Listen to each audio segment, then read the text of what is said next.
Chapter 1374. Humanoid Great Lord. Chapter 1374. Humanoid Great Lord.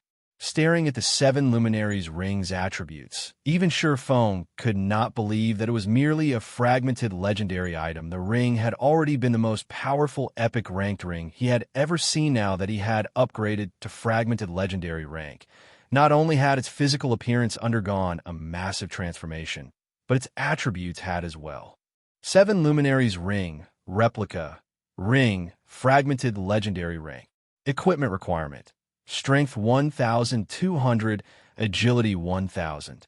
Attributes will be adjusted according to user's level. Strength plus 130, Agility plus 115, Intelligence plus 102, Endurance plus 105, Vitality plus 106, current level 55.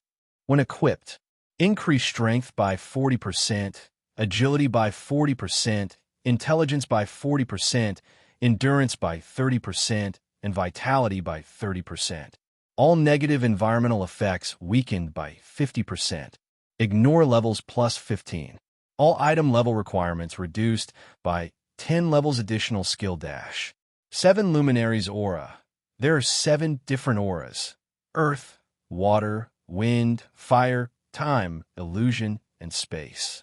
Only one aura can be used each time, and there will be a cooldown of 20 seconds when changing between auras. Aura of Earth requires 2 billion EXP to level up.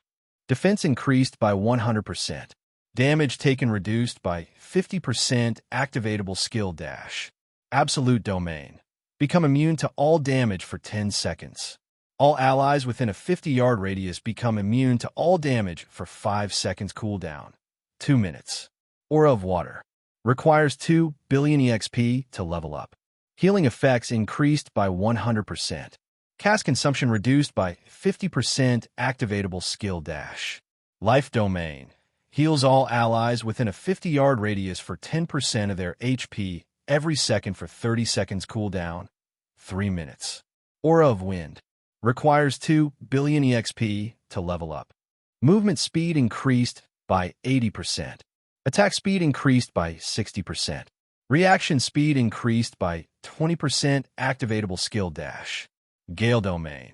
Enables temporary flight and movement speed increase of 300% and reduces the movement speed of all enemies within a 100-yard radius by 50% for 30 seconds. Cooldown 3 minutes.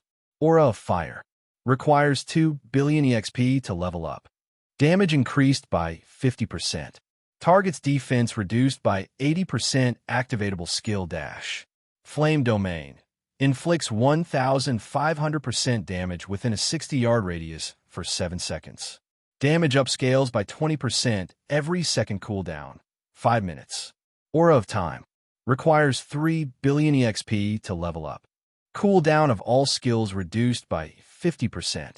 Enemies within a 200-yard radius will have their movement speed and attack speed reduced by 40%, and cooldown of skills increased by 50%. Activatable skill dash.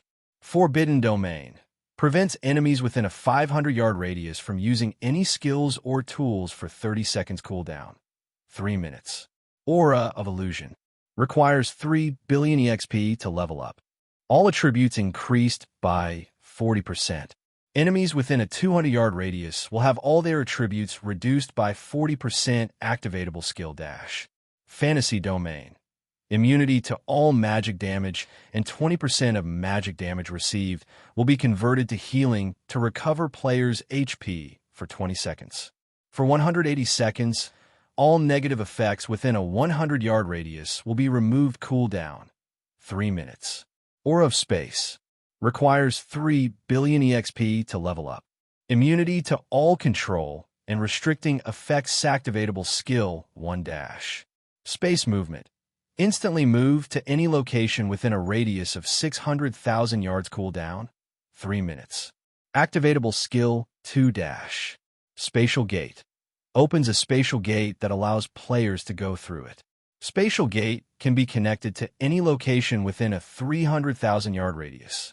Spatial Gate will stay open for 1 minute. Cooldown 20 minutes. Although the 7 luminaries rings basic attributes were subpar for a fragmented legendary item. Even inferior to the Heavenly Dragon's Breath, all players dreamed of using its activatable skills. The skills were useful in nearly all aspects of battle. Most importantly, these skills wouldn't only benefit the user, as they also benefited one's allies. The aura of Space's new skill, Spatial Gate, was particularly useful as it could allow the ring's user to take a player team with them wherever they wished. With this skill, traveling to dangerous maps to farm bosses would become much easier. After all, 300,000 yards was the equivalent of an average leveling map. Spatial Gate. Fang's lips curled into a smile as he read this new skill. I had thought that claiming the Manatite Vein was going to be troublesome. It seems I've just saved myself a lot of time. The Sea of Death's Manatite Vein was not that easy to obtain.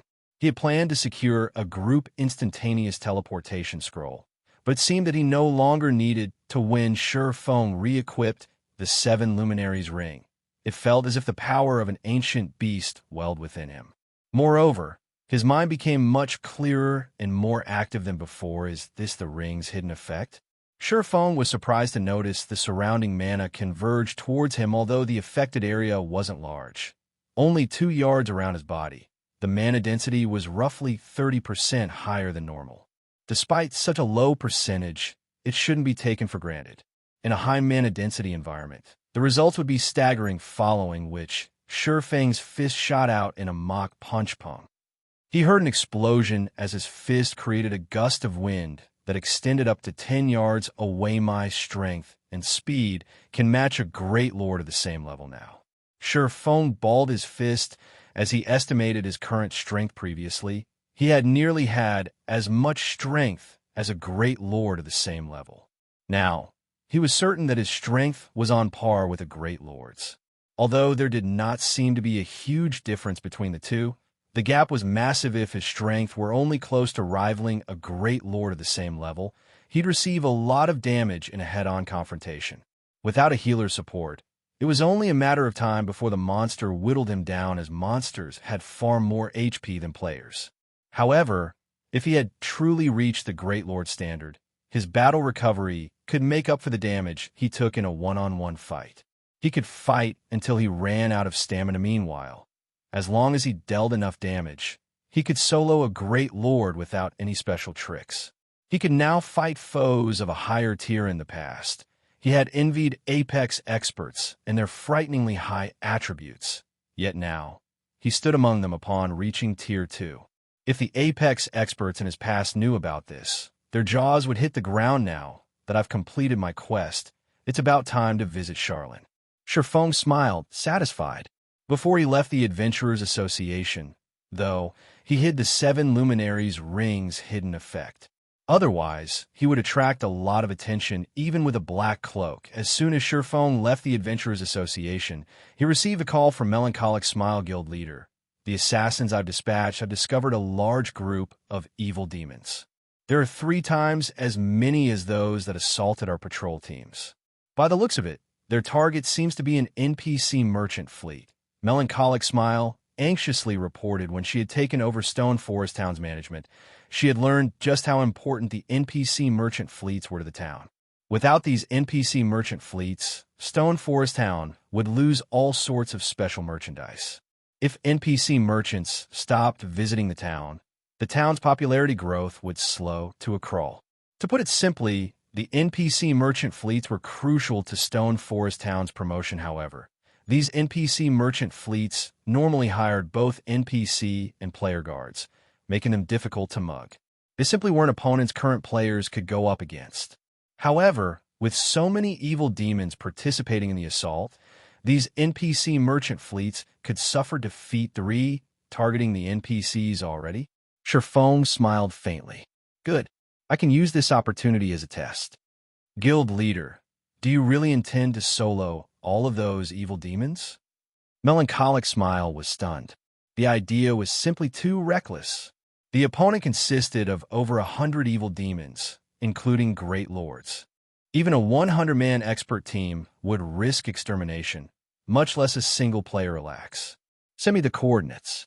Also, tell the assassins to be a little more careful and avoid discovery at all costs. Those evil demons have very sharp senses, Shifeng said as he tried to soothe melancholic Smile's panic. He then disconnected the call and retrieved a guild transfer scroll from his bag. He then transformed into a streak of light before vanishing. Chapter 1375, Display of Strength. Chapter 1375, Display of Strength. Starmoon City region, in one of the forested valleys in the Stoneclaw Mountains. A fleet of carriages rolled along the gravel road as it passed through the valley. From the top of a mountain, one could easily spot over 50 carriages. Among them, the most inferior carriage was an advanced transport carriage pulled by 2 horses. Meanwhile, the carriages carried all sorts of large crates containing rare merchandise to be sold in Stone Forest Town due to Stone Forest Town's Adventurers Association. The town had attracted far more wandering merchants. Moreover, Sima Town was no longer the only town connected to Stone Forest Town. A total of 3 towns now had roads leading to the guild town. However, the 2 new trade routes weren't as lively as the road linked to Sima Town, since the other 2 towns were further away regardless. Due to the increase of wandering merchants traveling to Stone Forest Town, the 3 NPC towns began to receive more high-rank escort quests. Although escort quests did not award a lot of EXP, they did offer plenty of coins. To independent players, these quests offered a considerable income. Moreover, players who just so happen to plan on heading to Stone Forest Town could rake in some additional income while they were at it. Killing 2 birds with 1 stone, however, such a profitable opportunity was not available to everyone, as escort quests had a minimum strength requirement. Moreover, the larger a merchant fleet was, the higher the requirements were. As for how these NPC merchants determined if a player were strong enough, said player would be required to spar with the fleet's NPC guards. The main god system would automatically lower the guard's strength to the standard of elite players at this stage of the game. If the player defeated the NPC guards, they could accept the escort quest. If a player wanted to become the merchant fleet's vice leader, receiving greater pay, they needed to defeat an NPC guard adjusted to the standard of current expert players in the Stoneclaw Mountains Valley. Over 100 players accompanied this merchant fleet. Even without the NPC guard's aid, the escort players easily defeated any monsters the fleet came across.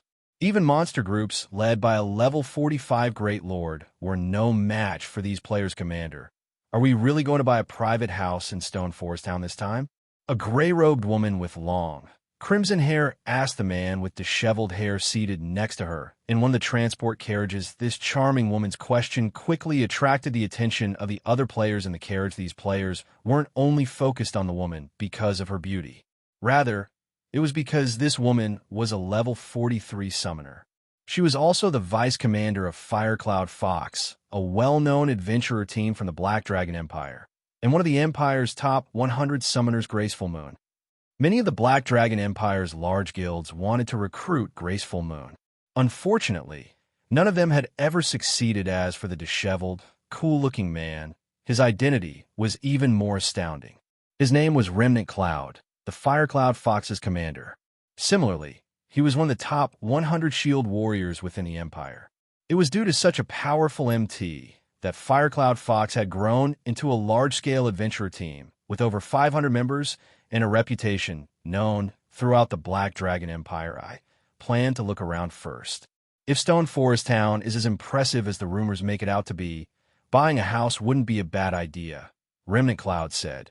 Chuckling. Stone Forest Town was considerably famous in the Black Dragon Empire. One of the main reasons for its popularity was the battle arena recently. Quite a few experts had earned themselves a spot among the top 100 on the Black Dragon Empire's various class ranking lists. After some research, many other players discovered that these newcomers shared one similarity. They all trained in Stone Forest Town's battle arena. Moreover, these players' ranks in the Empire continued to rise. Because of this, Stone Forest Town's battle arena had become quite popular in the Black Dragon Empire. To improve his team members' strength, Remnant Cloud had decided to make the trip and investigate the town himself. Commander, it's fine if you just want to look around, but if you decide to purchase a private house, I suggest otherwise. I've heard that a war has recently broken out between Zero Wing and Heaven's Burial, and the latter seems to have the advantage. Furthermore, Heaven's Burial's Red Iron Town has more potential.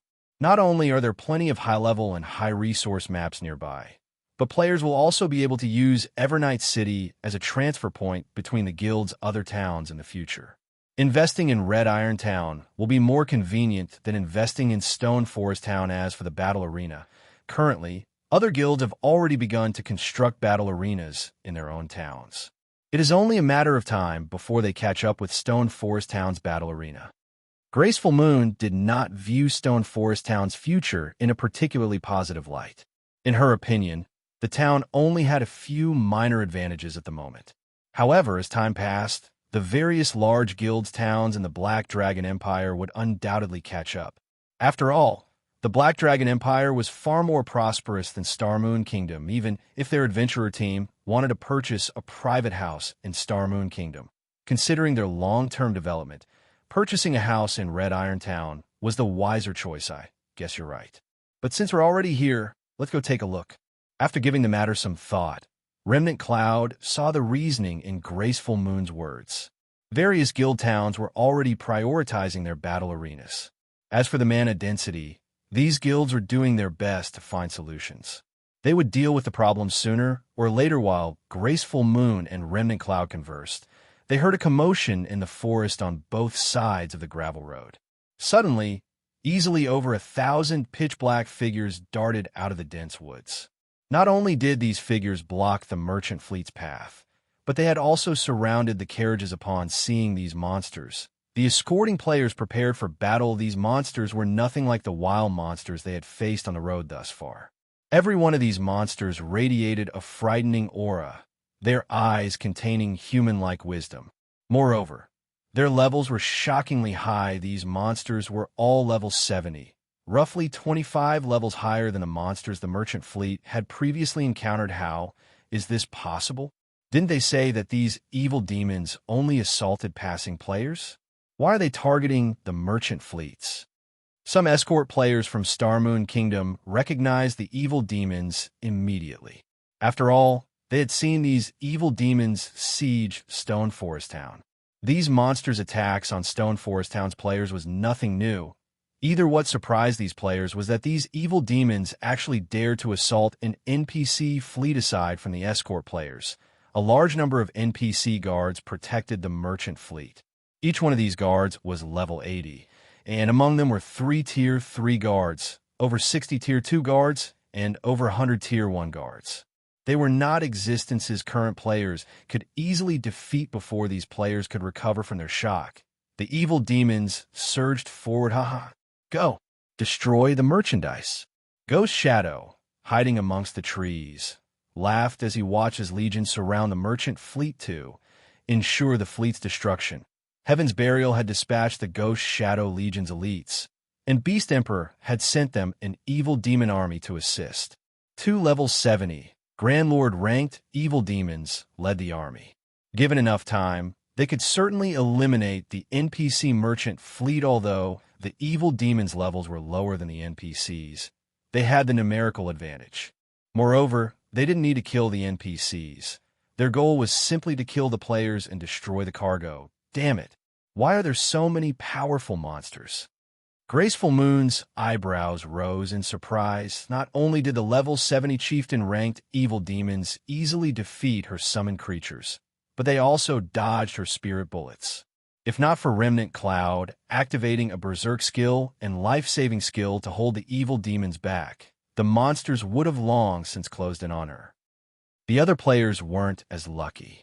Despite the battle beginning only a brief moment ago, over a dozen players had already died. On this kind of battlefield, these players were utterly useless.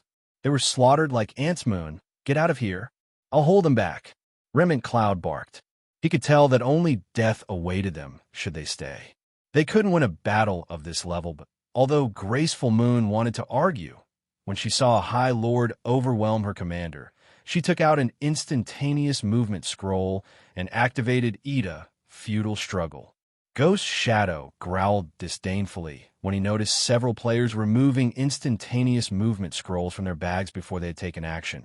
He had used a tool Beast Emperor had given him to seal the area, making it impossible for players to escape via return scrolls or instantaneous movement scrolls. Why did it fail? Graceful Moon's expression darkened when she realized that she was still on the battlefield even after the instantaneous movement scroll had disintegrated. As for Remnant Cloud, despite barely holding on thanks to a healer's help, it would only be a matter of minutes before he died as more evil demons descended on their prey. When Remnant Cloud had less than 20% HP remaining, a Great Lord ranked evil demon circled the man, swinging its claws at the shield warrior. Remnant Cloud was already doing everything he could to block the evil demon's attacks from the front. He did not have any spare power to protect his back commander. Graceful Moon gasped, "Am I going to die just like this?" Remnant Cloud understood that there was no escaping death when he noticed the Great Lord behind him suddenly. A spatial tear appeared between Remnant Cloud and the evil demon, and a figure leaped onto the battlefield. However, despite the spatial tear's abrupt appearance, the evil demon's attack did not falter in the least. "Be careful," Remnant Cloud shouted. He could faintly tell that the figure behind him was a player. Unfortunately, only 3 yards separated this figure and the evil demon. Not even an expert could react in time to block such an unexpected attack from a Great Lord with so little distance between them. However, when the evil demon's claws were less than 1 yard away from the newcomer, a blue glow blossomed on the evil demon's body like a cannonball. The Great Lord ranked evil demon shot backward, crossing a dozen yards before crashing into a large tree. A second after the impact, the towering tree fell to the ground. As for the figure that emerged from the spatial tear, he remained where he had stood, his calm composure making it seem as if nothing had happened. Chapter 1376, The 7 Luminaries' Rings' Power.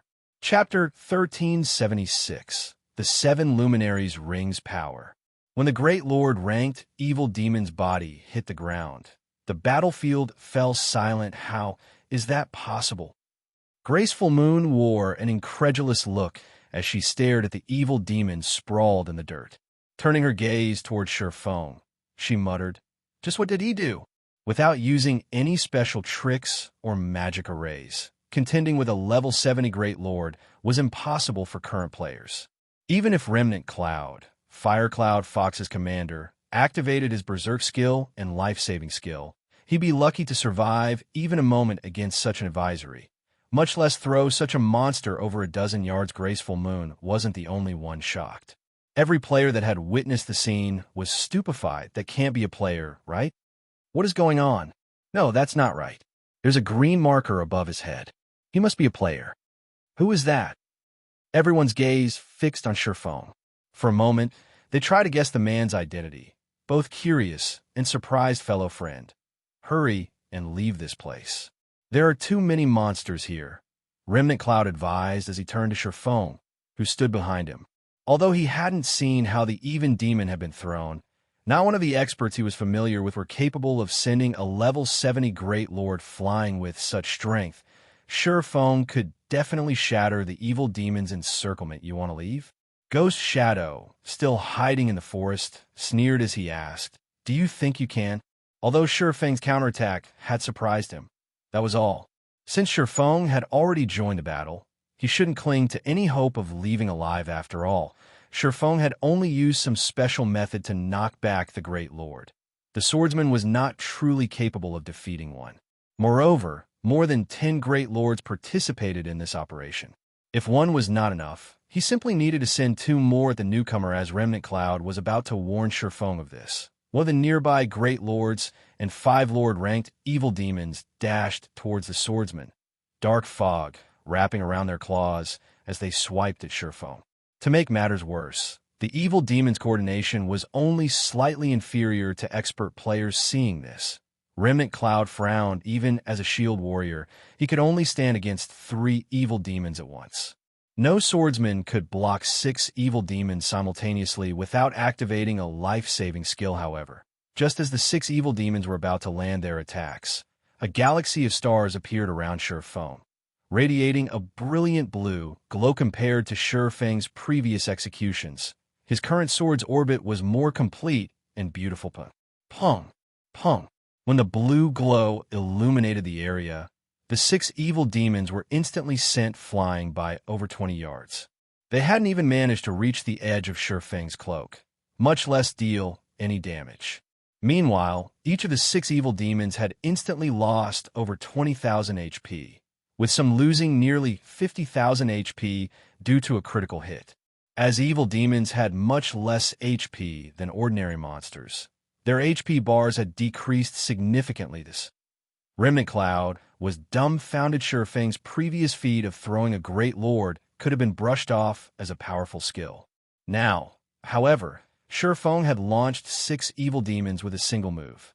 Even an experienced expert like Remnant Cloud could not help his surprise. Meanwhile, Feng, who remained in his original position, glanced down at the Abyssal Blade, astonished after upgrading the Abyssal Blade. The magic weapon had gained the passive skill Abyssal Will, which improved his physique depending on the surrounding mana density. Due to the 7 Luminaries ring, the mana density around him had increased considerably, which in turn improved his physique further. If not for the combination of these factors, he would not have executed such a perfect sword's orbit. I wonder how this move will fare. Feng suddenly vanished void steps. He disappeared. Where did he go? Did he leave? That's not right. He was using 2 one-handed swords. He should either be a berserker or a swordsman. How could he possibly be an assassin? Was he a ghost? Before everyone could recover from their shock, Feng's sudden disappearance surprised them once more. Impossible. I've already sealed the area. Players can only enter, not leave. Ghost Shadow's eyes widened in surprise. Quickly, he turned to look around the battlefield, trying to locate the swordsman. But no matter how he searched, he couldn't find the player. As players began to wonder if they had hallucinated, a figure appeared behind the 3 evil demons that Remnant Cloud faced. Fresh blood fountained from the 3 evil demons' bodies as they curled like shrimp and flew over 20 yards away so fast. By the time Remnant Cloud realized what had happened, the 3 evil demons before him had disappeared. When he tried to get a good look at his savior, he realized that the figure before him was only an afterimage. In the blink of an eye, Feng reappeared over a dozen yards away. Once again, 4 evil demons were struck and sent flying in such a way. Feng's figure vanished and reappeared all over the battlefield. Each time he appeared, his attacks sent several evil demons through the air. He seemed like a deadly ghost on the battlefield. Commander, just who is that? Graceful Moon could not help but ask as she watched Feng's afterimages flood the road. She had encountered and fought many experts in the Black Dragon Empire. She had even sparred with the Empire's top 10 experts. Although she hadn't been a match for those players, she could estimate how much of a difference separated them. However, as she watched Feng, she couldn't fathom how vast the gap was between this man and herself. She felt as if she were staring into a bottomless abyss. I don't know either. Remnant Cloud smiled bitterly. Once Feng had thrown over 300 evil demons, he stopped 50 yards away for the battlefield. He seemed like he had just casually strolled through the area, coming and going with ease. My physique should have improved by nearly 10%. Feng rejoiced as he glanced at his Abyssal Blade. Although the burden of using void steps so many times consecutively was great, it wasn't intolerable due to his high attributes and physique. Moreover, executing void steps was now easier than ever before thanks to the high mana density. Encasing his body, his current location's average density was the only limiting factor. If he fought in a high mana density environment, the effects would be unimaginable. After a short pause, the 300-plus evil demons that he sent flying charged at him like maniacs. The weakest among these evil demons was a chieftain, and the charge included 8 great lords. Insane. He aggroed so many evil demons. Remnant Cloud's eyes twitched as he watched the evil demons stampede towards Feng. He could not fathom what Feng intended to accomplish by luring so many monsters when the evil demons were within 30 yards. Feng smiled faintly as he thrust the Abyssal Blade into the ground. Abyssal Curse. A pitch-black light pillar emerged from within the evil demon group, extending into the sky. The pillar then expanded to a radius of 30 yards, preventing all evil demons within range from moving. Even the Great Lord-ranked evil demons felt as if they had just stepped in mud. No matter how hard they struggled, they couldn't break free. Moreover, their attributes were rapidly reducing following, which, A frightening amount of mana gathered around one of Shifeng's hands, a crimson magic array forming above his palm. He then directed the magic array at the army. Before him flamed domain. A twofold crimson magic array formed in the center of the evil demon army. Crimson shockwaves radiating from the center before everyone could figure out what was happening. A towering pillar of fire rose up from the ground, forming a mountain of flame as it enveloped every evil demon that had charged at the swordsmen. The scorching fire ripped pained screams from the evil demons' throats as their HP plummeted initially.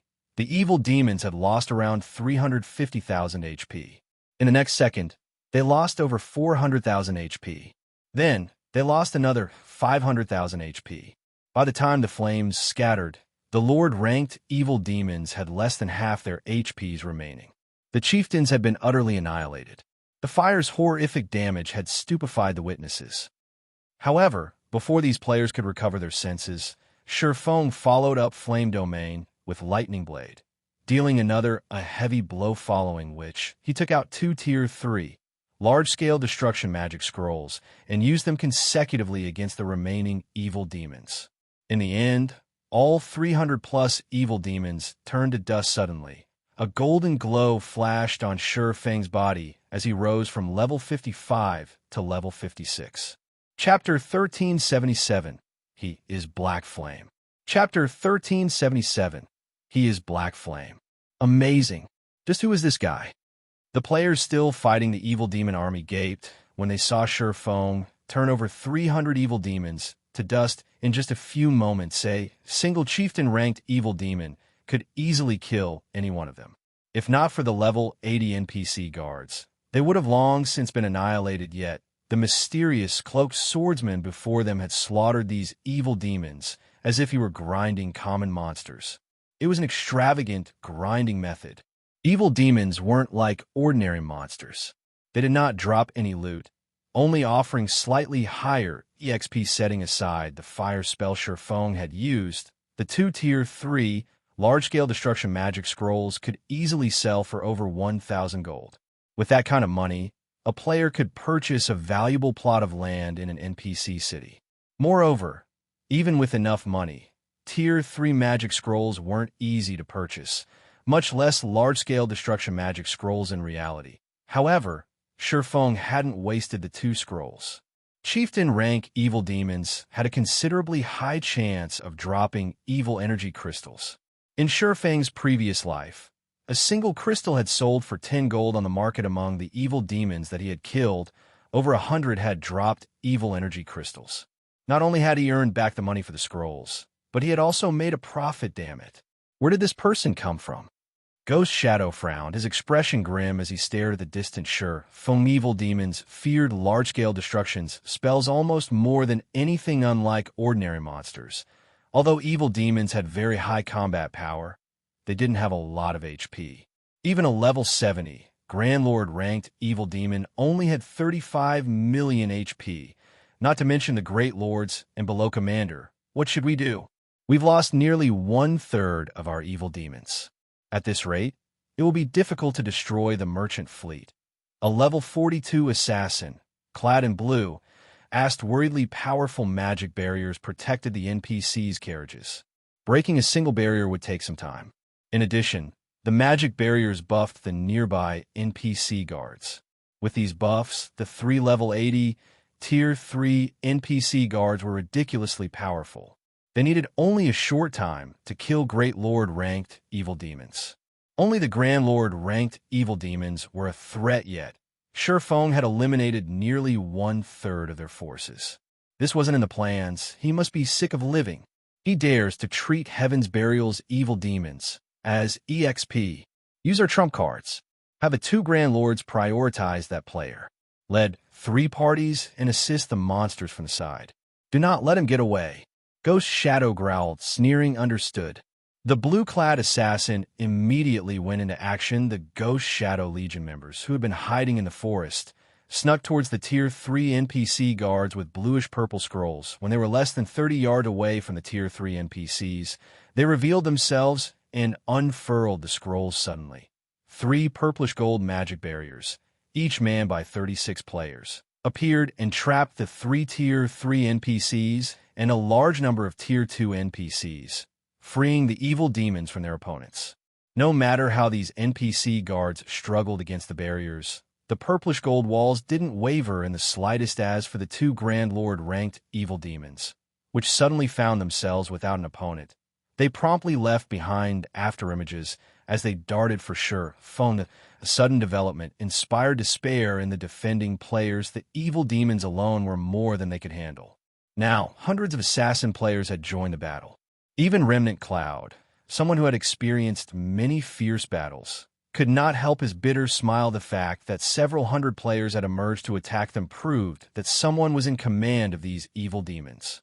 There was a huge difference between monsters under a player's command and those that were not.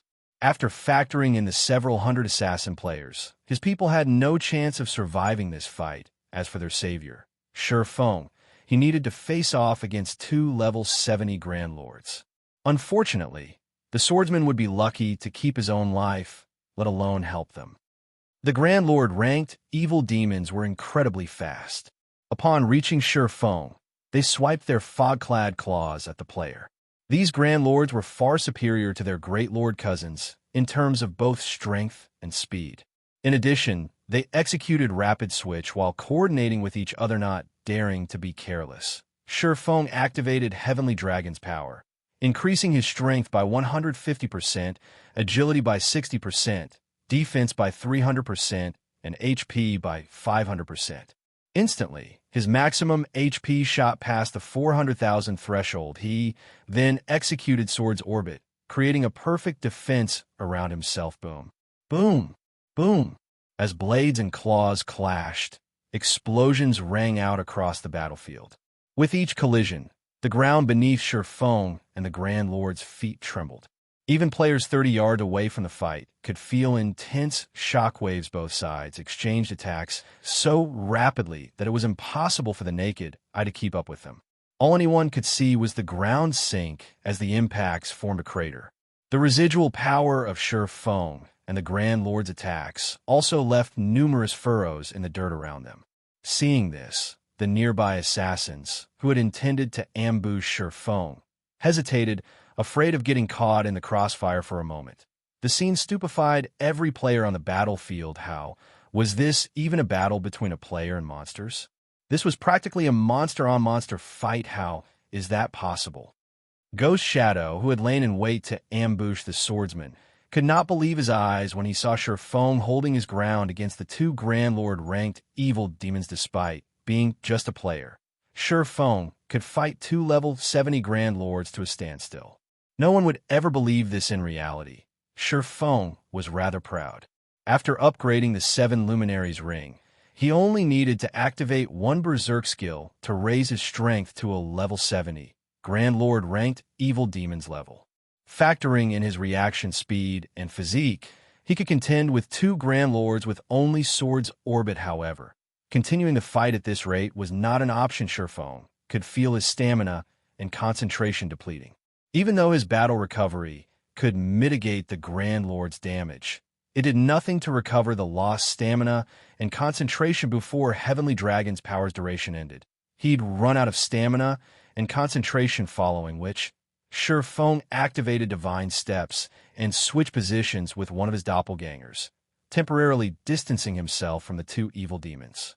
He then retrieved 2 Summon Guard scrolls from his bag and began to summon Anna and Kaito. Though the Grand Lord-ranked evil demons were relatively fragile compared to ordinary monsters of the same rank, each still had 35 million HP.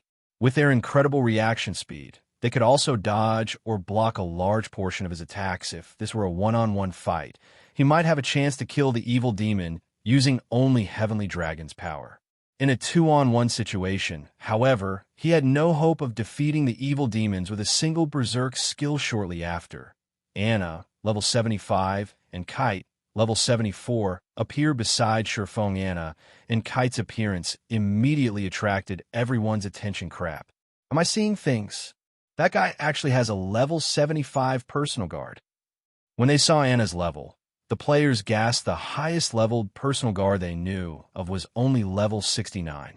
They had never even heard of a personal guard reaching level 70, much less level 75. Moreover, both NPCs wore brilliant equipment. When Ghost Shadow saw Anna and Kite, a familiar sensation struck him. After going through his memories, these two NPCs seemed very similar to the two powerful personal guards that had appeared during Heaven's Burial's first assault against Stone Forest Town. Only the NPCs' weapons and equipment were different. Ghost Shadow's calm expression changed abruptly. Commander, what happened? The blue-clad assassin asked curiously. Crap. He is Black Flame, Ghost Shadow exclaimed. Chapter 1378, Kill Black Flame. When the other Ghost Shadow Legion members heard their leader's realization, they could not help but shift their gazes on to the distant Foam, their mouths falling wide open as a chill crawled down their backs. Black Flame's fame had long since spread throughout the kingdom. Many players even treated his battle records like classics. He was Starmoon Kingdom's undisputed #1 expert. However, Black Flame's tracks were always a mystery. Even Zero Wing's inner members did not know Black Flame's whereabouts. They had only heard of Black Flame's strength, that he was akin to a monster. They had thought the rumors were just exaggerations.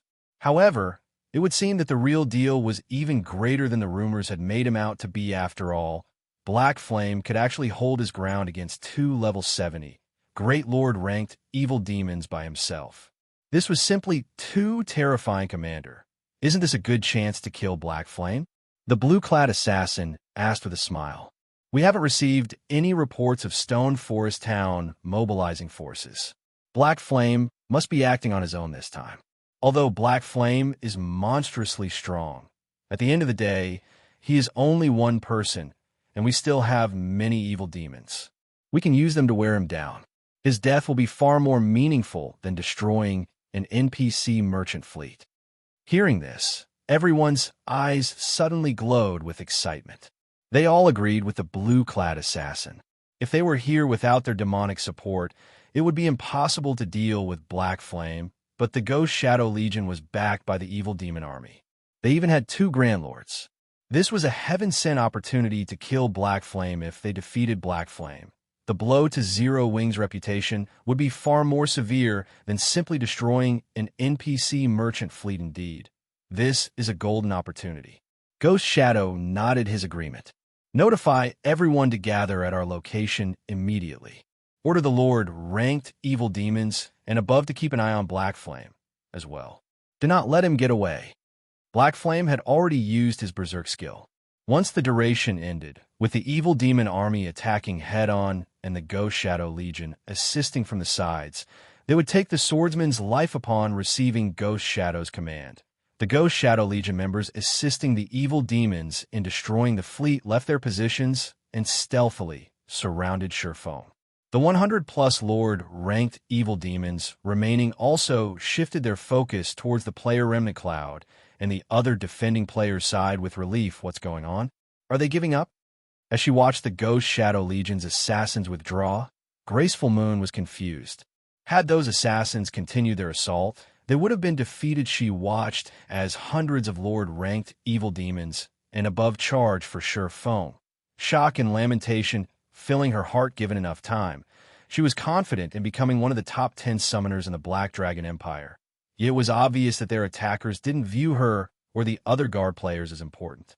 Otherwise, they wouldn't have switched targets so suddenly at such a crucial moment. She was a little frustrated at being looked down on. Moreover, was it really necessary to send so many players and lords against a single player? Good. All Great Lord-ranked evil demons distract Black Flame's personal guards while the other evil demons focus on Black Flame.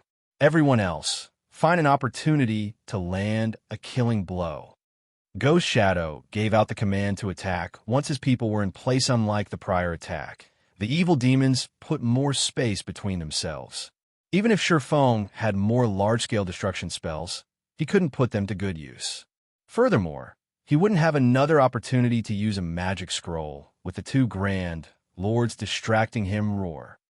With Ghost Shadow's command, over a dozen Great Lord-ranked evil demons charged at Anna and Kite, while the other evil demons dashed for Foam. The level 40-plus assassin experts nearby stealthily approached their target, as well Black Flame. Today will be your funeral. Ghost Shadow exclaimed as he watched the Grand Lords force Shi Feng into a defensive position. Quite a few superpowers had attempted to kill Shi Feng, but none had succeeded today. However, he would put an end to Zero Wings legend crap. Everyone's coming for me? Shi Feng, who had activated omniscient eyes to scout for ambushes, discovered countless evil demons and players around him. Moreover, these evil demons and players' aim for his life dealing with the two Grand Lords had only become easier after he had summoned Anna and Kite. If so many evil demons and players joined into the fight right now, he'd be in trouble seeing the evil demon army and player army inch closer. Shi Feng switched the aura of fire to the aura of time-forbidden domain. A silvery gray space formed in a 500-yard radius around him. The skill prevented all enemies in range from using skills or tools for 30 seconds. It also decreased enemies' movement speed and attack speed by 40% within 200 yards of him due to this forbidden domain. The stealth assassins were promptly exposed. The dark fog that shrouded the evil demon's claws also disappeared. The Ghost Shadow Legion panicked when they realized they had lost their ability to use skills and tools. Assassins were powerful was because of their skills' damage and control effects. If they couldn't use their skills, they were practically crippled. They wouldn't even be able to exhibit 30% of their true combat power. What are you afraid of? This silencing skill will only last a short moment. Charge! No matter what, he mustn't escape. Ghost Shadow shouted arrogantly while not being able to use skills and tools was a disadvantage. They wouldn't get another opportunity like this to kill him again if they failed. Hearing Ghost Shadow's words, the panicked assassins calmed quickly as they tightened the encirclement around Shi Feng. They might not be able to exhibit their full strength right now, but the same wasn't true for the evil demons. Even if the evil demons couldn't use their skills, it would only affect their combat power slightly. There were more than enough evil demons to whittle Shi Feng down. They could leave the offense to the demons while they contained Shi Feng's escape. Shi Feng formed a sinister smile as he surveyed his surroundings. That smile made the Ghost Shadow Legion members shudder involuntarily as they realized that something felt off. However, before they could react, Anna, who stood beside Shi Feng, finished reciting her incantation immediately. A massive, golden magic array appeared in the sky, its imposing appearance visible to anyone within 500 yards, following which a golden armored Valkyrie descended from the array. The moment the level 75 Valkyrie appeared, a powerful aura washed over the battlefield like a tidal wave. The Ghost Shadow Legion felt an unprecedented pressure weigh them down. Crap. Everyone retreat. When Ghost Shadow saw the Valkyrie, he instantly understood the meaning behind Shi Feng's sinister smile. Shi Feng hadn't used a silencing skill to escape. Rather, he had used the skill to prevent them from escaping even without Ghost Shadow's warning. The Ghost Shadow Legion members had already turned and fled. Unfortunately, the Valkyrie already held a spear of thunder. She then swept the spear towards her targets. Countless arcs of golden lightning streaked forward, dealing devastating damage to everything within 150 yards in a cone-shaped area. The Valkyrie used the Tier 4 skill, Roaring Thunder.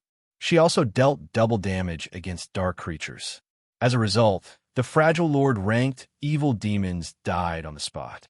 Only the High Lords and above barely survived. As for the players within range, not even their bodies remained after the attack. Chapter 1379, Unstoppable. Chapter 1379, Unstoppable. As the golden lightning dissipated, it revealed a large clearing on the road. Despite the Ghost Shadow Legion members having spread out, over 100 members had died instantly under the Valkyrie's merciless assault. As for Ghost Shadow, who hid a short distance away, he turned deathly pale upon seeing the devastation. Over 40 Lord-ranked evil demons had died. Even level 80, Tier 3 NPCs would require quite some time to kill one level 70 Lord, yet the Valkyrie had done so in one hit. Although the High Lords caught in the attack hadn't died, they weren't far from death's door. 4 Great Lords had also sustained severe injuries, each one with a little over a third of their HP, remaining. This frightening damage and destructive power were simply unparalleled. Ghost Shadow had never witnessed such an attack. The Valkyrie's strength stupefied everyone. For a moment, many of the surviving Ghost Shadow Legion members stood there in a daze. Not knowing what to do, attempting to escape was meaningless. Even if they tried to run, the Valkyrie would likely kill them before they reached the Forbidden Domain's boundaries. Don't panic. Spread out. The Valkyrie won't last very long. Such a powerful skill has to have a long cooldown. Maintain your distance and buy as much time as possible. Ghost Shadow hurriedly commanded. While the Valkyrie's combat power had exceeded Ghost Shadow's expectations, he was no ordinary player. He had fought countless battles to reach his current standards. Naturally, powerful boss monsters were among his many foes. Not only could he calm himself quickly, but he could also devise a plan to deal with the Valkyrie. After all, this wasn't his first time against the summoned creature. When the Valkyrie had joined the first siege battle in Stone Forest Town, her pros and cons had been revealed. As long as they were far enough apart, she couldn't wipe them out. During the short time she could remain on the battlefield, hearing Ghost Shadow's orders, his assassins exploded into action. They maintained a certain distance from the Valkyrie and each other. They sure reacted quickly. The Ghost Shadow Legion's reaction time surprised Feng slightly. If the enemy players had simply scattered, running for their lives like a chaotic mob, they would have been easy to slaughter. However, by deliberately maintaining a fixed distance from the Valkyrie and attracting her attention, the summoned angel could only kill a small number of their forces. However, the development didn't worry Feng. Instead, he commanded Anna indifferently. The NPC then changed another incantation and summoned 10 Rock Guardians. The Rock Guardians formed a magic barrier around the 2 Grand Lord-ranked evil demons, trapping them within. Meanwhile, the Valkyrie vanished and reappeared before the 2 Grand Lords, sweeping her spear of thunder horizontally. Before the 2 evil demons could react, they were sent flying over 20 yards away, slamming into the magic barrier. Their HP bars lost another large chunk. Crap. He's aiming for the Grand Lords. Ghost Shadow's expression darkened as he watched the summons trap his 2 Grand Lords. Hurriedly, he shouted in the team chat, "Quick, everyone, attack the magic barrier." Every Grand Lord-ranked evil demon was incredibly precious. Nurturing one was highly dependent on luck. Beast Emperor had only given Heaven's Burial 2 Grand Lord-ranked evil demons as trump cards to deal with Zero Wing. Each Grand Lord could easily annihilate a 100-man expert team on their own if not for Singular Burial's demand that he destroy the NPC merchant fleet. He wouldn't have mobilized the 2 Grand Lords at a lit's too late. Feng smiled. He then activated Phantom Kill, 9 Dragon Slash, and Divine Providence. Feng, his doppelganger, and the Abyssal Blade Phantoms attacked the Grand Lords together in front of the Valkyrie. The 2 Grand Lords were utterly powerless. Hence, Feng could attack to his heart's content as the Valkyrie dealt double damage to dark creatures. Each of her attacks caused over -1 million damage. When she used the Tier 4 single-target skill, Judgment Spear, she could eliminate over 1/3 of the Grand Lord's HP. As for Feng, he possessed the Sacred Sword Killing Ray, which also dealt double damage to dark creatures. Factoring in Heavenly Dragon's power, each of his strikes easily dealt over -100,000 damage. After exhausting all 9 Shadow Blade attacks, he instantly devoured over 1 million HP from one of the evil demons, although Feng's doppelganger only had 80% of his basic attributes. Its damage shouldn't be underestimated, either. Anna and Kite also bombarded the Grand Lords in less than 6 seconds. One of the 2 Grand Lord-ranked evil demons collapsed as its 35 million HP fell to 0. As it fell, it dropped several items and contributed an astronomical amount of EXP, pushing Feng very close to level 57 quick. Destroy the barrier. Ghost Shadow's stomach churned with anxiety as he watched one of his Grand Lords die. However, despite both players and evil demons assaulting the magic barrier unhindered, the barrier remained intact. The Rock Guardians maintaining the barrier only lost a small amount of HP. It was clear that it would take some time to bring this barrier down. As a result, Ghost Shadow and the others watched helplessly as the other Grand Lord rapidly lost its HP, of course. As time passed, the Valkyrie summon duration dwindled. When the duration had only 1 second left, the Valkyrie began to fade. Meanwhile, the Grand Lord ranked Evil Demon still had over 17 million HP remaining. Seeing this, Ghost Shadow breathed a sigh of relief. Without the Valkyrie suppression, Shifeng would have a difficult time dealing any significant damage to the Evil Demon. His 2 personal guards wouldn't change that. Shifeng would need a long time to kill the Grand Lord. His subordinates should break through the barrier before that happened. Suddenly, Shifeng shouted as his 2 swords released a blinding light. A similar phenomenon occurred on his doppelganger's blades as well. Both Shifeng and his doppelganger then brandished their swords at the evil demon's back. Flame burst. Every strike dealt over -800,000 damage, with some doubling that due to a critical hit. By the time Shifeng and his doppelganger landed all 30 strikes, the evil demon's remaining 17 million plus HP had fallen to 0. Impossible. Ghost Shadow was stunned. Ghost Shadow wasn't the only one shocked. Shifeng's burst damage flabbergasted everyone on the Ghost Shadow Legion. He had wiped out over 17 million of a Grand Lord's HP in the blink of an eye. This kind of explosive power was simply unheard of for a player upon killing the second Grand Lord. Shifeng had also risen to level 57, although both Grand Lords had dropped plenty of valuable loot. As Shifeng was still in the midst of a battle, he swept the items into his bag without sparing them a second. Look, Commander, what should we do now? The blue-clad assassin asked worriedly as he watched Shifeng inside the magic barrier. When he saw the man smile, he could not help but shudder. If Shifeng could instantly kill a Grand Lord-ranked evil demon with half of its HP, who could possibly stop him on this battlefield? Retreat. This place is no longer safe for us. Ghost Shadow sighed helplessly. Although the Valkyrie was no more, they had lost their only combatants capable of contending with Shifeng. If they stayed and fought, they'd be nothing more than EXP and loot. Based on the strength the swordsman had displayed here, it was clear that attempting to kill him was futile. Chapter 1380. Fame spreading throughout Starmoon Kingdom. Chapter 1380. Fame spreading throughout Starmoon Kingdom. Hearing Ghost Shadow's order to retreat, the Ghost Shadow Legion members breathed a sigh of relief. They had lost the courage to face Shifeng. Shifeng had stood against a level 70 Grand Lord-ranked evil demon in a direct confrontation. Killing them would be child's play.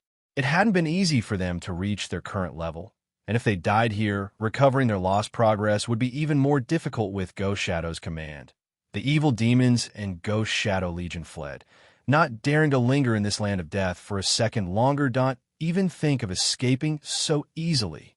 Seeing his opponents run, Shifeng pointed the abyssal blade at the sky and activated Skywheel. Swords suddenly, golden, divine swords descended, one after another. All assassins caught in the rain of divine swords died instantly. 3 great lords and over a dozen lords were also within range of the AoE, unable to leave the area. Meanwhile, Shifeng's personal guards and doppelganger launched an assault on the Great Lord-ranked evil demons. Evil demons were not easy to produce, particularly the Grand Lords and above. Evil Gods Temple players treasured every one of these high-ranking evil demons dearly. Hence, Shifeng had prioritized the strongest evil demons first. As for Shifeng, he charged at the escaping players. While inside the Forbidden Domain, all enemies would receive a movement speed penalty. With his superior attributes, Shifeng could effortlessly catch the felling players. Taking these assassins' lives, who couldn't use skills or tools, was like taking candy from a baby. Every time he swung his sword, a player died. Moreover, Shifeng had already activated Omniscient Eyes, so he knew the situation within a 100-yard radius like the back of his hand. This made it much easier to track down the players that had escaped into the dense forest, following which Shifeng transformed into a black shadow as he darted around the battlefield, players screaming in agony as he passed before they transformed into particles of white light and vanished. The fleeing players paled with fear when they saw the horrific scene, shuddering uncontrollably. Their opponent was nothing like a player, but a death god harvesting lives as he listened to his praise screams. Even the guard player's blood ran cold despite facing an evil demon army and hundreds of level 40-plus assassins by himself. Shifeng had actually forced his opponents to run for their lives after such a short battle so strong. Who is that? So, this is a true expert player? Everyone stared in shock as they watched Shifeng chase down the last Ghost Shadow Legion members. They felt as if they were looking at a whole new world. The Ghost Shadow Legion members were all level 40-plus assassins and equipped with top-tier weapons and equipment. To ordinary players, they were definitely experts, yet hundreds of these experts did everything they could to flee from a single player. Black Flame, don't get too full of yourself. Do you really think we're afraid of you? Ghost Shadow, who stood in the distance, could not help but shout at Shifeng as he watched the swordsman slaughter his subordinates. The Ghost Shadow Legion members he had brought with him were the elite among elites. Nurturing each one of them had cost a lot of resources. Watching them fall, one after another, Ghost Shadow wanted nothing more than to charge in and kill Shifeng himself. However, he knew that he wasn't a match for the swordsman right now. He could only use the Lord-ranked evil demons to buy as much time as possible for his people to get away. Full of myself, Shifeng laughed. You're the ones who came to Stone Forest Town to rob our merchants. Do you really think that I'll let you leave alive? Shifeng's words echoed throughout the forest, the cold, killing intent lacing his words, causing the escaping Ghost Shadow Legion members to shiver. Shifeng stopped holding back as he switched to the aura of wind and activated Gale Domain, increasing his movement speed as it decreased enemy movement speed within 100-yard radius by 50%. Suddenly, several players in the forest transformed into light particles and disappeared. The Lord-ranked evil demons couldn't even slow Shifeng, although the escort players were some distance away from the fight. Both Shifeng and Ghost Shadow had been quite loud. When they overheard the conversation, their jaws dropped. Practically everybody in Star Moon Kingdom had heard of Black Flame, but they had never imagined that he was so powerful. They had heard that Black Flame was only slightly stronger than first-rate guild's top experts. However, he was clearly more than slightly stronger. What? That is Zero Wing's guild leader. I don't think it's a mistake. After all, he even admitted it. No wonder why he's so powerful. As expected of the Sword King, Black Flame, he sent hundreds of experts running for their lives by himself. He's too awesome. I have to join Zero Wing after this. Right. Has anyone recorded the battle? I'll pay 10 silver for a copy. I recorded parts of it, but forget about the money. I'm going to upload it to the forums so you can watch it later. What a pity. I should have snuck over and watched the fight between Black Flame and the two Grand Lords. For a moment, the players escorting the merchant fleet brimmed with excitement. They had never expected to witness Star Moon Kingdom's mythical character in action personally. Moreover, they got to watch this mythical character create another legend. Graceful Moon turned to Remnant Cloud and asked, "Commander, why don't we garrison our adventurer team in Stone Forest Town?" "What? You've changed your mind already?" Remnant Cloud teased when he saw the glimmer in Graceful Moon's eyes. In truth, he had the same thought.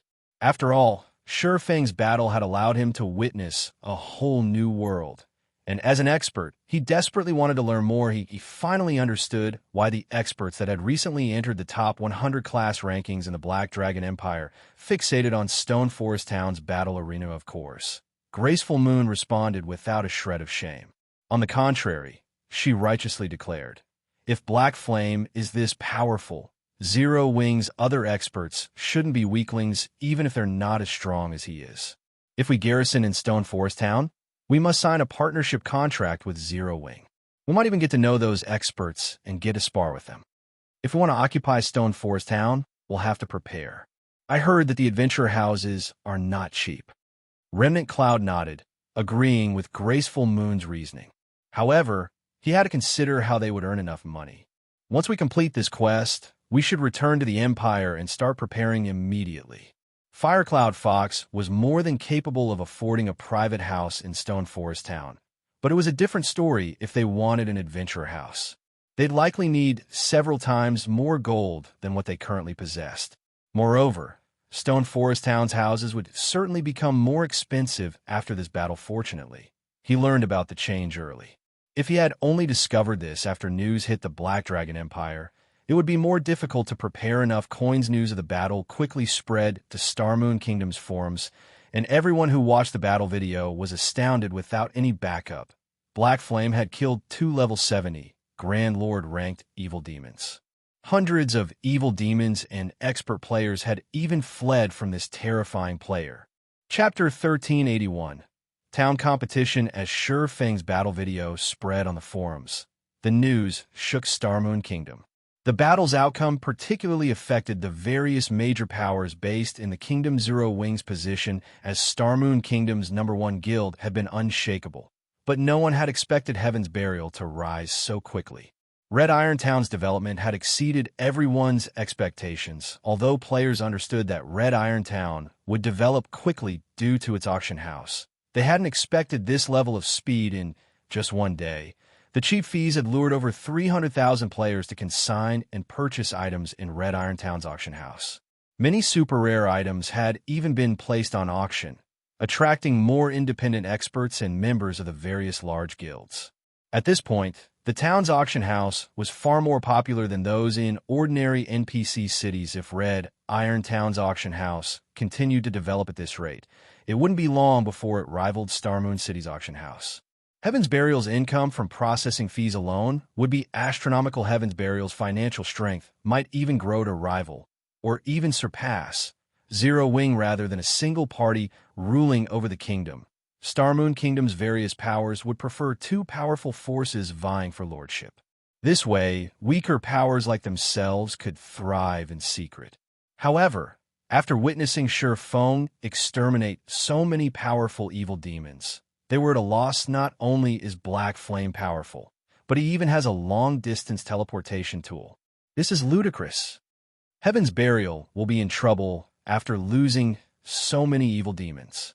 I've heard that these evil demons are incredibly difficult to nurture. Since Black Flame can also teleport over long distances, Heaven's Burial will find it much more difficult to cause trouble in Stone Forest Town. That's right. Some players had given up on Stone Forest Town thanks to the evil demons. But now that Black Flame has devastated their numbers, Heaven's Burial won't attack so casually in the future. People will start visiting Stone Forest Town again to train in the battle arena. As the various major powers recovered from their shock of seeing Shi Feng's strength, Heaven's Burial's upper echelons, who were in the distant Frozen Scar, received the news guild leader. The Ghost Shadow Legion has suffered grievous losses. Among the 600 members dispatched, less than 300 made it out alive. The evil demon army that Beast Emperor gave us suffered even greater losses. Of the 2 Grand Lords and dozen or so Great Lords we received, Black Flame killed them all. Daybreak Fog reported, an ugly expression on her face. The Ghost Shadow Legion was one of Heaven's Burial's trump card legions. Now that so many of its members had died, the lost weapons and equipment would burden the guild's finances. Moreover, it would take quite some time to catch up those members' levels. It really underestimated Black Flame, but he won't be able to stay complacent for much longer. As long as we take down the Frost King. So what if Stone Forest Town recovers to its peak? Moreover, Beast Emperor has nearly completed his quest. Just ignore Zero Wing for now, Singular Burial said nonchalantly. I guess you're right. It's already too late for Zero Wing to do anything.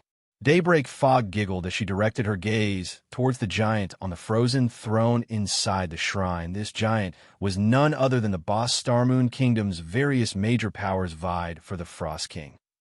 Meanwhile, Stone Forest Town. Shi Feng received a call from Melancholic Smile shortly after returning to the guild residence. Guild leader, you must be crazy.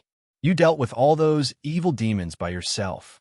If Vice Guild leader Aqua finds out about this, she'll give me a lashing. Melancholic Smile complained, glaring at Shi Feng with resentment. Vice Guild leader Snow has even called to ask me about the matter. The guild leader had gone into such a dangerous situation by himself. On the off chance that something had happened to Shi Feng, Zero Wing's reputation would be wounded. Haven't I returned? Shi Feng asked, chuckling.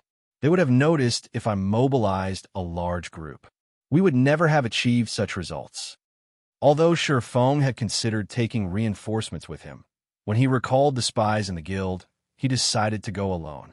He had also wanted to see how much he had improved. Melancholic Smile saw the reasoning in Shi Feng's explanation. Now that Zero Wing was Star Moon Kingdom's #1 guild, it would be a lie to say that the other guilds within the kingdom had not sent spies to infiltrate their guild.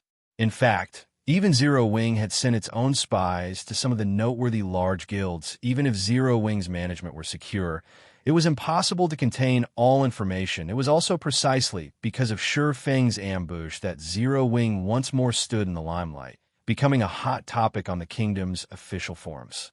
Moreover, Stone Forest Town had begun to show signs of revitalizing, the tense atmosphere left over from the siege evaporating. Many of the town's players discussed the event, livening up the town. The Candlelight trading firm also saw a significant increase in the number of players inquiring about Stone Forest Town's private housing right. How are the private houses and shops I asked you to build coming along? Shi Feng asked before he had left for the morning battlefield. He had tasked Melancholic Smile with managing Stone Forest Town's affairs. This way, Blackie and Aqua Rose could take care of their promotion quests without worry they recomplete. However, we've constructed them so far away from the central area. Will players really want to purchase them? Melancholic Smile asked, confused logically. One would construct private houses and shops near a town's business district, yet Shi Feng had told her to build them very far away from the Candlelight trading firm and the Adventurers Association. To adventurer teams and merchant players, this would be inconvenient till be fine. Shi Feng nodded. Guild leader. Regarding the surveillance you requested on Heaven's Burial, based on the information we've received, it seems that the guild is making progress in the Frozen Scar. We're not sure how far they've reached, but based on our estimates, they'll read the Frost King in the next few days. And due to their auction house, Red Iron Town has attracted many players. Heard that quite a few top adventurer teams from neighboring kingdoms have agreed to garrison in Red Iron Town. I'm afraid that it won't be long before Red Iron Town's popularity surpasses Stone Forest Town. Melancholic Smile felt powerless as she watched Red Iron Town's development speed. Due to the town's potential, many merchant players had allied with the town auction house. Shi Feng revealed a faint smile. He then told Melancholic Smile, "This is a good opportunity. Send me 100 architects. It's about time Heaven's Burial had a wake-up call." Chapter 1382, Evil God's Tablet. Chapter 1382, Evil God's Tablet. 100 architects. Melancholic Smile was stunned and couldn't imagine why Shi Feng wanted so many. However, she did not give the matter too much thought, either. She disconnected the call and began to make arrangements for the necessary architects. Architects were considered a minor class among subclasses. Only after guilds had secured their towns had players chosen to become architects. Since the architect subclass was so specialized, few large guilds possessed large reserves of architect players. Generally, each guild would only have 1 or 2 dozen architects. Even the Candlelight trading firm only had around 80 architects.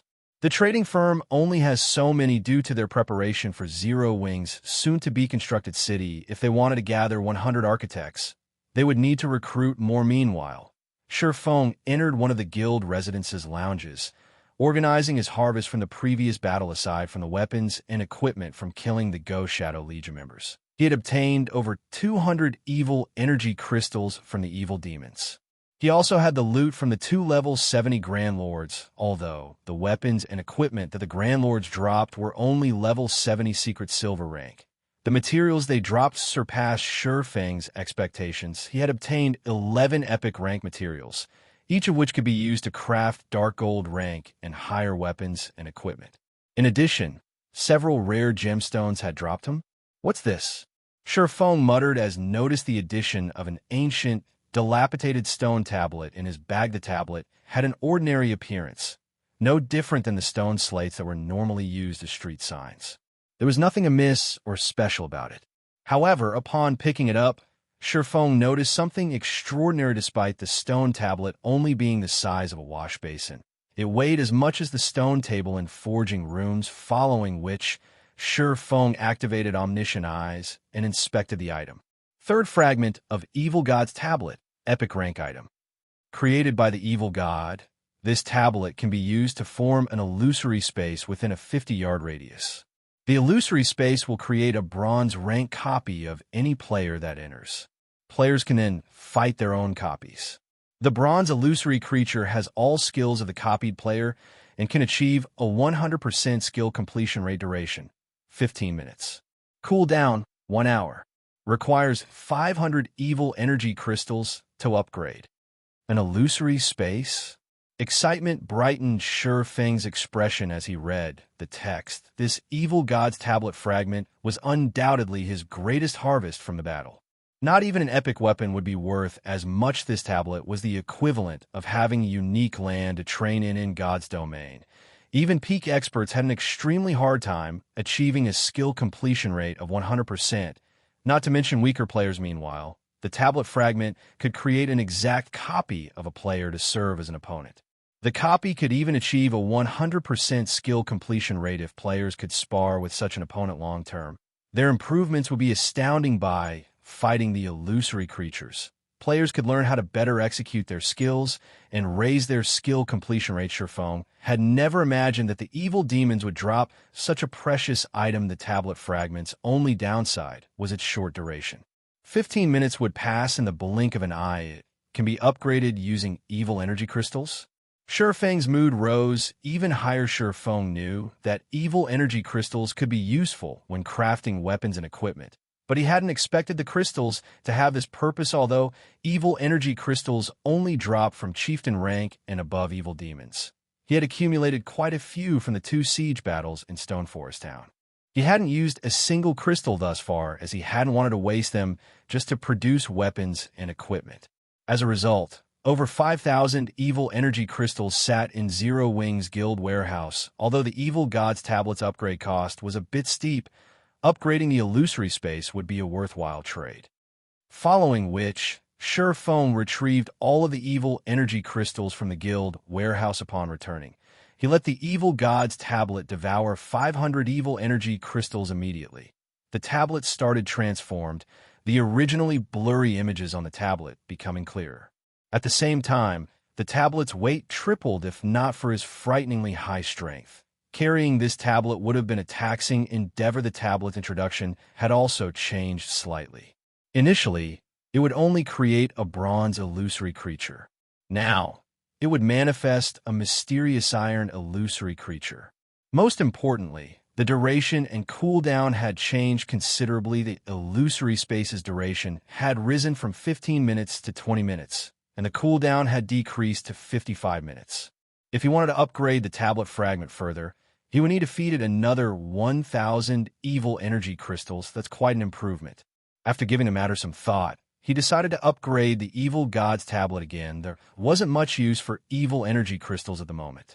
Upgrading the illusory space was much wiser than letting the crystals collect dust in the guild warehouse. After spending another 1,000 crystals to upgrade the tablet a second time, Shi Feng proceeded to spend 3,000 more crystals to upgrade yet again. Unfortunately, the fourth upgrade cost 10,000 crystals. Even if Shi Feng wanted to, he didn't have enough of the resource. After upgrading the tablet 2 more times, the illusory space could generate fine gold illusory creatures. The illusory space's duration had also increased to 30 minutes, while its cooldown had decreased to 45 minutes. 30 minutes was neither too long nor too short of a time for players. Moreover, players would only have to wait 15 minutes after one session before beginning the next. Once Shi Feng finished upgrading the evil god's tablet, he left the guild residence and headed to the battle arena. Although Stone Forest Town's battle arena had been popular among players thus far, it still struggled to attract experts.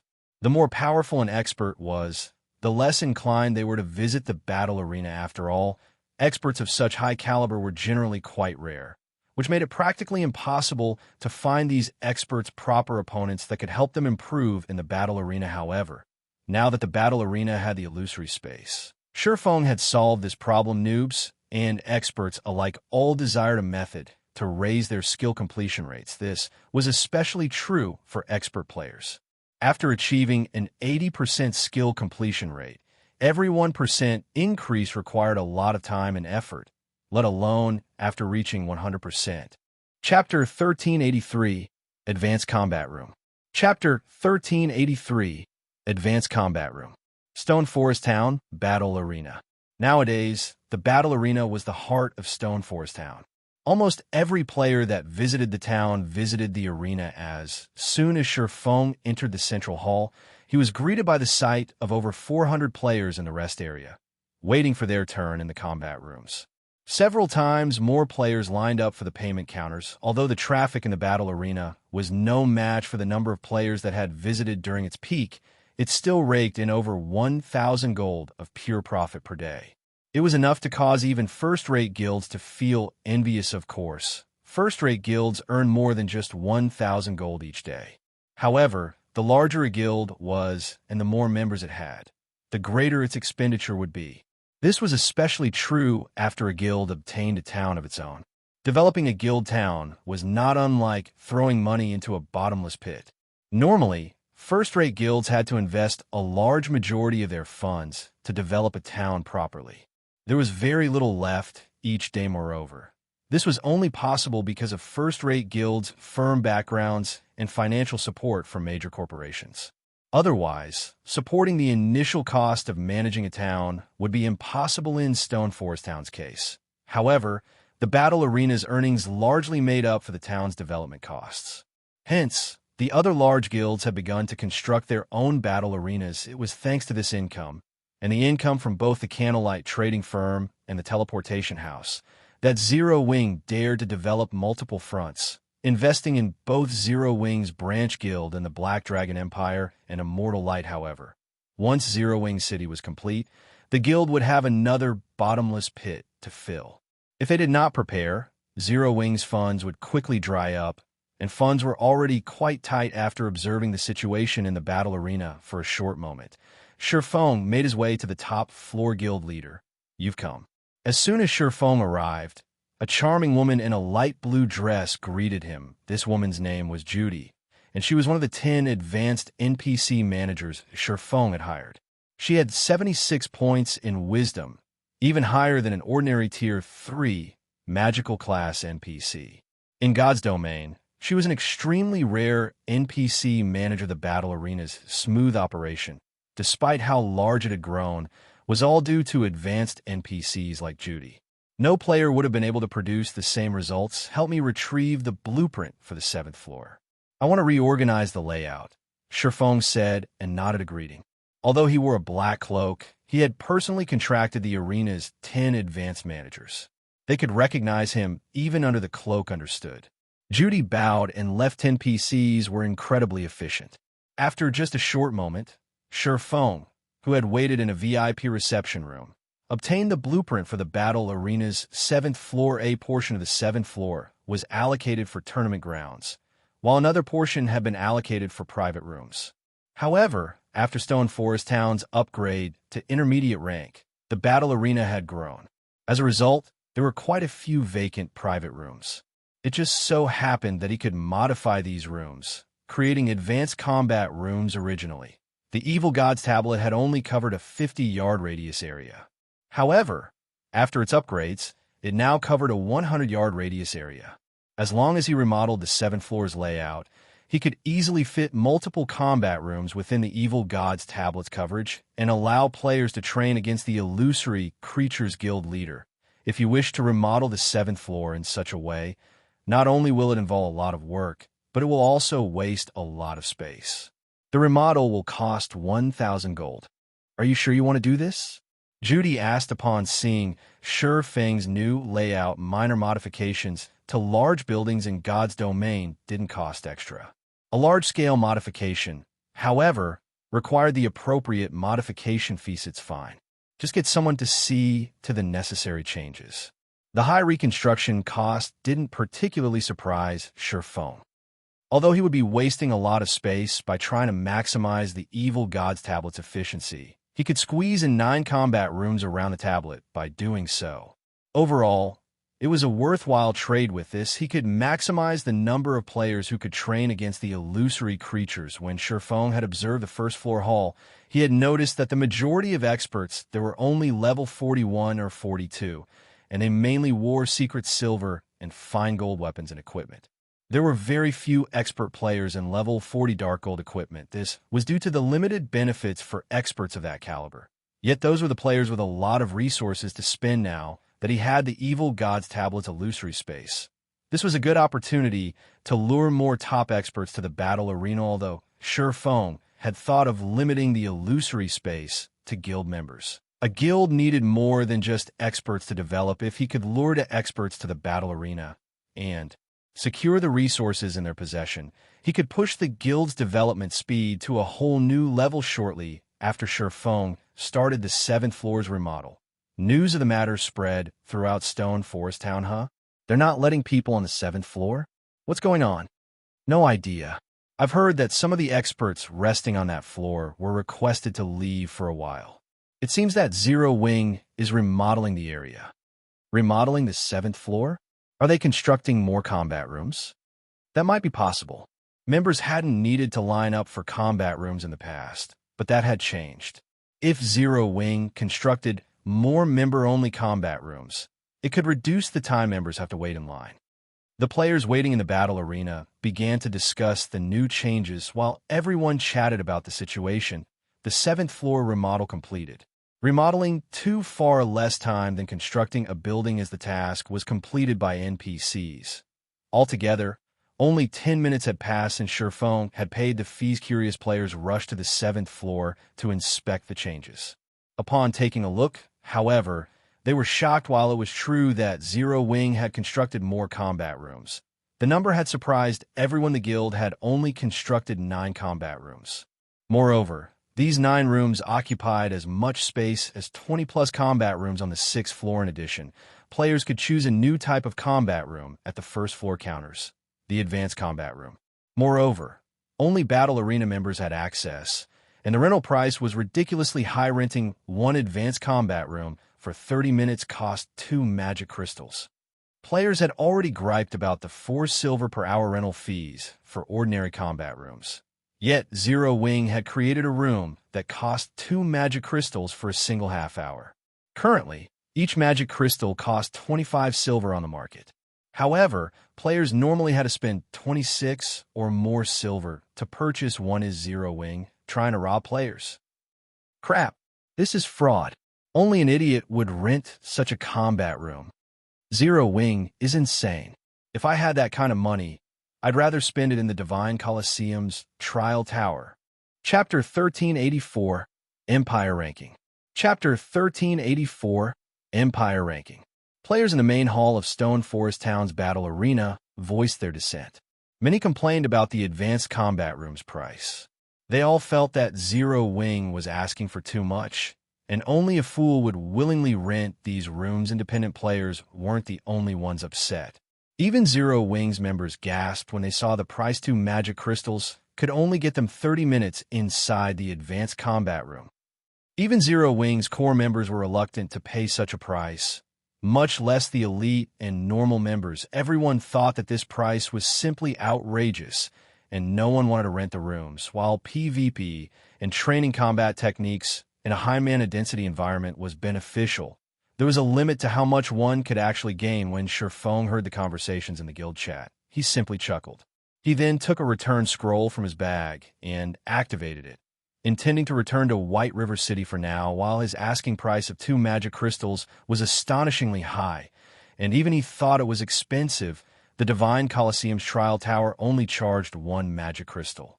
However, his illusory space offered a stronger training ground than the Trial Tower. Not only was the mana density much higher, but players could also spar with an illusory creature that possessed the same skill set. The illusory creature could also execute said skills with a 100% completion rate. No matter how he looked at it, the illusory space was far better than the Trial Tower. He planned to take the gamble.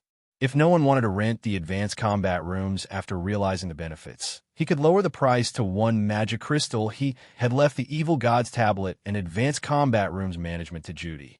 She would automatically activate the illusory space when players entered the combat rooms 30 seconds later. Shifeng transformed into a streak of white light and left the battle arena. A man and woman entered the battle arena's lively 1st floor hall. Both were exquisitely dressed, level 43 players. As they entered the hall, they immediately attracted a lot of attention.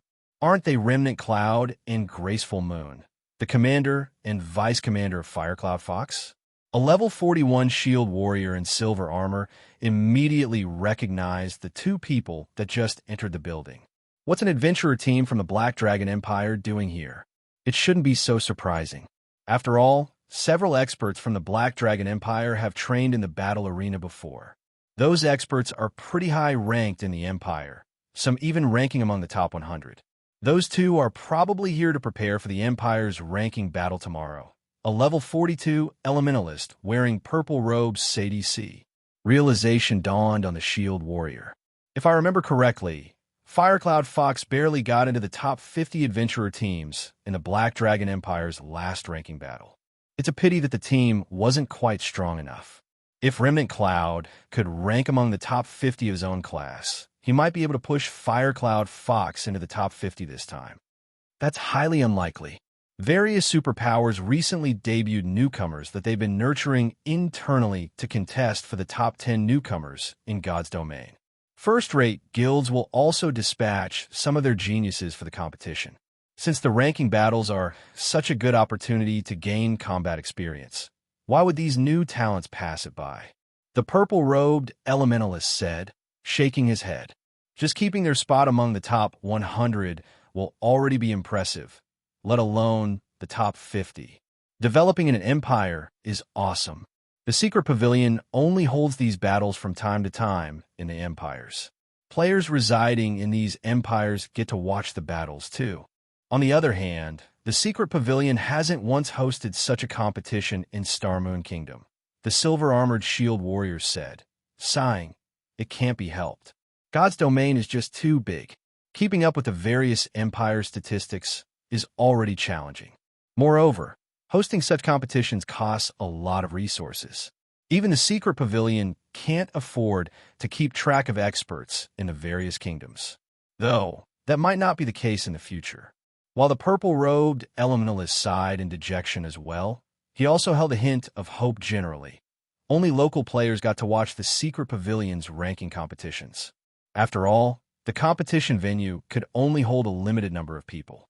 The Secret Pavilion usually only invite active, well-known players, adventurer teams, and large guilds within the hosting empire. Adventurer teams and players from other countries weren't invited. The advanced combat room's rent is so expensive, and only one person can use it at a time. Commander, let's just settle for the ordinary combat rooms. Graceful Moon exclaimed when she saw the prices, although she could afford the room.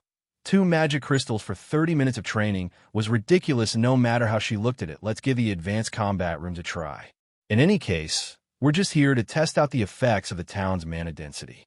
If we go for the ordinary combat rooms, I'm afraid we'll have to wait a long time before our turn.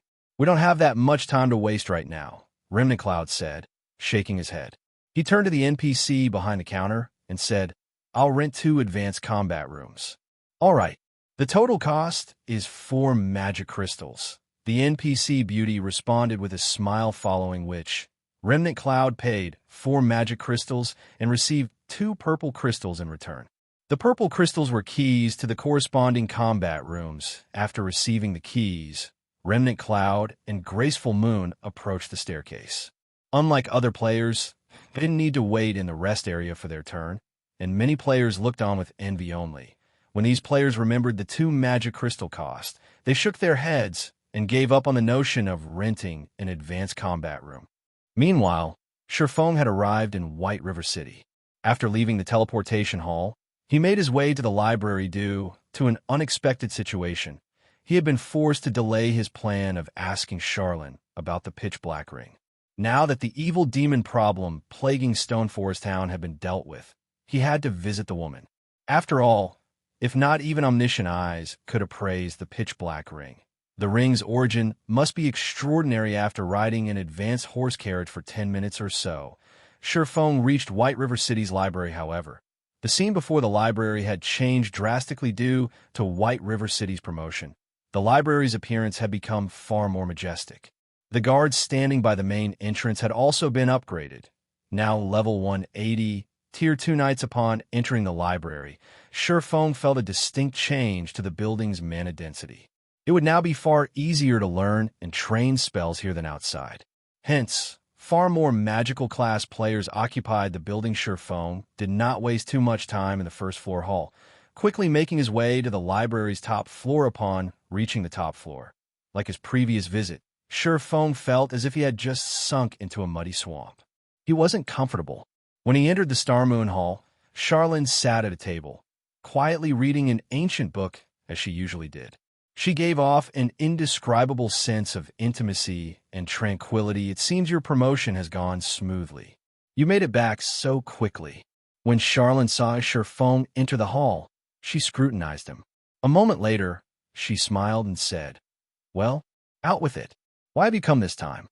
"Lady Charlene, I'd like your help in appraising an item," Shifeng answered straightforwardly.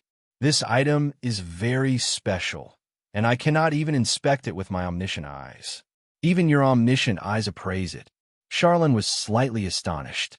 Setting her book on the table, she continued, "That is interesting. Let me have a look." Following which, Shifeng revealed the pitch-black ring he had obtained from the ancient treasure chest. Chapter 1385, Repairing the Bible of Darkness. Chapter 1385, Repairing the Bible of Darkness. The pitch-black ring was simple and unadorned.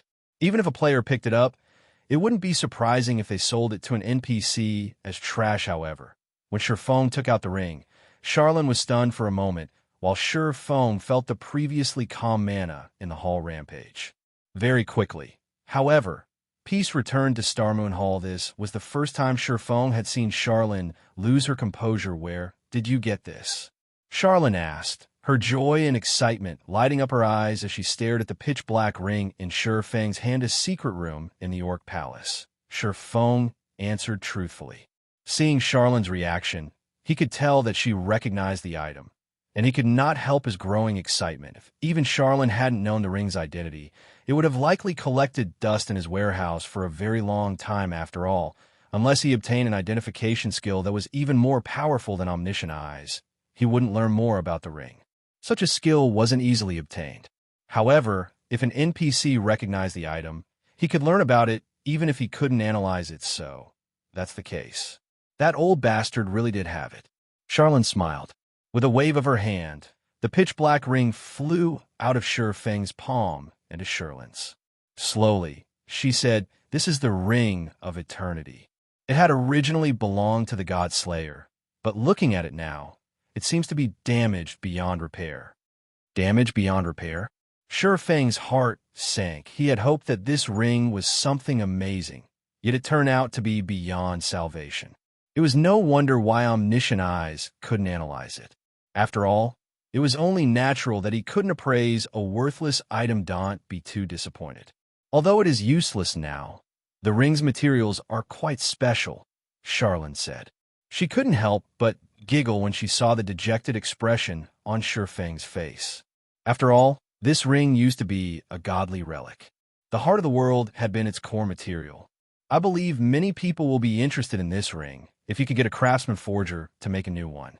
When Shifeng heard the words, "heart of the world," his breathing quickened slightly. The heart of the world was the foundation of a world. Many of God's domains, other worlds, for example, had evolved from a heart of the world. If you don't have a use for this ring, I'd be willing to buy it. I can offer you 200 units of 7 Luminaries crystals, or the Eternia mine that's near White River City, Charlene said, smiling as she toyed around with the Ring of Eternity in her hand. Charlene's offer was sorely tempting. He had never expected the woman to be so generous and wealthy. 200 units of 7 Luminaries crystal was no small amount. It would take a first-rate guild months, if not years, to gather so much. Meanwhile, the Eternia mine, close to White River City, was also quite famous. Shifeng hadn't thought that the mine actually belonged to Charlene. Eternium ore was a very rare supportive ore. It was also used to forge magisteel ingots, which could increase one's success rate when forging weapons and equipment. Many guilds had thought of claiming the mine for themselves in the past. Unfortunately, the mine was under the kingdom's supervision. The NPCs guarding it were all level 180 and above. It was impossible to claim if he could obtain the Eternium mine.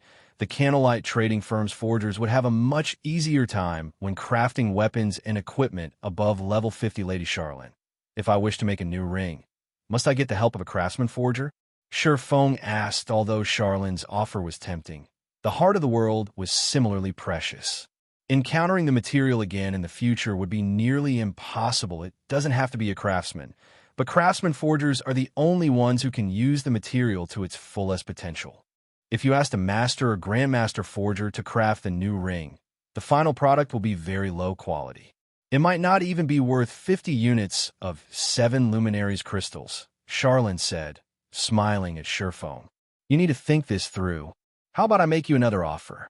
The power of darkness in your body has already become considerably dense. In exchange for this ring, I'll help you partially restore the Bible of Darkness. It'll become a little easier to retrain Moloch's ring's devouring effect. Help me repair the Bible of Darkness? Shi Feng was slightly astonished. He had never imagined that Sherilyn would be so interested in the Ring of Eternity, so much so that she'd offer to help him repair the Bible of Darkness, albeit partially. Immediately, he answered, "All right, I'll have to trouble you to help me repair the Bible of Darkness." Then, he had rushed to complete his Tier 2 promotion precisely because he was worried about Moloch's ring's devouring effect. Now that a solution to this problem had presented itself, he had to take advantage of it. After all, he still had other matters to deal with. He didn't have the spare time to quest and repair the Bible of Darkness. Meanwhile, he had other methods of obtaining 7 luminaries crystals. As for the mine, manatite veins were far more valuable than eternium veins.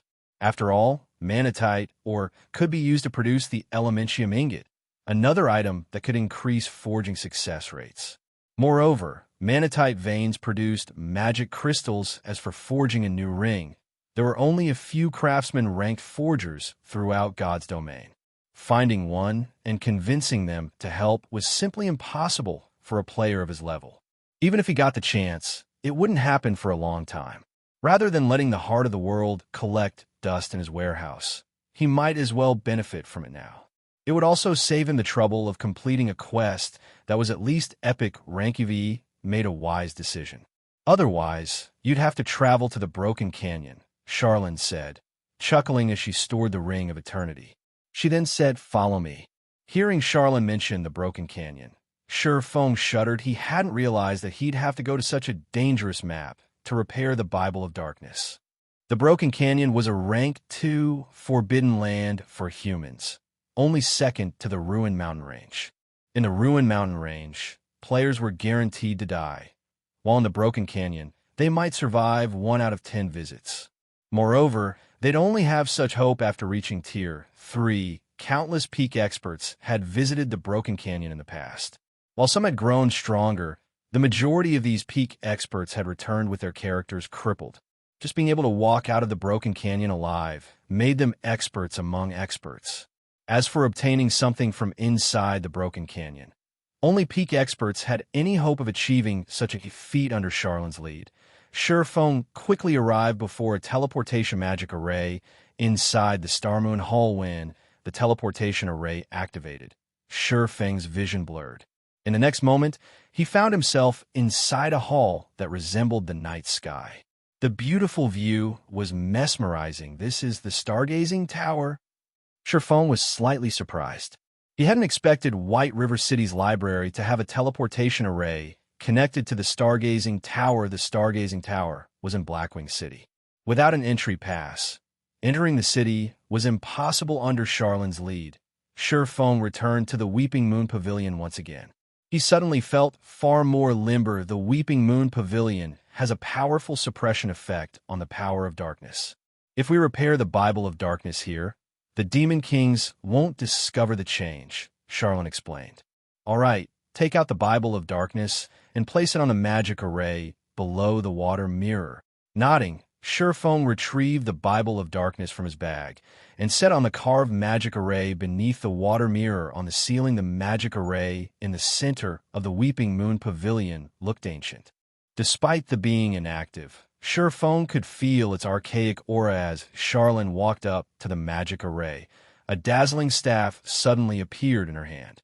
She pointed the staff at the magic array and commanded, "Space-time source, activate." Suddenly, the mana density in the Weeping Moon Pavilion began to grow restless.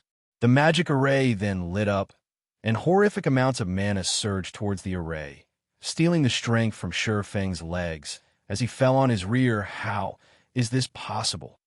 Shifeng was stupefied as he stared up at the sevenfold magic array that formed beneath the water mirror. This magic array was many times more powerful than any Tier 6 God-rank spell he had seen before. Abruptly, the Bible of Darkness started to flip around as layer upon layer of pitch-black chains appeared around the book, binding it. However, as if time had begun to rewind, the chains began to vanish when only 5 chains remained. The magic array froze as a violent surge of mana exploded in a shockwave. Not daring to be careless, Shifeng activated Absolute Domain, becoming immune to all damage when the shockwave struck Shifeng. Although he did not receive any damage, he grew faint for a moment. Meanwhile, in the center of the magic array, the originally tattered Bible of Darkness seemed newer as it hovered in the air. The surrounding mana density pulled a shudder from Shifeng. Chapter 1386, Demon Ruler. Chapter 1386, Demon Ruler. What powerful mana! Shifeng was astonished as he stared at the floating Bible of Darkness. Although the Bible of Darkness had previously exuded a powerful pressure, there was a world of difference when compared to the pressure it radiated now. Moreover, a layer of thick, black fog shrouded the book. The power of darkness was now so dense that he could see it with the naked eye. Meanwhile, Charlene, who was very pale, lightly waved her hand. In the blink of an eye, the floating Bible of Darkness appeared in Shifeng's hands. I can only repair it to this extent. Whether or not you can repair the Bible of Darkness to its peak will depend on your luck and tenacity. As for Moloch's ring, try not to use it unless absolutely necessary, as it will only accumulate more power of darkness. After saying so, Charlene waved her staff. Suddenly, Shifeng's world spun. Before he knew it, he had appeared in the plaza outside of the stargazing tower. His abrupt appearance attracted a lot of attention. Isn't she too quick to chase people away? Shifeng smiled bitterly as he surveyed his surroundings and noticed hundreds of people staring at him greedily. Fortunately, he was wearing a black cloak, so his identity remained a secret. Following which, Shifeng stored the Bible of Darkness and took out a guild transfer scroll in Blackwing City's plaza. The players watching Shifeng easily recognized the Bible of Darkness as an extraordinary item. However, when they saw Shifeng's transfer scroll, they ground their teeth in anger. Since attacking a player in Blackwing City would result in extremely severe punishment, they could only watch as this mysterious player departed from Blackwing City. Stone Forest Town, Zero Wing's residence. As soon as Shifeng returned, he found an empty room to inspect the Bible of Darkness. Bible of Darkness, fragmented legendary item. The Bible of Darkness had been destroyed during the Great Destruction. However, the Bible contains an extreme amount of power of darkness. If one can gather the other fragments, they can restore the Bible's power, gaining dominance over all demonic creatures and become the Lord of Demon Skill 1. Demon Summoning. Summons the demon gate with the power of darkness, calling forth a random demon that is no higher than 1 tier and 15 levels in the summoner. Maximum tier cannot exceed tier 5. Holder of the Bible of Darkness can command the summoned demon for up to 6 hours cooldown, 2 hours 30 minutes. Skill 2. Gate of Darkness. Allows teleportation to the Dark Denver. Can also be used in the Dark Den to teleport to the outside world. Can teleport a maximum of 20 people at a single time cooldown, 1 day. Skill 3. Light of Darkness. Strengthen a player with the power of darkness, allowing said player to wield the power of darkness. Can strengthen up to a maximum of 1,200 people. Every player strengthened provides 1 source of darkness to the wielder of the Bible of Darkness. Skill 4. Power of Darkness. Fill your body with the power of darkness, increasing all attributes by 100%, decreasing cooldown of all skills by 30%, and increase damage by 50%. Duration will be equal to number of source of darkness *0. 5 seconds. Power of darkness cannot stack. Can only strengthen players up to a maximum of Tier 5 classes. Cooldown, 6 hours. Skill 6. Demon Ruler. Passive effect. Increases the attributes of demonic creatures under user's control by 30%.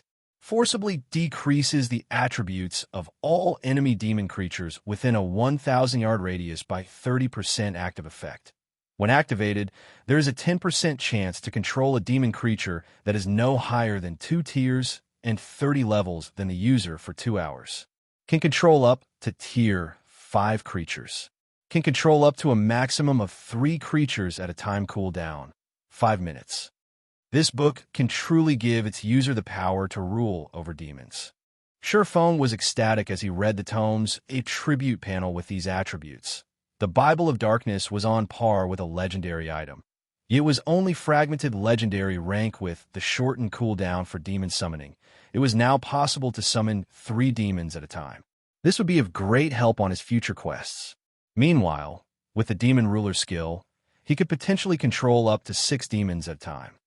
If he could restore the Bible of Darkness to its peak, he could form a powerful demon army. His army would be no weaker than Beast Emperor's evil demon forces. Moreover, he'd still be an ally of the human race now that the maximum number of people I can grant Power of Darkness to has increased from 600 to 1,200. I can use this opportunity to expand the Dark God's Legion. Xianxia thought as he read the Light of Darkness skill as Zero Wing continued to expand. Its number of experts continued to increase. However, due to the previous limit of Light of Darkness, he couldn't have more than 500 people in the Dark God's Legion. Now, however, he could have a true 1,000-man legion. Moreover, the Bible of Darkness's repair had also upgraded the Berserk skill, Power of Darkness's effects. When he thought about arming a 1,000-man legion with Berserk skills, he could not help but shiver with excitement. Even 10 years after God's Domain's launch, Berserk skills have been incredibly rare. Not every expert would have a chance to learn one. It'd be impressive enough if a first-rate guild had a 100-man Berserk team. Not even super guilds could form a 1,000-man Berserk Legion. As Xianxia was about to select new members for the Dark God's Legion, he received a call from Gentle Snow Guild leader. I've just received an invitation from the Secret Pavilion. The Secret Pavilion has requested that you and several core upper echelon spectate tomorrow's ranking competition in the Black Dragon Empire. Moreover, the pavilion has given Zero Wing 5 participation slots. We can join the official competition without going through the qualifiers. Gentle Snow reported before forwarding the invitation to Xianxia. They've invited Zero Wing to participate in the ranking competition as well. Xianxia was slightly astonished. The Secret Pavilion's ranking competitions have been the most famous competitions throughout God's Domain in the past. They were one of the few major competitions that players had access to and could watch. However, the organization wouldn't invite just any guild to participate. The Secret Pavilion only invited large, local guilds. Moreover, due to the venue's capacity, a limited number of guilds were invited to spectate. Usually, the Secret Pavilion only prepared slots for 100 guilds. Among the guilds invited, the weakest were second-rate guilds. Other local guilds would then contest for the leftover slots, as this ranking competition was the best opportunity for a guild to increase their renown in an empire. An intense competition among the local third-rate guilds would break out before every event. Unfortunately, as both God's Domain size and player population were too massive, it was unrealistic to hold the ranking competitions in every country. Hence, during the game's early stages, the Secret Pavilion only limited the ranking competitions to the various empires. However, as the Secret Pavilion continued to develop and grow stronger, it would host a few events in some of the more powerful kingdoms. These ranking competitions were also why Xianxia knew about various experts in Star Moon Kingdom and the various empires. Xianxia had never thought that his guild would be invited as well. However, after giving the matter some thought, he found it reasonable. Zero Wing already had a branch guild in the Black Dragon Empire. In addition, Zero Wing was Star Moon Kingdom's #1 guild. It wasn't unusual for the guild to receive an invitation guild leader. This is a good chance for Zero Wing to increase its fame in the Black Dragon Empire. As this is our first invitation and you're our guild leader, you have to attend. General Snow said seriously there were too many large guilds in the Black Dragon Empire, and quite a few first-rate guilds would be participating in the competition. The first-rate guild, Dragon Phoenix Pavilion, would also attend. Developing in the Black Dragon Empire wasn't easy for Zero Wing now that the various top-ranking guilds in the Empire would gather in one location. This was a good opportunity to display Zero Wing's strength. Although the guild leader couldn't participate, he was still the symbol of strength for a guild. It would be a huge waste if Shifeng missed the event. Chapter 1387, Advanced Auction House. Chapter 1387, Advanced Auction House. Got it. I'll definitely be there. Shifeng chuckled before disconnecting the call. While Zero Wing might be famous in Star Moon Kingdom, in the Black Dragon Empire and other countries, only large guilds would have a clear understanding of it. Ordinary players and alike would at most have only heard Zero Wing's name. After all, God's domain was very large with many guilds in it. There were guilds rising to and falling from prominence every day. Just keeping up with the latest news within one's own country was already a difficult task. Not to mention news in other kingdoms and empires, one could only do so by devoting all of their time to researching the various kingdoms and empires and nothing else. However, the consequence of doing something like this was a halt in their progress in the game. Something unacceptable to most players. If one spoke about Zero Wing's popularity among the players of the Black Dragon Empire, it might not even be comparable to that of a second-rate guild in the Empire. After all, the majority of the players in God's domain would not leave the country they belonged to at this stage of the game. Moreover, the official forums were also region-based. One could access only the forums of the country they were in. Hence, the only way one could access the forums of another country was by personally traveling to said country. As a result, the knowledge that ordinary players and a large majority of elite players had regarding other kingdoms and empires was limited to the various ranking lists created by the Secret Pavilion. In fact, before becoming the guild leader of Shadow, Shifeng had also been in a similar situation. If not for the Secret Pavilion hosting ranking competitions in the various countries, he wouldn't have been able to find out about the experts of the many kingdoms and empires or the well-known guilds and adventurer teams following which. Shifeng pulled up the relevant data for guild members and began choosing the new members for the Dark Gods Legion previously, as there were too few slots available. In the Dark Gods Legion, he had set in place an elimination system to replace underperforming members. Now that the Power of Darkness slots had doubled in number, he needed to select new members for the Dark Gods Legion properly. After all, becoming a member of the Dark Gods Legion was already equivalent to becoming one of Zero Wing's core members. The benefits they enjoyed were second only to what the main force members received. Fortunately, Aqua Rose had already compiled a list of reserve members for the Dark Gods Legion and would frequently update it. The members on this list normally had excellent performances in the guild and displayed rapid improvement. Their individual strength ranked near the top among elite members as well. Moreover, Aqua Rose had also carried out a detailed investigation into their backgrounds. Hence, the likelihood of them being spies from other guilds was very low. These people have actually joined Zero Wing too? As Shifeng was going through the reserve member list, he suddenly discovered the names of a few players that had been peak experts in Star Moon Kingdom in the past. The elementalist Carefree Wind, nicknamed the Magic Breaker. He was once an independent expert ranked within the top 30 of Star Moon Kingdom's elementalist rankings. Carefree Wind always operated solo. Despite many large guilds' attempts to recruit him, none of them had ever succeeded in doing so. The Assassin Cool Breeze. He was similarly an expert on Star Moon Kingdom's assassin rankings. At his peak, he had managed to get within the top 15. Shifeng could not help but sigh ruefully when he noticed that various peak experts of Star Moon Kingdom in his previous life had actually joined Zero Wing. It was no wonder people often said that Zero Wing was rife with experts. We looked at this list now. Those words really were true. Given enough time and opportunities, these people would definitely become peerless experts in the future.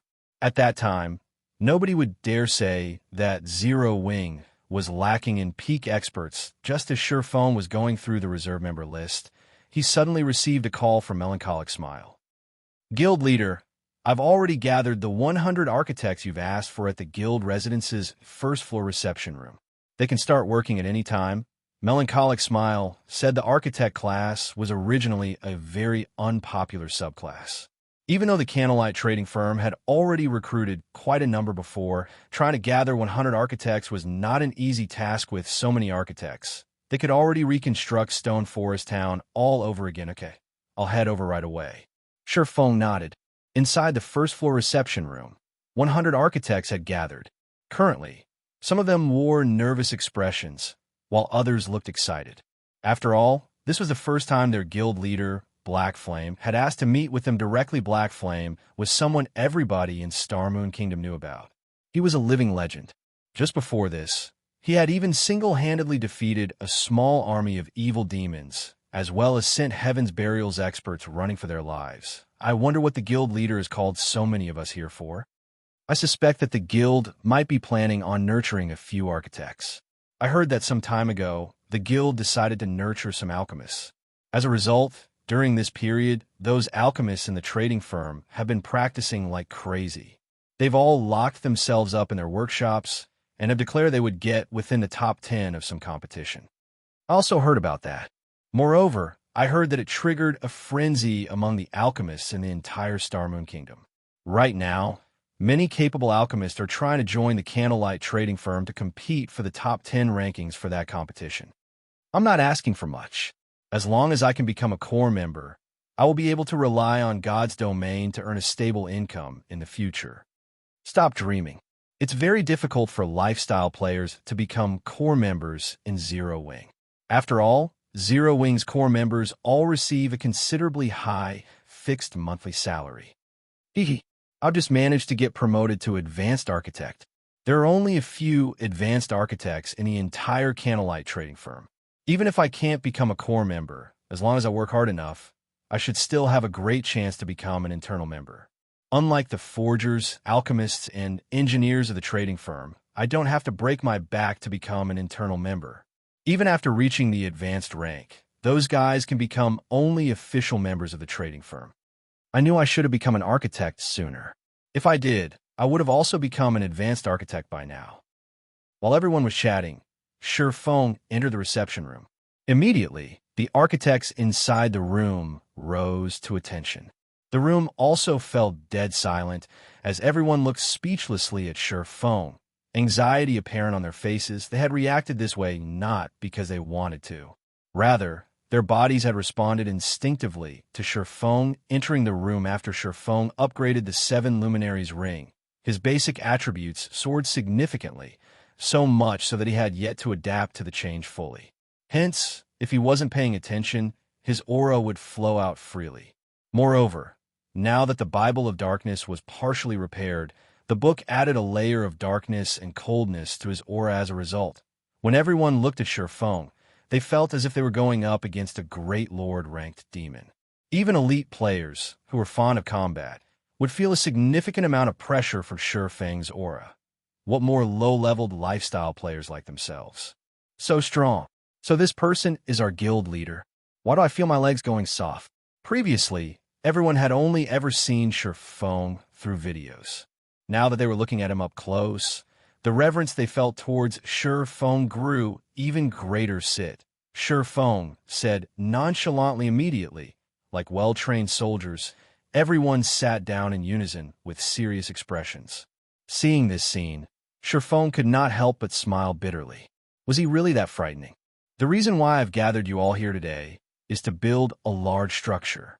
However, before I tell you the exact details, you'll need to sign an agreement.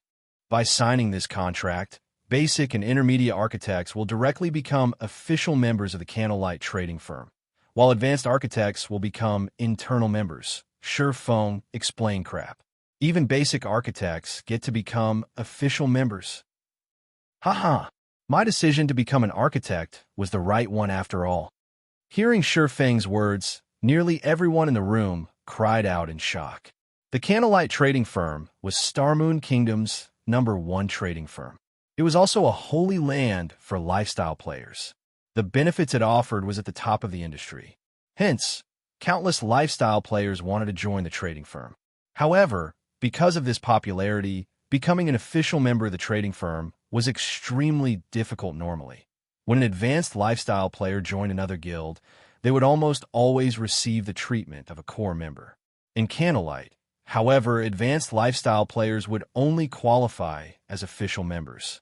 One could just imagine how difficult it was to become an official member of the Candlelight trading firm. Meanwhile, if an advanced lifestyle player wished to become an internal member of Candlelight, they would have to top all sorts of competitions. Yet, now, they could become internal members just by being advanced architects. It was simply inconceivable immediately. Everyone signed the agreement without hesitation with the contracts dealt with. Shifeng nodded and said, "Since no one has any problems, let's move to today's main topic." Saying so, he took out a very large construction design from his bag. Compared to ordinary construction designs, this one was nearly 3 times bigger. Moreover, the design consisted of a thick stack of papers. When everyone read the words written on the construction design, they gasped the advanced auction house design. Chapter 1388, Inheriting Secret Runes. Chapter 1388, Inheriting Secret Runes. Melancholic Smile, who was also in the reception room, could not help but rub her eyes as she looked at the design placed on the table in astonishment. The auction house design was one of the items the various large guilds were all searching for right now.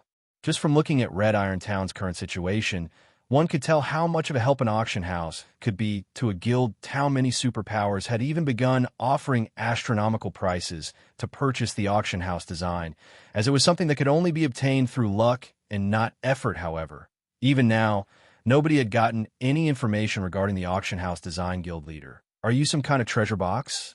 You actually managed to take out an auction house design as well. If Heaven's Burial were to find out about this, they would definitely faint from anger. Melancholic Smile said as she looked at Shifeng excitedly. Currently, the various major powers and players in Starmoon Kingdom were all optimistic about Heaven's Burial's Red Iron Town. They all believed that it was only a matter of time before Red Iron Town surpassed Stone Forest Town. Meanwhile, one of the main contributing factors for their rosy outlook was the presence of the auction house. Now, however, Zero Wing also possessed an auction house design. If Heaven's Burial's upper echelon were to find out about this matter, their reactions would no doubt be priceless at this moment. Melancholic Smile finally understood why Shifeng had said that it was about time to give Heaven's Burial a wake-up call. As soon as Stone Forest Town's auction house was constructed, all hopes for Red Iron Town surpassing Stone Forest Town would be dashed. After all, aside from the auction house, Stone Forest Town still possessed many other attractions. It held an absolute advantage over Red Iron Town. Shifeng simply chuckled in response to Melancholic Smile's question. He then started assigning tasks to everyone for the construction of the advanced auction house. Once the advanced auction house was constructed, let alone Red Iron Town's auction house, even Starmoon City's auction house might not be a match for it. However, the construction of the advanced auction house was very difficult and required a lot of rare materials. Just the construction cost alone was over 5,000 gold. In addition, the construction procedures were extremely complex, needing some special secret runes to complete the building. Hence, the design itself included a complete set of foundational secret runes for players to learn. Each player could inherit this kind of technique only once, and only a maximum of 100 players could inherit this set of foundational secret runes. To architects, this was a massive opportunity to improve themselves. How much they could learn would depend on their individual standards. However, even if they managed to learn only half of the technique, it would be a great help in their pursuit of mastery in the future. If one could fully grasp the foundational secret runes, they would have no problems becoming master architects, although Shifeng did not know how much the 100 architects present could grasp. At the very least, he would increase their chances of becoming master architects. Even if only 1 out of 100 of these people managed to become a master architect, it would be a matter worth celebrating for Zero Wing. At this stage of the game, not much importance was placed on architects. However, as God's domain continued developing and the number of guild towns and cities in the game increased, the status of architects in the game would also rise rapidly. Particularly at the later stages of the game, the treatment master architects received from guilds would not be the slightest bit inferior when compared to master forgers, master alchemists, and master engineers. After all, advanced construction designs were extremely rare. However, master architects had a chance at creating an advanced construction design of their own. Moreover, every advanced construction design was worth much more than the advanced designs of alchemy, forging, and engineering because buildings constructed using advanced construction designs possessed distinctive abilities. Take the advanced auction house design, for example. In the case of an ordinary auction house, it was only capable of letting players consign and purchase items through it. There was not much difference between it and NPC auction houses. However, it was a different story for advanced auction houses. An advanced auction house possessed two more features than an ordinary auction house. The first feature was the bartering function. This bartering function did not require any intervention from players.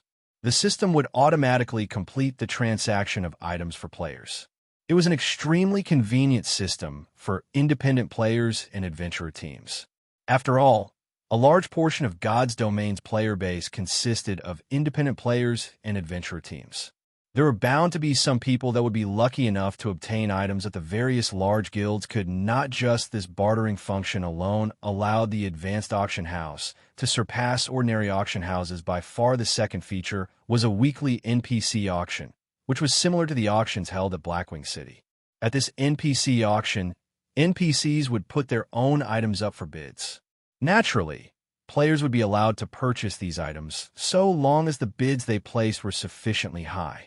This feature definitely could not be found in an ordinary auction house due to these two features. The advanced auction house Ouroboros operated in the past became the #1 auction house in Starmoon Kingdom, as well as neighboring kingdoms. Back then, even superpowers were envious of Ouroboros. Inside the reception room, under Shifeng's guidance, all 100 architect players managed to inherit the foundational secret runes crap. There's actually such a construction method as well. These foundational secret runes are simply amazing. If my friends were to find out that I've joined Zero Wing and have even learned a set of foundational secret runes, they would definitely die of envy. Amazing. If I manage to learn these secret runes, I feel that I'll have a greater chance of becoming a master architect. Everyone could not help but exclaim when they obtained the foundational secret runes. The loyalty and reverence they felt towards Zero Wing also strengthened even more recently. There were all sorts of rumors flying about stating that Heaven's Burial would surpass Zero Wing sooner or later. From a situation now, however, not to mention surpassing Zero Wing, Heaven's Burial would be fortunate if it could touch Zero Wing's shadow. While Shifeng was watching everyone learning the foundational secret runes quietly, Melancholic Smile's expression suddenly sank. What's wrong? Shifeng asked curiously. I just received news from an informant inside Heaven's Burial. It seems that Heaven's Burial has already begun raiding the Frost King, Melancholic Smile explained. However, something seems to have gone wrong with the Frost King. It displayed a strength that was completely different from our investigations. Even Heaven's Burial was caught off guard. After losing some men, the Legion Heaven's Burial dispatched promptly retreated. Now, in order to deal with the Frost King, Heaven's Burial has formed a 20,000-man elite legion to deal with the Frost King. Currently, the legion is already set out for the Frozen Scar. Its strength is different from previous investigations. Shifeng also felt somewhat surprised at this situation. The NPCs of Evernight City had long since mentioned the Frost King's strength. No mistakes should have occurred. Do you know how strong the Frost King currently is? Exactly how strong the Frost King is, that person does not know. However, he heard that the boss's name had an additional mutant label. When fighting, the boss exhibited combat standards that are slightly superior to even ordinary experts. It was as if a player was wearing the skin of a boss, Melancholic Smile reported. Currently, the Frost King has left his original habitat. Many large guilds have also found out about this situation already and are currently dispatching their own elite armies to hunt down the Frost King. A mutant. Shifeng was surprised when he heard about the Frost King turning into a mutant. A moment later, however, a smile appeared on his face. They've all gone to compete for it? This is interesting. Mutants were no different from natural disasters. The last mutant he encountered in Starmoon Kingdom was a level 50 High Lord. If not for the immaturity of that mutant's intellect to the point where it actually dared to barge into White River City, it definitely would have grown into a disaster for Starmoon Kingdom had Weissman not taken action. It would have been utterly impossible to stop the Mechanical Slayer with just the level 150, Tier 1, and Tier 2 NPC guards in the city. Meanwhile, the Mechanical Slayer back then was only a High Lord. On the other hand, the Frost King was a Grand Lord. However, the precondition for mutants becoming a disaster was that they managed to grow up. Currently, the Frost King had just transformed into a mutant. Now is definitely an excellent time to kill it in God's domain. Risks and opportunities came hand in hand. It was very obvious that the various large guilds were also aware of this principle. Moreover, the fact that the Frost King had left its original habitat was good news for players. After all, the greatest hindrance preventing players from raiding the Frost King was not its strength, but the boss's environment. Melancholic. Notify the main Force members and Dark God's Legion members, as well as the people on this list here. Have everyone gather at the guild residence. It's about time we let these guilds know about Zero Wing strength. Chapter 1389, Gathering from All Sides. Chapter 1389, Gathering from All Sides. After Shi Feng gave his command, Melancholic Smile promptly began contacting the relevant players. When everyone heard that they were being called upon by Shi Feng, they immediately dropped what they were doing and rushed back to the guild residence. Meanwhile, Shi Feng also took out a return scroll and traveled back to Zero Wing's residence in White River City. If it were simply an ordinary mutant, Shi Feng would not have bothered gathering so many players. After all, a newly born mutant would only receive a small boost to their intellect and combat power. Given a minor level difference this time, he would only require a little effort to kill it. However, the Frost King was a slightly special boss.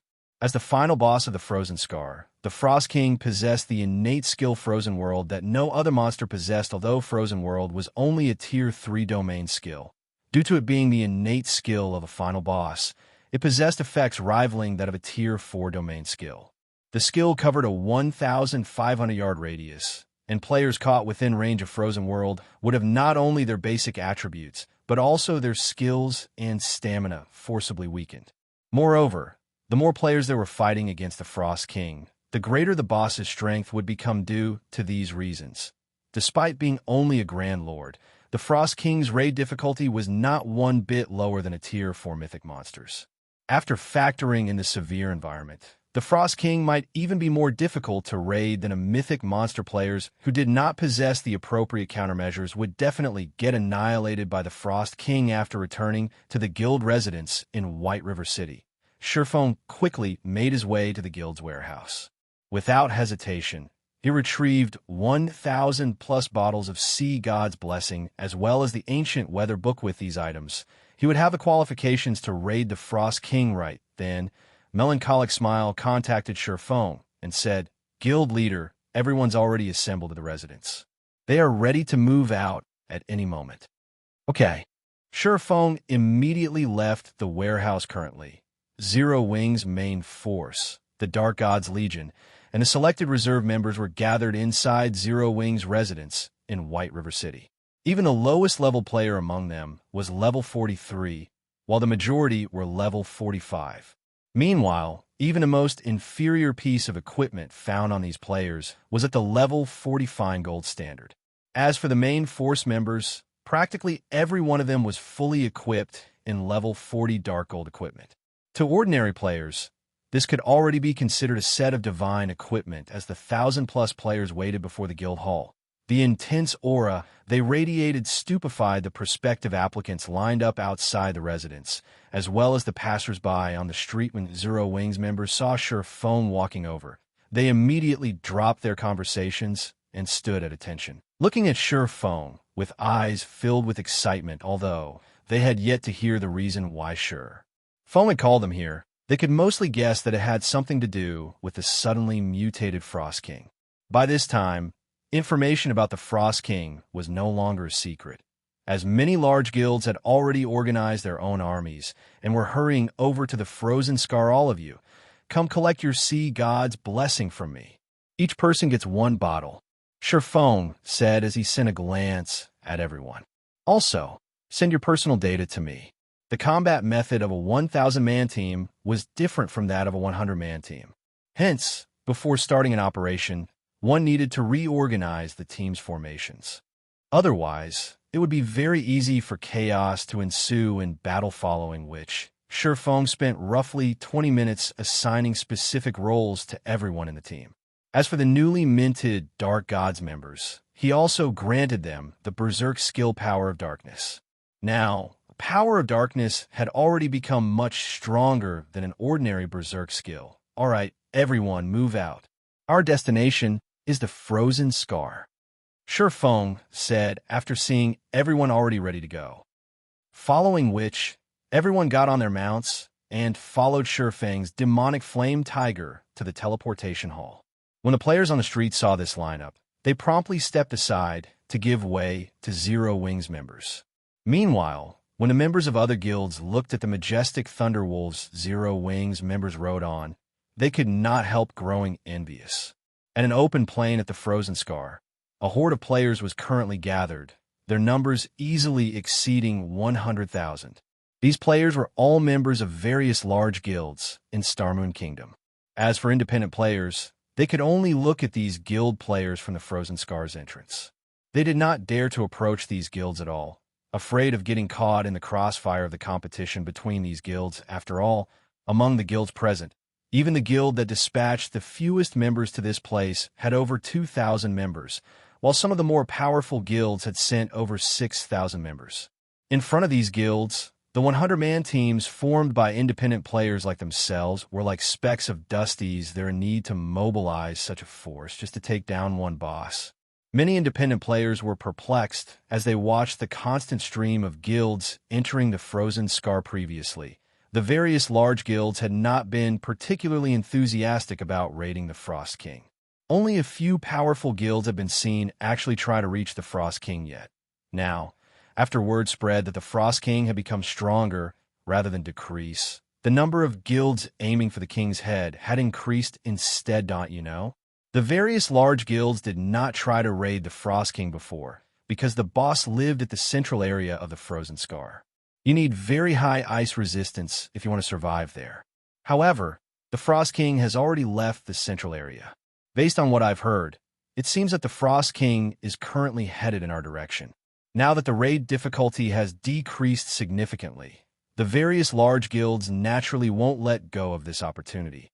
A player knowledgeable about the situation explained just as everyone was having a hushed discussion among themselves, another large group of players arrived at the Frozen Scar's entrance. The players numbered so many that they very nearly clogged up the entire entrance. Quick, look, the Star Alliance and Heaven's Burial have arrived. They've brought along so many members. They must have dispatched at least 10,000 members. 10,000? Well, lowball. From what I heard from one of Heaven's Burial's internal members, it seems that Heaven's Burial has dispatched 20,000 members to take down the Frost King this time. As for the Star Alliance, they've dispatched 24,000 members. I really wonder which guild will get the Frost King in the end. Guild Leader Galaxy, what a rare opportunity to meet you here. I never thought that you would take charge of the legions sent to raid the Frost King this time, Singular Burial said, feeling slightly surprised as he looked at Galaxy Past, who rode on a large war bear at this moment.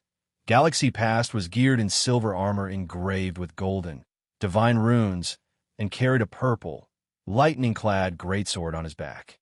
He also did not bother hiding the epic glow effects of his breastplate and greatsword. As for Galaxy Past himself, he had already reached level 45, and his body radiated a chilling aura. Compared to the Galaxy Past Singular Burial knew before, the current Galaxy Past was like a completely different person previously. As Singular Burial had been entirely focused on surpassing Zero Wing, he had neglected to pay attention to the Star Alliance. In addition, the Star Alliance had kept a low profile for quite a long time, only developing itself peacefully and not participating in any guild battles.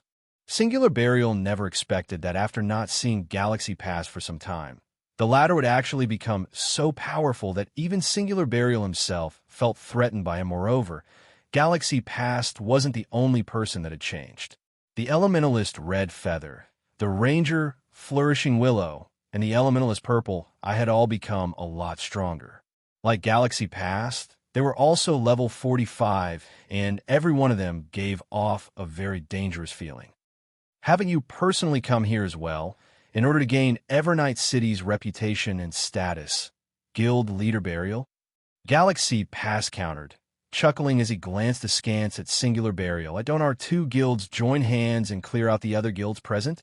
Afterwards, we'll rely on our own capabilities to compete for the Frost King. How about it? Singular Burial suggested as he looked at the other guilds in the distance that were currently getting ready to tackle the Frost King Guild Leader Burial. While your suggestion indeed sounds good, allow me to refuse on behalf of the Star Alliance. In my opinion, the more, the merrier. Galaxy Past immediately turned down Singular Burial's offer. If Guild Leader Burial doesn't have anything else to say, we'll go ahead to start making our own preparations. Saying so, Galaxy Past led the Star Alliance's members towards the Plains Guild leader. What's up with Galaxy Past? Why do I feel as if he has transformed into a completely different person? Daybreak Fog asked, surprise coloring her face as she watched Galaxy Past and the other members of the Star Alliance walk away. I don't know. However, we'd best pay more attention to the Star Alliance in the future, Singular Burial said, shaking his head. Although the Star Alliance had transformed remarkably, Singular Burial was still confident of claiming the kill on the Frost King. His previous offer to clear out the other guilds was simply an attempt to probe the Star Alliance's strength. In reality, it did not matter to him whether the other guilds took part in the competition or not. All right, let's go get ready ourselves. Daybreak Fog nodded in response and commanded the army forward just as the various large guilds were quietly waiting for the Frost King's arrival. Another batch of white lights appeared at the entrance of the regional dungeon, signifying the arrival of yet another group of players. The moment these players appeared, the many independent players crowding the entrance could not help but turn around to take a look at these newcomers. The reason for such a reaction was the powerful aura they felt coming from these players. Every one of these players exuded an aura that made the onlookers shudder. Meanwhile, the exquisiteness of these players' equipment was also off the charts. Moreover, every one of these players sat on mounts, and they moved like a well-trained army. Compared to them, the previous guild armies seemed more like a bunch of Rablites. Zero Wing. Zero Wing has come as well. Chapter 1390, Settling a Debt. Chapter 1390, Settling a Debt. Upon Zero Wing's arrival, the guild attracted a lot of attention from the independent players crowding the entrance. One team after another appeared, surprising the spectating players more with each arrival level 45. How are Zero Wing's members so high-leveled? The top 10 players on a ranking list are only level 45. By the looks of it, Zero Wing should have at least 400 level 45 members. Crap! Zero Wing has so many members in level 40 Dark Gold equipment. Zero Wing's appearance was truly eye-catching. The Thunderwolf Guild mount and six-winged emblem had become famous as Zero Wing symbols. As the crowd watched the massive Thunderwolves, they could not help but drool at the moment of purchase. The Thunderwolves' attributes rivaled that of bronze mounts despite their common rank, although nurturing guild mounts was very difficult.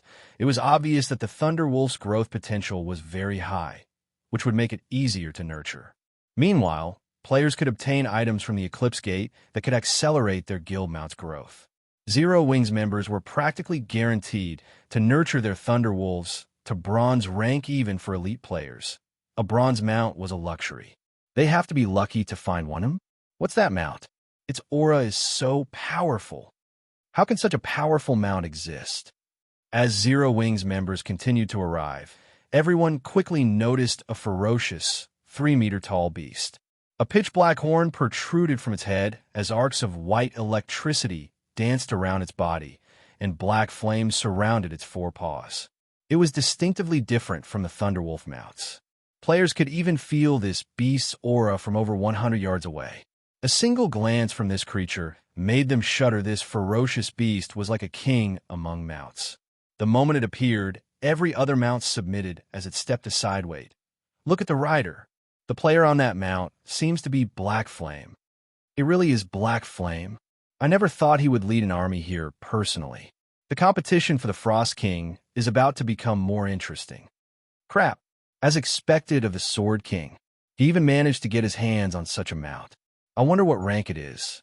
Since it's so powerful, could it be an epic mount? Black Flame's capabilities are ridiculous. With such a powerful mount, he won't even need to take action to kill an expert player. He can simply let his mount take care of it. Everyone stared at Feng in Xianxia Dark Gold Mount could, at most, rival a chieftain of the same level.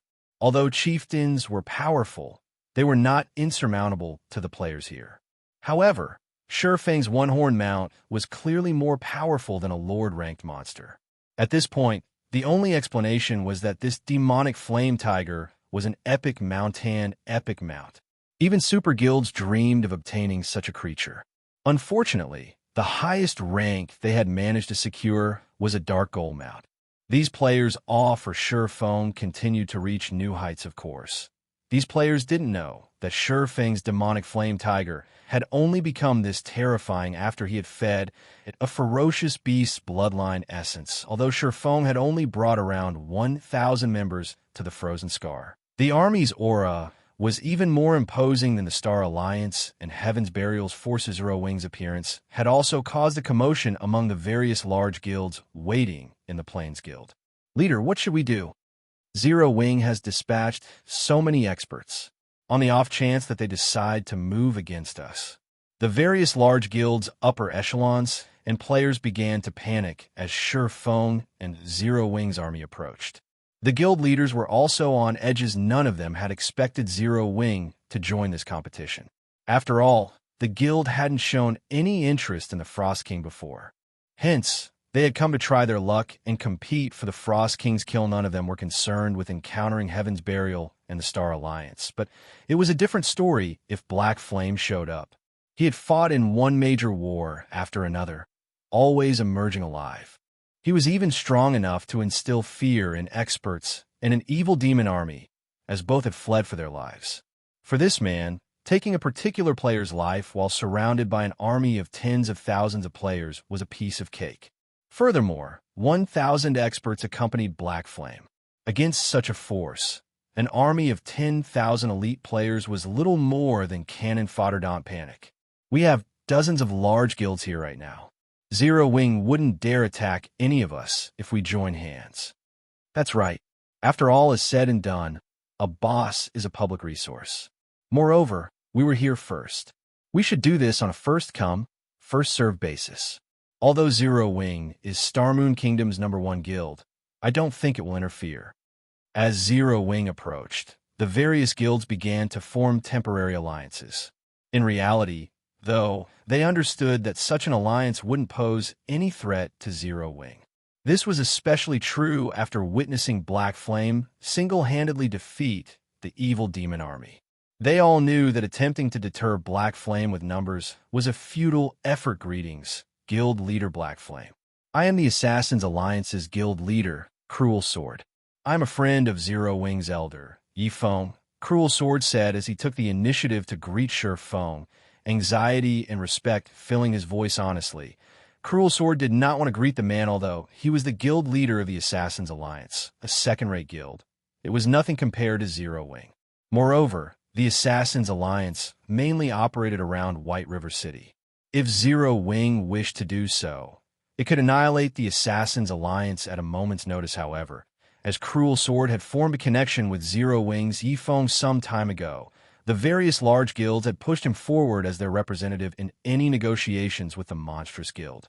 Cruel Sword didn't know whether he wanted to laugh or cry. Relax. I won't do anything to you guys. If you want to compete for the Frost King, do it. Everyone will rely on their own abilities to secure the kill. Seeing Cruel Sword's tension, Feng understood why the man had approached him. In this situation, he didn't mind what the various large guilds decided to do. After all, getting the Frost King's first kill was much easier said than done. However, Feng couldn't help a rueful sigh when he saw Cruel Sword at level 43 with a set of silvery armor. The Assassins Alliance had been a towering existence to him in the past, but the tables had turned. Feng found the situation reasonable after giving it some thought. After all, Zero Wing was Star Moon Kingdom's #1 guild. Its elite member count alone was over 100,000. The guild also had more than 1,000 expert players. Their members wore the best weapons and equipment throughout Star Moon Kingdom. A second-rate guild simply couldn't compare, many thanks to guild leader Black Flame. Cruel Sword thanked the man. If Zero Wing intended to chase these guilds away, they'd have no choice but to leave obediently. Hearing Shifeng's reply, the many upper echelons released a sigh of relief. However, I'd like to ask you all to step aside, as Zero Wing has a debt to settle with Heaven's Burial. Shifeng added indifferently as he glanced at the guild's distant army. Chapter 1391, Monstrous Army. Chapter 1391, Monstrous Army. As soon as Shifeng finished speaking, silence descended upon the snowy plains. Madness. This is madness. Are they really going to start a fight right now? This can't be right. Does Zero Wing intend to take out all of Heaven's Burial's members? Zero Wing isn't aiming for mutual destruction, right? For a moment, these players wondered if they had heard wrong. None of them dared to believe that Zero Wing would actually try to deal with Heaven's Burial right now. The guild only had 1,000 or so members here. Although Zero Wing's members possessed extraordinary combat power, Heaven's Burial had plenty of experts as well. A large number of the guild's elite members had also tagged along. Fighting in such an open field was very disadvantageous for the smaller army. If it really came down to a fight, even Zero Wing would suffer grievous losses. Guild leader, what is Black Flame thinking? Is he actually planning to take on Heaven's Burial here? Purple Eye, wearing a set of luxurious mage robes, revealed a confused expression as she looked at the distant Shifeng. He's not joking, right? Although the Zero Wing was very powerful, she did not think that the guild could defeat Heaven's Burial's 20,000 members with only 1,000 experts. Not everyone was as powerful as Black Flame. There was a limit to their strength, I don't know, but Singular Burial must be pretty frustrated right now, Galaxy Pass said, smiling faintly as he glanced at the guild leader. Of course, we'll benefit most from their mutual destruction. Warn our members to stay away when they start fighting. Do not let us get dragged into this. Understood. I'll notify them right away. A smile similarly appeared on Purple Eye's face. If Zero Wing and Heaven's Burial started to fight, regardless of who won or lost, neither would be able to compete for the Frost King. As everyone quietly discussed the situation, Shifeng turned toward Heaven's Burial and loudly announced, "Everyone charge! Leave none of those Heaven's Burial bastards alive." As Shifeng gave the command, he activated a guild war order, locking down the frozen scar and preventing anyone from using a return scroll. If one wanted to leave the regional dungeon, they'd have to walk out with their own power. Wonderful. We finally get the chance to teach those Heaven's Burial punks a lesson. Hearing Shifeng's words, Zero Wing's members shifted their gazes towards Heaven's Burial, excitement flashing in their eyes. Like ferocious beasts released from their cages, they ushered their mounts forward in unison. Has Black Flame lost his mind? Singular Burial's expression turned ugly as he watched Zero Wing's members charge toward his own. He had never expected Zero Wing to start a fight like this. All 1,000 plus of these Zero Wing members were experts. Their overall combat power was most likely superior to a 10,000-man elite army. He had expected some friction between their guilds before he had arrived in the Frozen Scar. As a preventive measure, he had led an army of 20,000 elites. However, he hadn't expected Zero Wing to be so reckless to pick a fight at the risk of mutual destruction. Daybreak Fog frowned, as well as she turned to Singular Burial and asked, "Guild leader, what should we do?" "Prepare for battle. I refuse to believe that Zero Wing can take us out with only 1,000 members." Singular Burial was enraged. Now that Zero Wing had made the first move, the guild would become a laughingstock in the kingdom if Heaven's Burial fled despite its overwhelming numbers. Upon Singular Burial's command, Heaven's Burial's members prepared for battle. Shield warriors and guardian knights quickly moved to the front and formed a human wall. As for the ranged classes in the back, they had also readied themselves to attack at a moment's notice. The assassins instantly entered stealth, circling to the enemy army's sides. The distance between the armies rapidly vanished. 300 yards. 200 yards. 100 yards. Begin. Feng shouted in the team chat suddenly. Zero Wings members retrieved bottles of Sea God's blessing from their bags, downing the potions and increasing their basic attributes and resistances. They then activated Power of Darkness, increasing their basic attributes by another 100%. Zero Wings main force members and Dark God's Legion members' attributes were already impressively high. Now that every one of them had activated a Berserk skill, their auras resembled those of Lord-ranked monsters. How is this possible? What? All of these people have Berserk skills. The distant spectating players gasped. Berserk skills were extremely rare in God's domain. A large guild would be fortunate if they secured a few dozen skill books.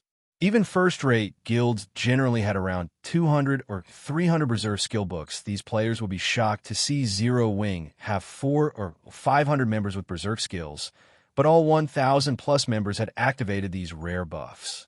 Moreover, it was obvious that these Berserk skills were extraordinary based on the guild members' auras. While everyone stared in shock, Feng used space movement to appear among Heaven's Burial's rear line. He then switched the aura of space to the aura of fire before turning Flame Domain on Heaven's Burial's healers suddenly. A crimson ripple devoured the healers. A towering pillar of fire rose from the ground, flames enveloping a large portion of the enemy's healing force. Even from the Frozen Scar's entrance, everyone could see the burning pillar the instant the fiery pillar appeared. Heaven's Burial's healers turned to ash. They hadn't even had a chance to flee. In the blink of an eye, over half of Heaven's Burial's healers had died. Black flame, wrathful flames burned in Singular Burial's eyes as he glared at Feng. With uncontrolled rage, he shouted, "Everyone, kill him!" In just one move, the army had lost 1,000 healers. Singular Burial's heart bled at the sight as soon as Flame Domain ended. Feng executed Lightning Edge with his killing ray, aiming for the dazed magical class core. Immediately, countless arcs of lightning left the sacred sword, devouring hundreds of magical class players. Only a few expert players reacted quickly enough to activate their life-saving skills. Keeping themselves alive in just 2 moves, Feng had killed over 1,500 players. This is insane. So this is Black Flame? The jaws of the distant spectating independent players hung as they watched, none of them able to believe their eyes. The battle had just begun. Yet Feng had devastated Heaven's Burial's army. As for the various guild players, cold sweat drenched their foreheads as they watched the slaughter. They inwardly celebrated the fact that they hadn't made an enemy of Zero Wing. Black Flame alone would be more than enough to annihilate their guild's kill him. Quickly, Singular Burial bellowed as he retrieved the longbow and arrows from his back, reacting to Singular Burial's words. The other members recovered their senses and peppered Feng with a rain of arrows and spells in response. Feng executed void steps, vanishing instantly. In the end, none of the attacks had even scratched the man's cloak. Feng then reappeared beside the healers that had survived the previous AoE attacks. Even without a Berserk skill, Feng's strength was as high as a great lord of the same level. As a result, every swing of his blade claimed the life of another healer due to Feng's interference. Zero Wing's 1,000-man army reached Heaven's Burials unhindered. These experts proceeded to massacre the other guild's members despite Heaven's Burial's MTs activating their life-saving skills. They only survived 2 or 3 hits before transforming into light particles and disappearing like a meat grinder. Zero Wing's army devoured Heaven's Burial's people. Not even the enemy healers could keep up with their damage. The other guilds were stupefied. How was this even a battle? This was no more than a one-sided massacre. Chapter 1392, Hand Over Your Life. Chapter 1392, Hand Over Your Life. So, this is the strength of Star Moon Kingdom's #1 guild. Just how high are their attributes? They killed MTs with over 40,000 HP in just 2 or 3 moves. The spectating independent players and those from the various guilds had goosebumps as they watched equipment litter the battlefield in their eyes. The Star Alliance and Heaven's Burial were only second to Zero Wing in Star Moon Kingdom. and both were only slightly weaker than Zero Wing. However, it seemed that those assumptions had been a joke, although Heaven's Burial's 20,000 members were quite strong and were experts in the eyes of ordinary players. Zero Wing's 1,000 members shredded these players as easily as Paper Doll's guild leader. At this rate, Zero Wing will annihilate our men very quickly, Daybreak Fog, who had taken command of the battle, reported. Her expression darkened as she watched the slaughter. Heaven's Burial had suffered over 4,000 casualties since the battle had begun. Even when 5 or 6 berserkers had changed at Zero Wing's MTs, they had failed to block the MT's advance and lost over 10,000 HP in the attempt. Meanwhile, Zero Wing's MTs only lost around 3 or 4,000 HP as the enemy bombarded them with spells and arrows. The majority of these MTs had blocked the attacks, further reducing the damage they received. The guild's healers easily kept up with the small amounts of damage Zero Wing. You asked for this. Fury burned in Singular Burial's eyes as he watched Sherfone take out his healers. Gnashing his teeth, he growled, sending Lightning Blade and Broken Flow. At worst, we'll give up on the Frost King for now. You want to use that now? Daybreak Fog was momentarily stunned. She had never imagined that they would use their trump card to deal with Zero Wing. That's right. I want to see if Black Flame can keep his composure as we murder his experts. Singular Burial sneered. He had to admit that Zero Wing's army was indeed frightening. Even Heaven's Burial had only collected 200+ Berserk skill books thus far. There was no competing with Zero Wing's 1,000+ members. Anyone without a Berserk skill in this battle was nothing but cannon fodder. At most, they could slow the enemy's advance.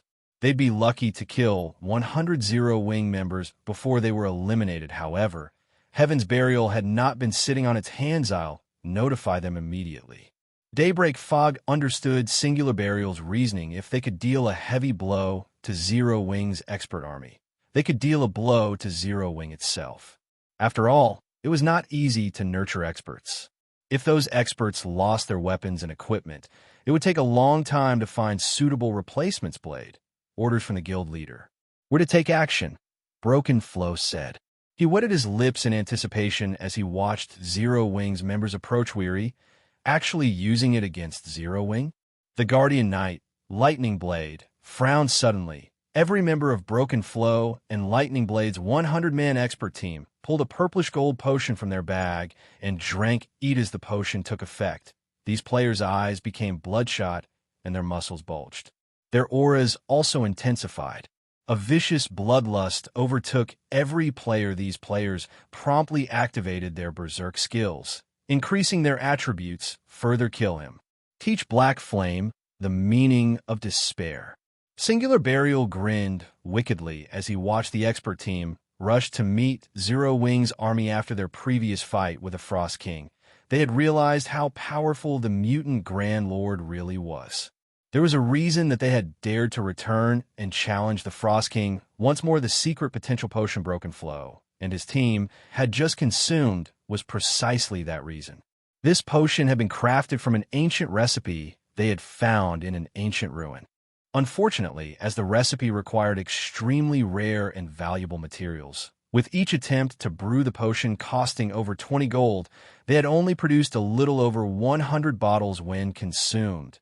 The secret potential potion increased the user's strength by 120% and other basic attributes by 60% for 5 minutes.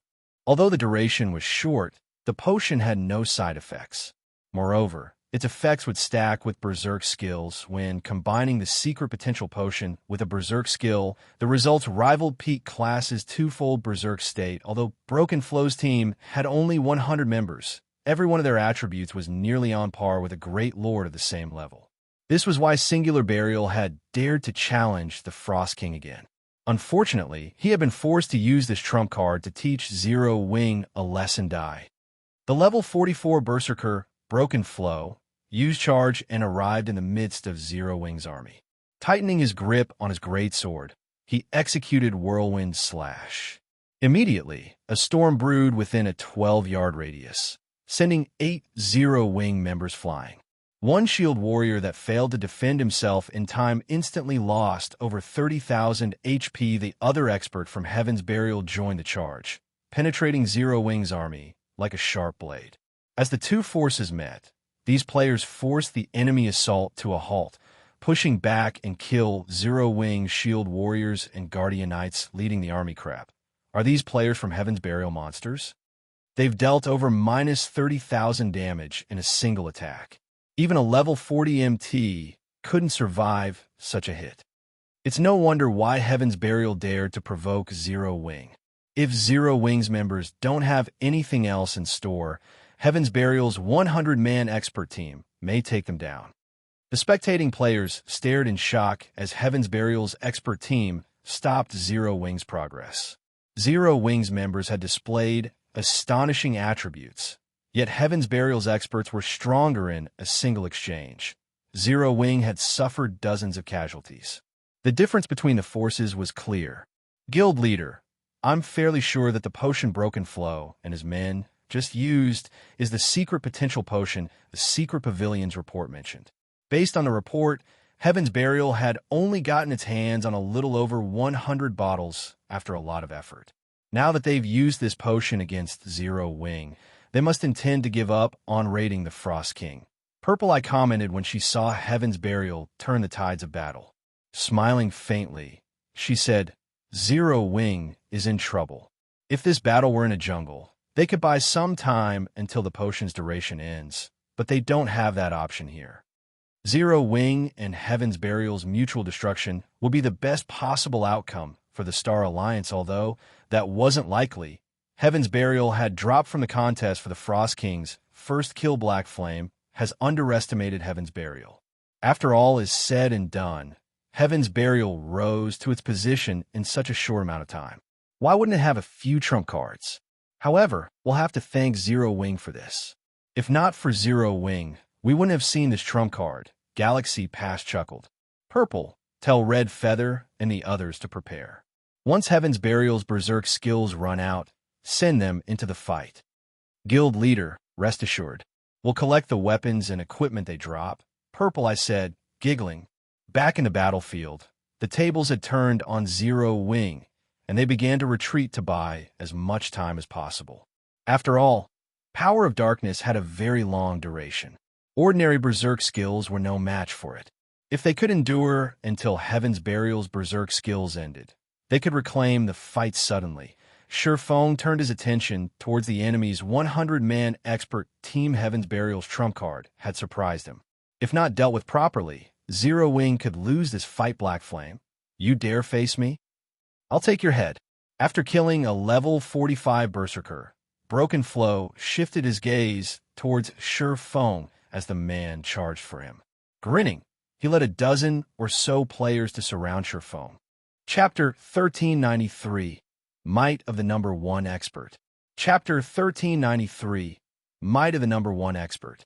As Broken Flow took action, several elementalists close to him began to chant their incantations, using ice spears and ice walls to hinder Shifeng and allow Broken Flow and the other melee experts could surround the swordsmen. At the end of the day, Shifeng was still Star Moon Kingdom's number 1 expert. Even if their attributes rivaled that of a great lord of the same level, they weren't certain that they could kill Shifeng with brute force alone. Good. Surround him. Do not let him escape. Singular Burial had also activated his berserk skill, a silvery glow wrapping around his body. He then unfurled the magic scroll in his hands. Suddenly, one silver arrow after another manifested in his hand, flying towards Shifeng as he dodged the incoming ice spears. Dozens of silver arrows formed silvery streaks of light as they shot towards their target. Not only were they astonishingly fast, but they cut off Shifeng's escape path. The guild leader must be really angry. He's even using his precious Tier 3 curse. Even if Black Flame survives the attack, he'll be severely injured. Broken Flow was slightly astonished as he watched the arrows bombard Shifeng. The magic scroll Singular Burial had just used contained the Tier 3 curse, Light's Guidance. When activated, it would allow the user to fire 30 arrows per second, each arrow containing the might of a Tier 3 spell. Not only could these arrows repulse a great lord, but they also dealt divine damage. All damage reduction effects were useless against this attack. Even mythic monsters would receive significant damage if the arrows hit, not to mention players. Meanwhile, Light's guidance had a duration of 10 seconds. In other words, Singular Burial could launch a total of 300 arrows with damage reduction effects nullified. A Tier 3 spell could kill current players instantly. Of course, dodging all 300 arrows was impossible. Even if Feng had an invulnerability skill, it wouldn't last him through all 10 seconds. To make matters worse, when Rangers used this magic scroll, the arrows would receive a 30% speed boost. The arrows would move so fast that even great lords of the same level would not be able to react into me as the arrows were about to hit their target. Feng adjusted his footwork and executed Sword's orbit immediately. A galaxy of stars danced around his body, striking down one arrow after another and causing a series of explosions. The resulting shockwaves were so powerful that even Broken Flow, who stood over 20 yards away, nearly lost his footing. The resulting white flashes blinded those watching. But even after a few seconds of this attack, not a single arrow had struck Feng. The most these silver arrows did was push Feng back. The ground shattered with each retreating step Feng took by. The time Light's guidance's 10-second duration ended. Craters pocked the ground where the arrows had landed. When the dust settled, Feng was still in one piece, with silver arrows decorating the ground around him. How is this possible? Seeing this scene, Heaven's Burial's experts were stupefied. Even Broken Flow, the expert team's leader, was speechless, while Broken Flow had considered the minute possibility of Feng successfully blocking Light's guidance. He had never expected the man to do so without using a single skill. Feng had negated the Tier 3 curse, relying solely on his swordsmanship. It was truly inconceivable the silver arrows even packed enough power to knock back a Tier 3 Great Lord. If Broken Flow had to face 30 of those arrows per second, even with the secret potential potion and a berserk skill, he was only confident in blocking a dozen or so. The arrows were simply too fast, yet out of the 300 arrows Singular Burial had launched, not a single one had struck Feng. They hadn't even torn the swordsman's cloak. No matter how Broken Flow thought about it, the feat should have been impossible, yet he had just witnessed it. Sure enough, using Sword's orbit to block that attack really pushed the envelope. Feng thought to himself as he looked at his own HP. Currently, he only had a little over 30,000 HP remaining. He had lost over half of his HP from countering the attack. Those silver arrows' power could rival even that of a Grand Lord. Despite blocking them successfully, he still received damage. Had the assault continued for several more seconds, he would have been forced to use Absolute Domain is Not Dead. Singular Burial was dazed when he saw Feng standing. He was more familiar with Light's guidance's power than anyone. Most players only knew that the attack was powerful. They didn't realize that the arrow's strongest aspect was their speed. Keeping up with the arrow's speed visually was already a challenging feat. Not to mention keeping up with them physically. Just how fast are his reflexes? Daybreak Fog's eyes widened. She hadn't even been able to follow the arrows with her eyes. Yet Feng had casually deflected everyone. If she allowed this player to get too close, the consequences would be unimaginable. If this battle had taken place before Feng had upgraded the 7 Luminaries ring, he would have failed to block all of the arrows. He had only dodged and countered the fast, powerful attacks thanks to the physique bonus he had received from the fragmented legendary ring's hidden effect and the Abyssal Blade's passive skill. He's a monster. Is this the Sword King's true strength? The spectating crowd was flabbergasted. Feng had countered such a devastating spell with only his weapons. This was simply unheard of. Quick, kill him. He doesn't have much HP left. Don't give him a chance to recover. Singular Burial hurriedly shouted after regaining his composure. Although his Tier 3 curse had failed to kill Feng, the latter had less than half of his HP remaining. As Singular Burial gave the order, he retrieved another Tier 3 magic scroll from his bag and activated it suddenly. Multiple small magic arrays formed around Singular Burial. Meanwhile, Broken Flow and the other experts of Heaven's Burial recovered their senses as well and charged at Shi Feng, not giving him an opportunity to move. Closer to Zero Wing's healers in the blink of an eye, 36 spears of dark fog appear behind Singular Burial, each spear radiating a deathly aura. Singular Burial sneered at Shi Feng. This spell was called Soul Sanction. Although it was not as powerful as Light's guidance, the 36 spears were not physical. They could not be blocked, only dodge. Soul Sanction? Shi Feng's expression darkened when he noticed the soul spears appear behind Singular Burial. An unstoppable spell was far more dangerous than a powerful one. Immediately, he executed void steps and disappeared, not even think of running away. Broken Flow reacted quickly and used charge, aiming for Shi Feng's previous location. Upon arriving, he stomped the ground powerfully. Tier 1 skill, Thunderclap. When activated, the skill dealt 20% physical damage to all enemies within a 20-yard radius and inflicted a numbing effect for 5 seconds. As Void Steps was a combat technique, not a skill, the slightest interference could easily disrupt the technique. Suddenly, Shi Feng's appeared a short distance away from Broken Flow. Meanwhile, Singular Burial had locked on a Shi Feng the moment latter reappeared. He then controlled the 36 soul spears, sending them flying towards the swordsman in the blink of an eye. The spears appeared before Shi Feng, giving him no time to react the split second before the attack landed. However, Shi Feng activated Divine Steps and switched positions with one of his doppelgangers. He dodged the spears and appeared beside Broken Flow, reacting quickly. Broken Flow used Beheaded, his greatsword splitting into 3 identical copies as it slashed towards Shi Feng's elusive strike. In response, Shi Feng ignored the 3 incoming attacks as he swung Killing Ray at an empty space. Dang. Suddenly, a greatsword appeared out of thin air, Shi Feng's sacred sword forcing the massive blade to a halt. Impossible. Confusion twisted Broken Flow's expression as Shi Feng blocked his attack. Although the 3 greatswords appeared real, all 3 were fakes. The true attack was hidden in a corner.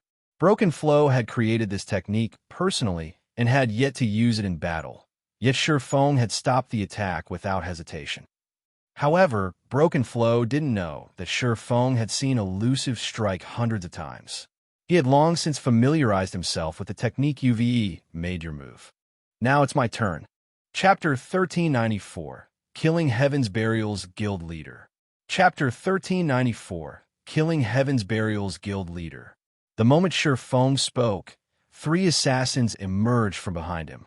The assassins had appeared swiftly and without a sound. Immediately, they thrust their daggers at Shi Feng's back from 3 different directions. With excellent coordination, you won't have the chance.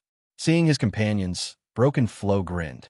His biceps bulged as he swung his greatsword towards Shi Feng's throat. Tier 1 taboo skill, Mountain Splitter.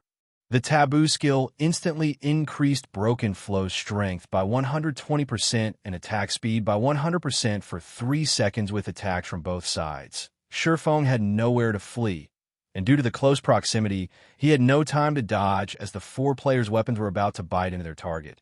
Shi Feng emitted a dark aura. For sword lights then bloomed around him, power of darkness. For Moon Lotus, dang, dang, dang. A series of clangs rang out, and dazzling sparks appeared around Shi Feng's body. Among the 4 that had attacked him, the 3 assassins had been thrown backward, slamming into the ground. Broken Flow had fared somewhat better, only forced to take 3 steps back. The difference between their strengths was clear. Broken Flow glared at Shi Feng, who remained standing in astonishment. He couldn't figure out how Shi Feng had blocked those attacks. Mountain Splitter had increased his strength by 120%. With his current attributes, he could even contend with a great lord of the same level for a short time. Yet this player before him had blocked all 4 attacks and pushed him back. Even now, Broken Flow's arms were numb from encountering Shi Feng's defense as Broken Flow stared at Shi Feng, his mind still trying to come up with a way to defeat the swordsman. The swordsman vanished. Crap. Broken Flow was taken aback when Shi Feng disappeared. Hurriedly, he executed Whirlwind Slash. However, Feng had appeared behind him before he knew it, and fresh blood poured from his body. The magic weapon, Abyssal Blade, had stopped his whirlwind slash before Broken Flow could react. Two more sword lights, one blue and one white, cut across his body, devouring his remaining HP. Though Broken Flow tried to say something, his vision had already begun to darken. As his body collapsed, he dropped a pair of combat boots from the moment that fight had begun to its ending. Broken Flow's nearby companions hadn't been able to offer their leader any support. They only saw Feng vanish and reappear beside Broken Flow, following which, one sword light after another cut through the berserker, and before they even realized it, Broken Flow fell. The fight had ended so quickly that even the nearby healers had not managed to cast Truth's shield on the berserker in time. Damn it. Singular Burial paled at this, seen Broken Flow was the strongest berserker in Heaven's Burial. Not even Ghost Shadow or Singular Burial himself were a match for the berserker's techniques. Yet even after the man had consumed the secret potential potion, Feng had effortlessly taken his life. Meanwhile, the spectators watching from a distance were dumbfounded. This is a trick, right? Broken Flow died, just like that. Can someone tell me what just happened? The distant spectators were confused to see Broken Flow fall after a single exchange. Broken Flow had died. Silence reigned over the battlefield. Feng's swordsmanship had astonished every player watching before anyone could react. Feng disappeared again and emerged before the three assassins that had attacked him as they stood up. He then swung Killing Ray lightly at the three assassins' shadow blade. One streak of blue light, accompanied by 9 streaks of black light, flashed around the 3 players. The 3 assassins were experts, so they instinctively activated Vanish to block Feng's attack. However, when they tried to do so, they suddenly discovered that their skills were unusable. They then noticed that the light around them had dimmed. This was the aura of Time's forbidden domain.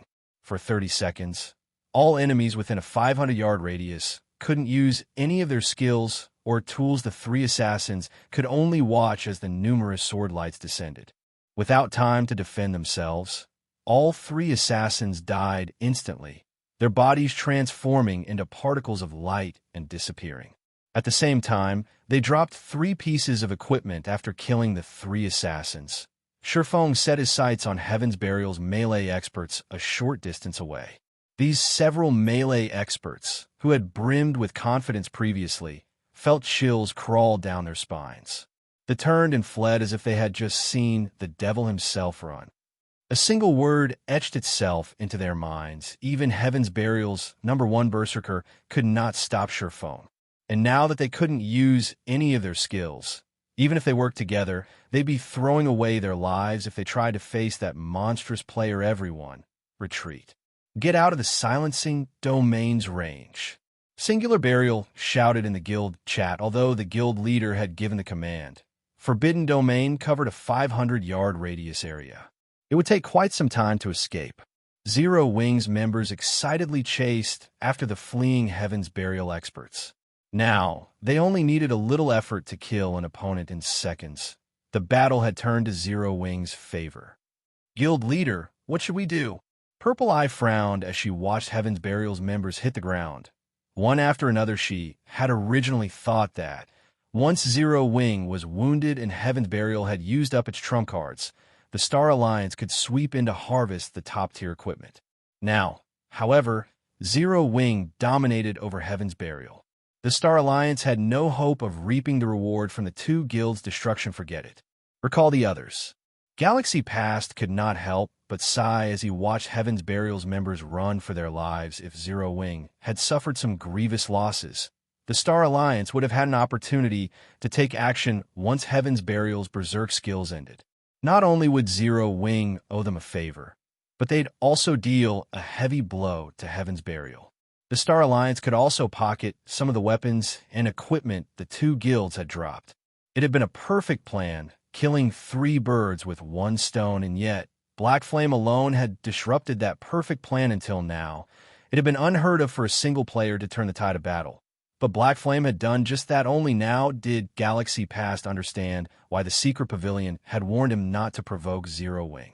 Not even the secret pavilion could guarantee the Star Alliance's survival in Star Moon Kingdom. He now realized that in God's domain, quality was vastly more important than quantity. This was no longer a virtual reality game that one could rule over with a large enough army. After killing a few more melee experts, Shifeng shifted his attention to singular burial, his gaze containing a chilling, killing intent. Even though Shifeng hadn't said a word, singular burial could sense the swordsman's intent. You wish to kill me? How arrogant! Singular burial's expression darkened.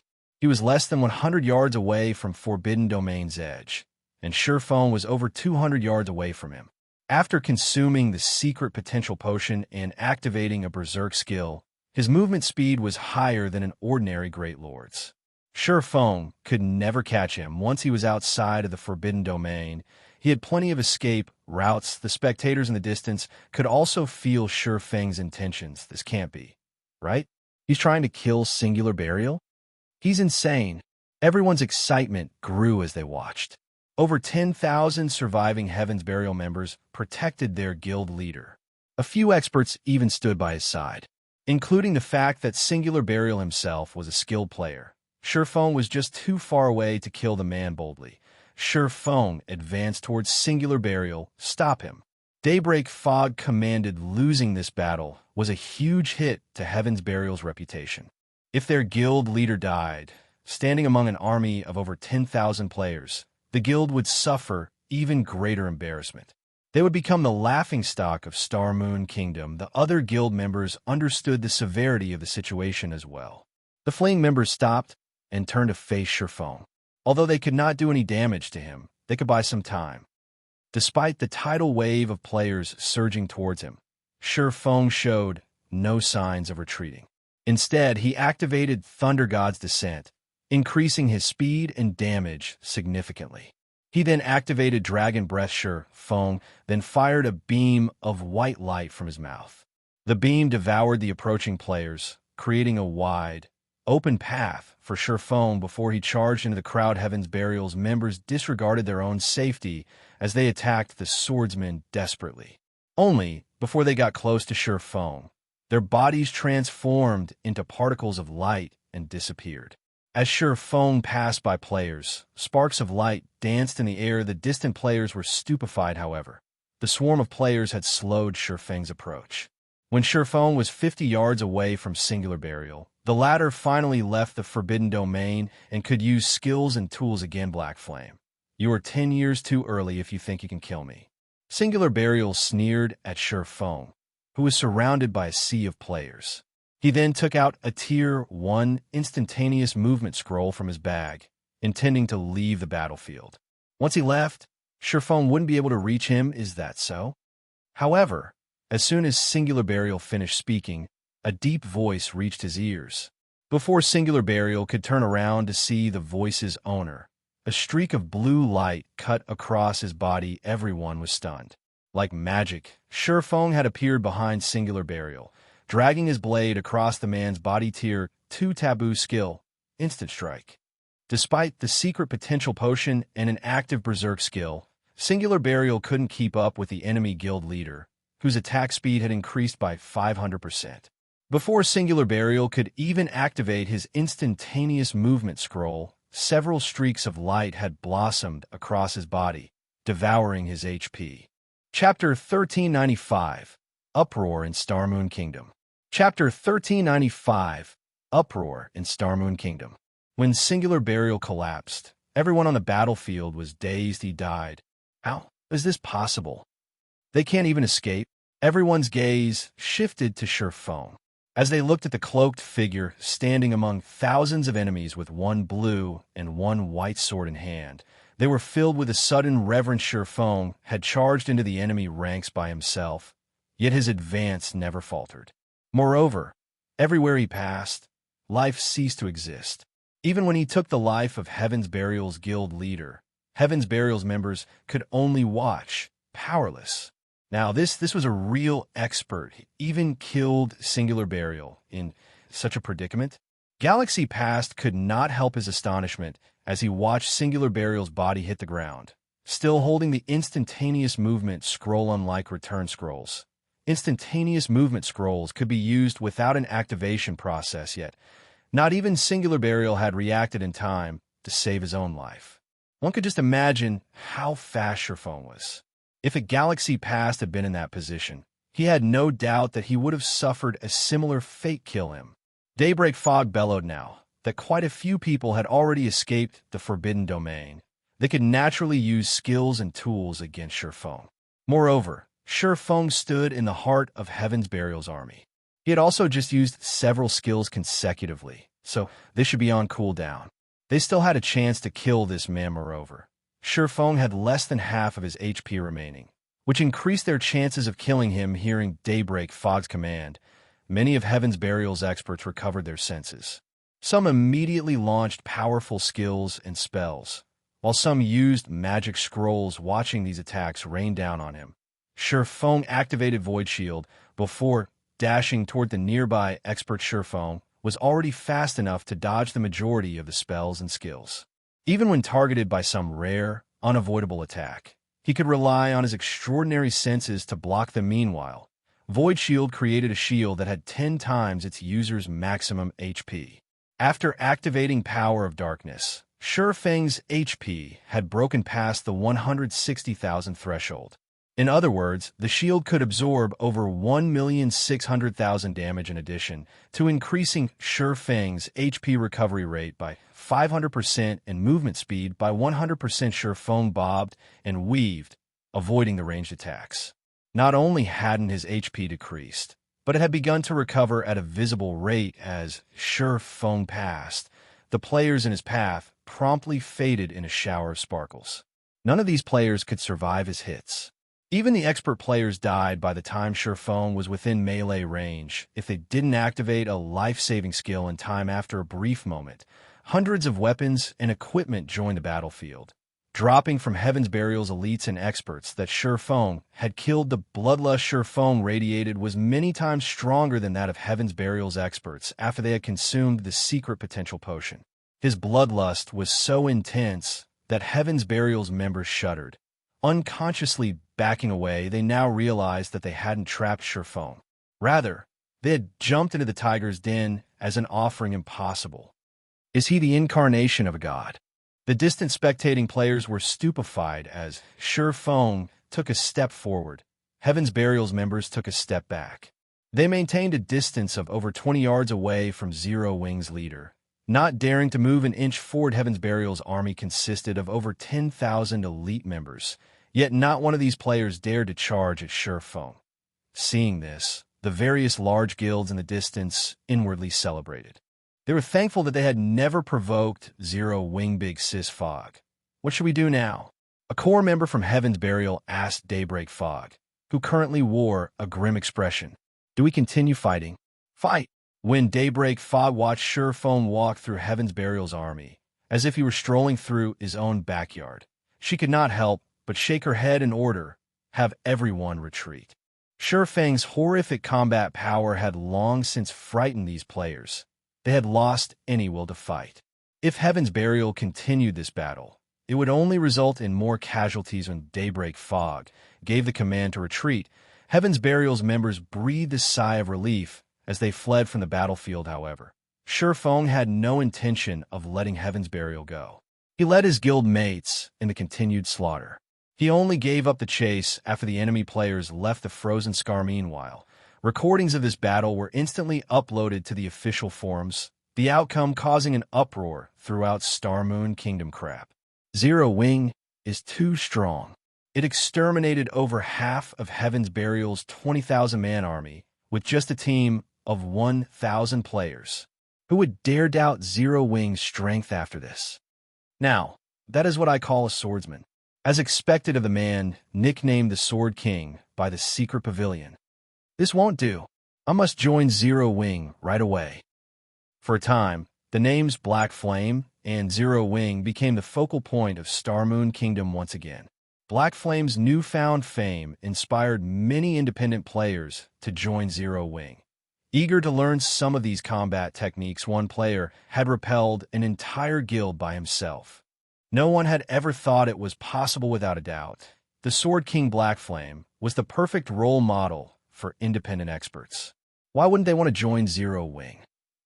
After the battle in the Frozen Scar ended, all kinds of weapons and equipment decorated the spacious battlefield. Every one of these items was enough to drive an ordinary player mad. These items would even tempt guild elites. Yet despite so many precious items laying on the ground, not a single player dared to approach them. They stood by quietly as Zero Wing's members looted the battlefield. Zero Wing struck gold this time. Those are all items from over 10,000 elite players. Purple Eye watched Zero Wing's members' jealousy as they collected the weapons and equipment. Weapons and equipment were vital to a large guild's development due to the lack of available weapons and equipment in a large guild.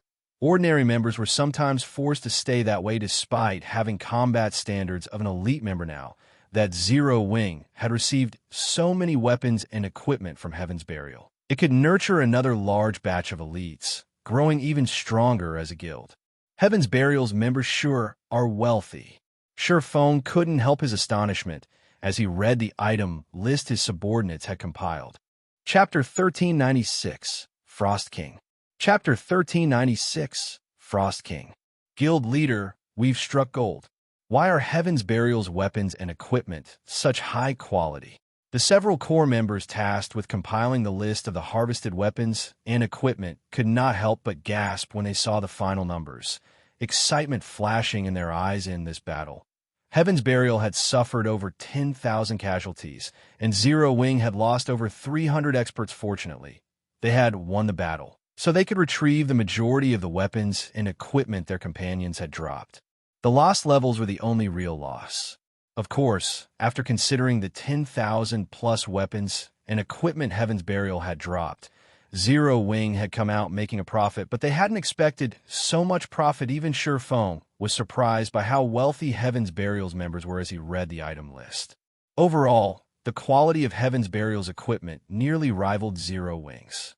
Some of Heaven's Burial's core experts had even better equipment than Zero Wing's main force members. The 4 epic weapons and equipment pieces Heaven's Burial's experts had dropped was the proof of this.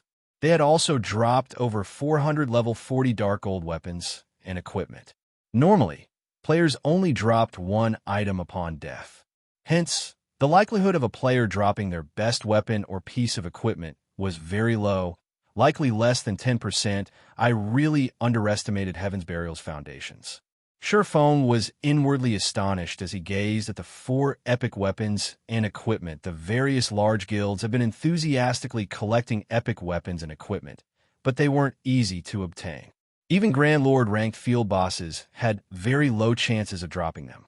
Normally, players could only obtain an epic item from high-rank quests or opening dark gold treasure chests, since most large guilds had very few epic items at this stage of the game. Even first-rate guild were lucky if they had 5 or 6, yet Heaven's Burial had dropped 4 such items. One could just imagine how many epic items the guild actually had. What Feng didn't know was that the majority of Heaven's Burial's epic items had come from Beast Emperor, who had gone to great lengths to obtain these items for the guild. He wanted to help Heaven's Burial's main force grow stronger. Unfortunately, he had only benefited Feng. Among the 4 epic items were a single weapon and 3 pieces of equipment. The weapon was a greatsword meant for berserkers called Thunderblade. The greatsword's attributes were superior to Fire Dance's epic-ranked Petrified Thorn. The other epic items included 2 cloth armor pieces and a piece of plate armor. One of the cloth pieces was a headpiece called the Eye of Arnos, while the other was a set of robes named the Fluctuation Robe. Both pieces of equipment focused on increasing the user's basic attributes. As for the plate piece, it was a breastplate for shield warriors and berserkers called the Indestructible Breastplate. With these 4 epic items, his top-tier experts would have an easier time with their Tier 2 promotion quests. Quick, look, the Frost King is coming. While Zero Wing had rested after the battle, a commotion shook the forest some distance away from the snowy plain. Agonizing cries filled the chilly air, startling the guild and independent players as they shuddered. A moment later, a 5-meter-tall figure burst through the trees. The figure was a frost giant in crystalline armor, and wielding 2 frost sabers. This monster was none other than the king of the Frozen Scar, the Frost King. Frost King, elemental creature, mutant Grand Lord. Level 54. HP 260, 000/260,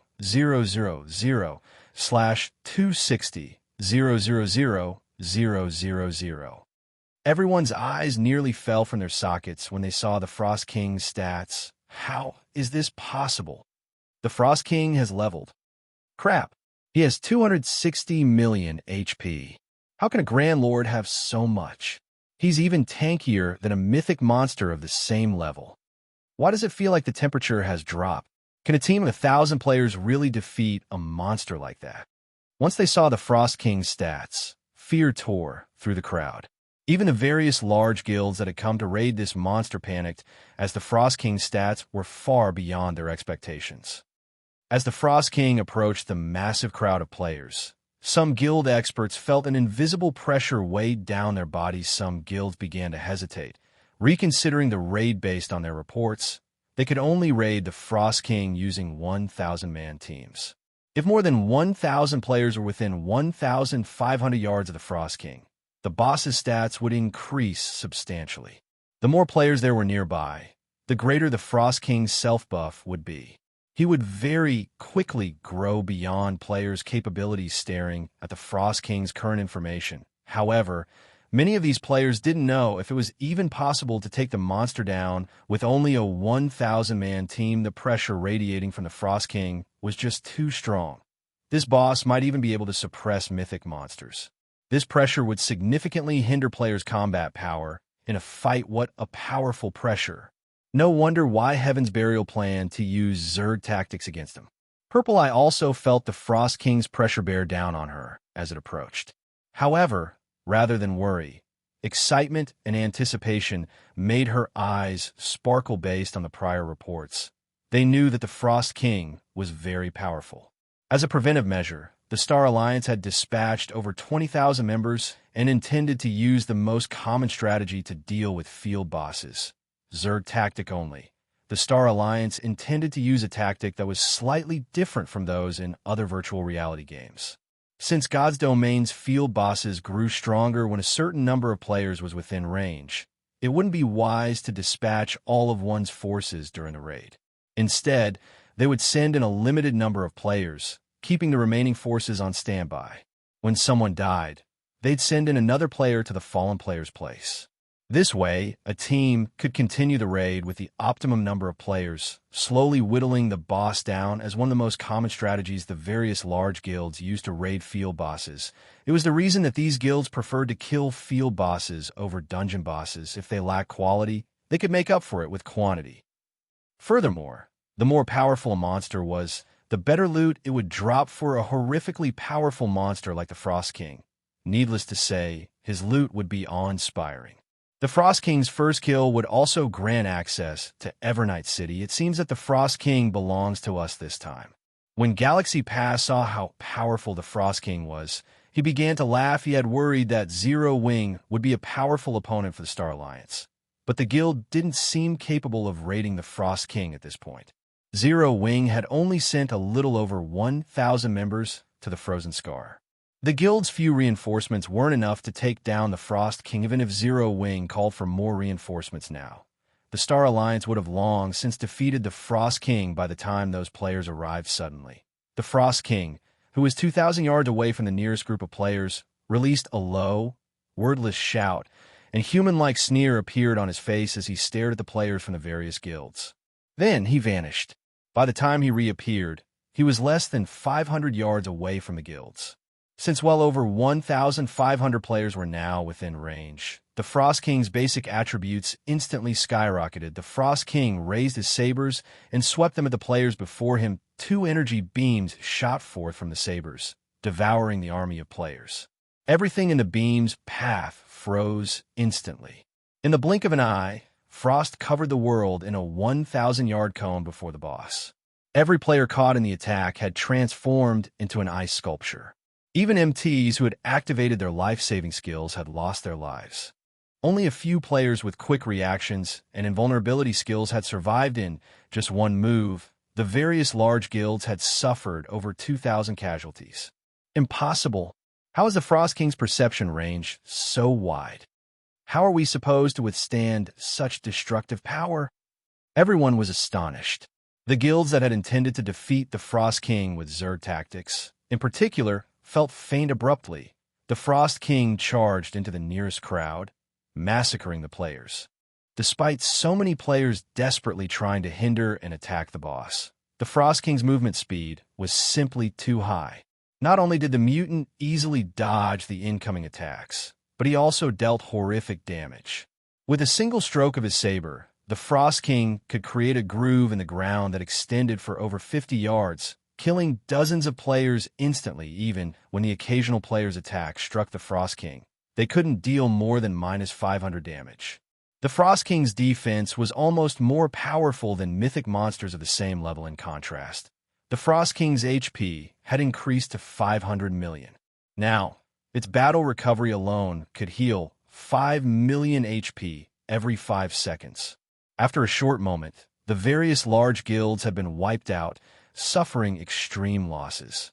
Only a small number of lucky players had escaped the Frost King's Wrath Guild leader. Are we still going to raid it? Purple Eye asked, her expression darkening as she watched the various large guilds fall. Damn it. Why did things end up like this? Galaxy Pass frowned as he watched the Frost King's unstoppable rampage. The boss had actually taken advantage of the guild's plans to use Zerg tactics to strengthen itself. That was simply unheard of. Retreat. Pull away from a boss. Immediately, the Star Alliance's members fled from the battlefield, not daring to linger after a few more moments. Only a small number of players occupied the previously crowded plains, as most had fled to the Frozen Scars entrance. Everyone's gone? Shifeng muttered as he glanced at the crowd by the dungeon's entrance. He then swept his glance towards the Frost King, who had calmed. Smiling, he then said in the team chat, "All right, let's move out." He had guessed that this would happen. After all, even he had only dared to come this far after thorough preparation.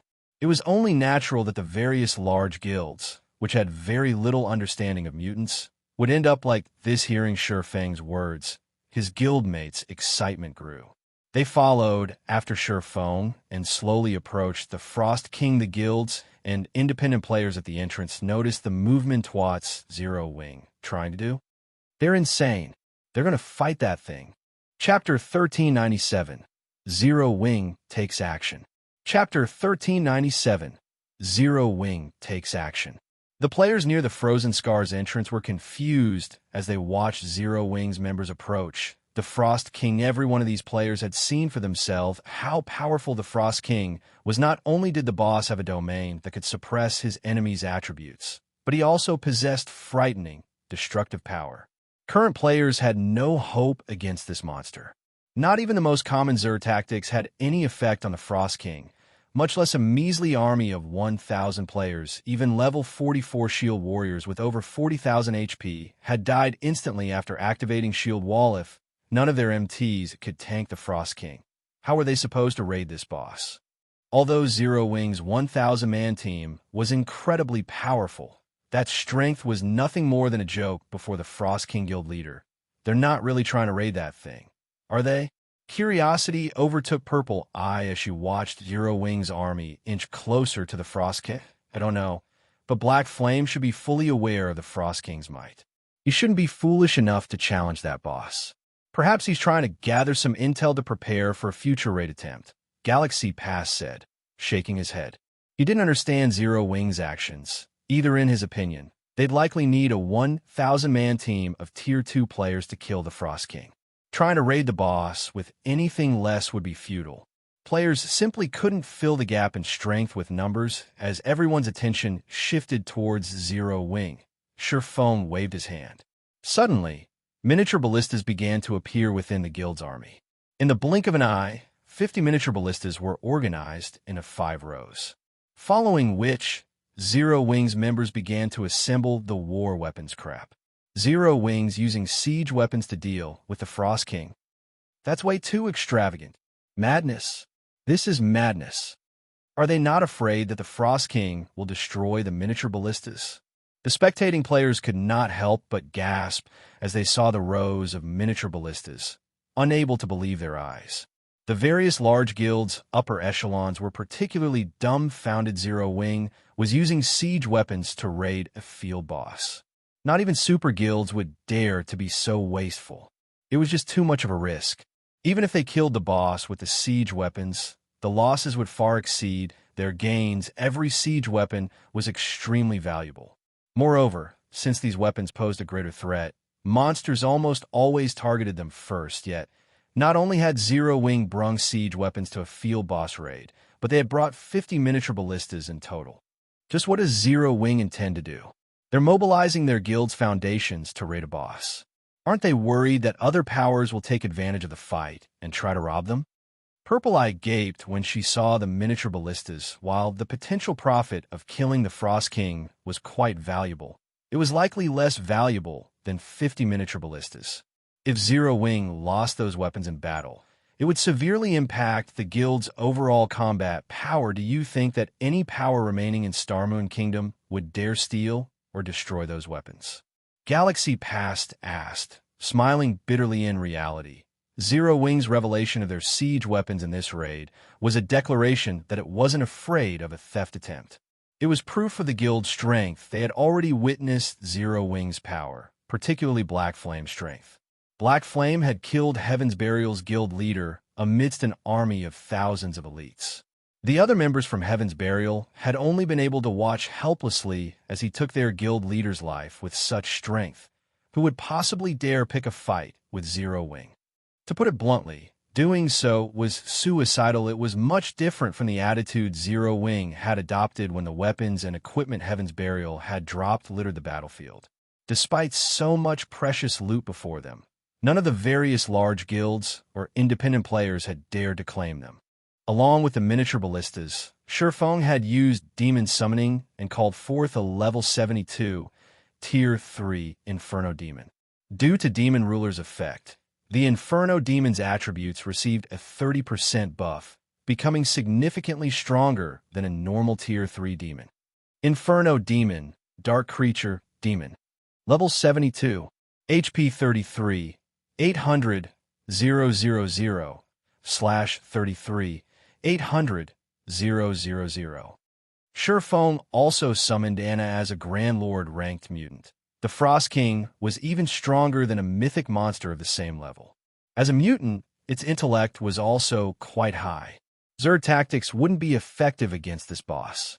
If they were, the various large guilds of the past wouldn't have suffered so many losses to deal with a single mutant, even going as far as mobilizing siege weapons to exterminate the creature. Not even an army of hundreds of thousands of players could defeat it, of course. The mutants back then had grown over a considerable amount of time. They weren't like the Frost King, who had just become a mutant and hadn't had much time to increase his strength. However, as the Frost King's initial tier was high, it could even annihilate a 1,000-man team of Tier 2 players if not dealt with properly. Guild leader, the boss is coming. A Ranger Scout announced. Good. Main force, prepare to move. Dark God's Legion, protect the miniature ballistas. Exterminate anyone that dares to approach. Shifeng instructed guild leader, rest assured, if any guild or player tries to pull something, we'll wipe them off the map. The Dark God's Legion members guaranteed as they patted their chests, saying so. The Dark God's Legion members spread out around the miniature ballistas. A few members took out magic array scrolls for the double protection barrier, constructing a magic barrier around the siege weapons. Meanwhile, the main force members spread out and charged towards the Frost King due to the Frost King's domain. The main force members' attributes fell significantly upon entering the boss's sphere of influence. Upon sensing the approaching players, the Frost King swung one of his sabers at the crowd. A streak of blue light swept towards Zero Wings, and just before the blue light struck, a shadow descended from the sky and stood before the MTs. Holding its flaming spear before it, the Inferno Demon blocked the streak of light boom. The impact immediately threw the level 72 Inferno Demon over 30 yards, its HP decreasing by over 100,000. The distant spectators gasped when they saw the Frost King's display of strength. What strength! Shifeng was similarly astonished despite blocking the attack. The Inferno demon had still received so much damage from one casual attack. If not for the Bible of Darkness's buff, it wouldn't have lasted long against the Frost King. Noticing the boss prepare to launch his second attack, Feng took out the ancient weather book and used weather control suddenly. The chilling atmosphere began to warm rapidly as a scorchingly hot sun dominated the sky, while the ancient weather book didn't seem to have any practical effect against monsters. The exact opposite was true in God's domain. Players weren't the only ones affected by their environment. The same was true for monsters. If a monster fought in an environment that ran counter to its nature, the monster's combat power at least would decrease by half. This was also why the various large guilds had searched for any skills or spells that could affect weather in the past. However, skills and spells of this type were even rarer than curses and taboo skills of the same tier. Generally, only superpowers could get their hands on one suddenly. The snowy plains transformed into a burning hellscape. Although players didn't prefer this fiery environment either, Zero Wings members had consumed the sea god's blessing. They could adapt to hot or cold adequately. In contrast, the Frost King, an ice elemental, was exceedingly uncomfortable. Disregarding Zero Wings members, the Frost King turned and attempted to flee the hellscape. Stop him. Don't let him get away. All ballistas attack. Upon Feng's command, the assembled miniature ballistas launched exploding arrows simultaneously. Shio! A rain of fire descended upon the Frost King, the scene far more spectacular than normal boss raids. Chapter 1398, Tier 4 Strength. Chapter 1398, Tier 4 Strength. The 50 exploding arrows rained down on the Frost King like meteors roar. Noticing the incoming attacks, the Frost King roared.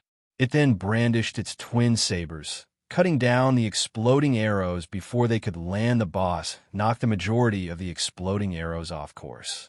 As for the remaining arrows, the Frost King simply took a step forward and dodged most of them, while blocking a small portion with his sabers. In the end, only 3 exploding arrows had connected with their target, 32,964. Minus 33,157. Minus 32,849. Such high defense. Zero Wings members could not help their surprise on its own.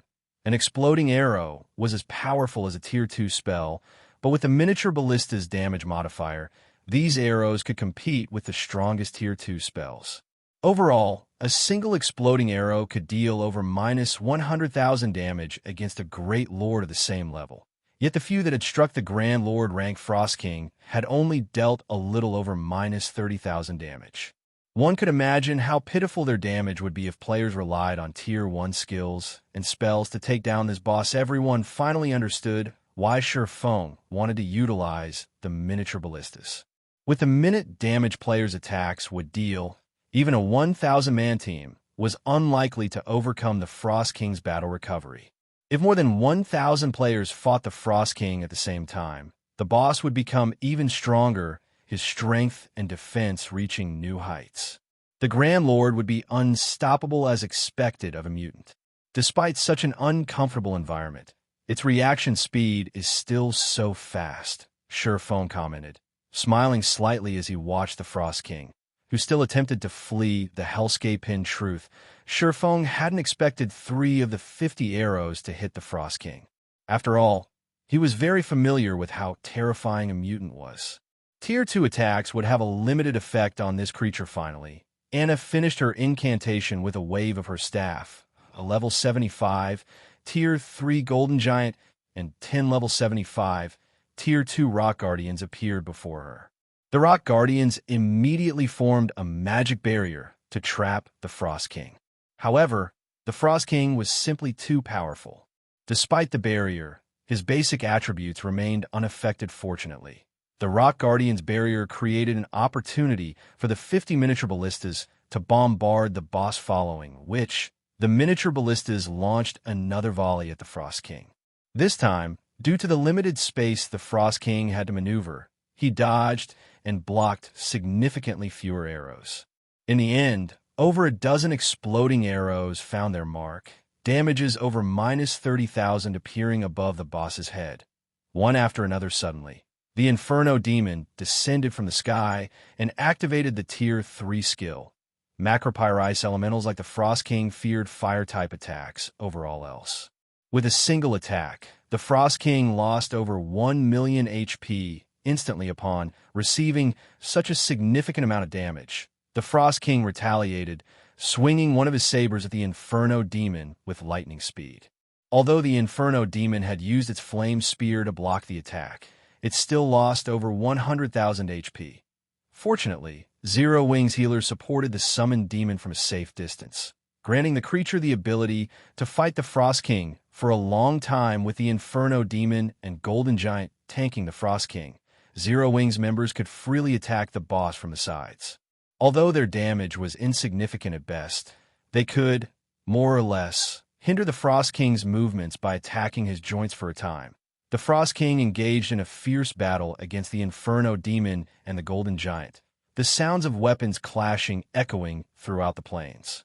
At the same time, the miniature ballistas continued to fire one exploding arrow volley after another, whittling down the Frost King's HP. Meanwhile, Shi Feng switched to the aura of fire and circled to the Frost King's back before activating Flame Burst. The Frost King released an agonizing cry as he received Shi Feng's 15 consecutive strikes. 61, 574. Minus 123,487. Minus 61,746. In total, Shi Feng's 15 attacks dealt over minus 1 million damage. Is he a monster? The watching upper echelons from the various large guilds were stupefied. Even their guild's top-tier experts had only dealt several hundred damage to the Grand Lord with their skills. Yet Shi Feng's normal attacks dealt over minus 5,000 damage, while his skills dealt over -10,000 aside from Shi Feng's individual performance. These upper echelons winced as they watched Zero Wings members waste the precious, exploding arrows. This situation showed them how truly powerful Zero Wing's foundations were throughout Starmoon Kingdom. Only Zero Wing would dare to raid a measly field boss with such an extravagant method, following which the Frost King's HP rapidly decreased under Zero Wing's combined assault 99%, 95%, 89%. As time passed, the originally peerless Frost King's maneuverability suffered as his HP decreased. When the Frost King had only 30% HP remaining, he finally seemed to realize that his life was in danger. Suddenly, the Frost King stomped his foot, causing the ground beneath him to sink slightly, following which pillars of ice rose from the dirt surrounding the Grand Lord. The cage of ice rendered the miniature ballistas and players' attacks ineffective. After another 5 seconds, the Frost King split into 2 identical clones. However, both Frost Kings only had 15% of their total HP's eyes. This a joke. The distant spectating players gaped when they saw 2 Frost Kings. One Frost King was frightening enough, yet now Zero Wing had to face 2 of them. Just how were players supposed to defeat such a boss? The large guild's members weren't the only ones horrified. Zero Wing's members' hearts sank at the sight. For a moment, they were at a loss. The Inferno Demon and the Golden Giant had already struggled to tank the mutant. Moreover, after such a long fight, the healer's mana was close to depletion. The healers couldn't possibly keep up with the damage if they had to face 2 Frost Kings simultaneously. After all, not even the Tier 3 Inferno Demon and the Golden Giant could defend themselves and the players against 2 Grand Lord mutants' attacks properly. Any attack they failed to block would instantly deal over minus 1 million damage, while skills would deal 2 to 3 million damage. At this rate, the Inferno Demon and Golden Giant would die very quickly. Without these 2 summoned monsters in the way, the Frost Kings wouldn't need long to annihilate Zero Wing's team. Suddenly, one of the Frost Kings threw the Golden Giant from the magic barrier, leaving the Inferno Demon alone to deal with the 2 bosses' pincer attack. Both Frost Kings revealed sinister smiles, their sabers releasing a frosty aura that dropped the surrounding temperature sharply. They then swung their sabers down at the Inferno Demon. All living creatures must die. The 2 Frost Kings bellowed, as they sent 4 arcs of blue light at the Inferno Demon when struck. The Inferno Demon's HP, which had been at 50%, plummeted to 0, its body transforming into particles of light and disappearing. How is that possible? Everyone was stunned. The 2 Frost Kings had killed a Tier 3 Inferno Demon instantly. It's over. Zero Wing's loss is inevitable. Galaxy Past was indescribably shocked as he watched the Inferno Demon vanish from the battlefield. He hadn't dreamed that the Frost King was this powerful, however. After using this powerful skill to execute the Inferno Demon, each of the Frost Kings had lost 5% of their HPs. Now, they only had 10% HP remaining after dealing with the Inferno Demon. One of the Frost Kings moved to deal with the Golden Giant, while the other attacked the Rock Guardians. Before they could, however, a figure appeared before the Frost King that targeted the Rock Guardians. This figure was none other than Xianxia. Despite noticing the swordsman, the Frost King didn't even spare him a glance. Instead, he swatted at Xianxia as if he were a fly.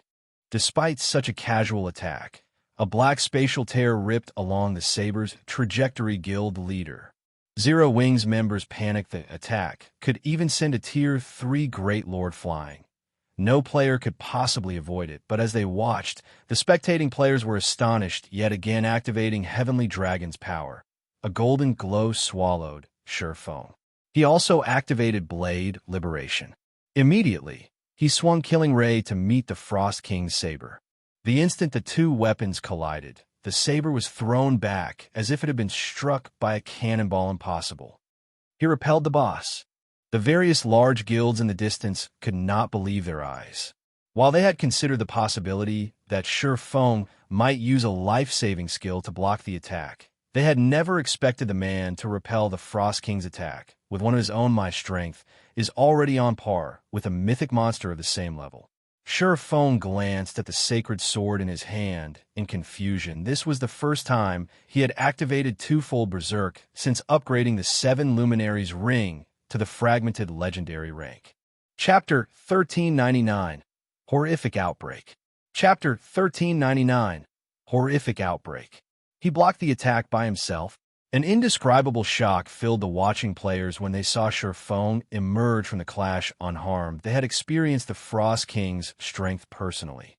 The Grand Lord had killed players with activated Berserk skills, as if they were a joke yet. Xianxia had repulsed the Frost King with a single blow, although the Frost King had weakened slightly after finishing off the Inferno Demon with that powerful skill. Players had no hope against its strength. I wonder what Heaven's Burial's reaction will be if Zero Wing takes down the Frost King. Purple Eye mused, smiling bitterly at the repulsed Frost King. She had hoped that the Star Alliance could use the Frost King to elevate its status in Star Moon Kingdom. Unfortunately, that plan was no longer feasible. However, the setbacks the Star Alliance suffered were nothing compared to those of Heaven's Burial. After overcoming so many challenges to gain an advantage over Zero Wing, not only had Heaven's Burial failed to hurt the guild, but it would also lose the advantage of its link between Red Iron Town and Evernight City. We can't underestimate Heaven's Burial. Although they've suffered a miserable defeat here, based on the Secret Pavilion's report, the guild has Beast Emperor's backing. That Beast Emperor fellow has already taken control of several large guilds, including the top first-rate guild, Overlord Dynasty, and is the Purple Thorns Kingdom's undisputed ruler. It won't be so easy for Zero Wing to defeat Heaven's Burial, Galaxy Pass said, shaking his head before the Secret Pavilion had secured ownership of the Star Alliance. His ambitions had been great. He had dreamed of becoming an overlord in God's domain one day.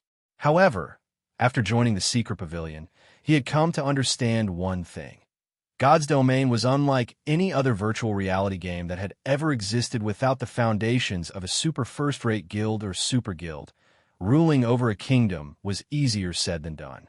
The opponents on the surface were far from the only ones vying for dominance. Many powers lurked in the darkness, developing in secret. If these powers decided to take action, even a first-rate guild might not withstand their might. However, the fact that Zero Wing managed to become the ostensible overlord of Star Moon Kingdom was already plenty amazing. The guild leader is so awesome. He even blocked that kind of attack. Shifeng's performance had rekindled hope in Zero Wing's guild members whose confidence had begun to waver. They immediately resumed their bombardment, using the miniature ballistas to attack the Frost Kings madly, although the Golden Giant was having great difficulty in dealing with one of the two Frost Kings. Now that the Frost Kings had weakened slightly, the level 75 Great Lord ranked Golden Giant would not fall that easily, either.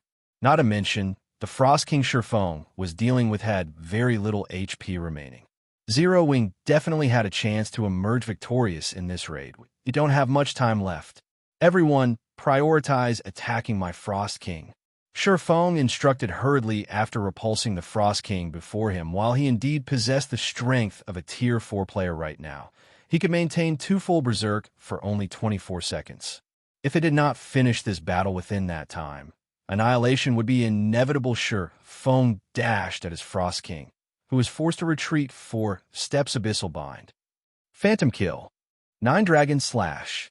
At this moment, Shifeng no longer dared to hold anything back. Suddenly, 9 pitch-black chains emerged from the ground and bound the Frost King.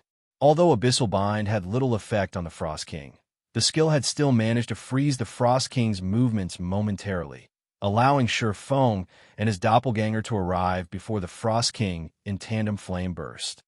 The swords carried by both Shifeng and his doppelganger transformed into dazzling, miniature suns that assailed the Frost King's body. Among the 30 consecutive strikes that landed on the Grand Lord, each one dealt over -300,000 damage. Critical hits dealt over -600,000 damage. In addition to Shifeng and his doppelganger, the 12 Abyssal Blade Phantoms also danced around the Frost King's body, cutting at it. Not to forget, there were still the exploding arrows coming from a distance. Although the Frost King managed to block most of the attacks sent at him, the Grand Lord's HP still plunged to 8%. Shifeng's explosive power thoroughly stupefied everyone once more. Sure enough, a Grand Lord ranked mutant really is tough to deal with. Shifeng's head ached when he looked at the Frost King maintaining its defense against the attacks sent at him. The difference in physique was simply too massive. If Shifeng were up against an ordinary Grand Lord, he could easily overwhelm the monster's defenses with his combat techniques and strike directly at its body, dealing substantial amounts of damage to it. However, despite the highly disadvantageous environment, the Frost King's reaction speed and attack speed remained terrifying. It was just too difficult for Shifeng to land an actual blow on the Grand Lord. Even when Shifeng and his doppelganger struck simultaneously, the Frost King was still able to cope with both of their attacks if the situation dragged on. Even after 2 full Berserk's duration ended, they still wouldn't be able to kill one Frost King, much less both of Thema. Feudal struggle. At this time, the Frost King suddenly changed the trajectory of one of his sabers, switching from defense to offense and striking at Shifeng from an angle. Dang. Fortunately, Shifeng managed to protect his side abdomen in the nick of time, using Killing Ray. In return, however, he had to take 2 sidesteps before he could stabilize his bodies, starting to recover his strength already. Shifeng's complexion darkened as he looked at the vibrating sacred sword. Although he was aware that the Frost King would recover from his weakened state very quickly, he never thought that it would happen this quickly. However, the Frost King had no intentions of giving Shifeng any opportunities to react. The boss promptly brandished his sabers and forced Shifeng into a defensive state. Now, even Shifeng's doppelganger had difficulty finding an opportunity to land and attack. This situation panicked Zero Wing's members. They were all aware that Shifeng was currently using 2 full Berserk, and that the combination Berserk skill only had a short duration. However, the exploding arrow's power was simply too mediocre. Each arrow dealt only a little over -30,000 damage. Even if they landed 20 arrows per volley, they would deal just over -600,000 damage to the Frost King. With that kind of damage, it was simply impossible to defeat the Grand Lord within a short period. As Shifeng was starting to get pushed back, he abruptly stabbed Killing Ray into the ground. Suddenly, a blue pulse of energy spread out into his surroundings, chilling field. In the next moment, 9 frost spears appeared around Shifeng and stabbed madly at the Frost King. Although each frost spear carried only 90% of the skill user's strength, Shifeng was able to superimpose the strength of 3 spears, the current limit of his capabilities. His technique might not be as refined as Sirius's, but by combining 3 spears into one, he could still roughly double the strength of each attack. Meanwhile, 180% of his current strength was more than enough to suppress the Frost King following, which, each time the Frost Spears clashed with the Frost King's sabers, the resulting impact would create an opening for Shifeng's doppelganger to land a few attacks. This situation chopped chunk after chunk from the Frost King's HP when the Frost King only had 3% of his HP remaining. He became thoroughly enraged. Suddenly, his snowy white body turned pitch black, and the aura he gave off was replete with an indescribable sense of evil, despicable living beings. You all have truly angered me now. The enraged Frost King's HP abruptly fell by a sizable portion, following which, the Frost King suddenly abandoned the sabers he held. He then raised one hand into the air and began chanting an incantation that was absolutely foreign to the players on the battlefield a moment later. A massive, threefold magic array covering a 500-yard radius appeared in the skies. Is Heaven Splitter? Shifeng's complexion darkened as he looked at the dense and violent mana gathering overhead. From time to time, he could also see blue arcs of lightning flashing across Heaven Splitter was a Tier 4 super large-scale destruction spell. Its result was complete and utter destruction at this moment. Shifeng went into a frenzy as he controlled Chilling Field to execute Sword's Orbit, launching a relentless stream of attacks at the Frost King as the mana in the skies grew increasingly violent. The Frost King's HP likewise declined 2%. 1%. Die! Shifeng bellowed as he activated Divine Providence and Dragon Breath immediately. A white beam of light devoured the Frost King, reaping the final strand of his HP. Chapter 1400, King's Loot. Chapter 1400, King's Loot. When the HP of one of the Frost Kings reached 0, both Frost Kings suddenly turned into ice and shattered. At the same time, the heavy pressure on Zero Wing's members lifted, and they collapsed wearily to sit down on the ground that was so close. Everyone from Zero Wing breathed out a sigh of relief when they noticed the magic array in the sky disappearing gradually. Had the magic array been allowed to gather mana for even a moment longer, this battle would definitely have ended in their annihilation after the Frost King's death. Everyone received a generous amount of EXP. Although not everybody managed to level up, their experience bars still increased by a sizable portion, equivalent to 1 day's worth of grinding. However, compared to the EXP they received, everyone paid much more attention to the loot of the Frost King. The reason for this was the loot's abundance. The Frost King actually dropped over 100 items when it died. Even the final bosses of leveling maps would not drop such a large number of items. Usually, one would be fortunate to get 1 or 2 dozen items. Yet, now, there were actually over 100 items dropped. Just looking at the loot made everyone's heart race. What? So many items actually dropped. Envy suddenly filled the eyes of the distant spectating large guilds and independent players, many of them wishing they could charge forward and steal some of the items for themselves right now. However, the onlookers simply left their fantasies as fantasies, setting aside how much time they would need to cross the long distance separating themselves and the loot. Just getting through Zero Wing's experts to reach the loot would already be a near impossible feat. Crap. I bet there are going to be plenty of dark gold weapons and equipment among the loot. Dark gold rank? Aren't you underestimating the mutated Frost King a little too much? I recall that the last mutant that appeared in White River City had dropped epic items after it died. Since the Frost King was much more powerful than that previous mutant, most likely there are going to be many epic items among the loot. Even until now, our guild has only managed to obtain 1 epic item.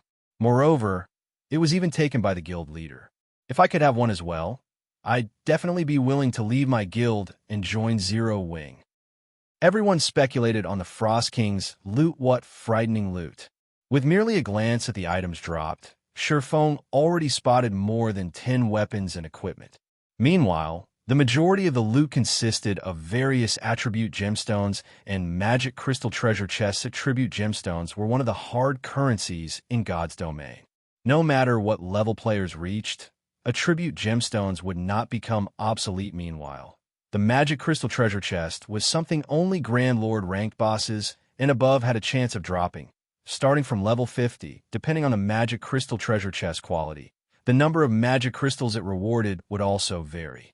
This could be considered a relatively good way for expert teams to obtain magic crystals. Common magic crystal treasure chests gave between 5 to 20 magic crystals, and on the market, they sold for roughly 3 gold. Each bronze magic crystal treasure chest gave between 30 to 50 magic crystals and sold for roughly 12 gold. Each mysterious iron magic crystal treasure chest gave between 100 to 150 magic crystals and sold for roughly 37 gold. Each secret silver magic crystal treasure chest gave between 300 to 500 magic crystals and sold for roughly 120 gold. Each fine gold magic crystal treasure chest gave between 1,000 to 2,000 magic crystals and sold for roughly 450 gold. Each dark gold magic crystal treasure chest gave between 3,000 to 5,000 magic crystals and sold for roughly 1,200 gold each. Meanwhile, the Frost King had dropped a total of 5 magic crystal treasure chests, 3 secret silver rank, 1 fine gold rank, and 1 dark gold rank. After another 10 minutes or so, Shurfeng was finally done organizing the Frost King's loot. As he was doing so, he could not help but grow ecstatic among the loot. There were 2 tier 4 magic scrolls. These things were extremely valuable treasures in God's domain. Not to mention, one of these 2 scrolls was even a summoning scroll. The value of this scroll was simply incalculable. Aside from those, there were also various advanced recipes and designs for the various lifestyle classes. The one Shurfeng loved the most was the Titan device design, which ranked near the top even among advanced designs. Or to put it another way, the Titan device was one of the consumable items all players dreamed of obtaining. Like the strengthening device, the Titan device was similarly a consumable item. Only, unlike the strengthening device, which was used to extend the durability of equipment, the Titan device was used to increase the mana density around players. It allowed players to exert even more of their own strength. Of course, the increase in mana density provided by the Titan device was not as significant as that of the fragmented legendary ranked 7 luminaries ring. It was roughly at the level of a town or city with 5 magic towers, higher than the mana density currently available in Stone Forest Town's battle arena. However, the duration of the Titan device was considerably short, lasting only 3 hours. Even so, it was still exceedingly popular among the players of God's domain in the past. As long as Titan devices appeared in an auction house, the various large guilds and adventurer teams would immediately buy them out. Unfortunately, the Titan device design was extremely rare. Even after 10 years had passed, very few guilds had managed to get their hands on one. Only super first-rate guilds and super guilds had several of the designs, while first-rate guilds would have been fortunate to have even 3 or 4 pieces. As a result, the Titan devices these guilds produced were rarely ever sold to the public and were generally kept for internal consumption. Aside from the Titan device design, the Frost King had also dropped 2 epic items and 1 fragmented legendary item. The quality of the loot dumbfounded even Shurfeng. Of the 2 epic items, one was a necklace called Magic Devouring Charm. The necklace's level range was between 45 and 100. Unfortunately, the necklace's basic attributes were average at best. Moreover, the necklace had only 1 passive skill. In Shurfeng's opinion, though, this necklace was definitely a top-tier necklace for magical classes. The reason for this was the passive skill Mana Body. Mana Body increased the wearer's spell completion rate by 3% and spell effectiveness by 30%, while decreasing spell casting time by 20%. This could be considered a godly skill for magical class players. Aside from the Magic Devouring Charm, the other epic item was a spatial bag. The value of this item exceeded even the Magic Devouring Charm. Although the spatial bag did not provide any attributes or skills to players, it could be stored inside a player's bag space and be used to store 12,000 slots worth of items, nearly double the available slots in Shurfeng's current bag space. Meanwhile, the most amazing aspect of the spatial bag was its built-in warehouse.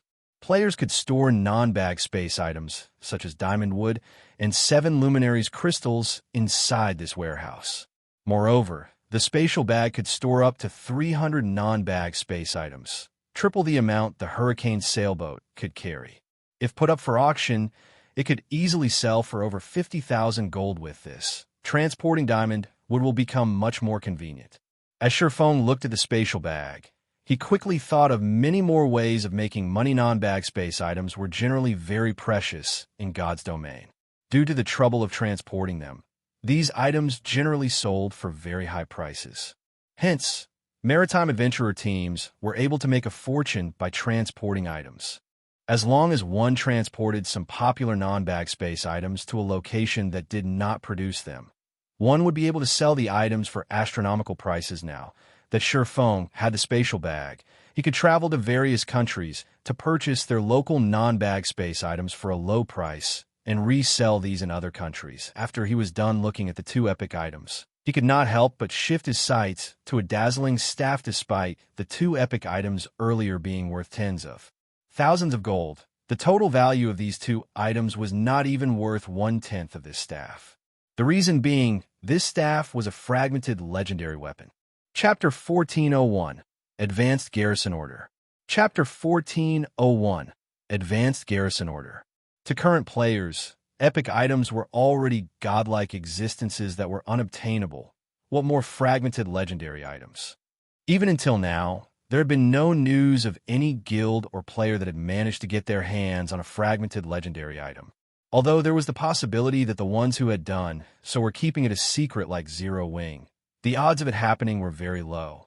After all, in addition to fragmented legendary items being extremely rare, the difficulty of acquiring one was also exceedingly high in the past. Shadow, which had been a second-rate guild, had never obtained a single fragmented legendary item. From this, one could imagine just how rare fragmented legendary items were. Meanwhile, the fact that the Frost King had dropped a fragmented legendary staff could definitely be considered exceptional luck compared to equipment and accessories. Weapons are the foundations for improving a player's combat power. As expected of a fragmented legendary weapon, its attributes really are terrifyingly strong. Frostflame Wrath, 2-handed staff, fragmented legendary rank. Equipment requirement: Strength 600, Intelligence 1500. Attack power 220% of intelligence. All attributes increases according to user's level. When equipped, strength increased by 30%, agility increased by 50%, intelligence increased by 60%, endurance increased by 50%, vitality increased by 50%. Casting speed increased by 30%. Cast range plus 20. Magic damage increased by 30%. All spell effectiveness increased by 30%. Spell critical rate increased by 30%. Spell cost decreased by 10%. Completion rate of all ice and fire-type spells and skills increased by 5%. Ignore levels plus 20. Additional passive skill 1 dash. Frostflame Origin increases the power of ice and fire-type spells cast by user by 1 tier. Can be increased up to tier 5. Additional passive skill 2 dash. Elemental Shield reduces all magic damage received by 50% and physical damage by 30%. Additional active skill 1 dash. Frostflame Hell deals ice and fire-type damage to all enemies within a 50-yard radius for 10 seconds. Spell effectiveness will be 1 tier higher than user's current tier. Can be increased up to tier 5. Cooldown 10 minutes. Additional active skill 2 dash. Frostflame Space, with the user as the center, decreases the attributes of all enemies within a 100-yard radius by 30%. Increases user's attributes by 80% and physique by 50%. Also creates an ice-type doppelganger and a fire-type doppelganger. Doppelgangers will have 100% of users' basic attributes, but can use only their corresponding type of spells. While inside Frostflame Space, as long as either user or one doppelganger survives, user will not die. When Frostflame Space's duration ends, user will recover back to peak condition duration. 1 minute. Cooldown, 3 hours. Additional active skill, 3 dash. Summon mount. Summons a Frostflame cheetah that has 300% movement speed and is 1 tier higher than user. Mount's tier cannot exceed tier 5. Duration, 3 hours. Cooldown, 3 hours. This staff was once owned by Irene Jacques. However, the core runes have been damaged. The staff needs to absorb 10 God Crystals to recover. Current number of absorbed God Crystals, 0/10. To Elementalists, the Frostflame Wrath was simply a divine weapon. Moreover, obtaining this staff was equivalent to obtaining a Dark Gold mount as well. The mount summoned could also serve as an MT, making up for the disadvantages of an Elementalist. Only, the staff's equipment requirements were somewhat high normally. Magical class players rarely ever invested their free attribute points into strength. Moreover, magical class equipment rarely ever provided strength bonuses. A level 45 magical class player would be fortunate to have even 300 strength at 1,500 intelligence required, was similarly a hard target to achieve for current players. At this stage of the game, magical class players that had 1,000 intelligence could already rank near the top among their class, however. As long as he could arm one of the guild's elementalist experts with a Frostflame Wrath, they would immediately soar to become a peak expert, following which Shi Feng stored the Frostflame Wrath and began going through the other items dropped. This is... Very quickly, Shi Feng discovered a crystal token inside his bag. Meanwhile, there was the word city carved on the token. His eyes immediately glowed at the sight. What? An advanced garrison order? The reason why the NPCs of Evernight City had mentioned that guilds could garrison Evernight City if they killed the Frost King was the garrison order. The Frost King would drop with the garrison order. A guild could garrison a city and enjoy various benefits. Every NPC city possessed different levels of authority. Meanwhile, an advanced garrison order allowed a guild to have advanced authority right off the bat. Could the basic garrison order have transformed into an advanced one due to the Frost King turning into a mutant? Based on Shi Feng's memories, the guild that killed the Frost King in the past had obtained only a basic garrison order. Advanced garrison order. Owner of this token may allow one guild to permanently garrison Evernight City and enjoy advanced authority in the city. The basic garrison order of a dark city allowed the connection of a guild town to said dark city. As the amount of reputation a guild possessed in a dark city increased, the amount of authority it had within the city would increase as well. Greater authority allowed a guild to connect multiple towns with the city. Meanwhile, if a guild possessed advanced authority in a dark city, not only could it connect multiple guild towns to the city, but it could also purchase land in the central area of the city in God's domain. Dark cities were much more popular among players compared to ordinary NPC cities. However, players needed to complete certain quests before they could enter a dark city. Either that, or become a red or dark player. Despite the various weapons and equipment available for exchange inside dark cities being limited to red and dark players, that did not stop normal players seeking items suitable for themselves from exchanging for these items. Normal players just needed to commission a red or dark player to act as a proxy for them in exchange for compensation. Hence, trade within dark cities was very active, particularly after players reached level 50 and high-quality weapons and equipment became increasingly rarer. Such dark city exchanges would become even more popular in God's domain. In the past, the population of dark cities had, at one point, even exceeded that of capital cities of kingdoms. One could just imagine how many players were conducting trades in dark cities. Of course, red and dark players could not freely exchange for high-quality weapons and equipment in dark cities. Not only did they need a sufficient amount of reputation, but they also needed to spend contribution points of the corresponding dark city when exchanging for items. Without sufficient contribution points, red and dark players could not exchange for items. Meanwhile, upon inspecting the advanced garrison order, the sound of a system notification entered Shi Feng's ears. System, do you wish to bind the token? Without hesitation, Shi Feng chose to bind the token to himself. After all, one of his goals in coming to the Frozen Scar this time was the garrison order. System, You have bound the token to yourself. Please visit Magistrate Magrants at Evernight City Hall. After binding the advanced garrison order, Feng continued looking through the remaining loot. These were level 50 dark gold weapons and equipment. If sold, each one of them could easily fetch over 1,000 gold. Overall, more than 10,000 gold's worth of level 50 dark gold weapons and equipment had dropped once he had organized the loot. He did not share any details with the team. He merely gave all participants the GCPs they deserved so that they could exchange for the weapons and equipment they wanted once they returned to the guild. After all, a 1,000-man team was different from a 100-man team. There just wasn't enough equipment to share with everyone. If a team auction were held, it would definitely consume a lot of time. Hence, he might as well place all the dropped dark gold weapons and equipment in the guild warehouse and let everyone make their choices. As for the epic items and above, they were the guild's secrets and should not be displayed or put up for exchange casually. I should make a trip to Evernight City and open up the transfer path. Feng then removed the guild war order and took out a return scroll to leave the frozen scar. Meanwhile, news of Zero Wing successfully raiding the Frost King had spread throughout the entire Starmoon Kingdom. Chapter 1402, Popular Battle Arena.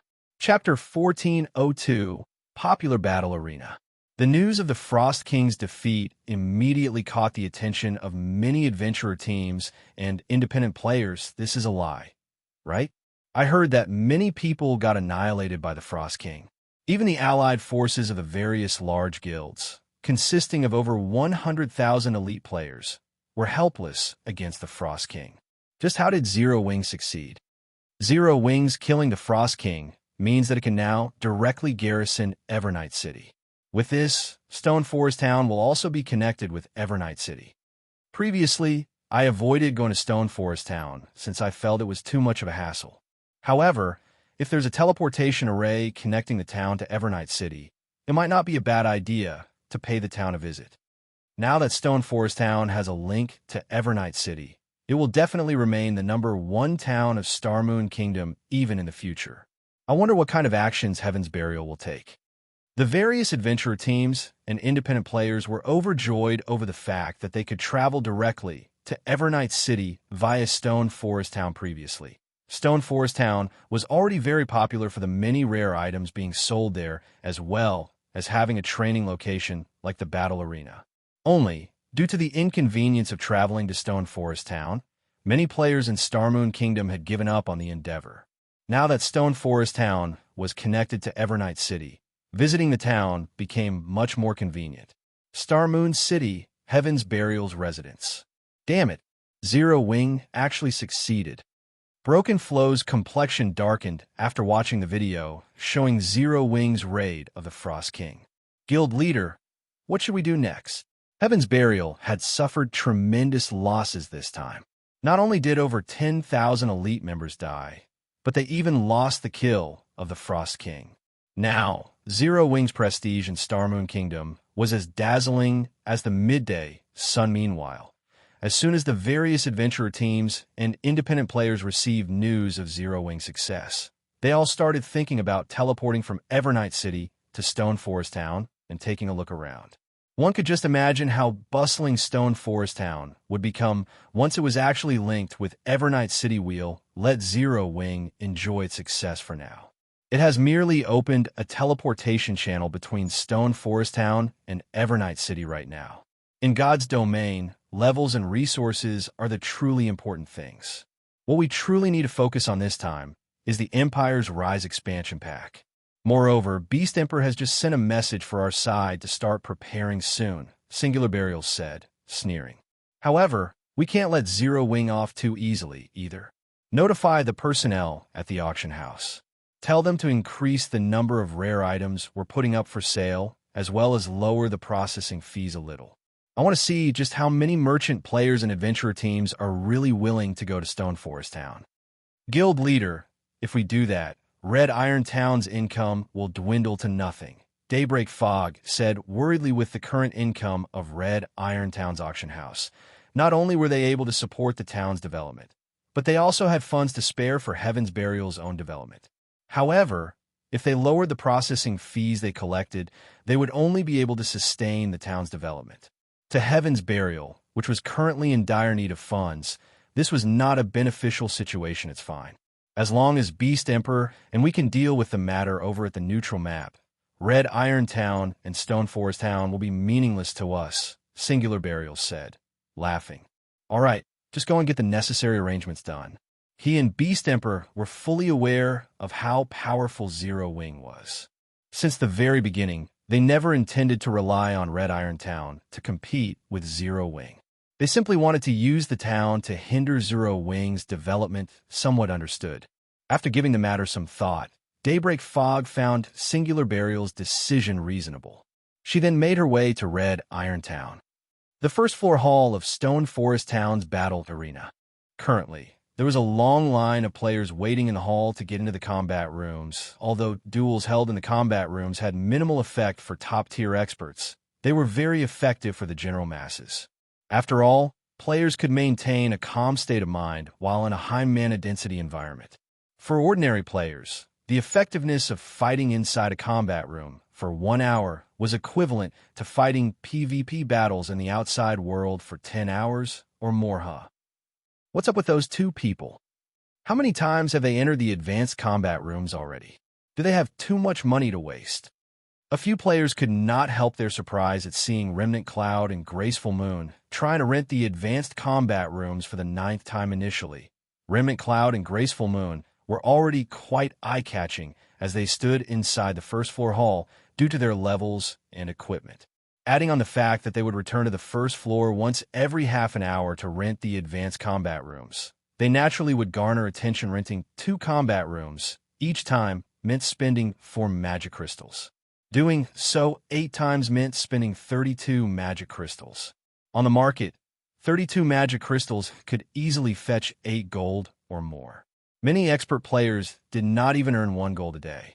Although adventurer teams were generally wealthier than individual expert players, no matter how the waiting players looked at it, spending 8 gold in such a short time was simply extravagant yet.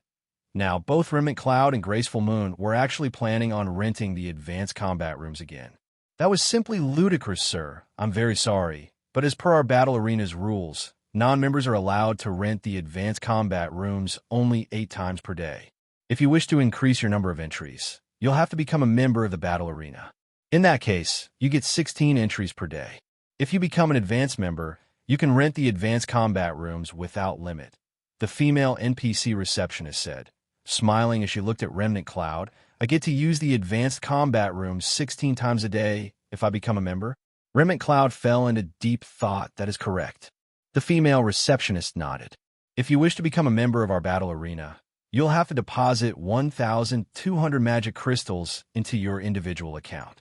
Having just arrived at Stone Forest Town recently, the players lining up at the counter next to Remnant Clouds were startled when they heard the prices quoted by the NPC receptionist as Zero Wing gone mad. There's someone willing to rent the expensive advanced combat rooms, yet Zero Wing has actually gone and limited the number of entries? Do they hate getting magic crystals that much? That's right. Only adventurer teams on Firecloud Fox's level would be willing to pay such a high price. If it were me, I would rather spend my magic crystals at the Trial Tower. Just as everyone was ridiculing the battle arena's regulations, Remnant Cloud suddenly opened his mouth and asked, "What are the conditions to become an advanced member here?"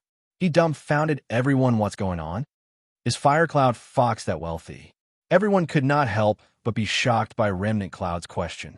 Although this was their first time hearing about the advanced membership, needless to say, the advanced membership fee would definitely be much higher than the basic membership fee. If you wish to become an advanced member directly, you have to deposit 3,000 magic crystals into your personal account. If you become an advanced member, not only will you be able to rent the advanced combat room without limit, but you'll also receive a 20% discount when using the normal combat rooms. The NPC receptionist explained. How fraudulent. If I had that many magic crystals, I would rather stay cooped up inside the Trial Tower than come here. Zero Wing is insane. Is there really someone who would be so foolish? A commotion broke out when the onlookers heard the NPC receptionist's explanation. Previously, The price of the battle arena's basic membership was already pretty fraudulent. However, the price of the advanced membership appeared utterly ridiculous: 3,000 crystals. A tight frown formed on Remnant Cloud's face. After a moment of deliberation, he said, "I just need to have a total of 3,000 magic crystals stored inside my personal account, right?" "That's right." The receptionist nodded. "If that's the case, carry out the basic membership procedures for the two of us for now," Remnant Cloud said, gritting his teeth as he paid 2,400 magic crystals to the NPC receptionist. This amount was already close to one-third of Firecloud Fox's stockpile of magic crystals, of course. If it was possible, Remnant Cloud very much preferred to become an advanced member instead. That way, he could keep improving himself inside the advanced combat room. However, he had brought less than 3,000 magic crystals this time. Hence, he could only settle for basic membership for now. Understood. The NPC receptionist received the 2,400 magic crystals and started the membership procedures of the battle arena, with Remnant Cloud and Graceful Moon. After completing the procedures, Remnant Cloud and Graceful Moon immediately turn around and dash towards the staircase, apparently planning on entering the advanced combat rooms again. Is this a joke? Is he some actor hired by Zero Wing? The surrounding players wore a look of confusion on their faces as they watched Remnant Cloud and Graceful Moon leaving hurriedly for the 7th floor of the battle arena. They simply could not believe this situation. The two players were actually willing to become members of the battle arena just so that they could have more chances to enter the advanced combat rooms. Just what kind of magic does this advanced combat room possess? Wait a minute. I'm not renting a normal combat room anymore. I want to rent an advanced combat room instead. Quite a few expert players that were about to pay their rental fees suddenly changed their minds. They were intensely curious about what was so special about the advanced combat room that it could mesmerize experts like Remnant Cloud and Graceful Moon to such a degree. Chapter 1403, Sacred Training Ground. Chapter 1403, Sacred Training Ground. Due to Remnant Cloud and Graceful Moon's actions, many expert players inside the first-floor hall of the battle arena grew interested in the advanced combat rooms. They immediately began applying to rent a room for themselves one after another, curious to find out just what was so special about the advanced combat rooms. "I want to rent an advanced combat room. Here are 2 magic crystals. Just what is so special about the advanced combat room? I want to give it a try." Just a short moment after Remnant Cloud and Graceful Moon left, over a dozen players expressed their intentions to try the advanced combat rooms. However, as there were only 9 advanced combat rooms available, the others had no choice but to wait for their turn. The expert players that got to use the advanced combat rooms entered their respective rooms while filled with skepticism. However, as soon as they entered their rooms, they immediately received a surprise as an illusory creature that looked like their doppelganger appeared before them. Upon fighting with these illusory creatures, the players found out that not only were the illusory creatures capable of using the exact same skills they themselves did, but the illusory creatures even executed the skills perfectly, like second nature. There was no sense of awkwardness in their movements whatsoever. Moreover, the might of the skills the illusory creatures executed were much more powerful than the players' own. After just a short clash, the players found themselves completely suppressed by the illusory creatures. Their defeat took less than 30 seconds. If not for the weapons and equipment they wore possessing powerful skills, they might not even have lasted 10 seconds. So strong. Is this for real? Can I really exhibit that kind of combat power? Why is there such a huge gap between the skill he used and the skill I used? Upon reviving, the players looked at their respective illusory creatures in shock. Originally, they could already exhibit greater combat power in the battle arena due to the high mana density here. However, they never imagined that they had the potential to elevate their combat power to such a degree. The illusory creatures' grasp on timing and skill completion rates, in particular, captivated them completely. Before they knew it, their respective illusory creatures had already killed them, following which the expert players inside the advanced combat rooms fully indulged in the wonders of the room. Even after 30 minutes had passed and they were ejected from their respective rooms, they still wore a dazed look on their faces. Didn't I just enter recently? It's over already? Why do I feel like only a few minutes passed? The expert players looked at the advanced combat rooms they were just kicked out from with great reluctance. However, as their time limit was up, they could only accept their fate and dash downstairs to get in line and rent the advanced combat room. Once more, huh? What's going on with these people? The next batch of players queued up to use the advanced combat rooms stared in confusion at the last batch of players coming out from the rooms. They could not understand why these players were in such a hurry to go downstairs after leaving the advanced combat room's commander. It seems that more and more people have found out about the secret of the advanced combat room. Should we continue queuing up for the rooms, or should we head to the Divine Coliseum instead? Graceful Moon frowned when she saw another batch of experts coming up to the 7th floor. She and Remnant Cloud had intended to keep the functionalities of the advanced combat rooms to themselves and monopolize the rooms for as long as possible. After all, only 9 advanced combat rooms were available. If other players found out about the wonders of the rooms, the advanced combat rooms would definitely be heavily contested. The spars held inside the advanced combat rooms had inspired her greatly, so much so that it was much more effective to train inside the advanced combat rooms than spar against an opponent of equal or superior standards. After just 9 training sessions, she had already managed to improve the completion rate of one of her Tier 1 skills by 3%.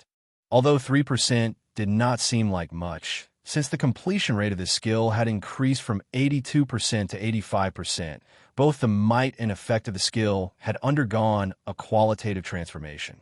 Moreover, by fighting against the illusory creature she had managed to get a grasp on when would be a good time to use her skills, the advanced combat room was so beneficial that she and Remnant Cloud had even delayed their plans to train at the Divine Coliseum in preparation for tomorrow's ranking competition. Not many people have discovered it yet, so the wait should not be that long. Let's continue queuing up for now. We'll return to the Black Dragon Empire only after the queue gets too long. Remnant Cloud said after giving the matter some thought previously. He had planned on heading to the Divine Coliseum to train after testing the advanced combat room once. However, just one try had gotten him addicted. Compared to the Divine Coliseum's trial tower, the advanced combat room could provide him with much greater aid, especially when it came to the improvement of skill completion rates. Meanwhile, details regarding the advanced combat rooms quickly spread, causing a huge commotion on Starmoon Kingdom's official forums. Amazing advanced combat rooms appear in Stone Forest Town. Shortly after this post appeared, it was already upvoted to the top 10 positions on the forums. This allowed everyone to find out about the advanced combat rooms. Is this a scam? Is the advanced combat room really that miraculous? Why would I need to lie to you? Right now, the advanced combat rooms are already in great demand. Just the number of players currently queued up for the rooms is already close to 300. Many people are regretting the fact that they did not rent a room for themselves before, when nobody was using them. I heard that due to the high demand, the Battle Arena amended the regulations for the advanced combat rooms. Now, non-members get only 1 entry per day, while basic members get 4 entries. Only advanced members have no limit. Moreover, the rental price has also increased from the previous 2 magic crystals to 4 now. Zero Wing is so fraudulent. They actually dare to charge for magic crystals? This is insane. Who would be willing to rent something so expensive? Expensive? You can't rent one right now, even if you want to. Moreover, it is precisely because of this price hike that there are currently only around 300 people lined up. If Zero Wing kept the previous price, you might not get a room even after waiting 10 days. Forget 4 magic crystals. If I can get into a room right away, I'm even willing to pay 10 magic crystals. For a time, everyone was filled with anticipation towards the advanced combat rooms of Stone Forest Town. This was especially true for expert players. Previously, the only attraction for them in the battle arena was the monthly tournament held there. At most, they would use the normal combat rooms to spar with friends. They had no particular need for the battle arena. However, with the appearance of the advanced combat rooms, these experts became entranced with the battle arena. Meanwhile, inside Evernight City, Shifeng had arrived before the city hall. The city hall of the Dark City was much stricter than White River City's city hall. Moreover, just standing before the building itself, Shifeng could already feel a dense power of darkness coming from it.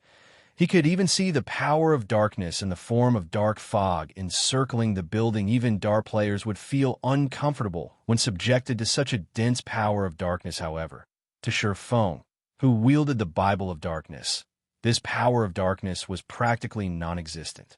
As a result, he arrived inside the courtyard of the city hall with relative ease. However, the farther he got into the city hall, the denser the power of darkness present in the atmosphere. The pressure he felt grew increasingly heavier as well. This is a restricted area of the city. Non-related personnel are forbidden entry. As soon as Shifeng arrived before the city hall's main entrance, for level 200, Tier 3 Dark Knights blocked his path, exuding a threatening aura. If Shifeng made any sudden movements, they would promptly take action. They were much crueler when compared to the guards in ordinary NPC cities. "I have come to meet with Lord Migrants," Shifeng said as he revealed the Advanced Garrison Order. Advanced Garrison Order? The 4 Dark Knights were momentarily stunned when they looked at the crystal token in Shifeng's hand. Their attitude instantly became much more respectful as one of them said, "Please wait here for a moment. I'll notify the Lord Magistrate immediately." The Advanced Garrison Order was like the proof of one's status. Wielders of this token were equivalent to the major nobles of Evernight City. Let alone guards like themselves, even the magistrate of Evernight City had to treat the owners of Advanced Garrison Orders with respect very quickly. The Dark Knight that went to report Shifeng's arrival returned. The NPC then stopped before Shifeng and said respectfully, "The Lord Magistrate has already been notified of your presence. Please follow me." After saying so, the Dark Knight led Shifeng into the city hall. Crap. Who's that? He's actually able to enter the city hall. That's not possible, right? I heard that one needs to reach at least Baron rank in order to enter the city hall. How could someone have reached that rank already? Could that person be Zero Wing's guild leader, Black Flame? I heard that Zero Wing has killed the Frost King and can directly garrison Evernight City. Black Flame? The rumor is actually true. If it's true, we're in luck this time. If we want to go to Stone Forest Town in the future, we can simply teleport there. Several players got goosebumps when they saw Shifeng entering the city hall. Meanwhile, news of the situation also spread rapidly throughout Evernight City. Chapter 1404, Advanced Auction House appears. Chapter 1404, Advanced Auction House appears. After entering the city hall, the Dark Knight led Shifeng to an office on the 5th floor. Even before Shifeng entered the office, though, he could already feel an aura of death leaking out of the room and shuddered involuntarily at the aura's intensity as the doors to the office opened. An aura several times stronger than even that of a Tier 4 mythic monster washed over him. For a moment, it felt as if the space around him froze. "Come in." A deep and chilling voice came from within the room. Upon entering the room, Shifeng was immediately greeted by the sight of the deep voice's owner sitting behind an office table. The owner of the voice was a hunched, middle-aged man with skin as pale as snow. The man wore a set of dark robes and held a stack of parchment in his hands. If not for the faint tinge of life in the aura the man exuded, one would even think that they had come across the god of death. Meanwhile, this man was none other than Migrants, Evernight City's magistrate. Migrants was the overlord of Evernight City. At the same time, he was also a Tier 5 Dark Magus, an existence that even Starmoon Kingdom feared. Migrants was the reason why the Kingdom's army did not dare take action against Evernight City. Facing an NPC of such caliber, Shifeng did not dare waste time playing around with words. He immediately took out the Advanced Garrison Order and placed it on the table. "Lord Magistrate, I wish to have my guild garrison this city. I hope that you can permit it," Shifeng said respectfully. "This is indeed my city's Advanced Garrison Order." "All right, I permit your guild to garrison Evernight City." Migrants nodded after glancing at the crystal token on the table. He then took out a piece of parchment and a map of Evernight City and said, "Write down your guild's name on this parchment. You may then pick one of the empty spots on the map to cite your guild's residence." After receiving the parchment and map, Shifeng wrote the words "Zero Wing" on the parchment without hesitation. He then started browsing through the available locations for a guild residence. Is this the privilege of having an advanced garrison order? Feng grew ecstatic when he saw the available locations on the map. Evernight City was different from ordinary NPC cities. There was a huge difference between its normal, inner, and central areas. The privileges that a guild got to enjoy within the city was dependent on the location of its garrison. The members of a guild garrisoned in Evernight City's normal area were allowed entry into Evernight City, even without doing the city's entry quest. Those of guilds that garrisoned the city's inner area were also qualified to take part in the Dark Auction, which was held once a week at the city's auction house.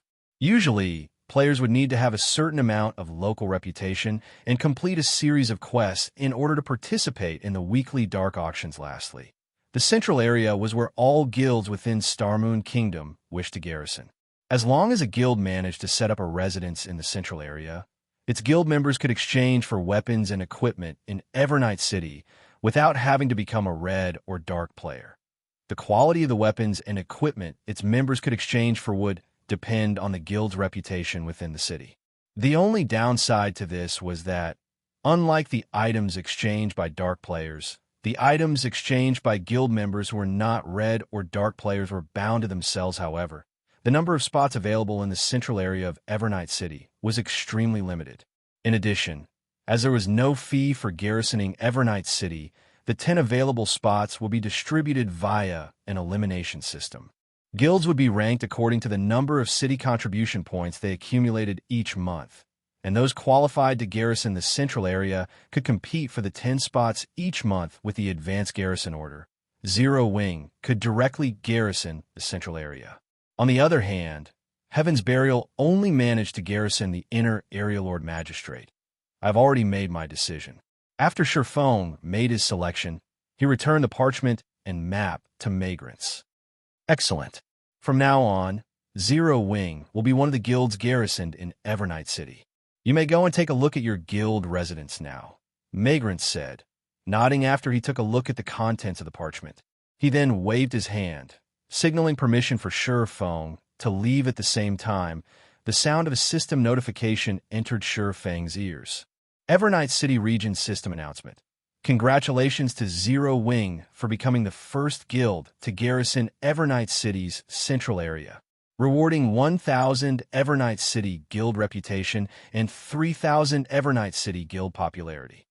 The system announcement repeated 3 times, notifying every player within Evernight City of its contents. Many large guilds reacted enviously to this situation. Setting aside the guild reputation awarded, just the guild popularity awarded was already enough to make the various large guilds go crazy. After all, the quality and quantity of guild quests a garrison guild could receive in Evernight City varied, depending on the amount of popularity it had. This would also have a significant impact on the amount of contribution points the guild members accumulated. Crap. Zero Wing is amazing. I heard that, even until now, Heaven's Burial has only managed to get into the inner area after going through many difficulties. With this, Zero Wing's members are going to have an awesome time. As long as they collect enough contribution points, they can exchange for weapons and equipment suitable for themselves at any time. I heard that the benefits a guild receives for garrisoning the central area aren't limited to just that. It seems that guild members also receive a 30% discount when using the teleportation arrays of Evernight City. If that's the case, then I must join Zero Wing. I can save money in exchange for suitable weapons and equipment without having to rely on dark players. For a while, practically every player in Evernight City was discussing Zero Wing. This situation also frustrated the various dark players and dark guilds of Evernight City, who lost their opportunity to make a fortune generally. Normal players paid at least double the original price of an item when getting dark players to act as proxies for them. Now, however, normal players could just join Zero Wing and gather a sufficient amount of Evernight City contribution points to exchange for items themselves. With such an option available, only a fool would continue purchasing Evernight City's products from them. Back in Evernight City Hall, Feng spent 1,000 gold to establish a teleportation channel between Evernight City and Stoneforest Town. This matter immediately attracted the attention of many players. Guys, look, the teleportation array has 2 available destinations now. This is great. We can actually teleport directly to Stone Forest Town now. With this, I won't have to waste hours traveling to the town anymore. I previously did not bother visiting Stone Forest Town due to the long distance. This is a good opportunity to visit it. I heard that Stone Forest Town opened a new kind of combat room. We can go there and give it a try now. In just a few short minutes, thousands of players had transferred to Stone Forest Town via teleportation array. Although it cost 80 copper to teleport to Stone Forest Town, it was much more convenient than traveling there from the nearest NPC town. As a result, many independent experts and adventurer teams began feeling that garrisoning Stone Forest Town was not a bad idea. After all, with Evernight City serving as a transfer point, they could save up on plenty of time. Meanwhile, the activation of the teleportation channel also caused the player population of Red Iron Town to decrease drastically. Black Flame, I'll let you have your fun for now. However, you'll soon know that all your efforts are in vain. Singular Burial sneered as he read the report he just received. He then looked at Daybreak Fog on the screen before him and said, "You all can begin operations now." Guild leader, leave it to us. Daybreak Fog smiled, her eyes filled with confidence. Meanwhile, Shi Feng, who was surveying Zero Wing's residence in Evernight City, got a sudden call from Melancholic Smile. Guild leader, the advanced auction house has been constructed. Should we open it to the public now? Melancholic Smile asked, her face tinged with excitement. Chapter 1405. Zero Wing Auction House. Hearing Melancholic Smile's report, Shi Feng could not help but grow joyful. He had been waiting for this moment for a long time now. Good. Send a few advanced NPCs from the battle arena to manage the auction house's affairs right away. Afterwards, announce to the public that we are only collecting a 1% processing fee. If one becomes a member of the Zero Wing Auction House, they can have the processing fee for the first 5 items they consign each day waived. Meanwhile, those wishing to become a member only need to pay a one-time fee of 10 magic crystals, Shi Feng said. It's about time we kick Red Iron Town out of the competition. Guild leader, isn't this going a little too far? Melancholic Smile was somewhat astonished by Shi Feng's declaration. The auction houses of NPC cities generally charged a minimum processing fee of 15%. Those in capital cities charged at least 20%. On the other hand, Red Iron Town's auction house charged a 10% processing fee. Although a 5% difference seemed small, that was far from being the case. For example, if one were to sell an item that was worth 1 gold, they would end up earning an additional 5 silver coins if they sold their items in Red Iron Town rather than an NPC city. Moreover, items that were put up for sale in auction houses were generally of high value.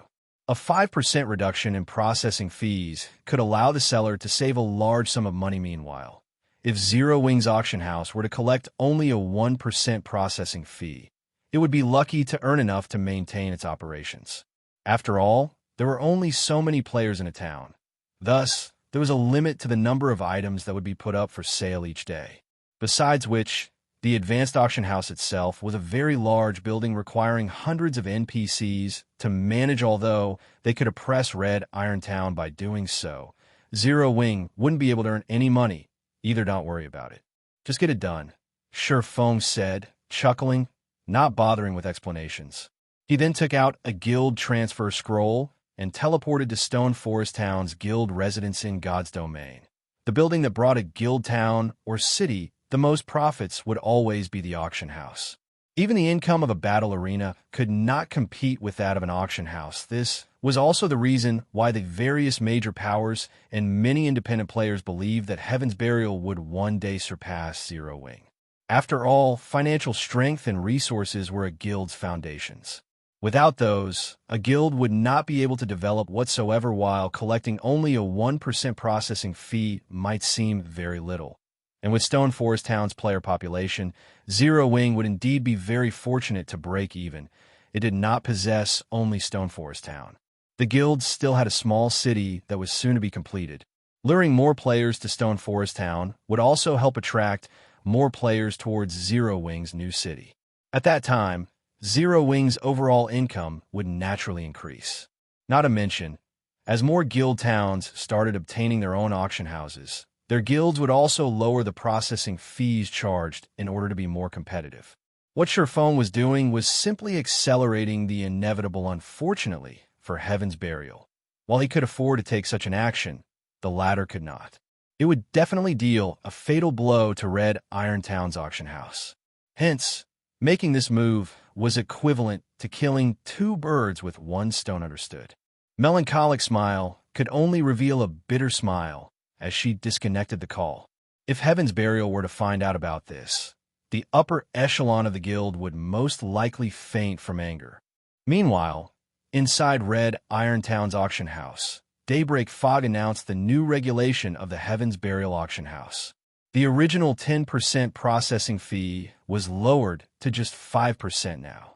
This change immediately caused a commotion among the players inside the auction house. Heaven's Burial is so generous.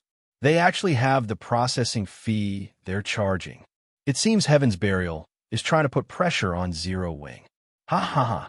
My timing is simply impeccable. With this, I get to save a few more silver coins. Isn't this processing fee a little too cheap? Even if I import items from cities other than Starmoon City, as long as I sell them at a sufficiently high price, I can still make quite a profit. Red Iron Town's rise is definitely unstoppable now. Many players inside the Heaven's Burial auction house were surprised at Heaven's Burial's crazy move. Meanwhile, news of the change also quickly entered the ears of the various powers of Starmoon Kingdom. Have the higher-ups of Heaven's Burial lost their minds? Are they not afraid of not making money by pulling such a stunt? It seems Zero Wing has truly angered Heaven's Burial this time. Although Heaven's Burial will lower their profits by doing so, the number of players visiting Red Iron Town will definitely reach scary heights in the future. The town's player population might even exceed Stone Forest Town's.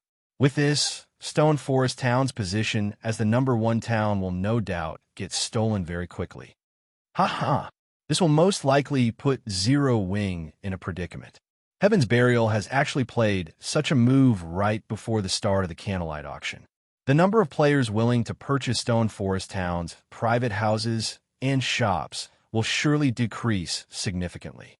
Zero Wing must be fuming right about now. The various major powers within Starmoon Kingdom were greatly shocked by Heaven's Burial's crazy actions. However, they also felt joyous about this development currently. The players selling items at Red Iron Town mainly consisted of Starmoon City residents. Very few players from other NPC cities were willing to visit Red Iron Town just to utilize its auction house. The main reason for this situation was the expensive teleportation fees. With the processing fees charged by the Heaven's Burial auction house halved, the money saved could be used to cover the teleportation fees. This change would definitely attract large groups of players from other NPC cities. Hence, it was only a matter of time before Red Iron Town surpassed Stone Forest Town once the independent players and adventurer teams based in the various NPC cities of Starmoon Kingdom received this information. They started organizing their items, prepared to make a trip to Starmoon City in less than half an hour since the announcement was made. Red Iron Town's player population increased by over 50,000. Now, the town's total population was only a little over 100,000 away from catching up with Stone Forest Town's. Big Sis Fog, the rare items the guild leader had us send over have arrived. Moreover, based on the reports we've received, many merchant players in Stone Forest Town have already begun leaving the town. By the looks of it, they are planning on going to Red Iron Town. A level 30-plus female assassin reported good. Put the items up for sale in batches. After this, I want to see if there are still people willing to purchase the private houses and shops of Stone Forest Town, Daybreak Fog said, nodding. Although Heaven's Burial would not earn much by lowering the processing fees to such a level, being able to lure away the merchant players of Stone Forest Town was already more than enough, as doing so would decrease Stone Forest Town's popularity in turn. Meanwhile, in front of Stone Forest Town's advanced auction house, the massive size of the building had attracted the attention of many players. What a huge building. It's practically as large as the battle arena. Could Zero Wing be planning on setting up another battle arena? That shouldn't be the case. Towns and cities are limited to only one battle arena each. Quick look! The magic barrier hiding the building is starting to disappear. Just as the passers-by were discussing the newly constructed building in Stone Forest Town, the gigantic barrier shrouding the entire advanced auction house began shattering a moment later. A building that could rival Stone Forest Town's battle arena in grandeur appeared before everyone's eyes. Meanwhile, at the entrance of this majestic building, the words Zero Wing Auction House were carved in large letters. Chapter 1406, Dominating Star Moon Kingdom. Chapter 1406, Dominating Star Moon Kingdom. An auction house? What? Zero Wing built an auction house as well. Isn't the design for it supposedly very rare? What a big auction house. I recall that the Heaven's Burial auction house only has 3 floors. This one should have at least 5. Come on, let's go in and take a look. Nice timing. I was originally planning on a trip to Red Iron Town to sell my items. Now, I can save myself the effort. The passers-by were momentarily stupefied by the appearance of the advanced auction house. For a time, they all thought that their eyes were playing tricks on Themas for the Guild Spy Station in Stone Forest Town. They were utterly dumbfounded when they saw the Zero Wing auction house. Ever since Heaven's Burial constructed an auction house, the various large guilds and superpowers had gone nuts searching for an auction house design of their own. Unfortunately, the design was simply too rare. Even now, there was no news of any super guild, or any guild for that matter, successfully constructing another auction house shortly after the appearance of the Zero Wing auction house. The nearby players rushed into the building as soon as everyone entered the auction house. They were stupefied. The reason for their reaction was the space inside the building being much larger than what they had seen from the outside.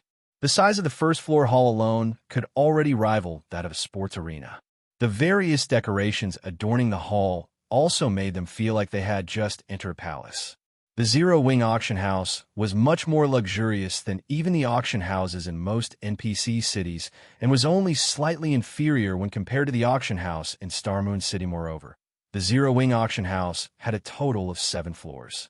The first floor was meant for consigning items, the second floor for purchasing items, the third floor for bartering, the fourth floor for NPC basic auctions, the fifth floor for NPC intermediate auctions, the sixth floor for NPC advanced auctions, and the seventh floor for large-scale private auctions. Has sent the Zero Wing auction house a little too amazing. There's actually a bartering function available as well. That's nothing. There are even NPC-hosted auctions here. The basic auctions are held once every 3 days, the intermediate auctions are weekly, and the advanced auctions are every 15 days. This is simply insane. I've been to the Heaven's Burial auction house before, and it is far inferior to the Zero Wing auction house. The requirements for participation in the NPC auctions are very stringent, though.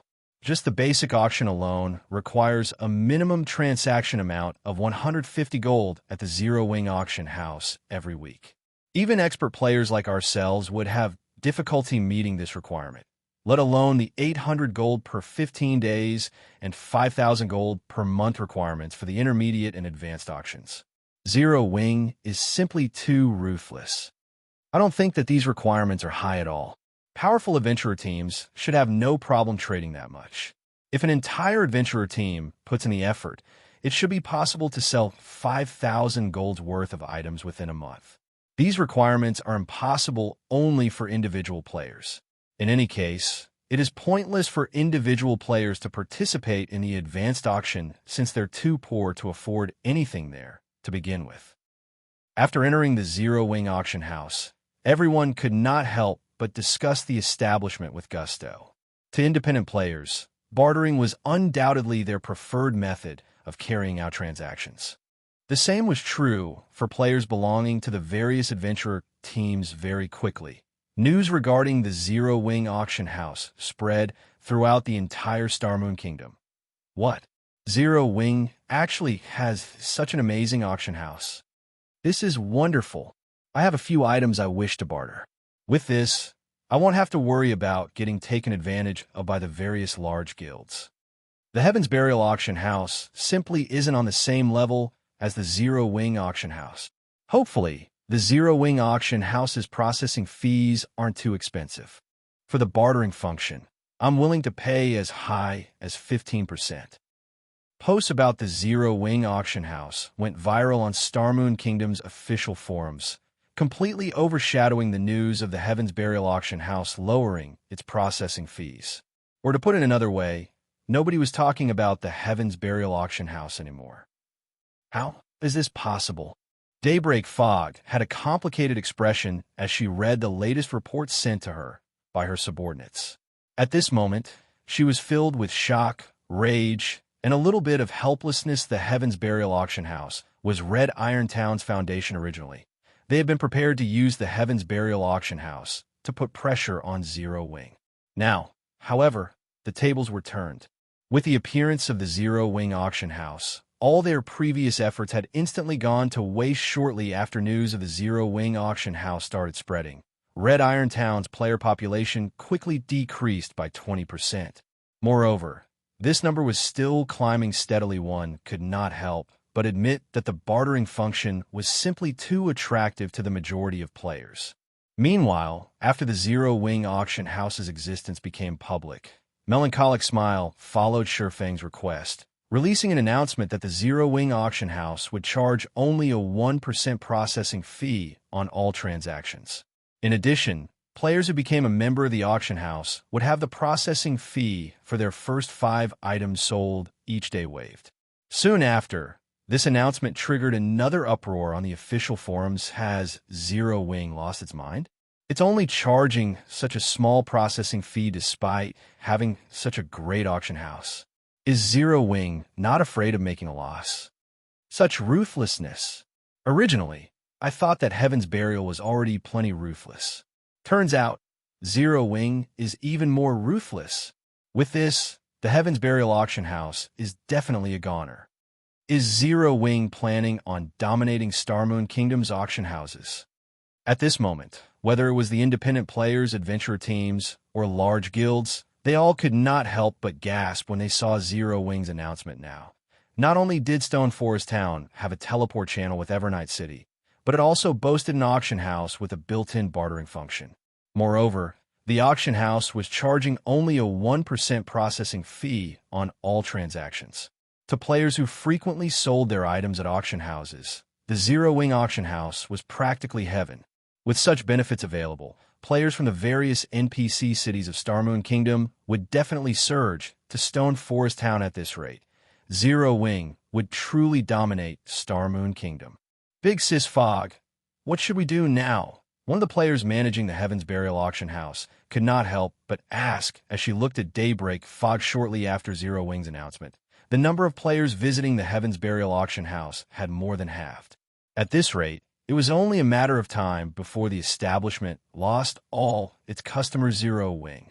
Daybreak Fog practically shouted every syllable at the top of her lungs when she saw Zero Wing's announcement. With this, not to mention relying on the Heaven's Burial auction house to sustain Red Iron Town's development, they would already be fortunate to get back their investment in the auction house. Aside from Heaven's Burial's upper echelon, the adventurer teams garrisoned in Red Iron Town were also filled with regret when they heard about the Zero Wing auction house.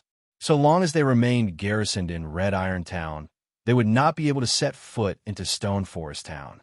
Like many other adventurer teams, they possessed plenty of rare items. Meanwhile, it would be a colossal waste to simply convert these rare items into coins. However, they also did not normally have an opportunity to barter for other items, unless they were prepared to get taken advantage of yet.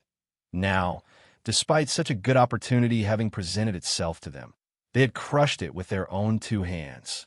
Meanwhile, due to the appearance of the Zero Wing auction house, Stone Forest Town's player population had suddenly increased by over 50%.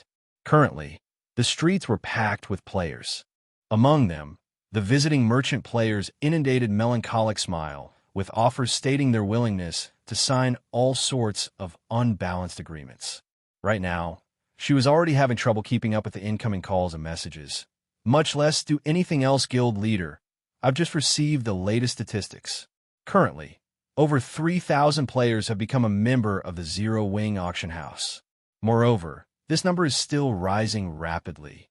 The transactions made at the auction house have also far exceeded our initial expectations. Just the processing fees we've collected thus far have already exceeded 200 gold.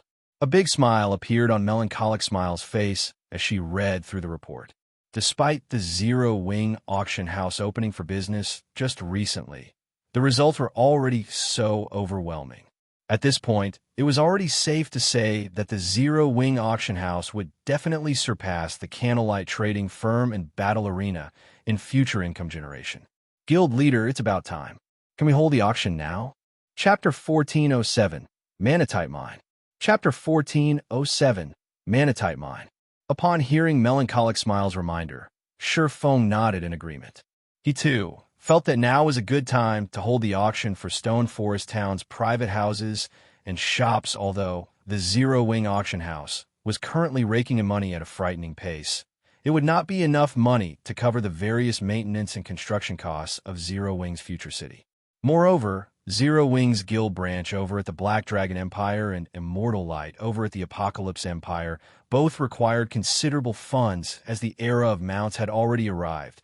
They needed to equip guild members with mounts as soon as possible to improve their leveling speeds. Fortunately, Zero Wing had a stable, allowing it to save plenty of money on mounts.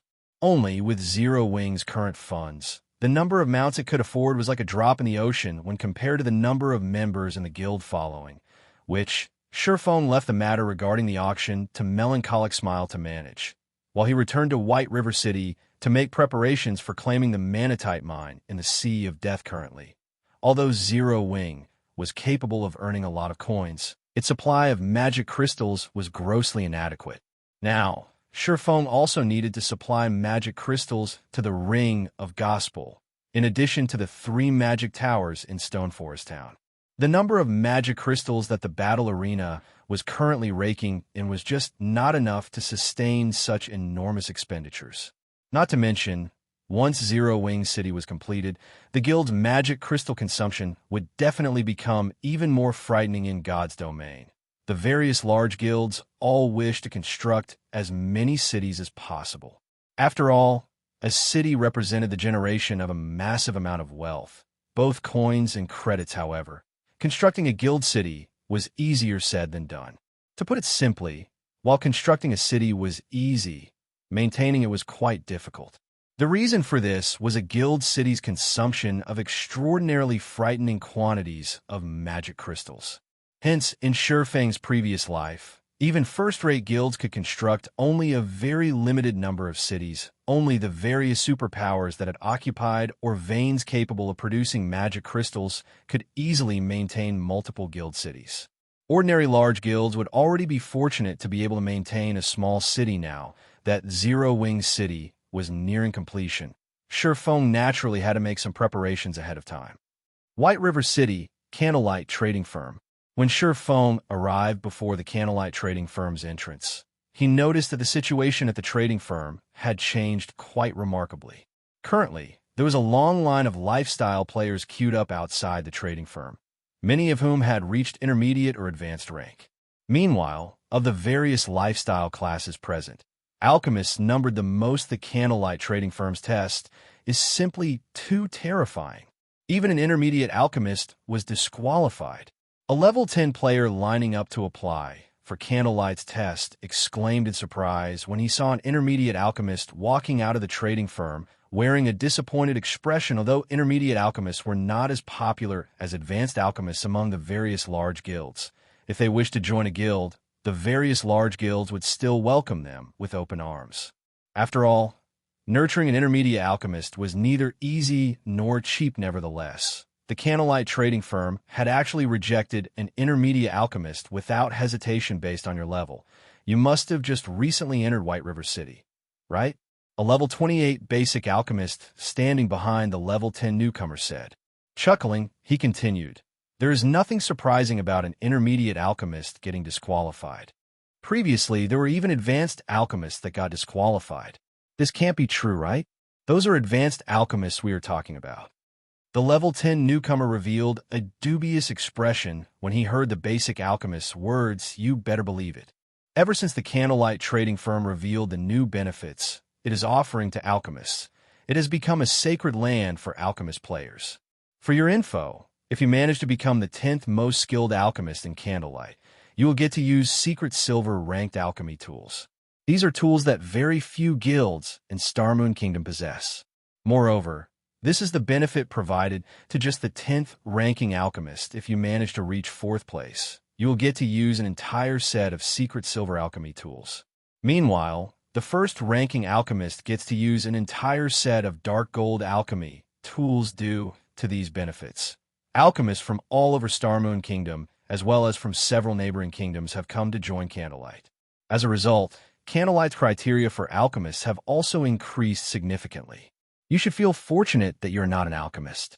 Otherwise, as an apprentice, I'm afraid you won't even get through the first test.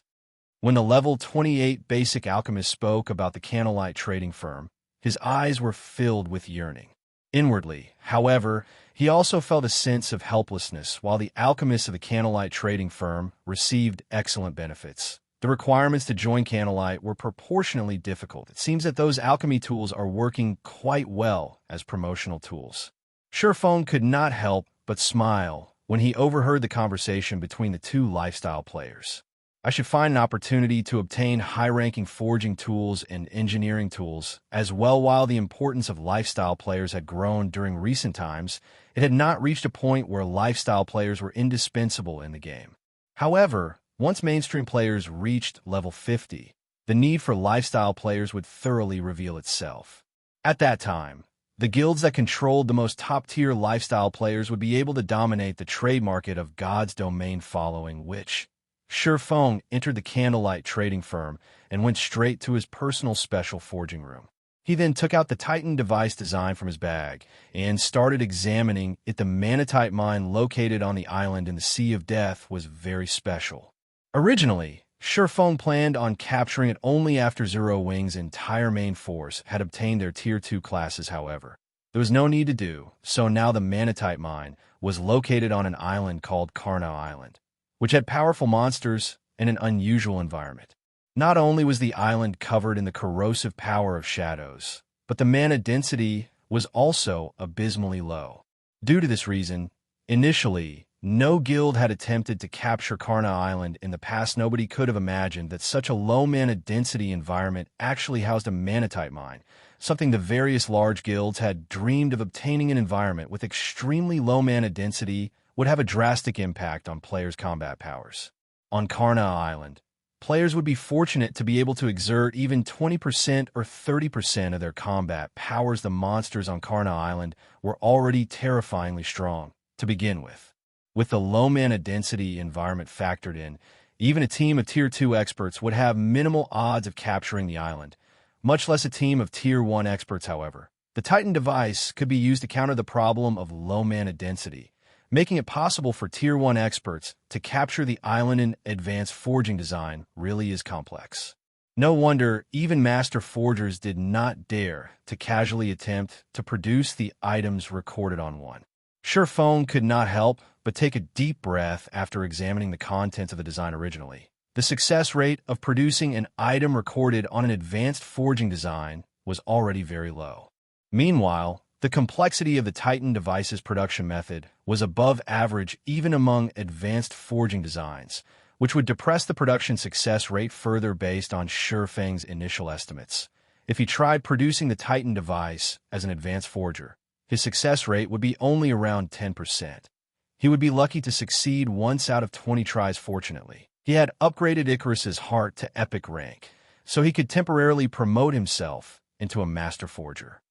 Following which, Shifeng used God's blessing and sacrificed 500 life force to extend God's blessing's duration from 1 hour to 2 hours. After activating God's blessing, Shifeng did not waste time, taking out the book of forging and the necessary materials, which he had tasked others with preparing for him beforehand. He then began carefully forging the Titan device. Meanwhile, the auction over at Stone Forest Town had officially commenced. Chapter 1408. Horrific auction inside the 7th floor auction hall of the Zero Wing auction house. Previously, everyone had thought that very few people would attend the auction this time, since only Stone Forest Town's private houses and shops were up for sale. Yet now the hall, which could accommodate up to 30,000 people, was actually at capacity. Moreover, this was despite Zero Wing having limited entry into the auction to only members of the Zero Wing auction house and those that carried more than 2 gold on their persons. Usually, only expert players would have such a large sum in their pockets. Commander, look, there are so many adventurer teams participating in the auction this time, not only from the Black Dragon Empire, but also from other kingdoms. Graceful Moon was slightly shocked when she looked at the familiar figures around her. She had never thought that the Zero Wing auction would hold such a huge influence. However, after further consideration, she found it reasonable. After all, the current Stone Forest town was simply too excellent. The town had a battle arena with advanced combat rooms, which allowed experts of her caliber to improve rapidly, as well as a high-class auction house, which had a system-operated bartering function. After finding out about these facilities, adventure teams would be crazy not to want to develop here. Let them be. I've already had Flying Fox prepare quite a lot of funds. We don't need to fear being outbid by them, Remnant Cloud said, chuckling as he glanced at several well-known adventurer teams he was familiar with. These adventurer teams all ranked within the top 50 in the Black Dragon Empire. His original plan was to compete for the adventurer houses that were going up for auction at the Candlelight Trading Firm in a few days' time. However, after taking into account the current state of Stone Forest Town, he concluded that Firecloud Fox's financial strength was no match for that of top adventurer teams. Not to mention, Zero Wing was planning to sell only 5 adventurer houses. Hence, he had decided to settle for buying 2 or 3 private houses in Stone Forest Town instead, enough to accommodate their adventurer team's main forces. Meanwhile, in order to surely obtain those private houses, he had mobilized the entirety of Firecloud Fox's forces and raised a total of 5,000 gold. With that kind of money, he could already purchase a relatively large private house in the Black Dragon Empire's capital. Just as everyone in the auction hall was discussing the Zero Wing auction, Melancholic Smile came out from behind the main stage and announced the start of the auction. Since only the private houses and shops of Stone Forest Town were being sold this time, Melancholic Smile did not bother with providing much of an introduction. Instead, she directly displayed the locations of the private houses and stated that the minimum price was 800 gold. She then allowed everyone to start bidding. 850 gold, 900 gold, 1,000 gold. In the blink of an eye, the price of the first private house shot up to 1,200 gold, stupefying the various independent players present. Meanwhile, the adventurer teams that had only several dozen members fell into despair. At this price, one could already purchase a relatively good private house in an ordinary NPC city, yet this amount of money still wasn't enough for a private house in a player town. 1,600 gold, Remnant Cloud shouted, gritting his teeth. However, as soon as Remnant Cloud made his bid, a level 45 female elementalist clad in aquamarine mage robes, who sat a short distance away from him, shouted, 2,400 gold. The FFF adventurer team will be taking this house. The female elementalist bid immediately attracted everyone's attention, the people inside the hall turning to look at her one after another. What? Even a top adventurer team from the Black Dragon Empire has come to join the competition. Isn't she Luo Fei, FFF's vice commander? The female elementalist declaration immediately dispelled many adventurer teams' notions of competing against her. An adventurer team capable of rising to the status of a top adventurer team in the Black Dragon Empire naturally possessed extraordinary strength and wealth. Most likely, even third-rate guilds were no rival for the Empire's top adventurer teams. In terms of financial strength, a top adventurer team of the Empire could even compete with an ordinary second-rate guild. Not to mention, FFF was one of the Black Dragon Empire's top 5 adventurer teams. It was simply impossible for ordinary guilds and well-known adventurer teams to vie with an existence like that. 2,600 gold. At this time, a handsome man wearing silver armor raised the price once more. This first house belongs to the Lonely Drinkers adventure team. When everyone heard the adventurer team mentioned by this man, they received another shock. Lonely Drinkers was a top adventurer team in the Dark Knight Empire. Although its influence was not comparable to the FFF adventurer teams, in terms of strength, it was not far from rivaling FFF 3,000 gold. Iluofe frowned as she placed a higher bid, 3,200 gold. The handsome man did not give up, either for a time. The auction became a competition between these two top adventurer teams, leaving no room for the other adventurer teams present to intervene. In the end, the first private house went to Iluofe for 4,500 gold. Among the private houses on sale this time, it was the closest to both the Zero Wing Auction House and the Adventurers Association. However, this outcome still made the players present gasp involuntarily. Nobody had thought that two top adventurer teams from two different empires would actually come to contest for Stone Forest Town's private houses. If they were to relate this incident to others, most likely nobody would believe them now that even the top adventurer teams of empires are coming to compete for Stone Forest Town's private houses. The adventurer teams that previously garrisoned Red Iron Town are most likely dying with regret right now. These top adventurer teams are simply too rich. If I had that kind of money, I would definitely use it to purchase a shop in a major NPC city instead. What do you know? In the future, Stone Forest Town will become even more amazing than major NPC cities. There is no loss in buying the town's private houses now. In the future, the houses will most likely go for even higher prices. No one had ever thought that the private houses of Stone Forest Town would be so popular.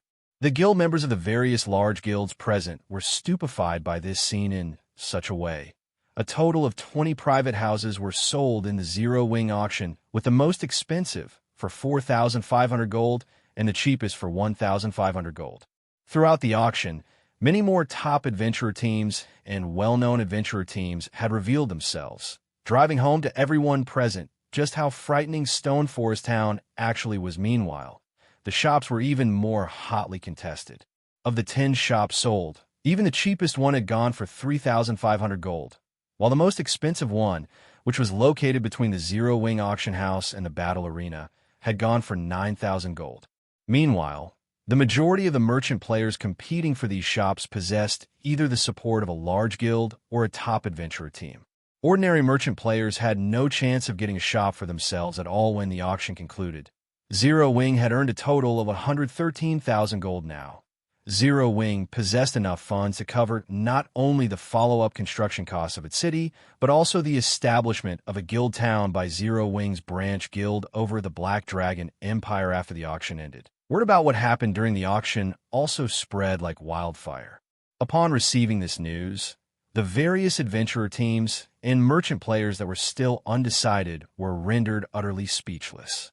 They also regretted the fact that they did not try to compete for the private houses and shops. Meanwhile, throughout all this, Shifeng had been fully focused on forging the Titan device in White River City's Candlelight trading firm. After actually attempting to make the Titan device, he had to admit that the difficulty of doing so was exceedingly high. Despite him having been promoted to a master forger, his success rate was only around 25%, though he was fortunate to succeed 2 out of 10 tries during the actual production. Meanwhile, the cost of each attempt was roughly 2 gold. Overall, each Titan device cost 12 gold to produce. Without sufficient funds, even a large guild would not dare to spend so much. After all, the Titan device simply improved the combat state of player. It did nothing for a player's basic attributes. While Shifeng was forging a Titan device, the system notified him of an incoming call. When he turned his head to glance at the caller ID, he could not help but be stunned to discover that the person calling him was actually the vice commander of the Midnight Tea Party, Endless Scars. Chapter 1409, Promotion to Master. Chapter 1409, Promotion to Master. Why is she calling me all of a sudden? Shifeng was somewhat confused as he looked at Endless Scars' ID. Endless Scars had been a legendary existence in the past. In addition, Midnight Tea Party, the adventurer team she was currently in, had been an existence that even super guilds feared.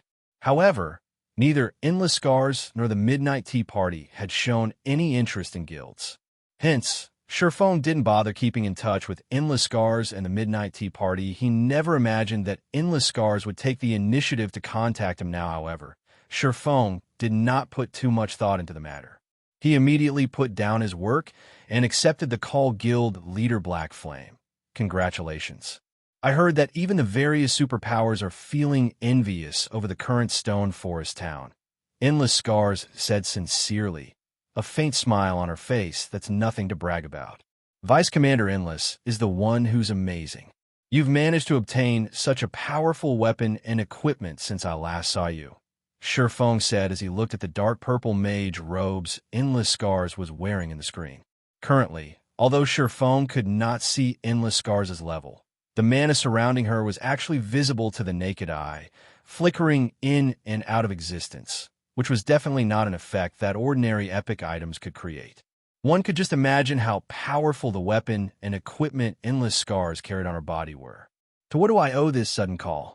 It's nothing important, really.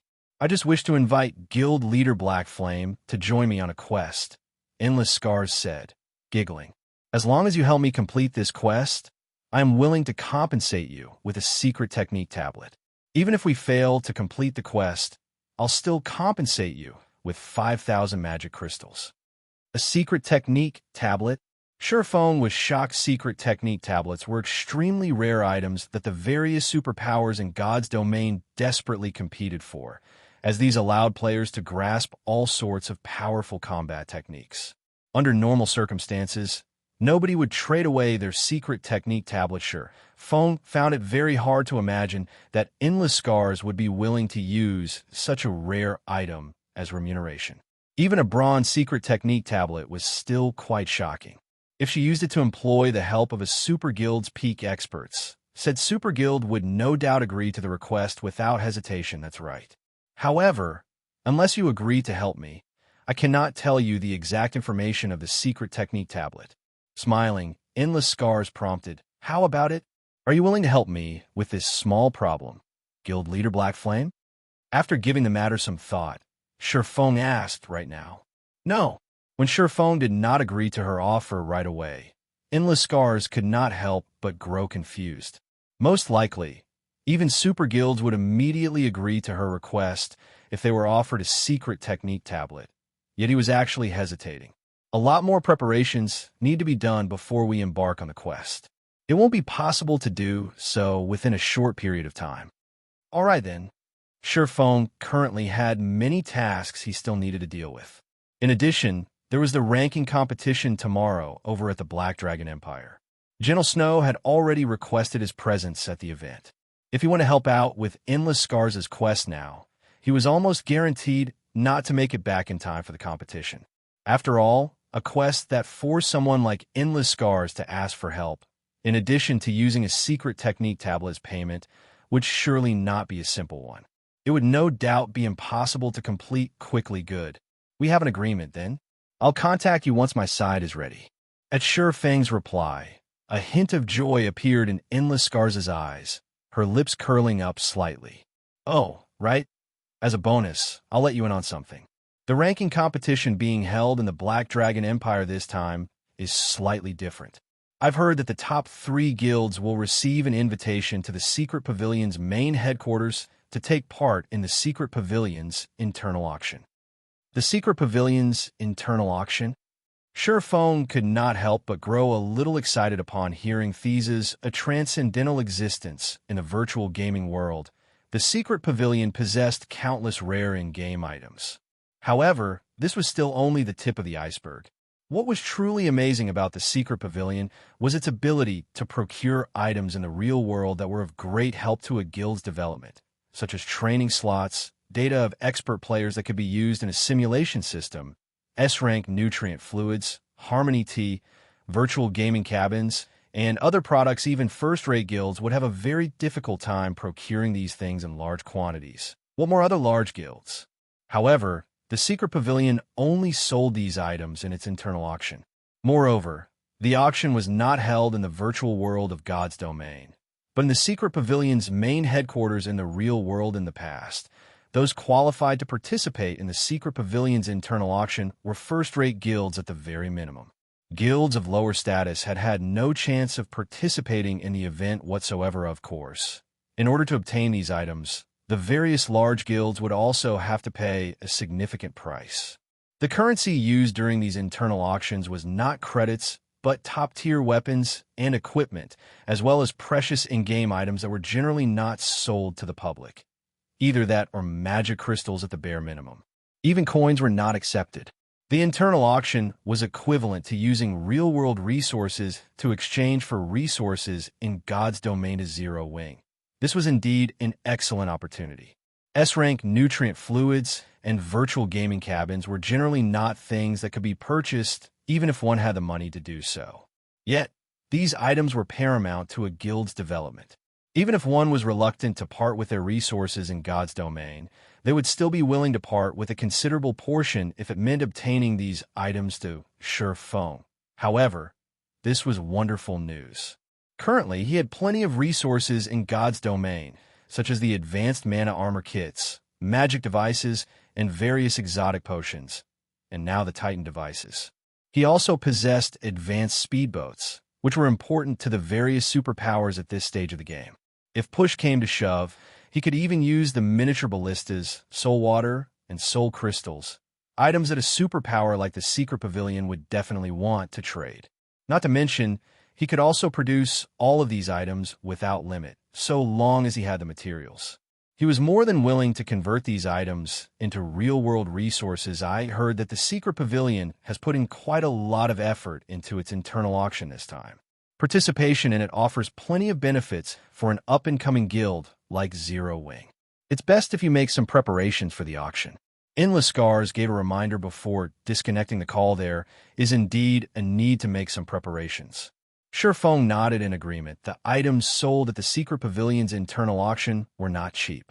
Based on what he had heard, a bottle of S-rank nutrient fluid could go for 3 to 4 million credits worth of rare items, which really wasn't a price that ordinary guilds could afford. If he did not stockpile some resources ahead of time, he might end up being a spectator at the auction after his call with Endless Scars ended. Shi Feng resumed forging Titan devices. In order to increase his success rate, he had even taken out his precious magical gold as well as 100+ Magisteel ingots, which the guild had collected, raising his success rate to roughly 35%. As Shi Feng continued forging Titan devices, he became increasingly proficient at it. Moreover, when he recalled the scene where Xianxia remolded and repaired 1,000 transformations, particularly how she utilized magic arrays to condense materials together, he could not help trying to condense materials using magic arrays himself, especially since he had the 7 Luminaries ring to increase the ambient mana density. After all, as long as he learned to condense materials using magic arrays, not only would his production speed increase, but his success rate would also increase. Significantly, the first attempt failed. The second attempt failed.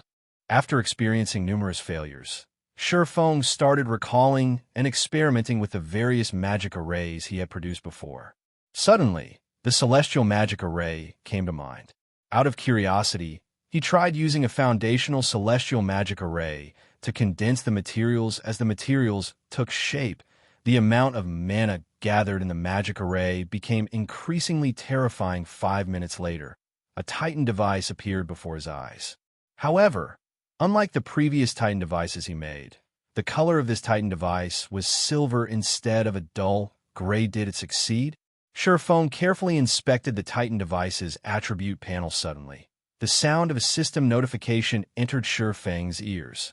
System, congratulations. You have created a new advanced item system. Congratulations. You have been promoted into a master forger. Chapter 1410, All-Round Device. Chapter 1410, All-Round Device. I got promoted into a master. Shi Feng could not help his confusion as he looked at the system notification. He had long since maxed out his forging proficiency. However, he had not created any new item since becoming an advanced forger. So he had remained stuck at the rank all this time. It never occurred to him that creating a new advanced item would directly promote him into a master forger. With this, he would save a lot of time now that Shi Feng had truly been promoted into a master forger. He could retrieve the master forger's insignia and further improve his production success rate. He could also start learning foundational forging skills, which were reserved for master forgers. These foundational forging skills were of great help to master forgers in creating new items. For example, There was material analysis, which allowed master forgers to analyze material to get a better idea of what materials would complement it. Aside from that, there was also attribute analysis, which allowed master forgers to produce weapons and equipment tailored to a particular player, allowing the said player to exert more of their actual strength due to the existence of these skills. Master forgers enjoyed a much higher status than advanced forgers. There's no reward notification for becoming a master forger. Could someone else have become a master forger already? Shifeng felt slightly surprised as he took a look at the system notification. Once more, reaching the master rank was not easy for lifestyle players, especially in the top 3 most popular lifestyle classes. A lot of effort was needed to do so. Even Cream Cocoa and the others, people supplied with all sorts of precious resources, had yet to become master forgers. Meanwhile, he had only managed to become a master forger so quickly due to his luck. He never imagined that there would actually be someone who would become a master forger even sooner than he did. However, Shifeng did not dwell on the matter. There were plenty of talents in God's domain. There was nothing strange about someone becoming a master forger ahead of him after his joy from becoming a master forger faded. Shifeng shifted his gaze to the silver device sitting atop his workbench before.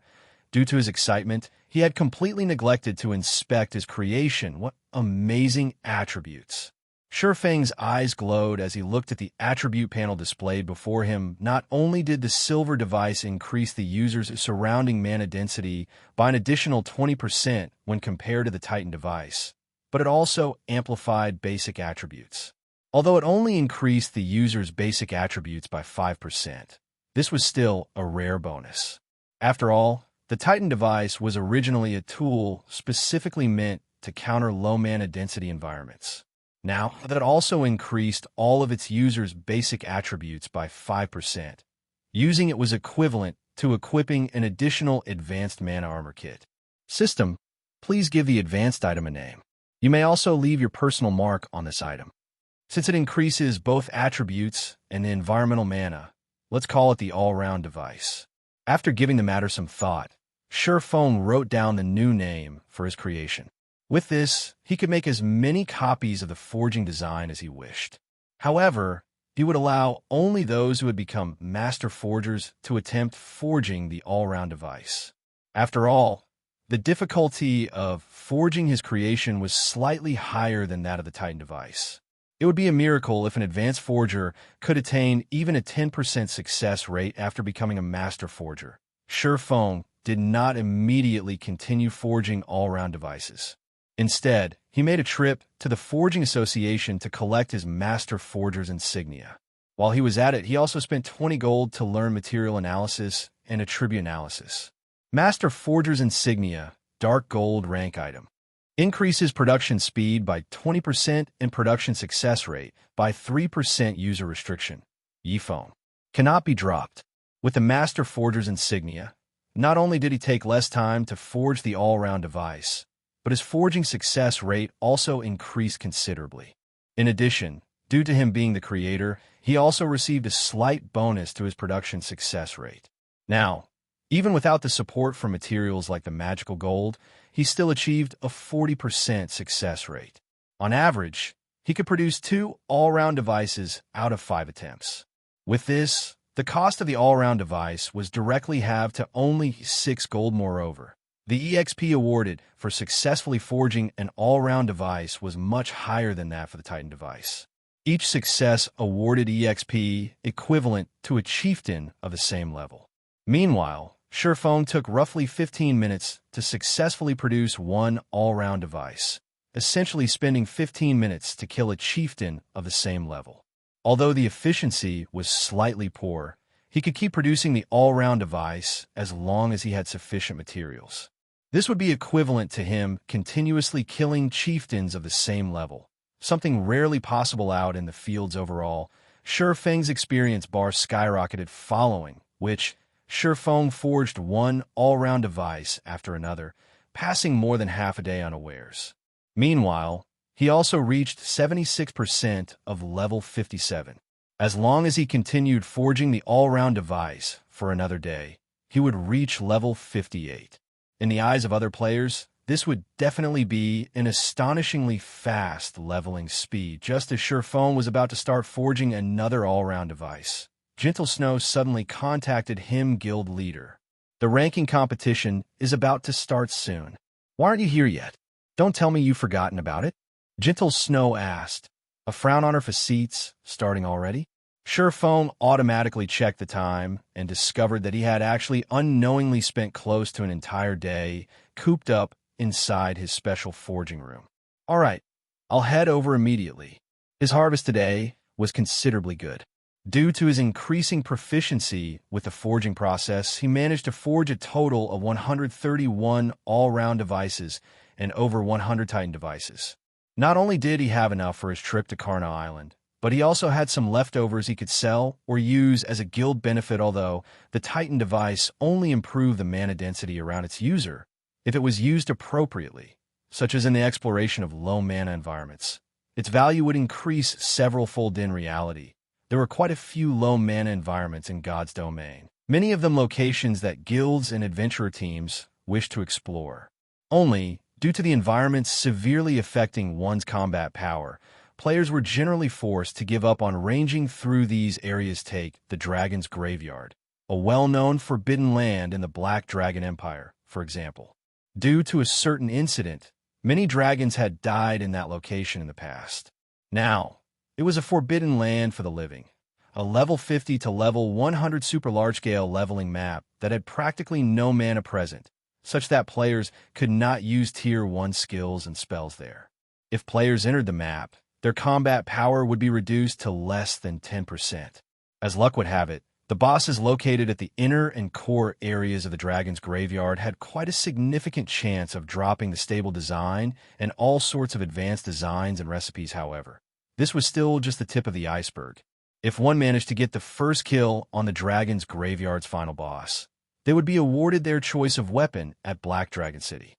Moreover, this weapon would be a fragmented legendary weapon. Hence, in the past, the various large guilds in the Black Dragon Empire had put in a lot of effort into searching for tools that could help raise one's ambient mana density.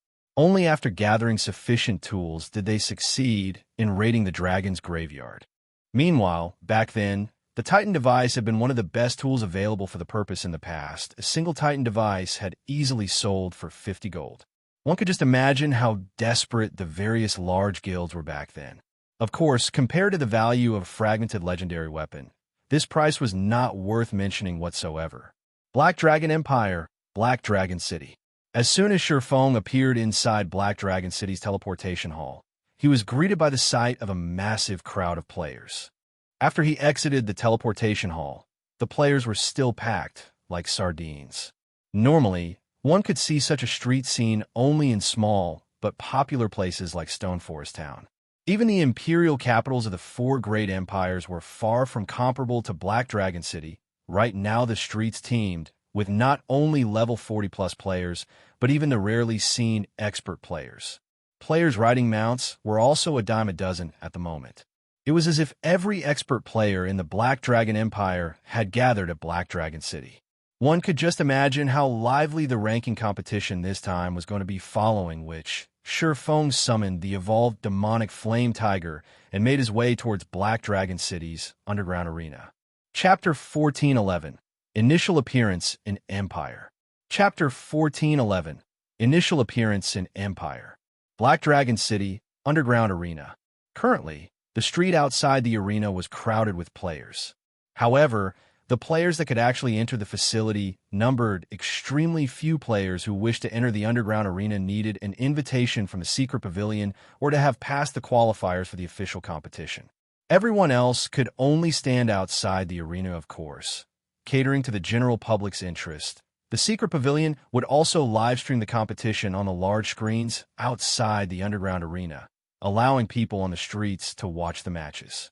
This was a privilege available only to players that had rented the entire underground arena. However, it cost around 15,000 gold to rent the underground arena of an imperial capital for an entire day. Most likely, only the secret pavilion was capable of carrying out such a feat. Other superpowers would balk at spending so much money just to host a competition aside from playing on the screens outside the underground arena. the live stream of the competition would also be uploaded to the official forums, allowing all players in the Black Dragon Empire to watch it as well. Hence, a player who achieved a good battle record in the competition could definitely become famous throughout the Empire meanwhile. The members of guilds that receive an invitation from the Secret Pavilion were currently entering the Underground Arena 1 after another quick look. Those players in that group seem to be from the first-rate guild Undefeated Dynasty. Their levels are so high. They're all actually above level 45. Look, those people seem to be Fantasy Shrines members. The equipment they're using is so good. Every one of them is actually geared with 1 or 2 pieces of epic equipment. The bystanders were stunned by the 5 first-rate guilds that were entering the Underground Arena. The weapons and equipment worn by the expert players they normally saw were already plenty amazing. However, now they were looking at the representatives of the 5 first-rate guilds whose levels and items surpassed those of expert players by leaps and bounds meanwhile. Each of the 5 first-rate guilds attending the competition this time had sent between 8 and 12 representatives. Even the most inferior piece of equipment these representatives wore was level 40 dark gold equipment. As for epic weapons and equipment, although not everybody was equipped with one, each first-rate guild boasted at least 7 or 8, let alone the ordinary players on the street. Even the second-rate guilds attending the competition were shocked at the robust foundations these first-rate guilds displayed. Snow, is the guild leader not here yet? Xianxia asked as she walked out of the Underground Arena. Currently, she was dressed in a set of dazzling crimson robes and held a blue crystal staff in her hand meanwhile. The instant Xianxia appeared, she immediately attracted the attention of many players on the street. However, while part of the reason why so many players had their attention stolen by her was the contrast between her devilish body and angelic countenance, the greater reason was her personal fame just recently. Xianxia had annihilated the expert team of Corpse Soul all by herself. Meanwhile, Corpse Soul was an infamous dark guild in the Black Dragon Empire. The top-tier experts of the Dark Guild were existences that gave the various large guilds headaches. Many second-rate guilds and even first-rate guilds had to treat the Dark Guild cautiously yet, due to one of Corpse Soul's experts provoking Xianxia. The latter had annihilated the entire 20-man team said expert belonged to. Enraged by this situation, Corpse Soul had dispatched several of its top-tier experts to assassinate Xianxia. However, not only did those top-tier experts fail to accomplish their mission, but a few of them had even fallen in her hands after news of this matter spread. Xianxia's nickname of Flame, which became famous across the entire Black Dragon Empire, he should be here soon, Gentle Snow said as she looked at the time. Grinning, she said, "Why are you in such a hurry? Could it be that you can't wait to show Yi Feng the results of your latest training?" The guild's core upper echelon knew that Yi Feng and Black Flame were the same person. Back when Gentle Snow found out, she had been stunned. She had never imagined that Yi Feng could create such a powerful guild, one capable of rivaling even veteran first-rate guilds. All by himself, Of course, I want to see what kind of reaction he'll make when he finds out that I've already reached the refinement realm. Xianxia giggled ever since joining Zero Wing. She realized that there would always be someone better than herself. Previously, she had been one of Ouroboros's top-ranking top-tier experts. Yet, after entering Zero Wing, she had failed to rank even within the top 10 of the guild. However, now that she had become a refinement realm expert, she was confident of entering the top 10 of Zero Wing and instantly reaching the level of peak experts like Fire Dance, Violet Cloud, and Aqua Rose. While Gentle Snow and Xianxia were chatting, another team of players walked out of the entrance of the Underground Arena. These players all sported a crimson flame emblem, the symbol of the Crimson Castle Guild, one of the guilds that frequently clashed with Zero Wing's branch guild, which Gentle Snow managed. Although Crimson Castle was only a second-rate guild, Nine Dragons Emperor secretly supported it. Crimson Castle had also allied with a few other second-rate guilds. Hence, the guild strength was not one bit inferior to that of first-rate guild's guild leader Snow. Long time no see. I never thought that you would be interested in the ranking competition as well. It seems the competition this time is going to be interesting. Crimson Fox, the guild leader of Crimson Castle, said, smiling as he walked up to Gentle Snow. "Aren't you here as well, Guild Leader Crimson?" Gentle Snow said. She could not help but feel a little surprised as she looked at Crimson Fox and his entourage currently. Crimson Fox had already reached level 45, and the majority of his equipment were dark gold rank. As for the weapon he carried and the top he wore, Gentle Snow could not determine their quality due to their glow effects having been hidden. However, she could tell that they were either epic rank or epic growth-type weapons and equipment. Meanwhile, similar to Crimson Fox, the other members of Crimson Castle were all level 45. The weapons and equipment they possessed nearly rivaled Crimson Fox's. Aside from these players, Gentle Snow had also spotted 2 cloaked players among Crimson Castle's team. Although she could not see the levels and equipment of these players, the pressure she picked up from them was much greater than even the pressure Crimson Fox exuded. Guild Leader Snow, neither of our guilds were able to achieve a clear victory in our previous war with each other. Are you interested in settling our dispute through the ranking competition this time? Crimson Fox said, a sly smile on his face. How do you want to compete? Gentle Snow asked. We'll compete using our guild rankings in the competition this time. Whoever places higher will be the winner. Meanwhile, whoever loses will give up on Hidden Fog Town. How about it? Crimson Fox suggested, as Crimson Fox had deliberately spoken in a very loud voice. Everyone on the street heard his words. What's going on? Is Crimson Castle planning on competing with Zero Wing? As expected of large guilds, they're actually using a town as a wager. I wonder if Zero Wing will dare to accept the challenge.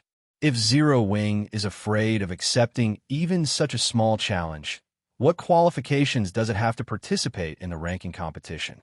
At this moment, everyone could not help but turn a look at Gentle Snow and Crimson Fox in regard to this situation.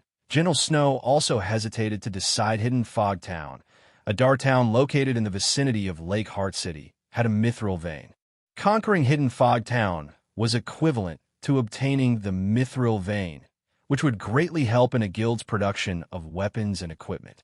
Only, due to Zero Wing and Crimson Castle's inconclusive war over this dark town, neither guild had managed to capture it thus far. While Gentle Snow was hesitating, a deep voice resounded throughout the entire street before the underground arena. Okay, Zero Wing agrees to your conditions.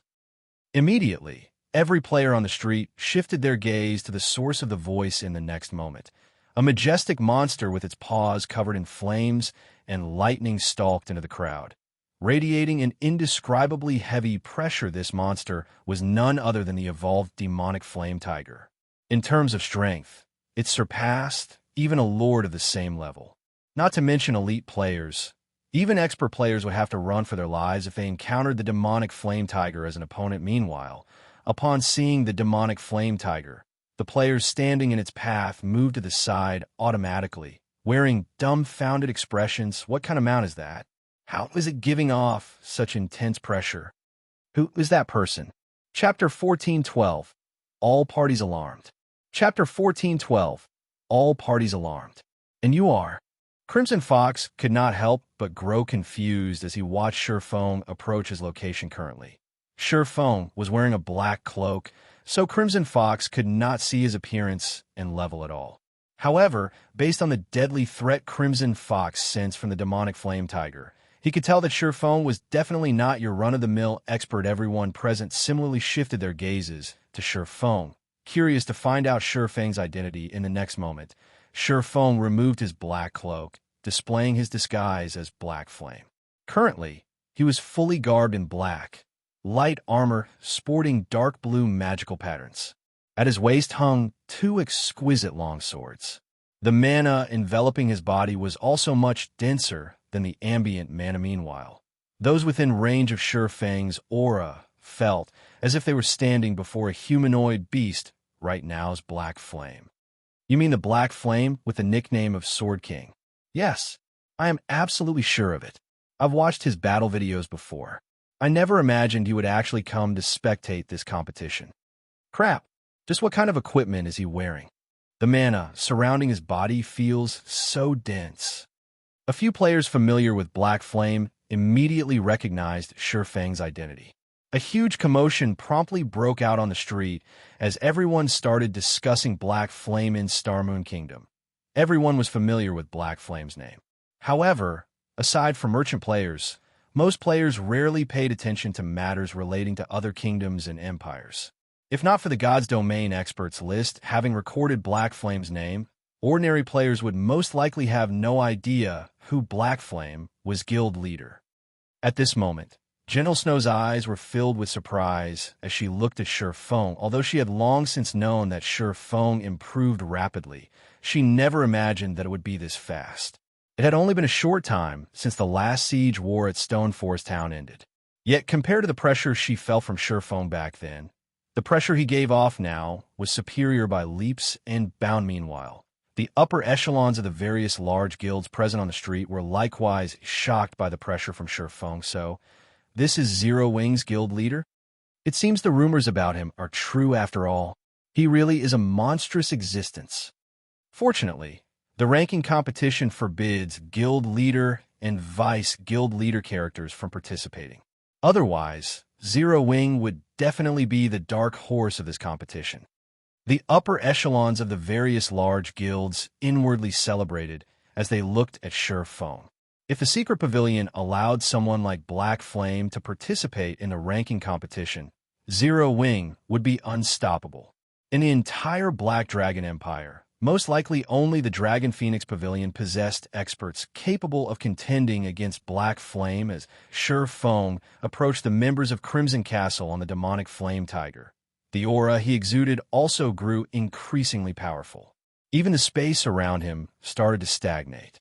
Meanwhile, those subjected to his aura felt an indescribable pressure bearing down on them, discomfort overwhelming their bodies. Soared King Black Flame.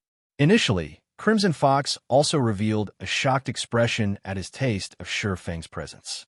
Very quickly, however, he calmed down and smiled, saying, "Since guild leader Black Flame has already said so, whichever one of our two guilds ranks lower in this competition will have to give up on Hidden Fog Town."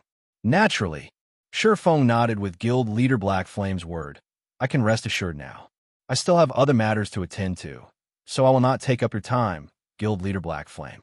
Upon hearing Shi Feng's answer, Crimson Fox revealed a delighted smile. He immediately turned around and walked back into the underground arena. Meanwhile, the two cloaked players in Crimson Fox's entourage could not help but send a few additional glances at Shi Feng before re-entering the arena. Boss, that person is Black Flame. He might have prepared some trump cards for the competition. Is it really all right to proceed with our original plan to compete with Zero Wing?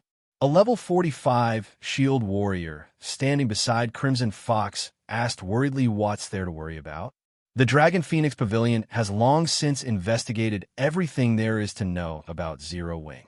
While the top-ranking experts of Zero Wing are indeed scary, none of those experts are among the representatives Zero Wing has dispatched for the competition this time. Zero Wing's representatives consist solely of the experts that originally belonged to Ouroboros. There's no need to be fearful of them. Crimson Fox sneered. Even if Black Flame does have some kind of backup plan, do you think our side doesn't possess one as well? Boss, what do you mean? The shield warrior asked in confusion. The Dragon Phoenix Pavilion has always found Zero Wing to be an eyesore. Do you think they would secretly send only two experts to help Crimson Castle? Crimson Fox whispered. Rest assured, Zero Wing has no chance of winning against us. Most likely, even getting into the top 10 will be a problem for them. After all, among the participants in the competition this time, many are newcomers nurtured by superpowers. After the shield warrior gave the matter some thought, he found his guild leader's words reasonable. In order to ensure its conquest of Hidden Fog Town, Crimson Castle had made plenty of preparations. The shield warrior then unconsciously turned to look at the two cloaked men some distance behind him. His body shuddered involuntarily when he felt the killing intent the two were radiating. He had personally witnessed the strength of these two players before, even when these two players went up against 5 of Crimson Castle's top 10 experts all by themselves. They had easily emerged victorious, not even losing 1/10 of their HPs. Moreover, this was while the two players were keeping many of their trump cards hidden. If those two players went all out, they could trounce all 10 of Crimson Castle's strongest experts, even if the latter teamed up. Guild leader, you shouldn't have agreed to their bet so hastily, Gentle Snow said helplessly as she looked at Shurfeng. It is obvious that Crimson Castle has come prepared this time. The two cloaked experts following behind Crimson Fox have never appeared in our investigations of Crimson Castle before. It is highly possible that they are Crimson Castle's trump cards this time.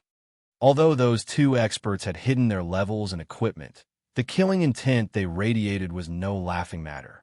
They must have experienced countless battles to have gained that kind of killing intent. Moreover, she could tell that those two experts were already actively restraining their killing intent. Only, as the killing intent they cultivated ran bone deep, they couldn't conceal it completely. She had no doubt that those two experts were frighteningly powerful. Otherwise, Crimson Fox would not have so willingly agreed to such a risky bet, that's right. Guild leader, the pressure I felt from them is much stronger than even what the top-tier experts of Corp Soul gave off. There's a high chance that those two players are Refinement Realm experts. Otherwise, I wouldn't have felt such intense pressure from them, Zhao Yuuru said, nodding in agreement with Gentle Snow's words. Far from just Refinement Realm experts. Those two people have already reached the Flowing Water Realm. They are capable of making the best response through observing their opponents, Shurfeng said, shaking his head when he was walking towards Crimson Castle's group. He could clearly feel how powerful those two cloaked players were. Or, to put it in another way, their presence was right in his face. Hence, he had deliberately released his aura in order to test the two cloaked players' reactions, and indeed, just like he had guessed, both of them were definitely experts. The instant he directed killing intent towards Crimson Castle's group, only these two players had prepared to retaliate straight away. It was obvious that they had perceived and reacted to the subtle actions he made. As for Crimson Fox and the others, they had not shown a single reaction whatsoever. Guild leader, why did you agree to the bet then? Gentle Snow could not help but grow anxious. Going up against two Flowing Water Realm experts was no joke.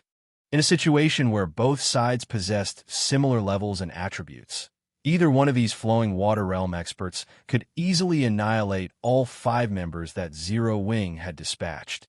With these two players taking the field, Crimson Castle had a sporting chance of contesting for the top 3 positions. If the first-rate guilds taking part in this competition did not dispatch any powerful experts, it might even be possible for Crimson Castle to win the championship. As for the Dragon Phoenix Pavilion, a super first-rate guild like itself would not take such a ranking competition seriously. At most, it would only field some of the newcomers it nurtured to let them gain some experience. Want to be interesting that way? Shurfeng retorted, laughing. Not to mention, if even Crimson Castle has some trump cards, do you think Zero Wing doesn't? Chapter 1413, Shurfeng's Trump Cards. Chapter 1413, Shurfeng's Trump Cards. Trump cards. Gentle Snow stared at Shurfeng in confusion. Zero Wing had already decided the 5 members who would be participating in the ranking competition. Changing representatives at the last minute was impossible. She had also geared them with the best weapons and equipment available to her. Currently, even the most inferior piece of equipment these 5 players wore was level 45 Dark Gold equipment. Zhao Yuuru was even equipped with a Tier 1 set equipment for Elementalists, in addition to a piece of epic growth-type equipment. The weapon Zhao Yuuru wielded was even an epic staff. In terms of equipment, Zhao Yuuru could definitely rank near the top among those participating in this ranking competition. Hence, it would be very difficult to further upgrade the weapons and equipment of Zero Wing's representatives. As for their techniques, those were not something that could be improved within a short period. This isn't the place to talk about them. Let's go to our guild's designated room first, Shurfeng said as he sent a glance at their surroundings. Currently, members of various large guilds were focused on them. It was obvious that these guilds were starting to grow cautious of Zero Wing in this competition. Gentle Snow nodded in agreement with Shurfeng's word. Shurfeng was currently too eye-catching. He also didn't have his aura concealed. Although it was impossible to make out his level and the quality of his weapons and equipment, judging by the increased mana density around Shurfeng, An expert could readily tell that Feng was incredibly powerful after Feng and the others entered the underground arena. The members of the various large guilds stationed outside the arena to keep an eye out for noteworthy opponents immediately reported back to their superiors. Meanwhile, over a dozen people were currently seated inside one of the underground arena's luxurious VIP rooms. Even the lowest level player among these people was level 45, while the highest even reached level 46. The dark gold equipment they wore were also of a style. These were obviously set equipment. At this stage of the game, even first-rate guilds had trouble collecting one set of level 45 dark gold set equipment. Yet there were actually 6 sets here. Seated in the front of this group of players were a man and a woman. These two people were none other than Nine Dragons Emperor and Phoenix Rain. Although both of them were representatives of the Dragon Phoenix Pavilion, they sat on different sides of the room, each of them leading a group of newcomers they'd cultivated on their own. The newcomers of each side also faced their counterparts as if they were mortal enemies. They looked nothing like members of the same guild to the various large guilds. The ranking competitions hosted by the Secret Pavilion were a good opportunity for them to raise their fame. To the various superpowers, however, these competitions were merely amusements. After all, even without doing any publicity, everyone was already familiar with their guilds. Hence, during every ranking competition, the various superpowers in God's domain would field their internally nurtured newcomers instead of their mainstays. One of the reasons for doing so was to allow the newcomers to gain some combat experience. The second reason was to let the public know just how powerful the newcomers they nurtured were. Interesting. Zero Wing's Black Flame has come as well. Nine Dragons Emperor's lips curled up slightly when he read the report that just came in. He actually agreed to Crimson Castle's wager.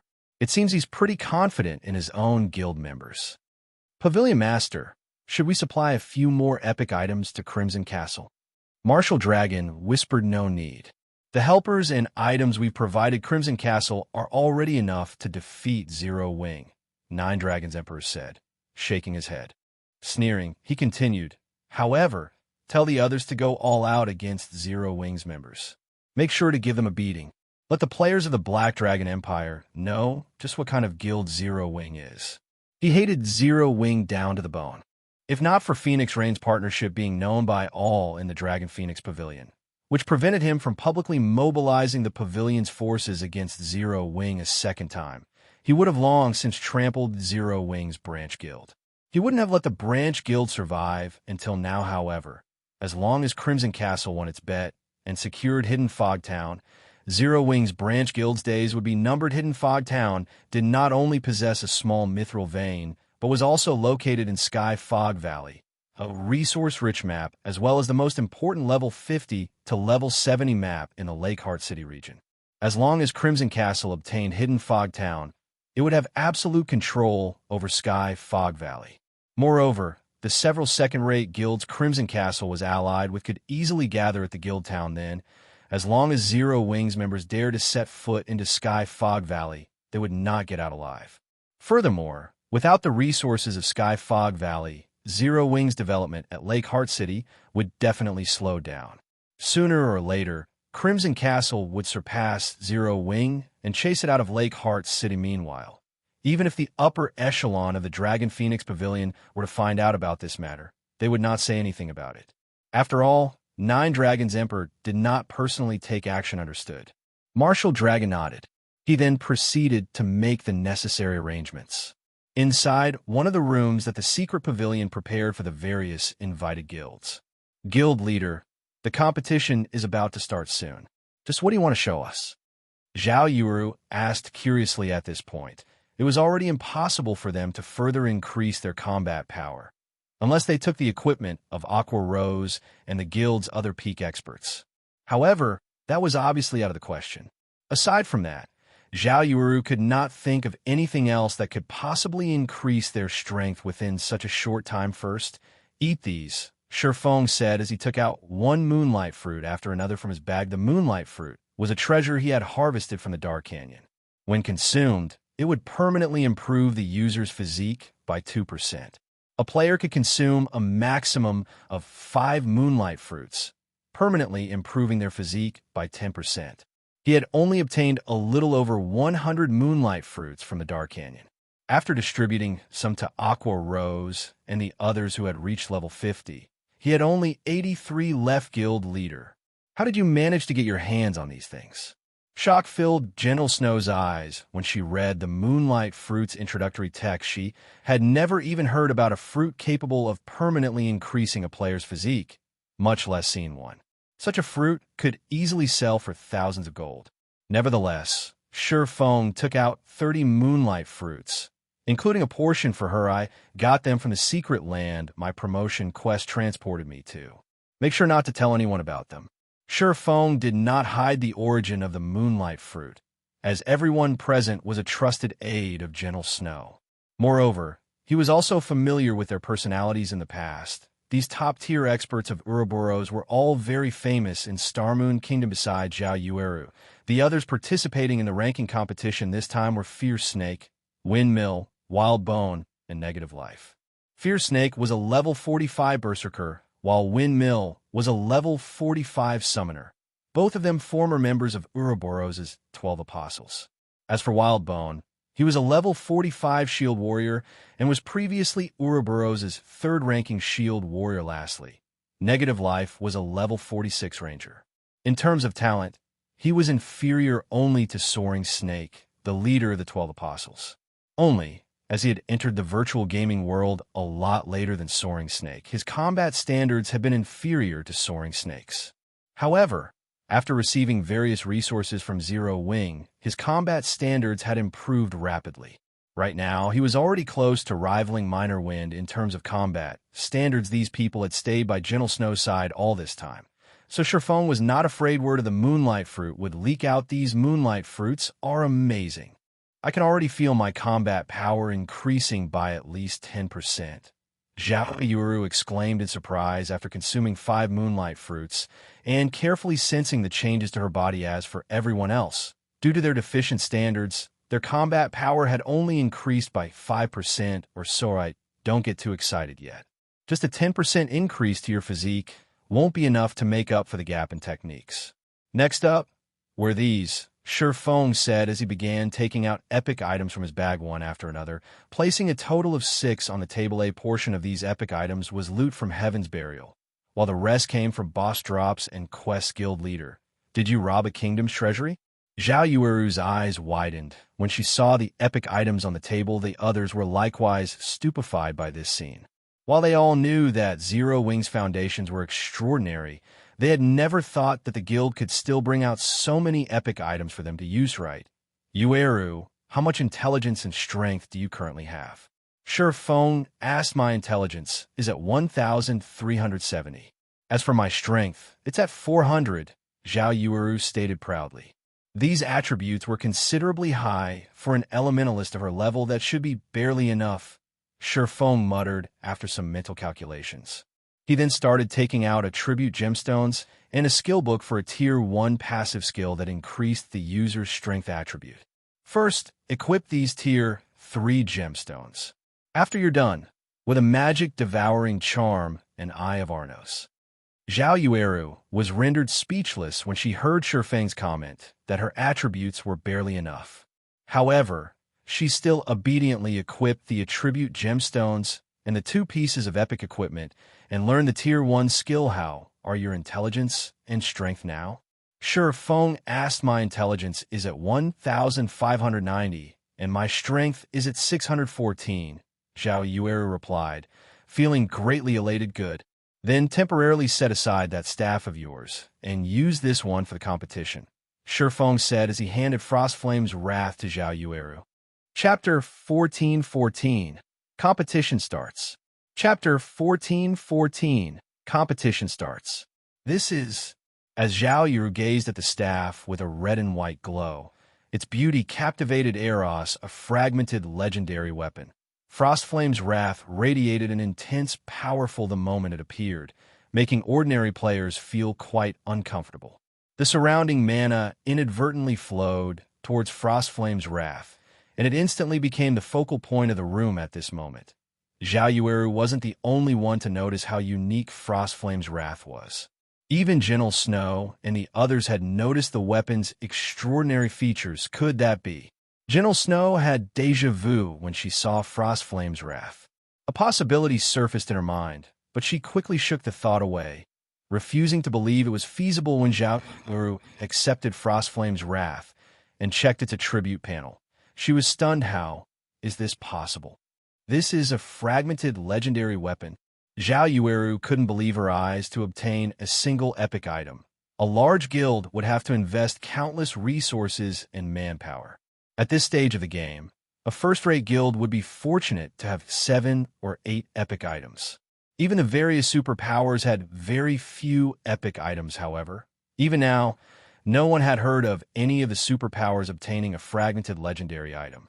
First-rate guilds and below could only fantasize of wielding such items, yet Shifeng had just handed her a fragmented legendary staff. She even began to wonder if Shifeng had a few hidden backers. You need to keep this staff a secret.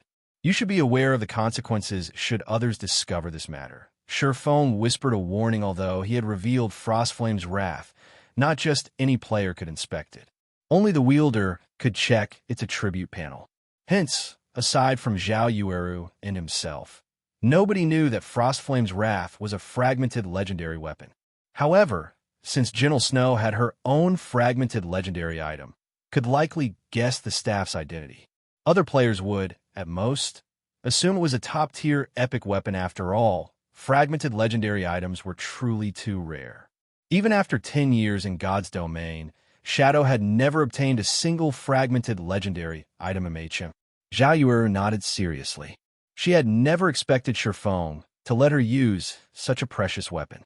She wouldn't expose the guild's secrets. All right, before you enter the competition field, use these all-round devices.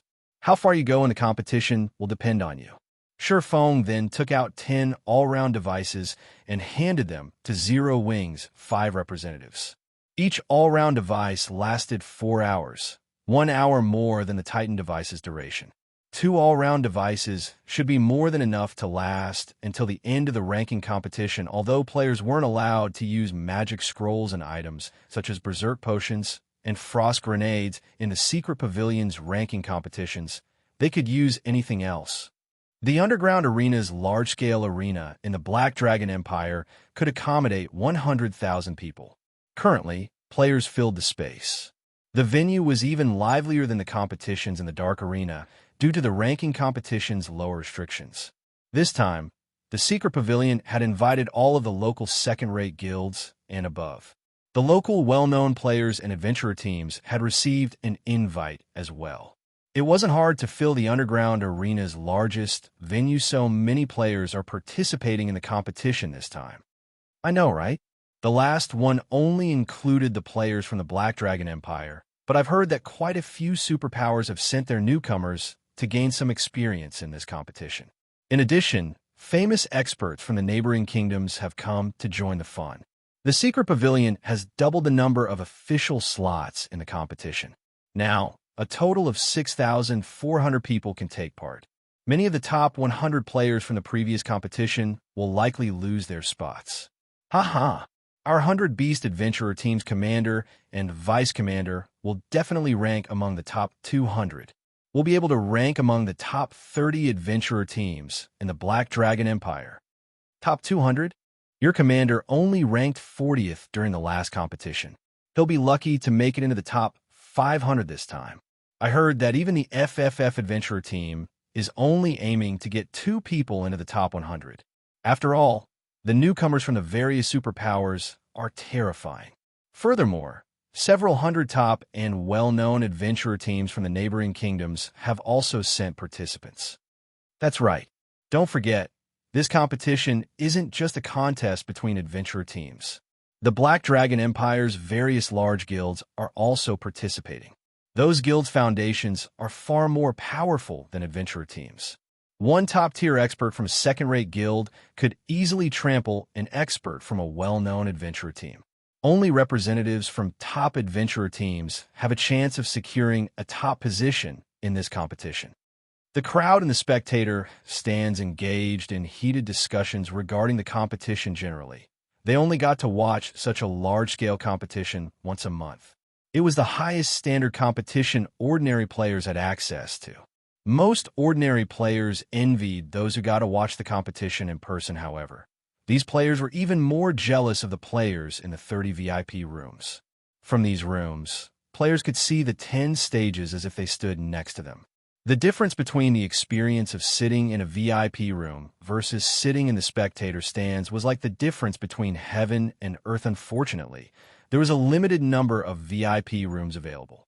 After prioritizing the superpowers, the secret pavilion handed these rooms to the first and second-rate guilds before dividing the rest among the top 5 adventurer teams in the Black Dragon Empire. Everyone else could only look upon these rooms in envy while players chatted. Yuan, the host of this ranking competition, appeared on the main stage. Immediately, cheers erupted throughout the venue. Ladies and gentlemen, I welcome you to watch the Black Dragon Empire's monthly ranking competition.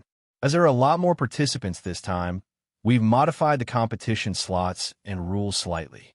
First, there are 6,400 official participants this month. These participants will be categorized into 10 stages. Each participant will fight in 30 matches. The system will randomly determine these matches' competitors. Each victory will grant 1 point. In the end, the top 100 participants of each stage will move on to the competition's main phase. During the main phase, guilds and adventurer teams that rank within the top 3 of their respective categories in terms of average strength will receive an invitation to the secret pavilion's internal auction. I won't continue to waste everyone's time, so let the competition begin. The moment Yuan announced the start of the competition, the audience cheered once more. At the same time, the various participants felt a heavy pressure weigh them down. They hadn't realized that the first phase alone would eliminate 5,400 players. Every one of the 6,400 participants was an expert, yet so many people would be eliminated so quickly. This competition would be far crueler than the previous events, which had only included 3,200 players. After Yuan finished speaking, the system began to distribute the 6,400 participants randomly into 10 groups. Each group had 640 participants. However, only 100 players would proceed to the final phase. The various guilds and adventure teams' ranks would be determined based on their average results during this final phase. Zero Wing is pretty lucky. All 5 of its representatives have been selected for the competition's 2 death groups. Ranking among the top 50 won't be a problem, not to mention ranking among the top 10 guilds in the Black Dragon Empire. Crimson Fox could not help but laugh when he saw the system-generated lists, sneering as he glanced at the VIP rooms above him. Chapter 14:15. Who has bad luck? Chapter 14:15. Who has bad luck? The screens above the 10 stages displayed the participants' numbers in each group. Of course, the various major powers had already investigated the noteworthy participants. The moment the system finished forming each group, they located the noteworthy participants' stages. The participant for the 3rd and 5th group are amazing. Isn't number 29 Falling Flowers, the 10th ranked swordsman in the Purple Thorns Empire? Crap.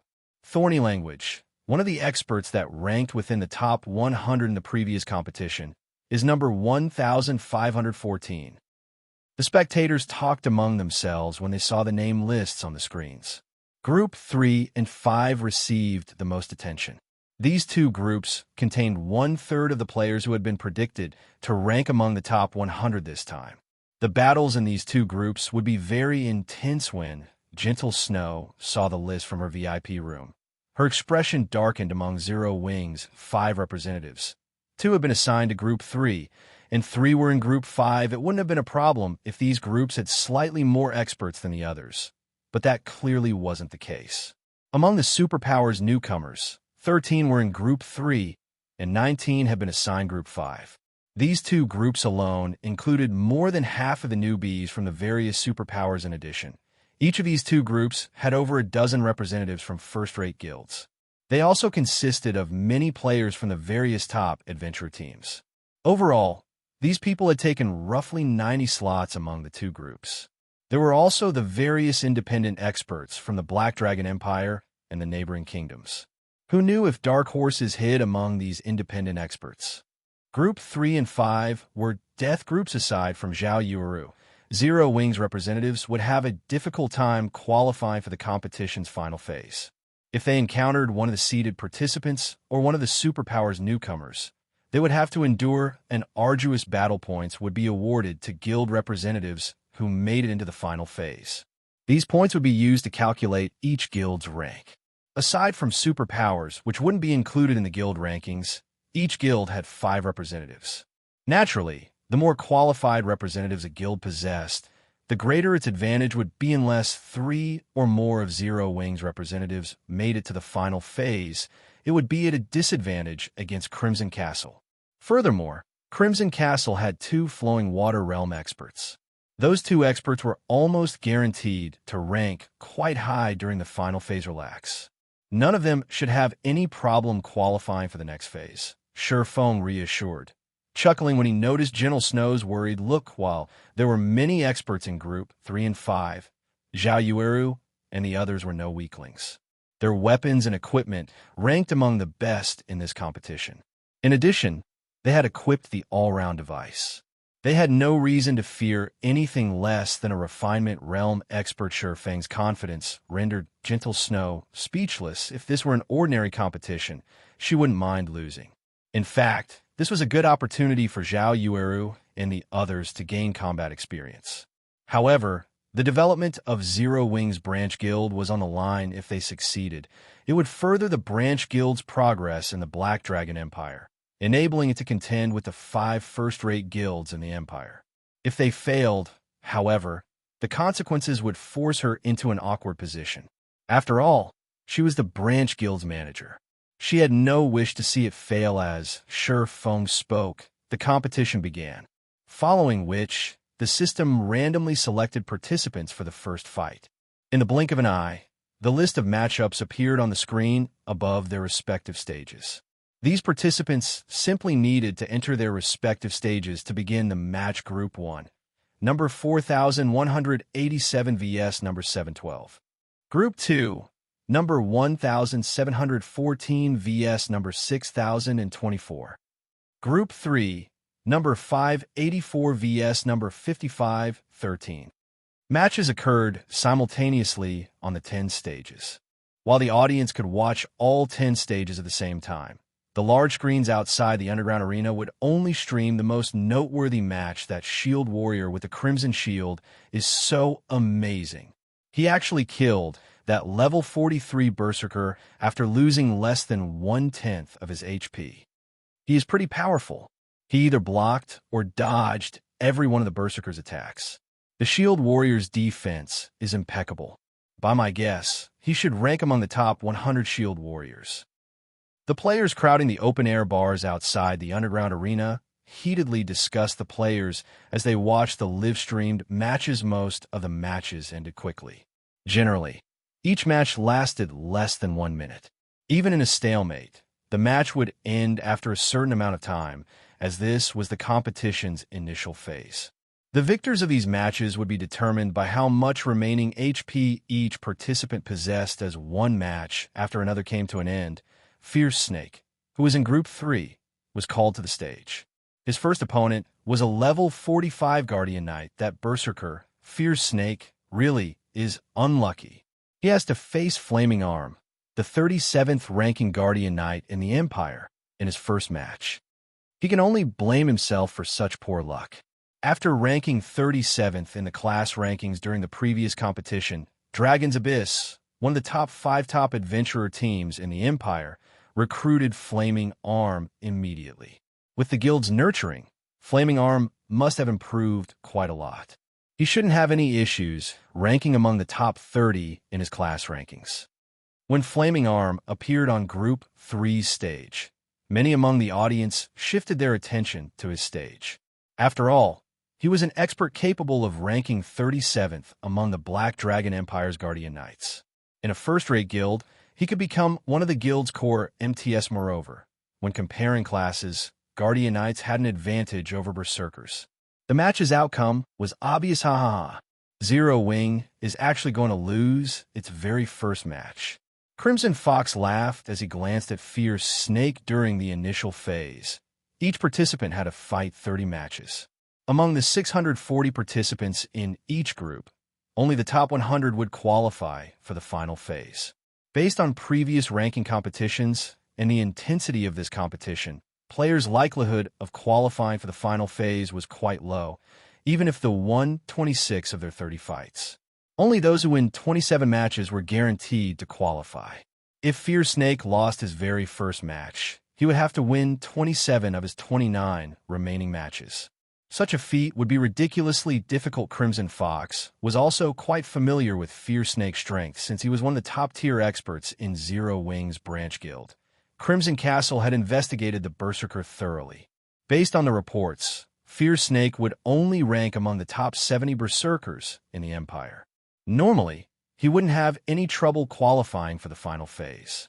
Unfortunately, too many experts were participating in the competition this time. Fierce Snake had also been assigned to one of the two death groups. Now, he had to face Flaming Arm in his very first match. As a result, his chances of qualifying for the final phase had dropped. On Group 3's stage, Fierce Snake and Flaming Arm stared each other down. "You must have crap luck to encounter me in your first match.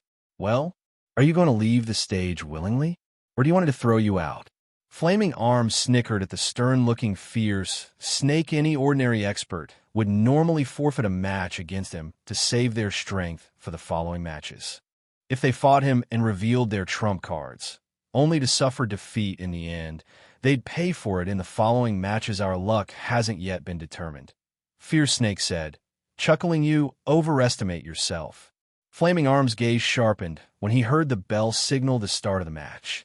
Without hesitation, he activated his Berserk skill, growing significantly larger. Raising his shield, he charged at Fierce Snake. Chapter 14:16 Initial Appearance. Chapter 14:16 Initial Appearance. When Flaming Arm was less than 10 yards away from Fierce Snake, he shouted abruptly. Suddenly, his body released a golden glow. Divine swords began to appear around him, rotating as he moved. Tier 1 skill, Divine Storm. When activated, the skill would deal divine damage to all enemies within an 8-yard radius 3 times. Each attack contained 130% of player's strength and dealt 200% weapon damage. Flaming Arm is merciless. He's using his signature move right off the bat. Signature move? While it looks like he's trying to finish his opponent off with Divine Storm, in reality, he's only using it to trick his opponent into defending themselves or dodging his attack. When his opponent has lost the power to resist, he'll finish them off with Divine Adjudication. Divine Adjudication is an unavoidable skill, and Flaming Arm has relied on it to pass the initial phase during previous competitions. A few participants who were familiar with Flaming Arm could not help but pity Fierce Snake. Although Flaming Arm was a Guardian Knight, he had dumped the majority of his free attribute points into his strength.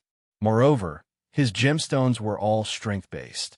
He operated more like a DPS player than an MT. Flaming Arm's strength could even rival top-tier berserkers of the same level. Even his berserk skill was strength-based, increasing his strength by 100%. Not even a top-tier berserker of the same level could compete with Flaming Arm once the Guardian Knight activated his berserk skill. Seeing the enemy Guardian Knight charge towards him fearlessly, Fierce Snake activated Power of Darkness, and faint layers of dark fog swirled around his body. He then rotated as he swung his great sword horizontally. Whirlwind Slash. Immediately, a black tornado dominated Group 3's stage. "What a fool." Flaming Arm sneered as he put even more power into his charge. When the black tornado and the golden tornado clashed, a powerful shockwave tore through the stage. When the tornadoes scattered, everyone watching was stupefied. Impossible. He blocked Flaming Arm's attack. How high is Fierce Snake's strength? Flaming Arm was a Guardian Knight famed for his strength. Very few players had ever blocked his signature move, but if an opponent could block the first assault and retain their stance, Flaming Arm would lose his opportunity to follow up with Divine Adjudication. Flaming Arm's expression hardened as he glared at his opponent during the previous collision. Fierce Snake had only been forced to retreat by one step. On the other hand, he had taken 3 steps back. He had also lost over 500 HP. The difference between their strengths was obvious. How is his strength so high? Flaming Arm refused to accept this. To help him score well in the competition, his adventurer team had lent him a set of epic bracers, which boosted his strength considerably. With these bracers equipped, he was even confident of securing one of the top 100 positions. He had lost to an unknown berserker's strength. This all-round device the guild leader had me equip is amazing. Fierce Snake couldn't help his shock when he saw his skill completion rate. In truth, his strength attribute was only slightly higher than Flaming Arm's. The main reason behind the outcome of that clash was his whirlwind/his completion rate. He had achieved a 90% completion rate with his counterattack. This was the first time he had executed whirlwind/ so smoothly. As long as his skill's completion rate rose past 85%, every 1% increase would boost the attack's power. Upon reaching 90%, the skill would undergo a qualitative transformation. It was only natural that Flaming Arm had difficulty blocking his attack. Since I can't overcome his strength, let's see who lasts until the end. Flaming Arm calmed very quickly. Immediately, he activated Protection Blessing. Then, while disregarding his defense, he attacked Fierce Snake ruthlessly, intent on exchanging blow for blow. Protection Blessing have the damage he received. Even if there was a difference in strength, he had the advantage in an exchange of blows, since berserkers didn't have any skills that reduced incoming damage. As everyone assumed that Fierce Snake would dodge Flaming Arm's attacks, the man rushed forward to meet the Guardian Knight in battle rather than retreating. Is his brain broken? He clearly has the advantage in this fight. He could easily win if he just waited out Flaming Arm's Protection Blessing, yet he's charging towards his death. Fierce Snake's behavior confused the spectators. Fierce Snake and Flaming Arm engaged in a vicious battle, attacking and defending. However, a Guardian Knight had a much easier time defending against attacks than a berserker. With a slight adjustment of his shield, Flaming Arm could easily guard a large portion of his body. In contrast, Fierce Snake could only protect a limited space. Even with large swings of his greatsword, the difference between their damages was also clear. Even when Fierce Snake's greatsword struck his opponent, his normal attacks only dealt around minus 3,000 damage. On the other hand, Flaming Arm's normal attacks dealt over minus 6,000 damage. Meanwhile, Flaming Arm had over 80,000 HP. While Fierce Snake only had around 70,000 HP. When Fierce Snake's HP fell to 50%, Flaming Arm still had over 2/3 of his HP left. However, the more Flaming Arm fought Fierce Snake, the more afraid he became. As the battle dragged on, he could sense his opponent's combat standards improving. Moreover, the more Fierce Snake fought, the more natural the berserker's actions became. As a result, it became increasingly difficult to land an attack. On the other hand, Fierce Snake had an easier time hitting him. After another 5 seconds, Fierce Snake had only 1/3 of his HP remaining. However, Flaming Arm had the same. What? Flaming Arm is losing. No one could believe their eyes as they watched Flaming Arm's HP fall below Fierce Snake's, the gap between them growing wider as the seconds ticked by. How is his combat standards so high? Has he been toying with me all this time? When Flaming Arm saw his HP drop to a critical level, he knew that he had lost his chance of winning. Not only was the difference between their combat standards so great, but his Protection Blessing's duration was running out. What Flaming Arm didn't know was that due to the sudden increase of mana density around Fierce Snake, he couldn't fight at his peak. But as the match progressed, Fierce Snake adapted to the increase brought about by the all-round device. Honestly, Fierce Snake could have ended the battle already.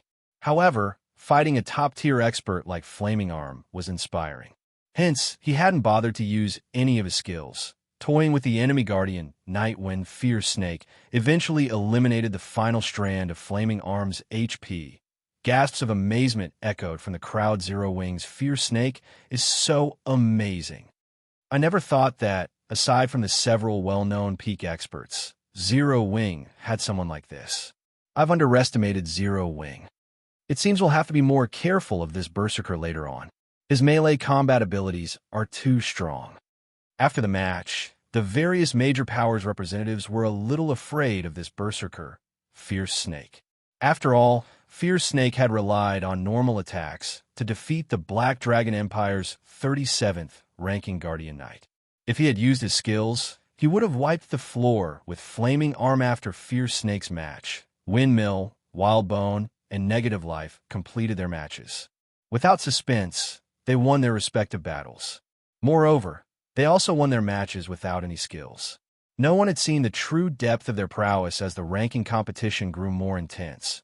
Zhao Yueru's turn eventually came Group 5, number 918 vs. number 29. What? The Flame, which is going up against Falling Flowers. Both are experts capable of qualifying for the final phase. To think the system would pit them against each other. This is going to be interesting. Falling Flowers is one of the top 10 swordsman experts in the Purple Thorns Kingdom. I've heard that some time ago, she even defeated Whistling Sword, the 394th ranked player on the God's Domain experts list. On the other hand, even the Dark Guild, Corpse Soul, is helpless against the Flame Witch. This will be an intense fight. Everyone grew excited as they watched the two women approach Group 5 stage. As soon as the match began, both sides activated their berserk skills. Upon doing so, Zhao Yueru executed triple casting. Although she had only cast 2 Tier 1 spells and a Tier 0 spell, both her spell casting speed and her spell's power shocked the audience. Fireballs, flame spears, and flaming chains shot towards Falling Flowers in rapid succession. Despite being a refinement realm expert, Falling Flowers couldn't keep up with the attacks. After exhausting of her life-saving skills, the dozens of fireballs and flame spears killed her instantly. Chapter 1417, Shocking the Empire. Chapter 1417, Shocking the Empire. From the moment the bell signaling the start of the match rang until the moment the system displayed its end, less than 5 seconds had passed. The match was so overwhelmingly one-sided that Falling Flowers hadn't even had time to scream before she transformed into particles of light and disappeared from the stage at this point. Group 5 stage had become a smoldering mess. Looking at the stage, Zhao Yueru was momentarily dazed. She struggled to believe that it had been her doing what just happened. The audience watching Group 5's battle wore dumbfounded expressions, their minds unable to process the unexpected outcome originally.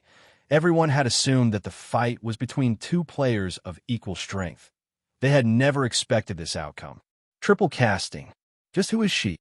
Blue Phoenix stared at Zhao Yueru, and his shock current peak magical class experts were just barely learning to triple cast, and Zhao Yueru could already triple speed cast. Even Blue Phoenix had yet to grasp that level of the technique. Even after entering the legacy space of Zero Wing's secret spellcasting technique, she had only grasped double speed casting. Moreover, based on the power of Zhao Yueru's spells, it was obvious that her skill completion rates were very high. How many secrets is Zero Wing hiding? Phoenix Rain couldn't help but glance at Zero Wing's room from her seat next to Blue Phoenix. Zero Wing had previously revealed that it had powerful magical class experts such as Violet Cloud, Aqua Rose, and Alluring Summer. Now, the guild had revealed Zhao Yueru. Due to Zhao Yueru's astonishing performance, the audience began to pay more attention to Zero Wing. How strong is Zero Wing? It even has such a powerful elementalist expert.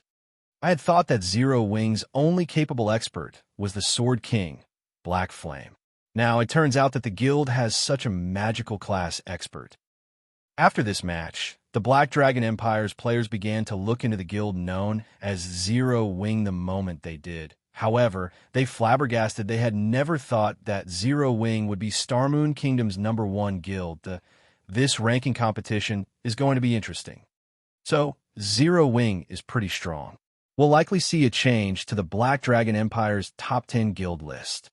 Zero Wing should have no problems ranking among the top 10. However, getting into the top 5 will probably be a challenge. After all, the 5 first-rate guilds in our empire have many powerful experts. Why would it be easy to surpass them? While everyone discussed Zero Wing, the various large guilds turned their attention towards the guild as well. They began to search for a method to deal with Zhao Yueru. Zhao Yueru's ability to triple speed cast was powerful, she wasn't undefeatable, following which the spectators' astonishment grew as they watched one match after another.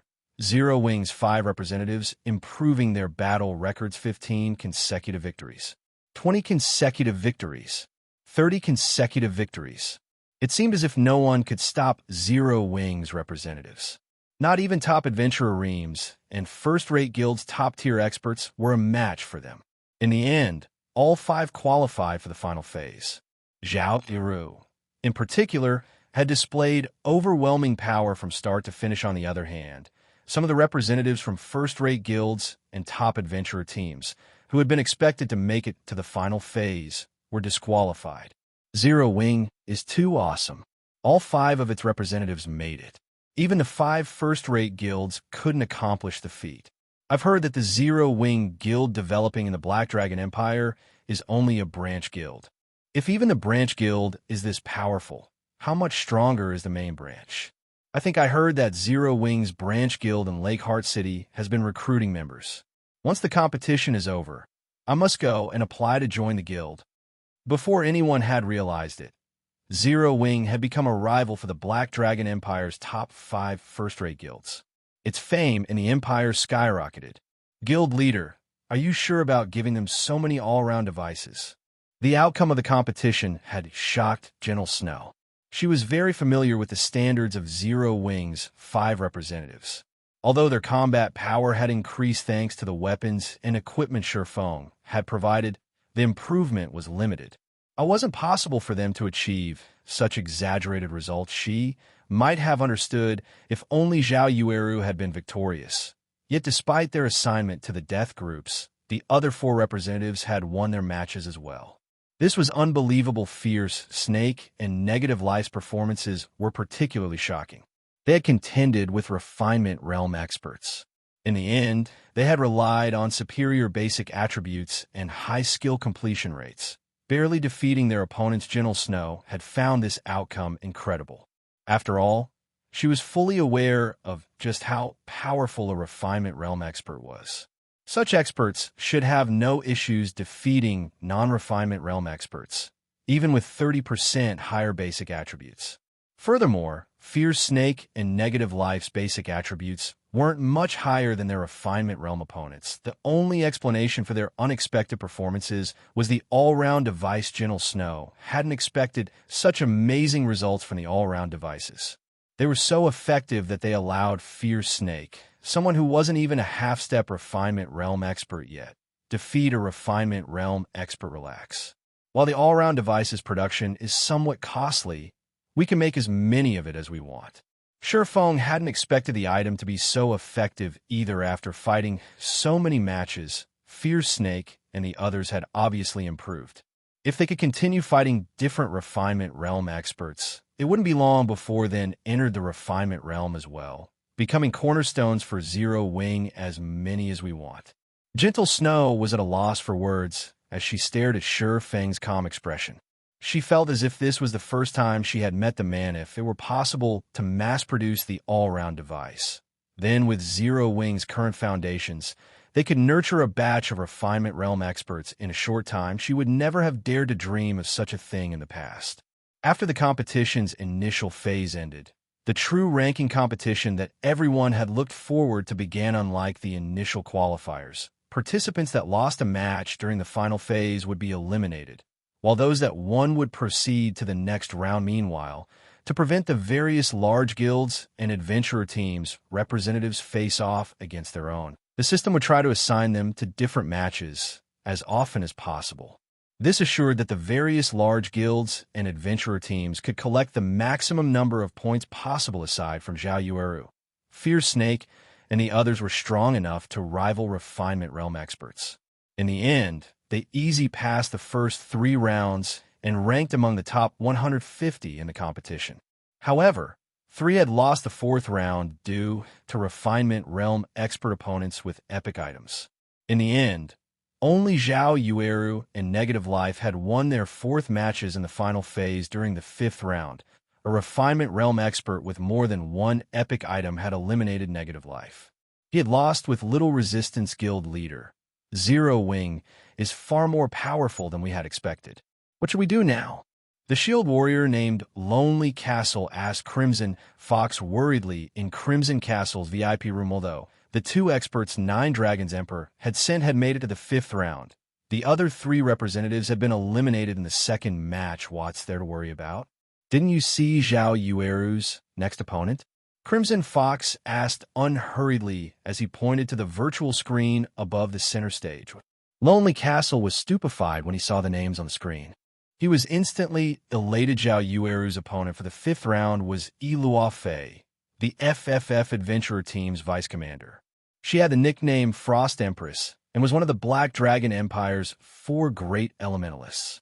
The Dragon Phoenix Pavilion had even offered her the position of vice commander over its main force to recruit her. Chapter 14:18. You still aren't qualified. As the current match on the main stage was about to end, everyone shifted their gaze to the screen hovering above the stage, excitement and joy sparkling in their eyes. The next match is going to be awesome. The Frost Empress and Flame Witch? How unfortunate. Both clearly have the strength to rank in the top 30, yet they have to face each other in the 5th round. I wonder who's strongest. Do you even need to ask? It's definitely Luo Fei. After all, she is the 3rd-ranked elementalist in the Black Dragon Empire. She even ended in the top 20 during the previous competition. In the Black Dragon Empire, practically everybody knew about FFF's Frost Empress. She had soared to fame during the previous ranking competition. Her beautiful face and graceful body had made it into everyone's hearts. Although she hadn't left many battle records in the Black Dragon Empire after the competition, the battle records she had left were terrifying. In one instance, she had annihilated a dark guild by herself. In another instance, she had fought the 5th-ranked player on the Black Dragon Empire's red list, the assassin Hell Prison. To be more specific, Hell Prison had ambushed Luo Fei.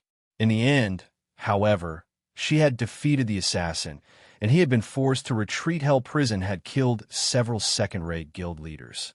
Although he had never killed a first-rate guild's leader, he had come very close to succeeding several times. This had earned the various large guilds' hatred. However, they were powerless against the assassin expert. Yet after a single failed attempt, Hell Prison had declared that he had given up targeting. No one knew why he had done so. But the fact that Luo Fei had forced an assassin like Hell Prison to give up showed how powerful she was. The assassination attempt had been a while ago. Luo Fei had certainly grown stronger since then. Big Sis reign. It seems that Zero Wing may be in trouble. Luo Fei is highly talented. The Secret Pavilion has even labeled her as a monster-level genius. Based on the information we currently have, she has grasped at least 2 combat techniques. Moreover, one of them is an advanced combat technique. The Secret Pavilion has tried to recruit her, but she rejected their offer. Based on our reports, it seems that the Flower of 7 Sins has contacted her as well. Blue Phoenix whispered when she saw the combatants for the next round.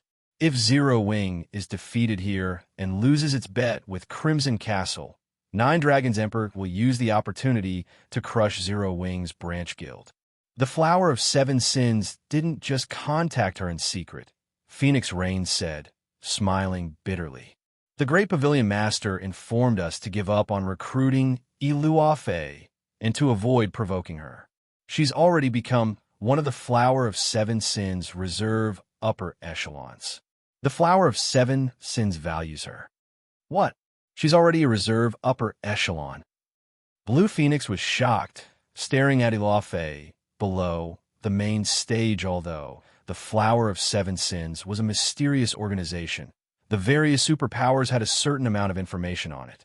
Like the Secret Pavilion, it was considered a transcendental power.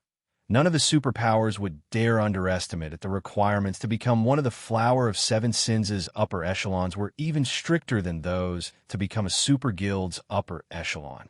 As the Flower of 7 Sins was an organization of assassins, strength meant everything.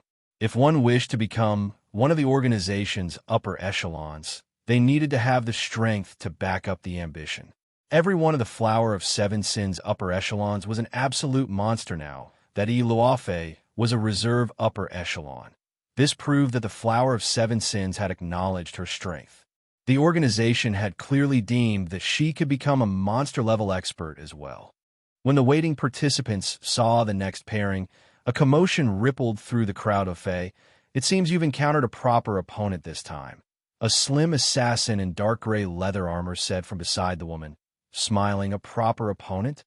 Iluofe glanced at Zhao Yueru, who sat a short distance away. She responded indifferently.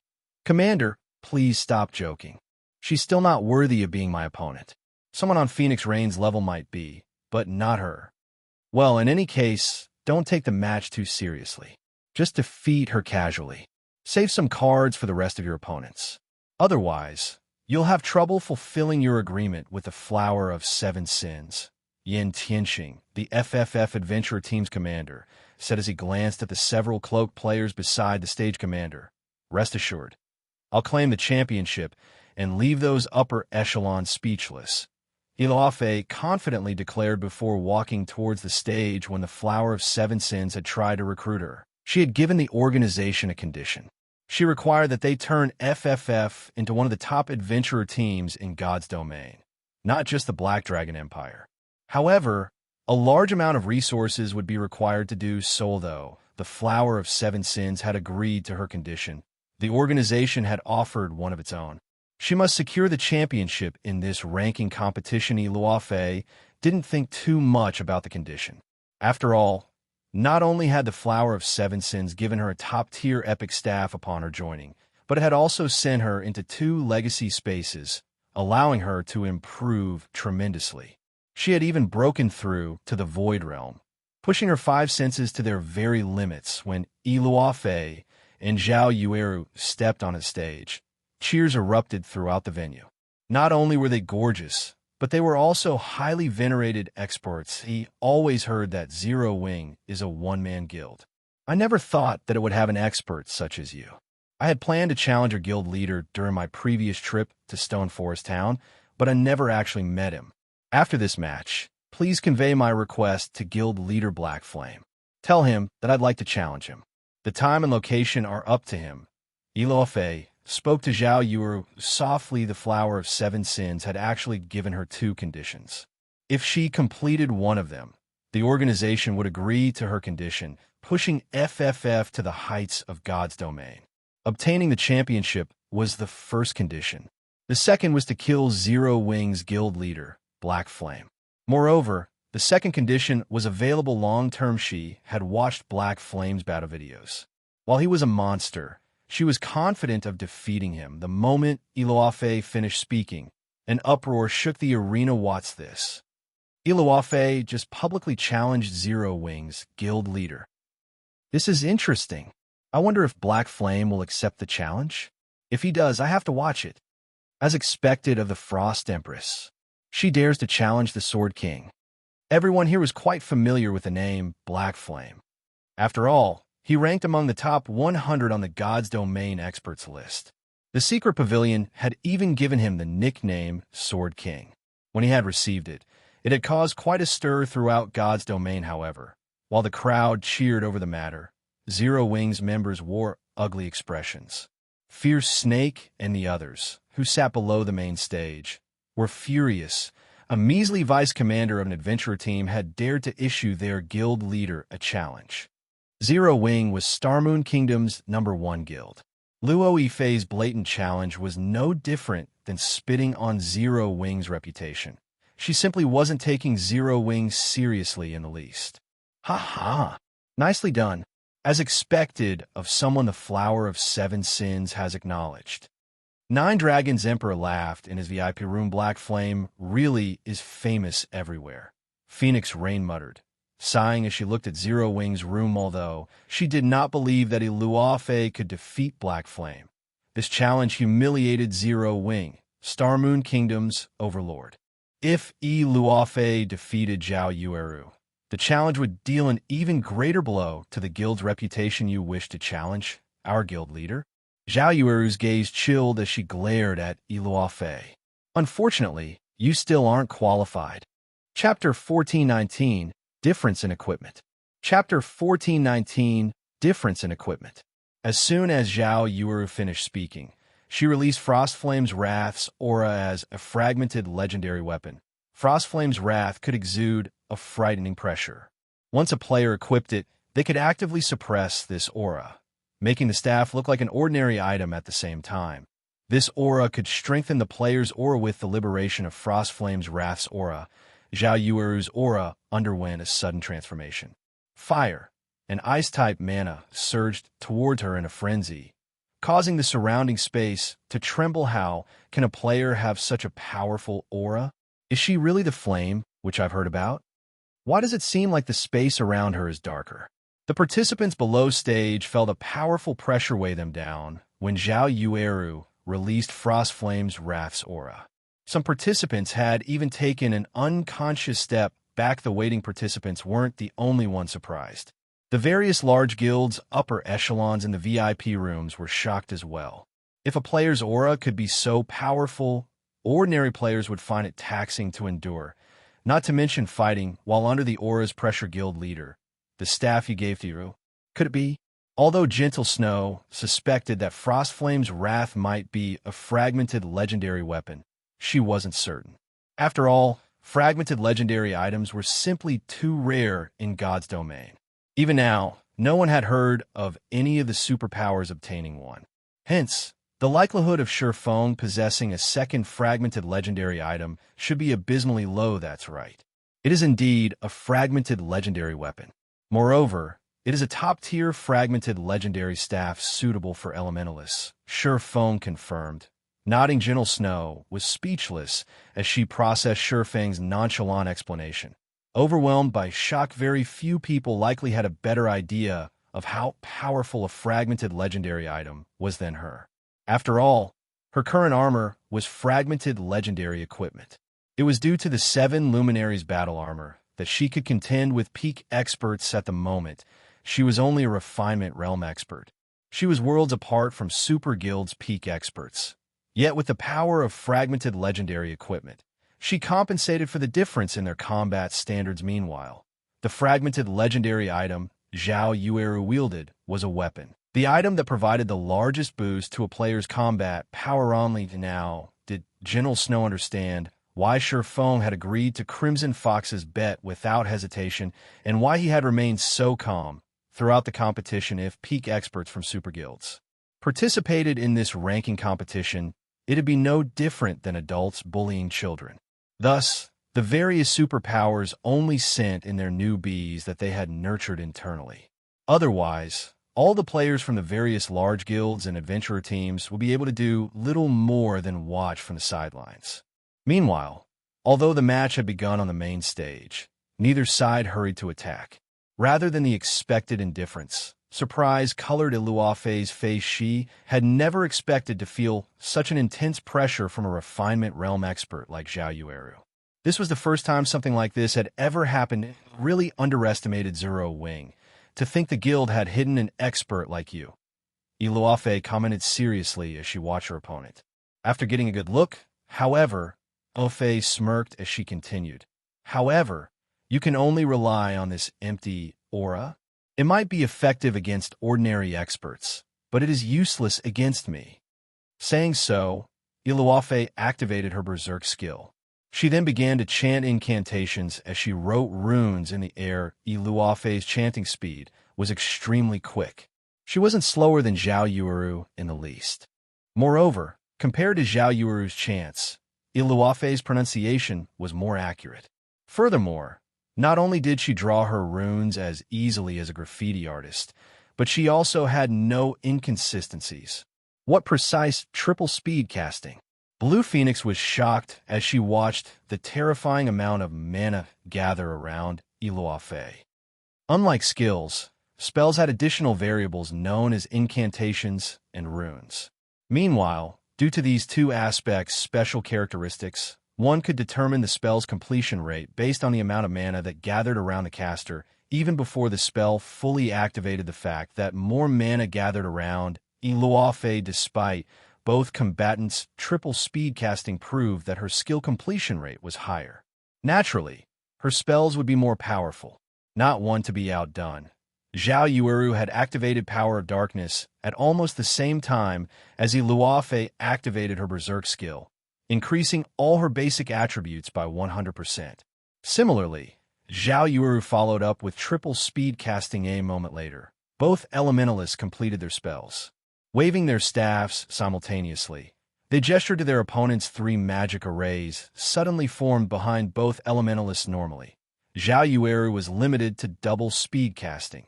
She could only triple speed cast, due to Frostflame's wrath. However, she was limited to the most basic Tier 0 spells for her third cast. This time, she had chosen Flame Barrage. As for her other 2 spells, she went with the Tier 1 Flame Spear and Tier 1 Flame Chains.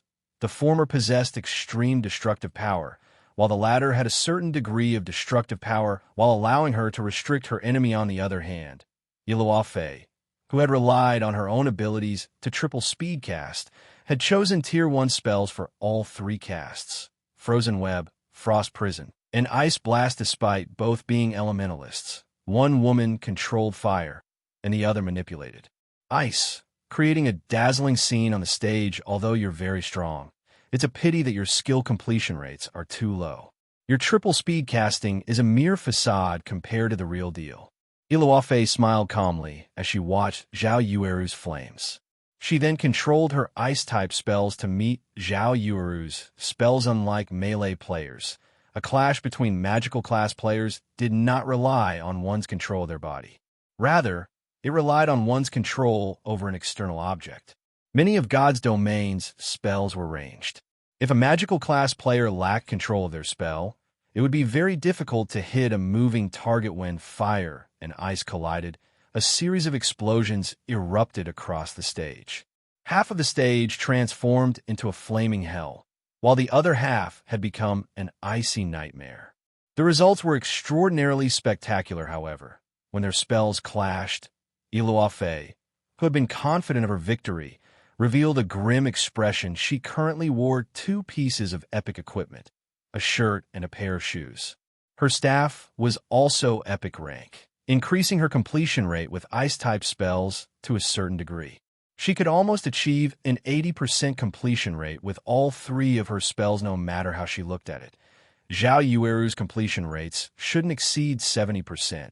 Yet when she pitted her spells against her opponents, her spells were crushed, and Zhao Yueru's spells maintained a significant amount of their power as they continued towards her. This outcome was simply inconceivable. What Iluofe didn't know was that Frostflame's wrath improved ice and fire-type spells by 1 tier. Although Zhao Yueru had used Tier 1 and Tier 0 spells, they instantly became Tier 2 and Tier 1 spells with Frostflame's wrath's buff. Even if her skill completion rates were no more than 70%, Tier 2 spells far surpassed Tier 1 spells with 80% completion rates. Facing the incoming flames, Iluofe had no choice but to dodge them with Blink. After all, magical class players weren't like melee players. Their attribute point allocation was different. Dodging multiple attacks at once was very difficult for magical class players, following which Iluofe ran around the stage, becoming a more difficult target for her opponent. Unfortunately, this meant that she couldn't triple speed cast. She could only rely on double speed casting. In contrast, Zhao Yueru could stand still and attack Iluofe freely. Occasionally, she was forced to dodge an unavoidable spell with Blink, but otherwise, she could easily triple speed cast very quickly. Iluofe found herself running on fumes, finding fewer opportunities to retaliate. At the same time, Zhao Yueru shaved away her HP with her spell's residual damage. After 15 seconds, Iluofe's HP fell to 50%. On the other hand, Zhao Yueru, who had only occasionally failed to dodge an attack, still had over 90% of her HP. The difference between these fighters was obviously at a glance. I'll admit that your combat standards are higher than mine. Unfortunately, if you can't defeat me despite that advantage, how are you qualified to fight my guild leader? Zhao Yueru quipped as she stopped her attack suddenly. Seeing Iluofe's sorry state, she smiled as she continued, "I've grown bored of exchanging spells with you, and I believe that my guild leader has grown impatient with our fight. How about we end this match now?" Saying so, Zhao Yueru lightly tapped the butt of Frostflame's wrath on the ground. Immediately, a blue and red dual-colored magic array formed on the ground as an astonishing amount of mana surged towards it, following which a 4-meter-tall cheetah emerged from the magic array. Crimson fire covered the cheetah's head, paws, and tail, while frosty mist radiated from its body. This cheetah was none other than the Frostflame cheetah summoned by Frostflame's Wrath's third activatable skill. Chapter 1420, Overwhelming Power. Chapter 1420, Overwhelming Power. The tall and mighty Frostflame cheetah's appearance stupefied everyone in the arena. What? Aren't magic scrolls banned? How did she summon such a powerful monster? That's not right. The system should have imposed the correct restrictions on the stage. She must have summoned the monster with an item skill. Crap, even an elementalist can summon such a powerful monster. How is this supposed to be a fair fight? The Mount Frostflame's Wrath summoned was 1 tier higher than the player that summoned it. Since Jianghu was a tier 1 player, the Frostflame cheetah she had summoned was a tier 2 lord normally.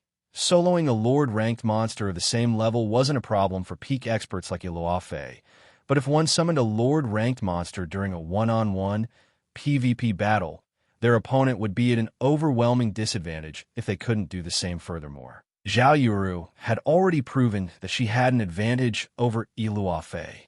Now that she had gone a step further and summoned the Frostflame cheetah, Iluafe's chances of winning were non-existent. However, Iluafe had no intentions of giving up just yet. She immediately responded by casting the Tier 1 curse, Extreme Frost Waterfall, and the Tier 1 spell, Frost Barrier. Walls of solid ice began to form around Jianghu, trapping her within. Meanwhile, a massive blue magic array appeared above her. Gusts of cold air blasting down from the array. Jianghu didn't attempt to dodge the incoming cold air. Instead, she waved Frostflame's Wrath and used the Tier 1 spell, Flame Dragon's Dance. Immediately, a crimson magic array formed beneath Jianghu's feet. 2 serpentine dragons of fire then emerged, intertwining as they flew to meet the frost gusts of air. Boom, boom, boom. When ice and fire tangled, white mist filled the space above Jianghu. Not only did Flame Dragon's Dance crushed Iluafe's Extreme Frost Waterfall, but the high temperature also melted the ice walls trapping Jianghu.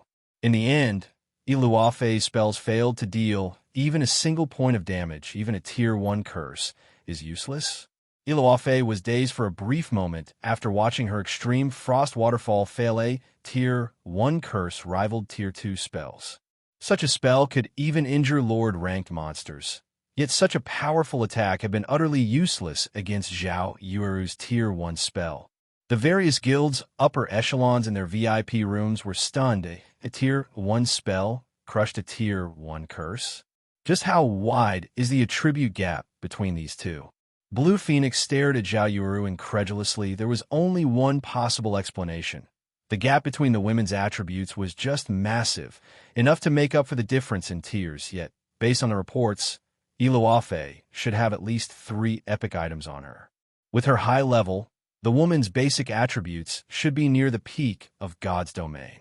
Even if some players had higher attributes, there should be a limit to how high those attributes could go.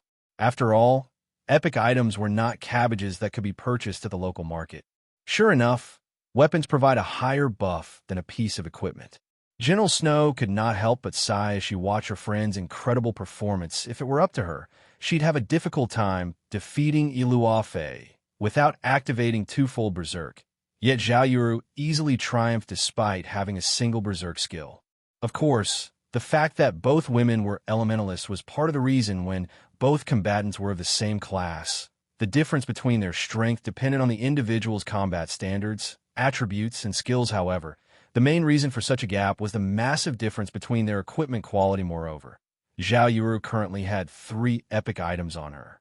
Among the players in this ranking competition, one could count the number who had 3 epic items on one hand. Hence, Iluafe's defeat was natural.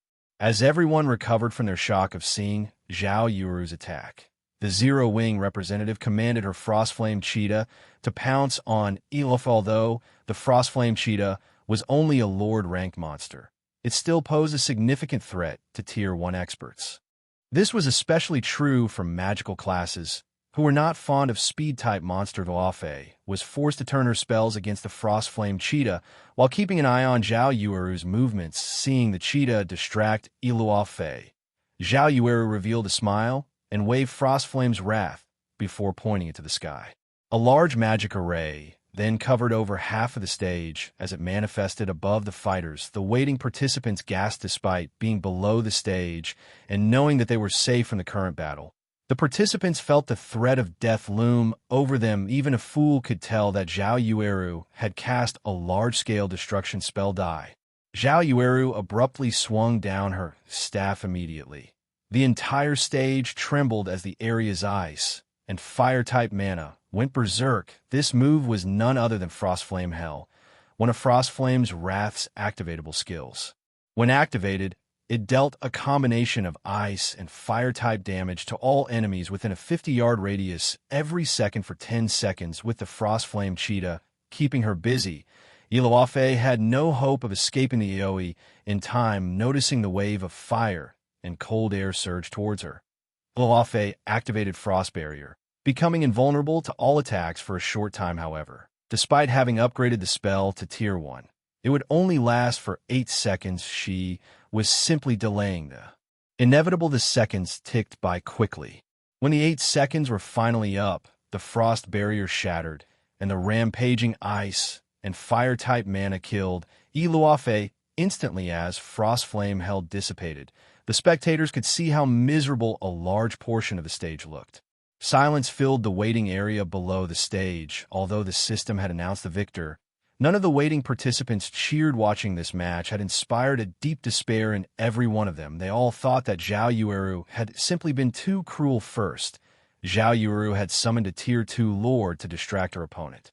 Then she used a large-scale destruction spell to end the match. Even with a skill that provided invulnerability, Zhao Yueru's spell would eliminate any opponent unless their life-saving skill lasted for more than 10 seconds. As for closing in on Zhao Yueru and facing her in close quarters, such a strategy would be suicidal. With a woman's ability to triple speed cast, the closer one was to the spellcaster. The harder spells were to dodge. Players would also have to deal with a Lord-ranked monster harassing them. Who could possibly beat Zhao Yueru in a one-on-one? Her power was overwhelming. To deal with someone like Zhao Yueru, one would need an ally or the ability to summon a powerful monster with their weapons or equipment. Otherwise, the woman was nearly invincible. She lost. Xianxia could not help his bitter smile as he watched Zhao Yueru on the stage. He had never imagined that a monster like Zhao Yueru occupied the Black Dragon Empire. When she got serious, she could even render a peak expert like Luofei utterly powerless. When Luofei resurrected below the stage, her gaze shifted to her previous opponent. Her declaration to challenge Black Flame was nothing more than a joke now. She still found it hard to believe that she had been defeated so easily. Now, she more or less understood why the Flower of Seven Sins' second condition was long-term. She had assumed that the second condition would be easier to fulfill than the first, but looking at it now, it was obvious that the second condition was, by far, the more challenging. In the Flower of Seven Sins' opinion, she wouldn't be capable of defeating Black Flame for some time. Hence, the organization had set this condition. Chapter 1421. Dragon's Graveyard. As Zhao Yueru descended from the stage, the waiting participants instinctively stepped aside, opening a path for her. They had heard that she had killed a Dark player twice after some Dark guild had provoked her, dealing a heavy blow to the guild. While experts like themselves had assumed that had been a joke, they'd have to rein in their courage to stop trembling if Zhao Yueru even glanced their way. They had to be careful around her. Should they accidentally annoy the woman, they might die the moment they left the city. The flame, which is too awesome. She might even secure one of the top 10 spots. Top 10? More like top 5. The combination of that Lord-ranked monster and the large-scale destruction spell is invincible in a duel. Only a handful of participants may be able to close in on the flame, which before she activates the combination attack. Aside from those few, she can likely blast everyone to smithereens. The Frost Empress was pretty unlucky this time. If she hadn't come across the flame, which she might have ranked among the top 15, yet now she won't even stand among the top 50. With the flame, which on Zero Wing's side, Zero Wing should get a spot among the top 5 guild rankings. Unlike the participants below the stage, the audience in the stands fell into a heated discussion about Zhao Yueru. They were all curious to see what the woman's rank would be in this competition. As for Yi Luofei, who had been defeated, they couldn't help but lament for her misfortune. Damn it, why did things end up like this? Crimson Fox cursed as he watched Zhao Yueru step down from the main stage. To think they've hidden a trump card like Zhao Yueru all this time. Zero Wing is quite cunning. Guild leader, what should we do now? Lonely Castle, the shield warrior beside Crimson Fox, asked anxiously. The higher one ranked in the competition, the more points they would receive. Moreover, the point scale was steep. Players that ranked between 1000th and 501st would receive 5 points. Players' points would double if they ranked between 500th and 249th, increasing to 10 points. Meanwhile, players that made it to the third round would be awarded 20 points, 50 points if they reached the fourth round, and 100 points for the fifth round, although both experts Nine Dragons Emperor had sent to assist Crimson Castle had made it to the fifth round. Nine Dragons Emperor had stated that the 2 players would be lucky to make it into the top 16, the 7th round. Reaching the 7th round only awarded 300 points, yet if Zhao Yueru ranked among the top 4 players, she would receive 600 points. Her points alone were more than the total those 2 experts could earn. If Zhao Yueru were lucky and made it into the finals, she would be awarded 1,000 points. She could earn more points than Crimson Castle's 5 representatives together. For now, hand the epic items Nine Dragons Emperor loaned us to those 2 experts. Our priority is to ensure that both reach the 7th round. As for Zero Wing, it is still unknown whether or not Zhao Yueru makes it to the semifinals. If she encounters one of those few melee experts, she could lose. If she faces Yin Tianxing, her success will immediately come to a halt. Crimson Fox said as he glanced at Yin Tianxing. FFF's commander before Yi Luofei had risen to prominence. The FFF adventurer team had stood at the top in the Black Dragon Empire due to Yin Tianxing. Even before God's Domain launched, Yin Tianxing had been a famous peak expert in the virtual gaming world for many years. Now, he was the number 2 assassin in the Black Dragon Empire Hell Prison, who had attempted to assassinate Yi Luofei. Only ranked 4th on the Black Dragon Empire's assassin ranking list, Hell Prison alone was capable of rendering the Empire's various large guilds helpless. Meanwhile, Yin Tianxing was even more powerful than the assassin. Hence, the Empire's guilds feared and respected the FFF adventurer team. Understood. Lonely Castle saw the reasoning in Crimson Fox's words. Although it was possible that Zhao Yueru could rank among the top 5, it was only a possibility. If she were unlucky, she might encounter an expert that could counter her combat method in the next round and eliminate her. Unfortunately, while Crimson Fox's hope was nice, the reality was far from it. As the competition progressed, Zhao Yueru secured impressive victories during her 6th and 7th matches, making her way into the quarterfinals. She was only 1 round away from ranking among the top 4 competitors. In contrast, Crimson Castle's progress halted in the 7th round. In the end, the guild only racked up 630 points. With that score, Crimson Castle could easily rank among the Black Dragon Empire's top 10 guilds. To Crimson Castle, it was a result worth celebrating. However, Crimson Fox, Crimson Castle's guild leader, felt no joy. After all, as long as Zhao Yueru won her next match, Crimson Castle's fate in Hidden Fog Town would meet its end. If Crimson Castle couldn't take control of Hidden Fog Town, the threat it posed to Zero Wing would decrease drastically. If that happened, Nine Dragons Emperor would turn away from the guild. Without Nine Dragons Emperor's support, Crimson Castle's dream of becoming a first-rate guild would remain a dream. After all, Crimson Castle was relatively weak among the second-rate guilds. A titan like the Dragon Phoenix Pavilion only offered support due to its threat to Zero Wing. Please, don't let her pass. Crimson Fox silently prayed as he watched the screen above the stage at the end of each round. The system would randomly generate pairings for the new fight. Seeing the player IDs flicker on the virtual screen, Crimson Fox's heart began to pound. Once the quarterfinals pairings were determined, he was ecstatic. Wonderful. The heavens haven't forsaken Crimson Castle. Crimson Fox was overjoyed when he saw that the first match was a fight between Zhao Yuru and Yin Tianxing. As long as Crimson Castle won its bet with Zero Wing, its status as a first-rate guild was guaranteed. A first-rate guild. Countless guilds dreamed of achieving such glory. The flame which is in danger now. Yin Tianxing ranks second among assassins and is known for his speed. The flame which won't be able to execute her combination attack so easily against him.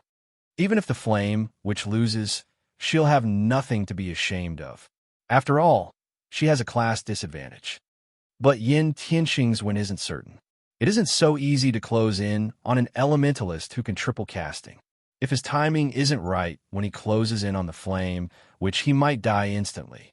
The flame witch's damage is no laughing matter. She even instant-killed a shield warrior with full HP and shield wall active. Killing a glass cannon like Yin Tianxing would be a piece of cake for her.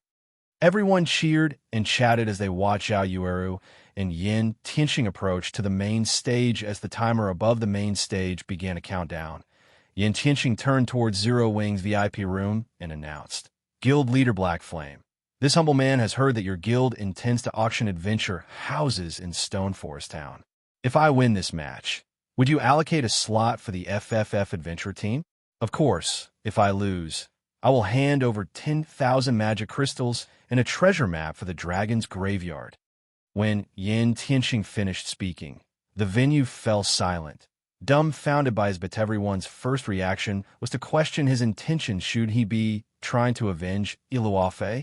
Shouldn't he have made some valiant remark about defeating Zhao Yuru? Yet, the FFF's commander, one of the Black Dragon Empire's famous top adventurer teams, had just publicly declared his intention of garrisoning in Stone Forest Town. Garrisoning in Stone Forest Town wouldn't have been overly surprising. A top adventurer team occupying a guild town was always good news for the guild. Yet based on Yin Tianxing's request, it seemed as if the right to garrison in Stone Forest Town was extremely precious. He had even bet 10,000 magic crystals and a treasure map for the right. The treasure map he had gambled was even related to the dragon's graveyard. This was just ludicrous. Chapter 1422, Forbidden Lands Treasure. Chapter 1422, Forbidden Lands Treasure. What's going on? Has Yin Tianxing lost his mind? If I recall correctly, Stone Forest Town has a relatively effective battle arena. Some of the top-ranking participants in the previous competition had gone there as well. But what's so good about the town? Does he really have to go this far? Isn't it just a guild town? FFF is one of the top 5 adventurer teams in our empire. Even first-rate guilds would beg FFF to occupy their towns. I'm pretty sure FFF can gain access to Stone Forest Town just by asking. What? Don't you know? Many experts are trying to train in Stone Forest Town's battle arena. I've heard that the advanced combat rooms are super amazing. They can create a perfect replica of the player that enters the room. The replica can even execute all of the player's skills and spells at 100% completion rate. Those rooms are more effective than fighting an expert of the same caliber. That's right. Firecloud Fox's Remnant Cloud and Graceful Moon visited Stone Forest Town's battle arena and used the advanced combat rooms multiple times. Both managed to rank among the top 500 in this competition. Their performance was significantly more impressive than last time. Remnant Cloud's combat power has improved so much that he even beat his old rivals. Stone Forest Town doesn't only have its battle arena. It also has an advanced auction house with a built-in bartering function. Due to the battle arena and the advanced auction house, Stone Forest Town has become Starmoon Kingdom's undisputed #1 guild town. I've heard about that, too. Many top and well-known adventurer teams in Starmoon Kingdom and several neighboring kingdoms are trying to garrison in Stone Forest Town. Unfortunately, Zero Wing only plans to open 5 adventurer houses to the public. The various adventurer teams are frantically collecting funds. When the time comes, the competition for those adventurer houses will be intense. Though, it is surprising that even an adventurer team like FFF is interested in the town. For a time, many people, both in and outside of the arena, discussed Zero Wing's Stone Forest Town. Many of the Empire's players began to gain some understanding of the guild town when the advanced combat rooms, in particular, came up in conversation. Many expert players' eyes shone with excitement. Players were more interested in improving their skill completion rates than fighting experts of the same caliber. Most layers of their standards plateaued around 80% skill completion rates. Only after achieving an 85% skill completion rate could they truly exert 100% of their skill's power and effects. Now that they knew they had an opportunity to improve their skill completion rates, why would they ignore it? While the players and the spectators stands discussed Stone Forest Town, the various guilds' upper echelons in the VIP rooms glared at Yin Tianxing. Has Yin Tianxing lost his mind? He's using the Dragon's Graveyard's treasure map as a wager. Doesn't he know what the Dragon's Graveyard is? When the upper echelons heard the proposed bet, their eyes became bloodshot with anger. While the majority of the Black Dragon Empire's guilds didn't know about the Dragon's Graveyard, first and second-rate guilds such as theirs had investigated the area. Naturally, they had some understanding of the treasure map. One of the reasons for the Black Dragon Empire's names was the Dragon's Graveyard within its territory. According to legend, the Dragon's Graveyard had been home to the Black Dragon tribe. However, for some unknown reason, that location had become a dragon graveyard. Dragons were known for their love of treasure. Needless to say, dragons' habitats would contain unimaginable treasures. Although the Black Dragon Empire had embarked on several expeditions into the Dragon's Graveyard, the Empire had eventually given up on the map and labeled it a forbidden land due to the severe losses it suffered during such expeditions. If one had a treasure map for the area, they could gain frightening wealth. To solidify this assumption, their guilds had secured an astonishing bounty after exploring the Dragon's Graveyard's outer region. Upon reaching level 50, drop rates from monsters decreased drastically. The quality of dropped weapons and equipment also decreased. When killing level 50 Great Lords, players generally only obtained a single piece of level 50 mysterious iron equipment. However, it was a different story in the Dragon's Graveyard as its level 50 Great Lords dropped level 50 secret silver equipment. Meanwhile, a treasure map was akin to a treasure chest, but unlike treasure chests, players had to hunt down their prize after obtaining the map. Fortunately, the extra step meant greater rewards. Treasure maps weren't differentiated by rank, either. Rather, the value of a treasure map was based on the danger of its location as a forbidden land. The Dragon's Graveyard's treasure map would likely lead to more than one epic item. Why wouldn't they be jealous? The only problem was the graveyard's severe environment. Upon entering the map, players' combat power would fall below 10%. Players would also find it difficult to activate Tier 1 skills and spells. Generally, they were limited to Tier 0 abilities. Players had to pay a hefty price to deal with a level 50 Great Lord. Furthermore, Great Lord-ranked monsters were common in the Dragon's Graveyard. There are also quite a few Grand Lords. Commander Ilua Fei, who watched from below the main stage, stared at Yin Tianxing with confusion. Did you really have to expose that item just for an adventure house? The FFF Adventurer team had been on many adventures. It had uncovered many opportunities as well. Among the various opportunities, the greatest had been their acquisition of an epic ranked item called the True Orb from an ancient ruin. With this orb, Yin Tianxing even had a high chance of defeating the Black Dragon Empire's #1 assassin. They had obtained the Dragon's Graveyard's treasure map from a dark gold treasure chest in the same ruin. One could just imagine how valuable it was. Luo Fei couldn't understand Yin Tianxing's decision. Even if their adventurer team wanted to occupy Stone Forest Town, they could compete for the opportunity in the auction. With the FFF adventurer team's financial strength, they were likely to win a slot. This gamble was just unnecessary. Guild Leader, the Dragon's Graveyard is a super large-scale map in the Black Dragon Empire with extremely abundant resources. The treasures in the area are extraordinary. However, due to the harsh environment, most large guilds have struggled to pioneer the map. Gentle Snow explained Yin Tianxing is quite generous. Sherfong could not help but laugh. He must know that the competition for the garrison slots is going to be intense. But by using the treasure map as bait to convince me to agree to the bet, isn't he worried about losing it? Naturally, No one in God's domain understood the dragon's graveyard better than him according to his memories. There were a total of 3 treasure maps for the dragon's graveyard, which corresponded to the outer region, the inner region, and the map's core, respectively.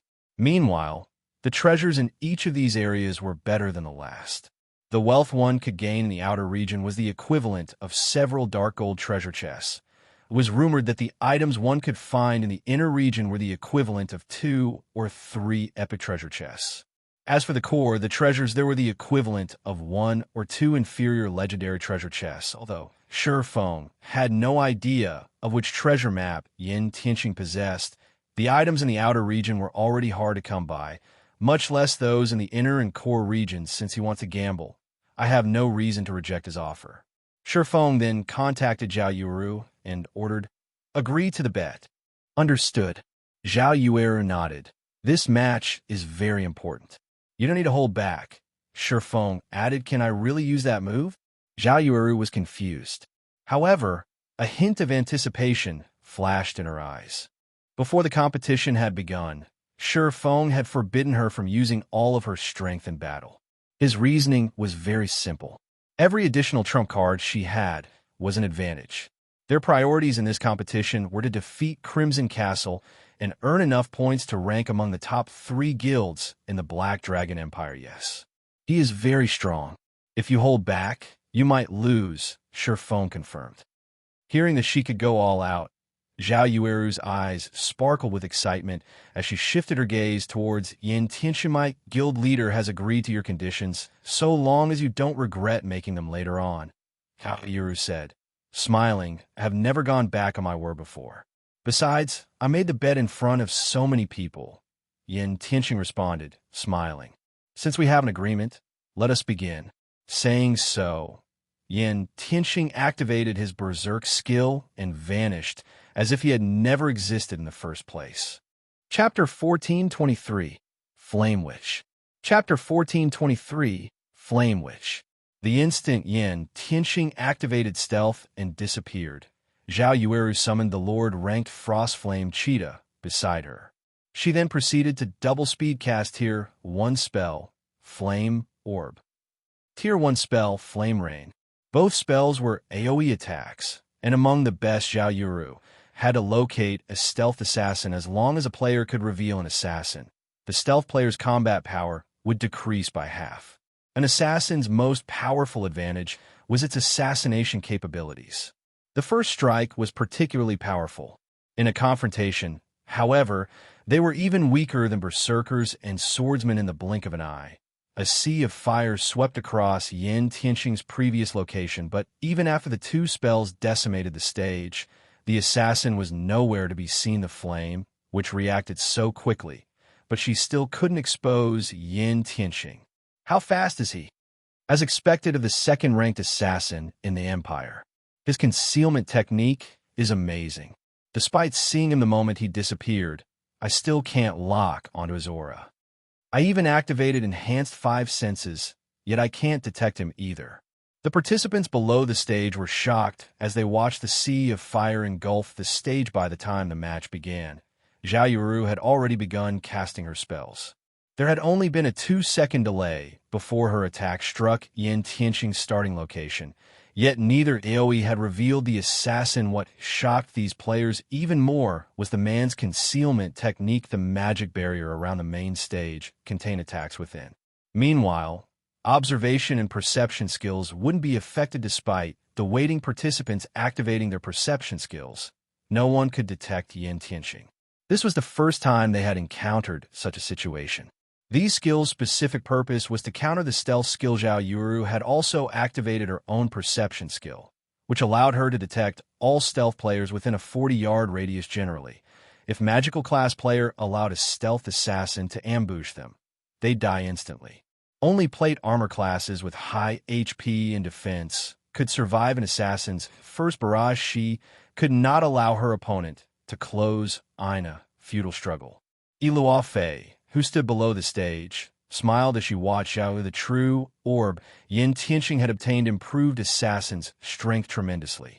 The commander wouldn't have challenged Shadow Light, the #1 assassin in the Black Dragon Empire, without it. Not even the Dragon Phoenix Pavilion could do anything against that man. Meanwhile, one of the true orb's effects increased stealth-related skills by 100%. This have the effectiveness of other players' perception-related skills. As a result, perception skills with a 40-yard range would only detect Yin Tianxing when he was within 20 yards. Although the difference was only 20 yards, it could determine whether or not a player died. Within that range, assassins could use shadow steps, appearing directly behind a player. Yin Tianxiang quietly circled to 25 yards behind Zhao Yueru, but he didn't rush in to attack, although shadow steps allowed him to appear behind Zhao Yueru instantly. Zhao Yueru was an elementalist. If she reacted quickly enough, she could use an invulnerability skill or blink to escape. He needed to find her blind spot, leaving her no opportunity to defend herself. However, Zhao Yueru was no greenhorn.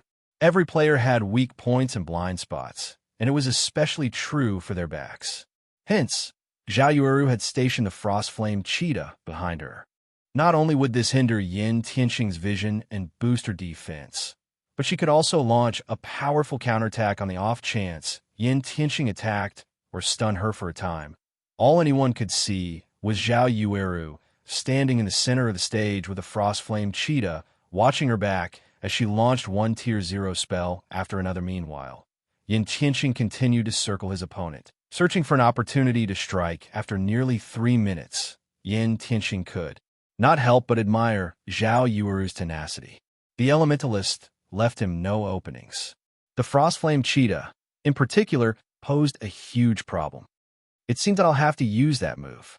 Yin Tianxing smiled bitterly as he examined Zhao Yueru's impeccable defense. Suddenly, Yin Tianxing split into 2 identical copies with the same attributes. The 2 clones were impossible to differentiate. Both copies remained stealth. This move was one of the true orb skills, True Phantom. It allowed the user to summon a doppelganger that had 100% of the player's attributes and every skill the user had learned. The skill had a 3-minute duration. If either the doppelganger or the main body survived the duration, the user would as well win. Yin Tianxing had activated True Phantom. Zhao Yueru had ceased her bombardment. Taking a deep breath, she examined her surroundings. Since you don't want to come out, I'll force you to. Zhao Yueru waved Frost Flame's Wrath with Zhao Yueru as the center. A translucent barrier ballooned outward. In the blink of an eye, the barrier enveloped a radius of 100 yards. Half of the stage. This was Frost Flame's Wrath's second active skill, Frost Flame Space. When activated, its effects would resemble that of a domain. Yin Tianxing immediately felt his attributes decrease. In the blink of an eye, he only had 70% of his total attributes remaining. In contrast, Zhao Yueru's aura had grown significantly more powerful. What? Iluofe stared at his enemy in shock. Suddenly, 2 more Zhao Yueris appeared on the stage. One of them wore flaming red robes, while the other was clad in icy blue. These 2 doppelgangers possessed 100% of the caster's attributes, and both radiated a terrifying aura of their own dye. Yin Tianxing quickly realized how severe his situation was. If Zhao Yueru and her 2 doppelgangers bombarded the stage randomly, they would find him. Immediately, Yin Tianxing responded with shadow steps, appearing behind Zhao Yueru's real body. He thrust his silver daggers towards the woman's head and back. His actions were utterly silent and without a hint of killing intent. So fast. Despite her 5 senses pushed to their limits, the flame, which only noticed that she was under attack after the assassin's daggers were moving. However, when Yin Tianxing's daggers were only an inch away from reaching Zhao Yueru, the latter vanished and reappeared 15 yards away. Close 1. Zhao Yueru breathed a sigh of relief as she saw Yin Tianxing, whose figure had finally appeared. If not for this being a match and her heightened senses, she would have fallen prey to the man's daggers. However, as soon as relaxed her guard a little, another Yin Tianxing appeared behind her. 1 taboo skill, Hidden Blade. The Yin Tianxing vanished again before immediately reappearing before the elementalist.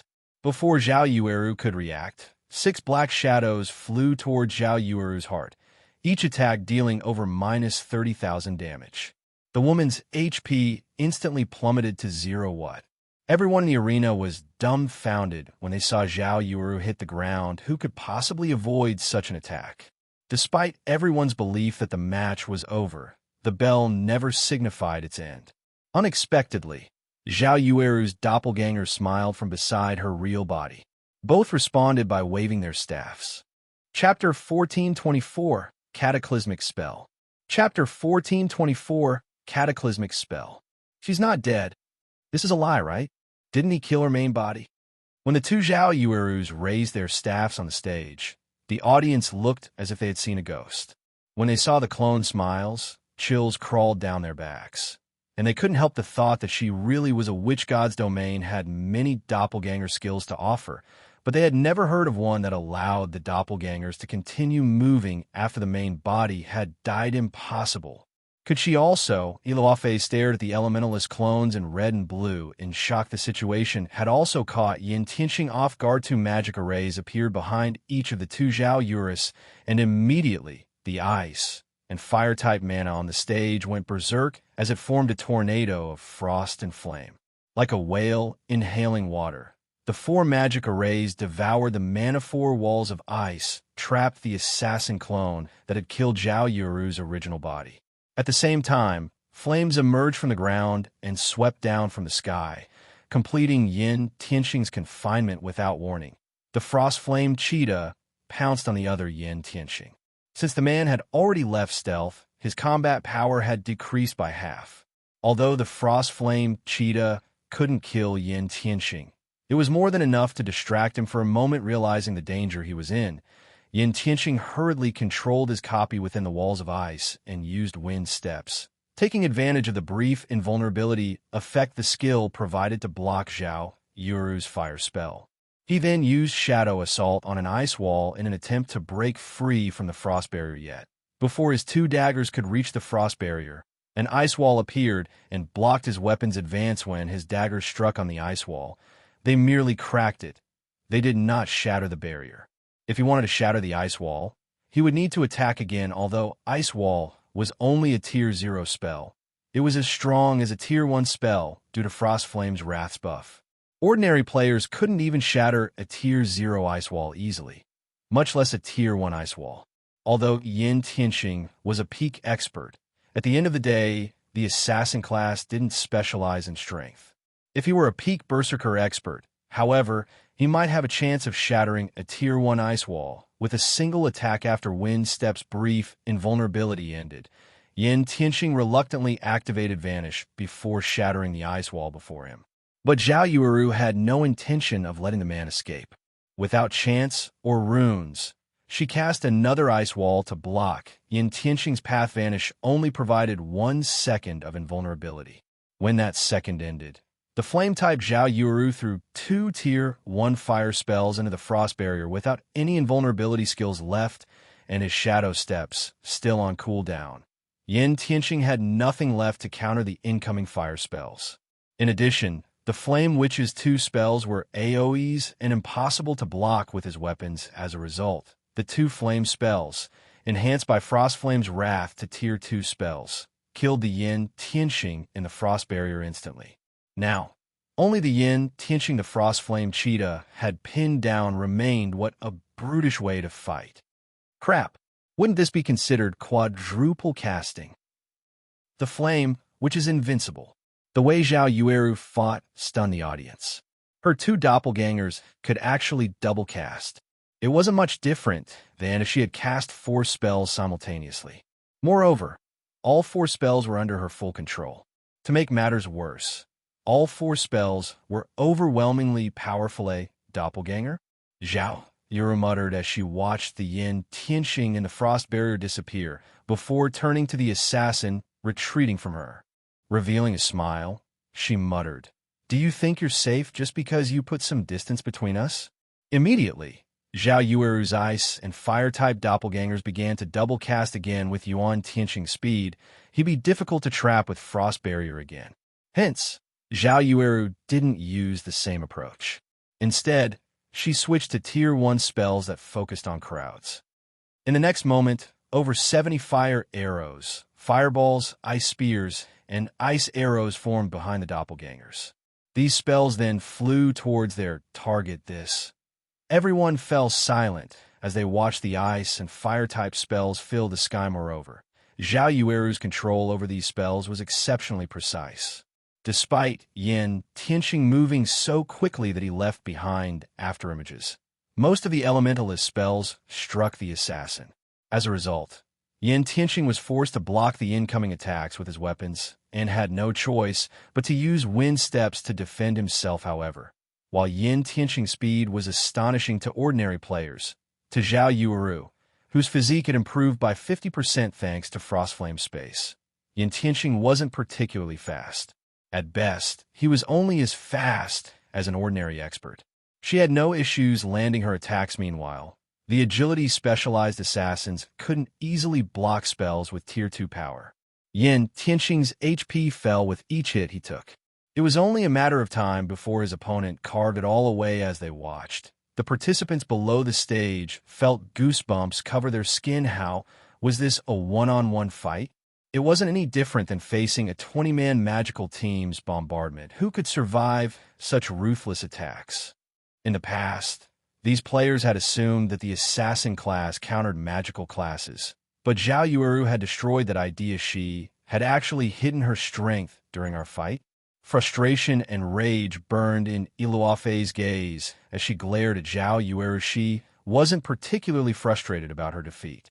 After all, she had suffered countless losses before becoming famous, but this was the first time she had met someone who could best her while hiding so much of their prowess.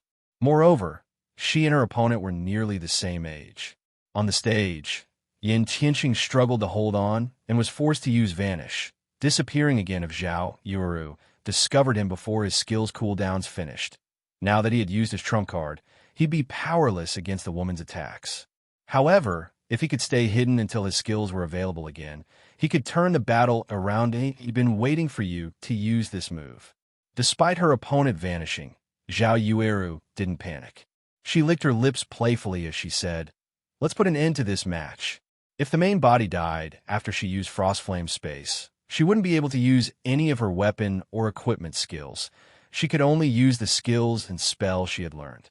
However, the ice and fire-type doppelgangers didn't have that restriction. They even had spells she didn't. The most powerful of these spells was the combination spell, Frostflame Oblivion. Frostflame Oblivion was a curse that was one tier more powerful than its user, though its power could not exceed Tier 5. Upon using Frostflame Oblivion, the Frostflame space would disappear as Zhao Yueru was a Tier 1 player. Frostflame Oblivion had the power of a Tier 2 curse. Zhao Yueru's doppelgangers chanted an incantation in unison while moving towards their target's previous location. As they did, golden divine runes began to appear across Frostflame space's translucent barrier, illuminating the arena. The area's ambient mana decreased rapidly as it flowed into Frostflame space. This increased the mana density inside the barrier to a frightening level. The spectators outside of the main stage squirmed uncomfortably as the venue's mana density decreased. What kind of spell is that? What is she trying to do? Although the audience didn't understand the elementalist's actions, goosebumps covered their bodies. It felt as if Armageddon were coming for them. Moreover, this feeling grew as time passed. Meanwhile, Yin Tianqing felt the sensation intensely from inside the Frostflame space. She couldn't be. A possibility suddenly dawned on Yin Tianqing. Immediately, he dashed towards Zhao Yueru. Sadly, he was already too late. The ice and fire-type doppelgangers only needed 2 seconds to cast Frostflame Oblivion. By the time Yin Tianqing had felt that something was amiss, the 2 doppelgangers had channeled the spell for over a second. The assassin could never cross 50 yards and launch an attack in that time. Let's end this. Both doppelgangers pointed their Frostflame's wraths towards the sky as a pillar of fire and a pillar of cold air shot upward, striking the magic barrier. Suddenly, the Frostflame space cracked as the horrific power of ice and fire annihilated everything within the space. Yin Tianqing was obliterated. Cracks continued to spread across the barrier. The area within Frostflame space only calmed after 5 seconds. Nothing was left. Yin Tianqing, the Frostflame cheetah, and Zhao Yueru's doppelgangers. They all disappeared, however, after the frost flame space faded. Zhao Yueru's main body reformed on the stage at the same time. The bell signifying the end of the match rang, while the large screen above the stage displayed the victor Zhao Yueru. Chapter 1425, Number 1 Elementalist. Chapter 1425, Number 1 Elementalist. When Zhao Yueru's name appeared on the screen above the main stage, the venue fell silent as everyone turned to the Elementalist incredulously. They wouldn't have been so shocked if Zhao Yueru had simply defeated Yin Tianxing, but the woman had displayed overwhelmingly destructive power. If she were capable of disintegrating everything within a 100-yard radius of herself, who could ever challenge her in a one-on-one PvP match? With that terrifying spell, who could possibly stand up against a Flame Witch? Crap! She beat the second-ranked assassin just like that? Is she an NPC? With such frightening strength and spells, the Flame Witch won't have any issues winning the championship. That's right. Even if she doesn't win, she should rank first on the Empire's Elementalist ranking list. I never thought that Zero Wing had an expert like this. No wonder Zero Wing had become Starmoon Kingdom's overlord. I'm sure it won't be long before Zero Wing joins the ranks of first-rate guilds in the Black Dragon Empire. Zhao Yueru had inspired shock and awe in the crowd. With such an AoE powerhouse, other guilds would have to think twice before starting a war with Zero Wing in the field. Zhao Yueru's firepower alone could likely rival that of a 100-man expert team. We lost. Crimson Fox stared at Zhao Yueru in a daze. At this point, he truly regretted challenging Shifeng to a bet. He hadn't imagined that Zero Wing had hidden a trump card like Zhao Yueru now. Crimson Castle had lost all hope of obtaining Hidden Fog Town. Meanwhile, Zero Wing would become Lake Heart City's undisputed overlord once it secured the town. Even with Nine Dragons Emperor's support, Crimson Castle could never compete with Zero Wing Guild leader. Are we really going to give up on Hidden Fog Town? Lonely Castle asked, reluctance coloring his face. Give up? Crimson Fox shook his head as he suddenly thought of an idea. Sneering, he said, while it is true that Crimson Castle has to give up on capturing Hidden Fog Town, that doesn't mean that other guilds cannot try. Notify the other guilds immediately and tell them to prepare the necessary manpower. Although we cannot offer any of our forces, we can supply information, weapons, equipment, and siege tools. Understood. Lonely Castle smiled as he listened to Crimson Fox's plan. Hidden Fog Town wouldn't be easy to raid. Even if Crimson Castle couldn't act, they could keep the town out of Zero Wing's hands if several third-rate guilds worked together with the support of Crimson Castle's items and information. If they succeeded, Nine Dragons Empire wouldn't forsake their guild as long as they retained the man support. Crimson Castle could develop into a first-rate guild eventually. After resurrecting below the stage, Yin Tianxing glanced at Zero Wing's VIP room commander. Hua Fei was at a loss for words as she looked at Yin Tianxing, who wore a bitter smile. It was obvious that he had valued Stone Forest Town's garrison rights. Unfortunately, not only had he failed to obtain that right, but he had also lost 10,000 magic crystals, and the Dragon's Graveyard's treasure mappy had thought that this was an opportunity. But Zero Wing really is as unfathomable as the rumors say, Yin Tianxing said as he shook his head dejectedly. He then smiled as he continued. It seems that we'll have to see to some more preparations. Commander, why is Zero Wing Stone Forest Town so important to you? It is just a town in a small kingdom. How could it possibly be any better than Super Guild's towns? With our team's strength, we shouldn't have any problems occupying one of their towns. Why should we bother with Stone Forest Town's 5 garrison slots? Hua Fei was astonished. She had been flabbergasted when he had sent her to compete for a private house in Stone Forest Town. Now, Yin Tianxing was adamant of obtaining Stone Forest Town's adventurer houses. It is only natural that you don't have a great opinion of Stone Forest Town. I only found out the truth from a friend. When the time comes, adventure teams like ours won't be the only ones competing for those slots. Some superpowers are preparing for the auction as well, Yin Tianxing quietly explained. He had fought in the virtual gaming world for many years now, so he had many expert acquaintances. Among them, a few were upper echelons in certain superpowers. Their information networks far surpassed any first-rate guild. How is that possible? Isn't it just a kingdom's town? How could it even tempt superpowers? Iluafe exclaimed. Stone Forest Town might not have attracted their attention in the past, but times have changed. Zero Wing now has the advanced auction house and the advanced combat rooms. The auction house offers items that are usually very difficult to find on the market, while the combat rooms can even help peak experts grow stronger. Why wouldn't these benefits tempt superpowers? Yin Tianxing explained. If not for Stone Forest Town's nigh impenetrable defenses and the support from the Dragon Phoenix Pavilion, the various superpowers would have likely sent their forces to capture it. Now that Zero Wing intends to auction off 5 adventure houses, these various superpowers cannot miss the opportunity. Furthermore, the adventurer teams that set up in Stone Forest Town will be required to sign a contract with Zero Wing. There is no doubt that the contracted adventurer teams will receive exclusive benefits if these superpowers join the competition. The auction will be unimaginably intense. So, we'll have to begin preparing right away. Realization dawned on Iluafe as she listened to her commander's explanation. She was stunned. She hadn't expected a recently established guild to be capable of nurturing a town that could elicit the various superpowers' desire. Although it was hard to believe, she trusted her commander fully after all. Yin Tianxing was the one who had introduced her to the Flower of Seven Sins. The fact that Yin Tianxing knew upper echelons of a transcendental power like the Flower of Seven Sins proved how amazing the man was. Meanwhile, in one of the VIP rooms on the second floor, Nine Dragons Emperor wore an exceedingly ugly expression. In contrast, Phoenix Rain's group celebrated Big Sis Rain.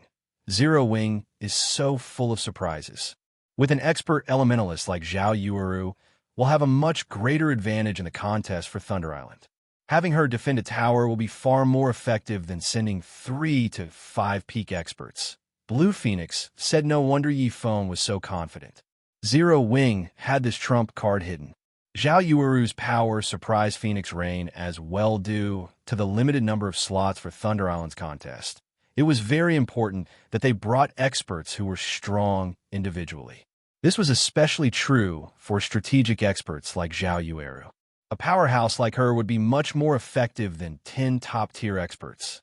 While the various large guilds recovered from their shock of watching Zhao Yueru fight, Shifeng received 10,000 magic crystals in Zero Wing's VIP room and the Dragon's Graveyard's treasure map from Yin Tianxing upon receiving his winnings. Shifeng opened the treasure map. He was very eager to learn which area Yin Tianxing's treasure map covered. He had never heard of the FFF adventurer team obtaining treasure from the Dragon's Graveyard in the past.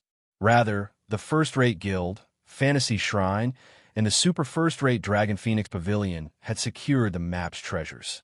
Hence, Shifeng was surprised to hear that the FFF adventurer team had obtained a treasure map for the area. So, soon treasure maps in God's domain were generally unique items. Each hidden treasure would only have a single corresponding treasure map. Without the corresponding treasure map, no one would find the hidden goods. These treasures were hidden in special spaces, and the map was the key to accessing them. Chapter 1426, Instant Fame. Chapter 1426, Instant Fame. After unfurling the treasure map, Shifeng inspected its attribute panel. The information displayed confused Shifeng aside from the words Dragon's Graveyard. The treasure map didn't have any information to display. There wasn't even a general map for the Dragon's Graveyard Guild leader. Is there a problem with the treasure map? Gentle Snow asked curiously when she noticed the strange expression on Shifeng's face. There is indeed a problem, Shifeng said, chuckling. This treasure map requires a master-ranked appraisal. When he tried to inspect the treasure map forcefully, the system notified him of the requirement master-ranked. Gentle Snow was astonished. Although one could easily find appraisal shops in NPC cities, the NPCs working in these stores were, at best, advanced appraisers. It was impossible to find a master appraiser in these shops. Although a lot of players had taken on the appraiser subclass, their progress was extremely slow. After all, players had to appraise a large number of top-tier items to gain proficiency. Even the various large guilds had only nurtured a few advanced appraisers. As for master appraisers, It was very difficult for every subclass in God's domain to reach the master rank, however. What truly surprised Shifeng was not the fact that the treasure map needed a master appraiser, but that it had to be appraised to begin with. Based on what he had heard in the past, the maps leading to the dragon's graveyard's 3 great treasures hadn't needed appraisals. One could just inspect them. Could this treasure map lead to something other than the 3 great treasures? Shifeng's curiosity grew. Immediately, he activated Omniscient Eyes to inspect the treasure map. Fortunately, Omniscient Eyes could rival a master-ranked appraisal. After 20 seconds, the treasure map's information began to reveal itself. What? Shifeng was dumbfounded when he saw the displayed information. As he had guessed, the treasure map Xianxia had given him didn't lead to one of the 3 great treasures. This map wasn't even a treasure map. It was a map to the dragon's graveyard's secret land, the dragon's nest. This secret land was far more valuable than the 3 great treasures. Unlike the treasures, which would disappear once someone claimed them, players could periodically enter the secret land an indefinite number of times. Like the sea dragon's secret land, one could obtain all sorts of precious items in the dragon's nest. Yet, funny enough, Xianxia had treated this item like a typical treasure map. After giving the matter some thought, Shifeng realized that it was to be expected. After all, secret lands were incredibly rare. On the other hand, treasure was common in large maps like the dragon's graveyard. If a player obtained a map with the words Dragon's Graveyard, it wouldn't be unusual for them to assume it was just a treasure map. Guild leader, it couldn't be a fake, could it? Gentle Snow thought of a possibility when she saw Shifeng's surprise. There were many treasures in God's domain. However, there was also a large number of fakes. In fact, a large majority of the treasure maps players obtained weren't real. It is. Shifeng nodded. I knew Xianxia couldn't be that generous. Gentle Snow sighed, somewhat disappointed. If Zero Wing could obtain the dragon's graveyard's treasures, it would significantly help the guild's development. If an adventure team like FFF used the treasure, it might even elevate the team's overall strength to a whole new level. How could he have been willing to gamble such a precious item? This isn't a treasure map. It's a map to a secret land in the dragon's graveyard, Shifeng said, smiling when he saw Gentle Snow's dejected expression. It's a map to the dragon's graveyard's secret land. How is that possible? Gentle Snow's eyes widened in shock. For a moment, she even thought Shifeng was playing a trick. Take a look for yourself, Shifeng said, chuckling. He then passed the secret land map to Gentle Snow. It's real. If Xianxia finds this out, he'll lose his mind. Gentle Snow's eyes sparkled as she looked at the map. Needless to say, a secret land in a forbidden area like the dragon's graveyard would be high quality. Moreover, the reward for clearing a secret land for the first time would most likely rival, or even surpass, the dragon's graveyard treasure. Although subsequent visits wouldn't yield as many benefits as the first, the secret land could be rated indefinitely. In the long term, the income from exploring the secret land would exceed the 3 great treasures. However, this map had a flaw. The secret land would be very challenging to reach. The dragon's nest was located in the dragon's graveyard's inner region. Moreover, it was very close to its core. Currently, the Black Dragon Empire's various large guilds were struggling to explore the outer region, much less the inner area, before they could reach the secret land. The monsters in the inner region would likely wipe them out. However, Gentle Snow did not know that Shifeng had already prepared to visit the dragon's nest. While the other large guilds might have trouble reaching the inner region, the same could not be said for Shifeng. After all, he had the all-round device. He didn't need to worry about the low mana density in the dragon's graveyard. Moreover, the dragon's nest only opened once a week. They still had 2 days until the next reset. It would be a huge waste not to visit the secret land. The only problem was that he needed more all-round devices. After Zhao Yueru's match with Xianxia, the competition proceeded as usual. With each match, the audience's passion grew. After all, aside from Zhao Yueru, the weakest players who made it to the quarterfinals had reached the Flowing Water Realm. However, faced with Zhao Yueru's unreasonable Frost Flame space, even peak experts would succumb to death in this competition. Players' cooldowns would reset upon finishing a match, and this included their weapons and equipment skills. As a result, Zhao Yueru could use Frostflame Space and Frostflame Oblivion in every one of her matches. If her main body remained alive, she could use Frostflame Hell as well. With the stage's limited amount of space to move around, her opponents had no hope of dodging both of her large-scale destruction spells in the end. Zhao Yueru had won the championship, becoming the greatest dark horse in the competition this time around. At the same time, the Flame Witch's name resounded throughout the Black Dragon Empire, as Zhao Yueru became the Empire's #1 elementalist. As for this uproar's main perpetrator, Zhao Yueru found this situation somewhat unbelievable. If this had been a competition of combat standards, she wouldn't have made it into the top 30, yet she had won the competition with the help of the Frost Flame's wrath. The strength of a fragmented legendary weapon had her mesmerized unsurprisingly. Zero Wing had become the #1 guild in this ranking competition and obtained the invitation to participate in the Secret Pavilion's upcoming internal auction. The Black Dragon Empire's official forums were ablaze with activity. Nobody could have imagined that a previously unknown guild would rise to become the competition's top guild. Zhao Yueru's astonishing prowess fascinated the Empire's players. She was the perfect combination of beauty and violence. Zero Wing will definitely rise in the Black Dragon Empire now. I heard that Zero Wing has been recruiting members in Lakeheart City. I'm going to apply when I have time.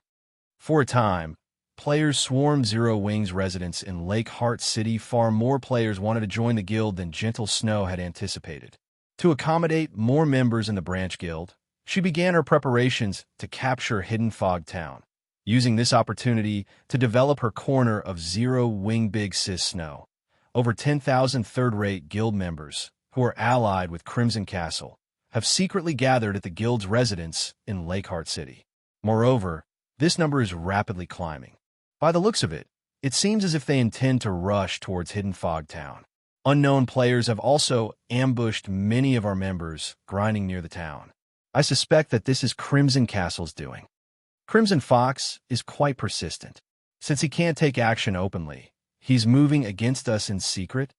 Gentle Snow frowned as she listened to her subordinate's report. Clearly, their previous agreement with Crimson Castle had been a farce. They're moving in secret, revealing a faint smile. Sure, Feng reasoned. It seems that if we don't teach these guild a proper lesson, they'll assume that Zero Wing is easy to bully. Since Crimson Fox has gone back on his word, he can't blame me for refusing to show mercy. Chapter 4583. Both of you should sit closer together. Smile, woman, you should smile too. Today is a big day. Don't be so stiff. Be more natural. Yes, your smile is too stiff. The man is holding the woman's shoulder. Gu Chengza raised his hand and gently put it on Bai Ran's shoulder. Bai Hao tried hard to ease his tense mood. Finally, he showed a natural smile. Okay. That's it. Hold it for 3 seconds. 3, 2, 1. Snap. The cameraman took a few photos and put down the camera. He walked over and congratulated Gu Chengza and Bai Ran. Congratulations to the two newlyweds. After the photo shoot, Bai Ran and Gu Chengza walked out of the room and sat on a long bench, waiting for the certificate to be completed. There was a long silence between the two of them. Gu Chengza, on the other hand, was silently looking out the window. She didn't know if he was from the military, but his posture was as straight as a pine tree. You, Bai Ran hesitated and finally said, do you have time tonight? Gu Chengza turned to look at her. What's wrong? My aunt said that she wants to meet you. Bai Ran quickly explained, after all, they raised me since I was young, so I'm considered half a newlyweds. Now that we're married, she said that she wants to invite you for dinner. Before Gu Chengza could say anything, she said guiltily, if you really don't have time, then forget it. I haven't said anything. The man frowned slightly and said, do you want to have dinner together? Yes. Okay. The man agreed without hesitation. Bai Ran finally sighed in relief. Gu Chengza, Jiang Bai Ran. Their names were called from the window. Gu Chengza stood up, and Bai Ran hurriedly got up as well. They followed him to the window, and the staff handed them 2 brand new marriage certificates. Congratulations to the two newlyweds. A handsome man and a beautiful woman. What a match. Gu Chengza took the marriage certificate and handed the other one to her. When Bai Ran received the marriage certificate, she felt like she was floating. It felt so surreal. When she flipped to the next page, her name, date of birth, age, and the photo of the two of them sitting in front of a red background. She was really married. She had married a man she had known for less than a day. No wedding, no garland, no diamond ring. She had married herself off so carelessly. For a moment, Bai Kun didn't know if his choice was right or wrong. Gu Chengze looked at her stunned face and still felt that it was a pity. It was too rushed, and I didn't have time to prepare a diamond ring. However, it won't be too late to prepare for the wedding. Wedding? Bai Hao looked up in surprise. Our wedding? What is it? Gu Chengze raised his eyebrows. Don't you want to hold a wedding? How could he not want to hold one? Like every girl, a wedding was the most important ceremony in her life. He was looking forward to this ceremony, but at the same time, he was filled with fantasy. He wondered what her wedding ceremony would be like. Bai Yu chuckled. There's no rush for the wedding. Most importantly, they would first get to know each other and cultivate feelings for each other. The wedding would be a matter of course. Chapter 45-84. At noon, Gu Chengze and Bai Ran went to a restaurant for lunch. It was a simple Chinese meal, but the restaurant Gu Chengze chose was in the most inconspicuous corner of the street. It was not far from the marriage registration office, but the food was delicious. Gu Chengze parked his car in the underground parking lot. He drove a Volkswagen. She had seen many Volkswagens, but it was the first time she saw this model. The letters Phaeton were printed on the back. In this city, people who drove Volkswagens were salaried workers and the rich. This man seemed to come from an ordinary family. This car looked very ordinary, but once inside, the luxurious interior made Bai Kun a little dumbfounded. The control panel seemed to be made of mahogany. Was it modified? Where are we going? To buy gifts. Gifts? Yeah. Gu Chengze drove the car to the shopping center. To Bai Ran, they were her uncle and aunt, but to Gu Chengze, they were his parents-in-law. It was his first time visiting his parents-in-law, so he naturally had to bring some gifts. Gu Chengze went to the shopping center and bought a pearl necklace for Yi Yuqin. Bai Ran said that Yi Yuqin liked pearl necklaces the most, and her uncle, Jianghu Yuan, liked jade pipes. The old man next door had a jade pipe every day, and Jianghu Yuan was always envious. Other than the gifts for their first meeting, Gu Chengze also bought cigarettes, alcohol, donkey hide gelatin, and some women's skincare products. In total, it cost nearly 10,000 yuan. Bai Ran was a little embarrassed. It was her first time eating with Gu Chengze, and she was already spending so much money. When it was time to pay, Bai Ran looked at the number on the meter and felt her scalp tingle. She looked at Gu Chengze's back with guilt and said nervously, "This time, I've made you spend so much money." Gu Chengze turned around and was stunned, but he smiled. "What do you mean by spending money? It's my first time meeting my parents-in-law, so I have to be polite." Bai Ran was secretly touched by his thoughtfulness and courtesy.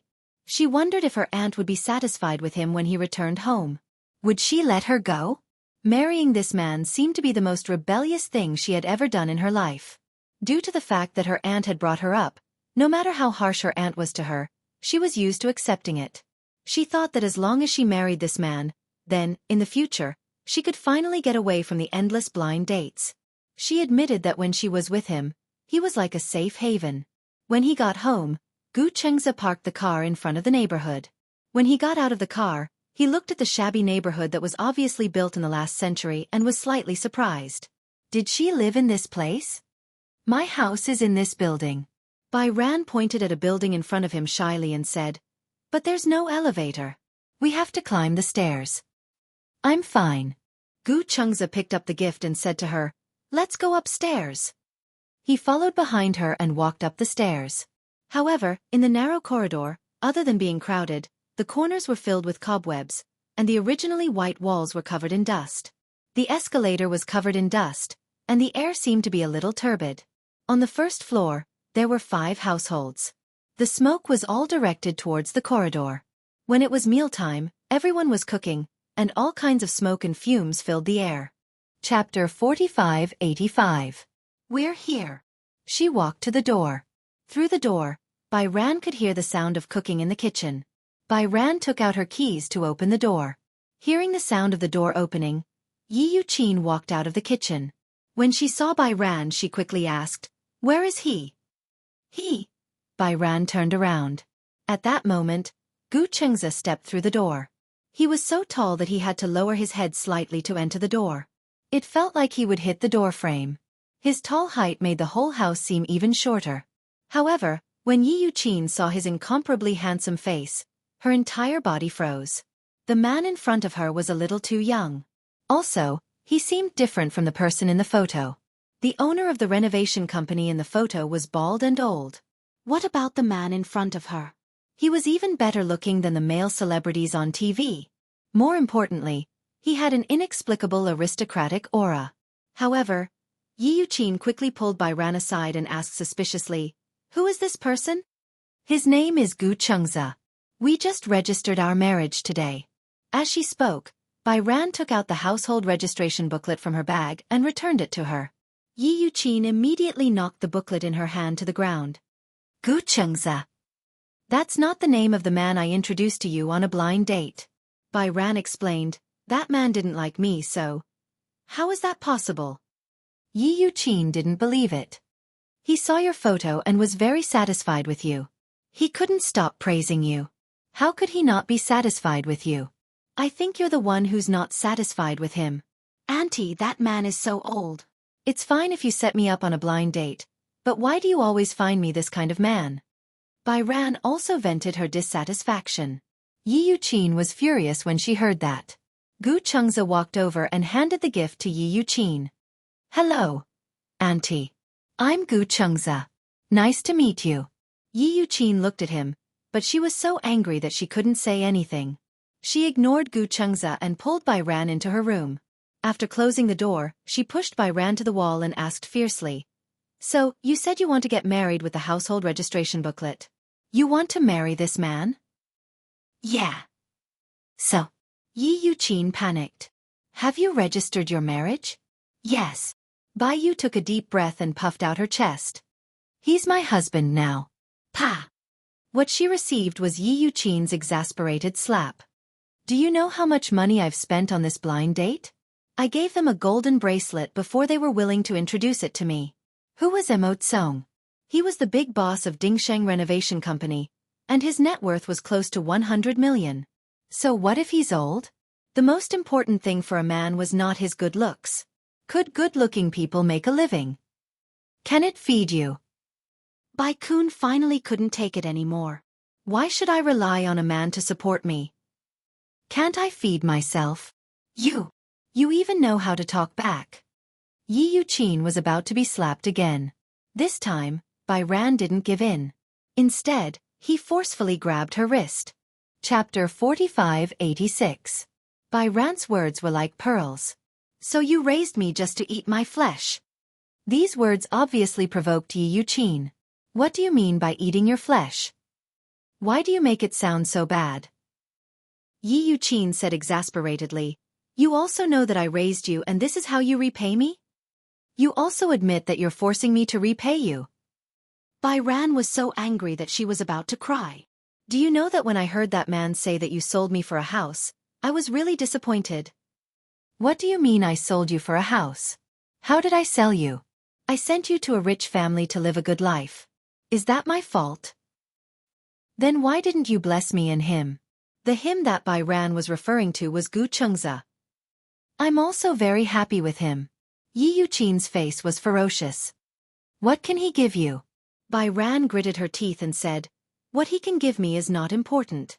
I think the most important thing is whether he can give you anything." Yi Yuqin was speechless. "Originally, after you registered your marriage with him, he said that he wanted to visit you. In the end, you didn't like him from the moment he entered the house. You're married, right? You have a man to support you, right? You're all grown up now. You dare to talk to me like this? If you're so capable, get out of here and don't come back." Yi Yuqin pointed at the door in a threatening tone. Bai Ran looked at her deeply and suddenly sneered. "Fine. I'll leave." She had heard this countless times. Finally this time she was disheartened. Yi Yuqin did not expect that the soft and cowardly Bai Ran would know how to resist her. She turned around, opened the door, and walked to Xianxia. Gu Cheng's expression did not look good, because he heard the argument between Bai Ran and Yi Yuqin. Seeing Bai Ran walk out, he walked over worriedly and blurted out, "Ranter?" Bai Ran looked at him in surprise. Gu Chengza immediately asked, "Are you okay?" Bai Ran ignored the surprise in her heart and shook her head. "I'm fine." She bent down and picked up the gifts that Gu Chengza had bought for her uncle and aunt. She said to him, "Let's go." Gu Chengza understood what she meant. He reached out to hold her hand and walked towards the door. Yi Yuqin was so angry that she couldn't swallow her pride. She walked to the door, looked at their backs and said fiercely, "If you want to chase them away, don't come back if you have the guts." Bai Yan walked away without looking back. Yi Yuqin was almost angered to death by her decisiveness, but she couldn't bring herself to ask her to stay, so she could only stare helplessly. The car shuttled through the traffic in the city center. Bai Hao sat in the car, silently looking at the street outside the window. Gu Chengza circled the park again and again. Suddenly he asked, "Where are we going?" "Let's find a hotel." "Hotel?" Gu Chengza didn't know whether to laugh or cry. "Why are we going to a hotel?" With him around, why did she have to go to the hotel? Bai Ran explained, "With my aunt's condition, she won't be able to return home for a while." "Idiot." The car suddenly stopped at a crossroad. Gu Chengza turned around and looked at her seriously. "Now, we're already married. Whether it's from a legal or other perspective, your home is where I am. That place is no longer your home." Chapter 45-87. Gu Chengza reached out and caressed her cheeks. "Good girl, come home with me." She blushed and lowered her head. She ran her fingers through her hair. "But I look so pathetic. Also, I haven't officially met your parents." "My parents don't live with me." Gu Chengza said, "I live alone." "You live alone?" "Yes." But, I'm not mentally prepared yet." Although they were married, living with a man, it seemed too unexpected. She was not mentally prepared at all. Gu Chengza smiled knowingly. "Don't worry, there are 2 bedrooms. You can sleep wherever you want. By the way, if you're free tomorrow, you can bring your luggage over." Gu Chengza paused and asked, "Do you have any other luggage?" "Actually, I don't have any luggage." Bai Yan smiled bitterly. "After what I did tonight, with my aunt's personality, she will definitely cut my clothes into pieces." She had left in a hurry just now. She should have taken the opportunity to pack her clothes and take them away. Other than clothes and a bunch of skincare products, she did not seem to have anything particularly valuable. Gu Chengza heard and smiled. "If it's clothes, you can buy new ones. Then tomorrow when we get home later, take a shower first and tell me your measurements. The mall is downstairs." Only then did Bai Yu nod. She did not seem to know much about this man. In her impression, he should be a high-class white-collar worker who lived in an ordinary neighborhood.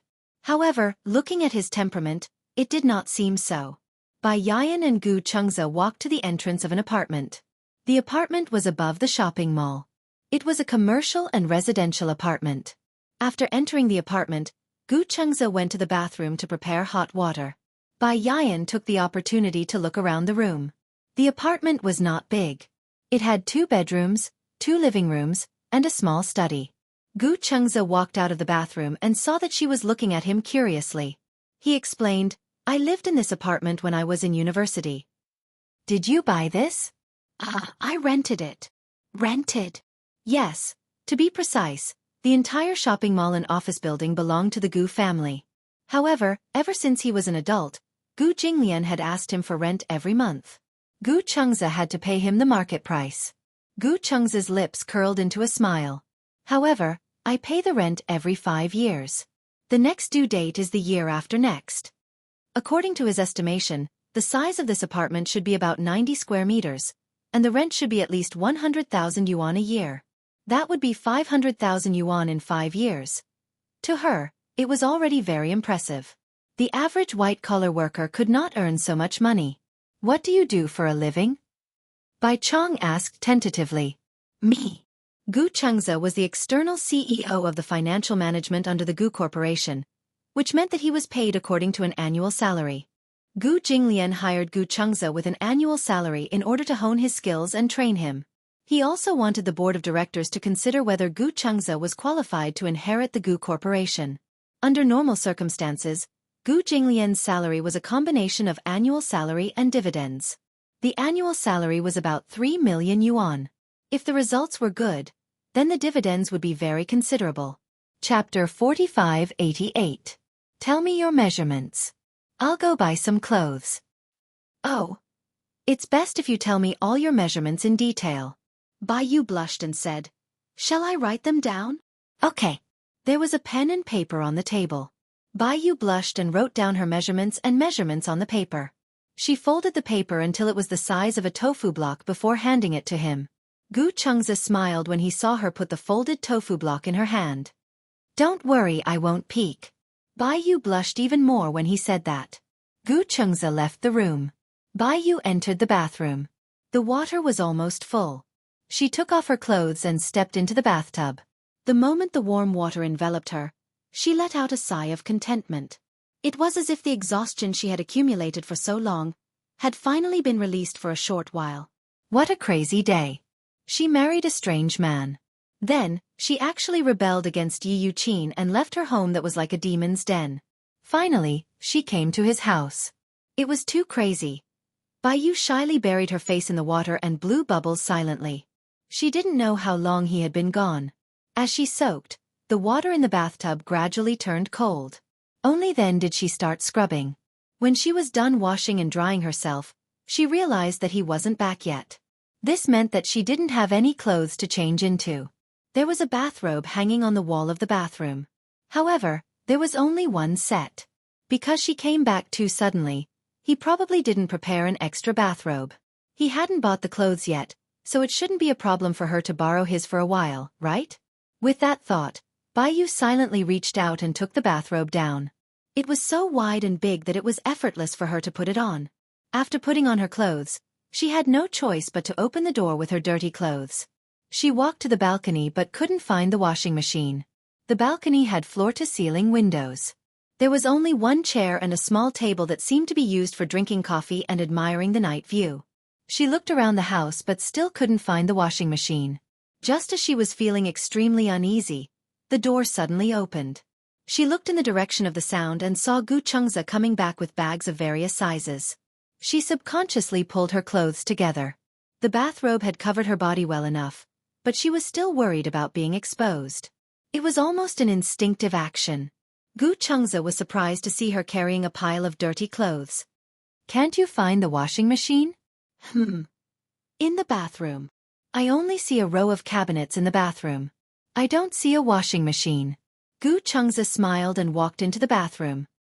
He touched the row of cabinets and pressed them lightly. This cabinet was made to be an invisible cabinet.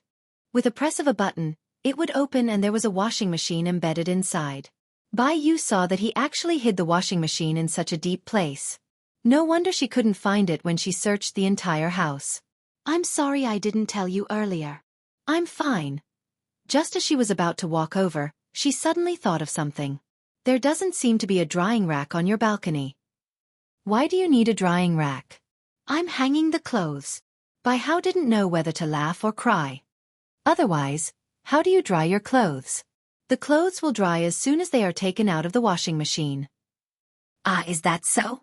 It sounded like it was quite advanced. Chapter 4589. Gu Chengze said, I don't like to dry clothes on the balcony. When I bought the electrical appliances, they said that this washing machine has a disinfectant belt to dry it. You just have to fold it and put it in the closet. While he was talking, Bai Ran was silently studying how the washing machine worked. So far, Yi Yuqin had been using an old-fashioned washing machine with 2 barrels. This washing machine was a little old. According to Yi Yuqin's personality, these electrical appliances were basically not replaced unless they were broken. There was no other reason why the washing machine was especially durable. The electrical appliances at home had not been replaced for a long time. Therefore, Bai Ran had only seen this washing machine before, but she did not know how to use it. Gu Chengze saw her uneasiness and guessed that she did not know how to use it.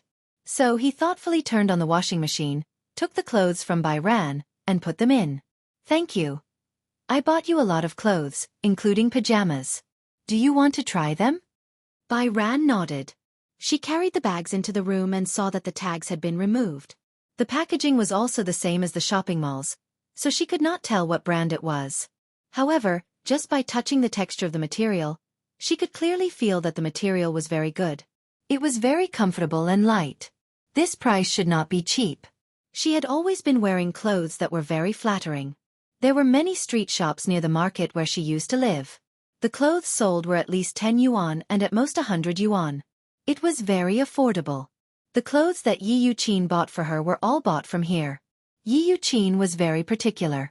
The clothes she bought for herself were more than 200 yuan, but the clothes she bought for her were at most 100 yuan.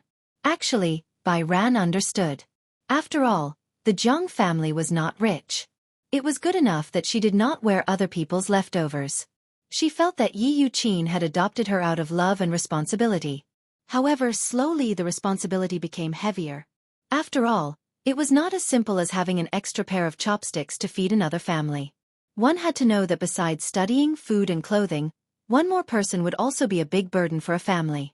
After Bai Ran started working, the situation improved. Yi Yuqin no longer gave her money. She even scrimped and saved to subsidize the family. Even so, Yi Yuqin was always in high spirits to go on blind dates for her. Forget it. Don't think about these things anymore. Bai Hao didn't want to recall these things. He picked up a random piece of clothing and looked at it. He was a little surprised. She originally thought that this man probably had a straight man's aesthetic, and the clothes he bought wouldn't be very nice. At most, they would be decent. However, the clothes he bought were all quite nice. She was holding an A-line dress in her hand. Slowly, she looked like a young lady. Bai Kun could not bear to part with it.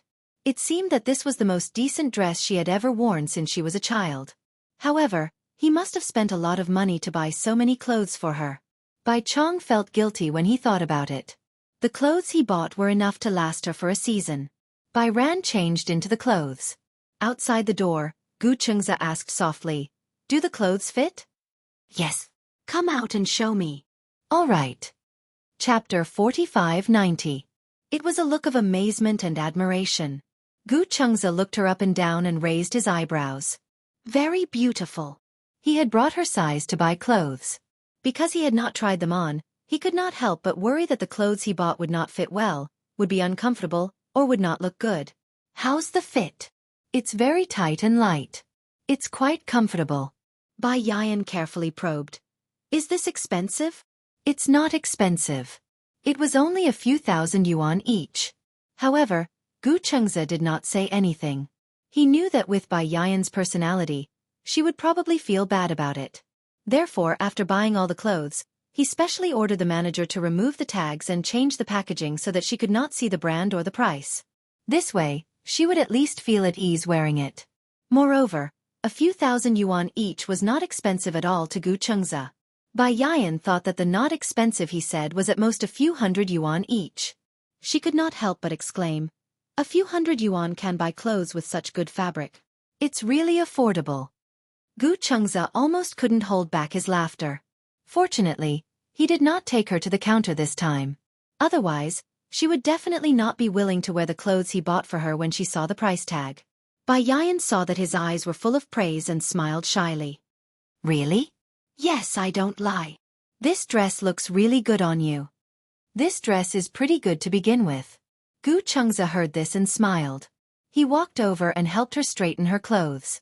Bai Yan only felt that once he got close, the fragrance of orchids on his body could no longer be resisted.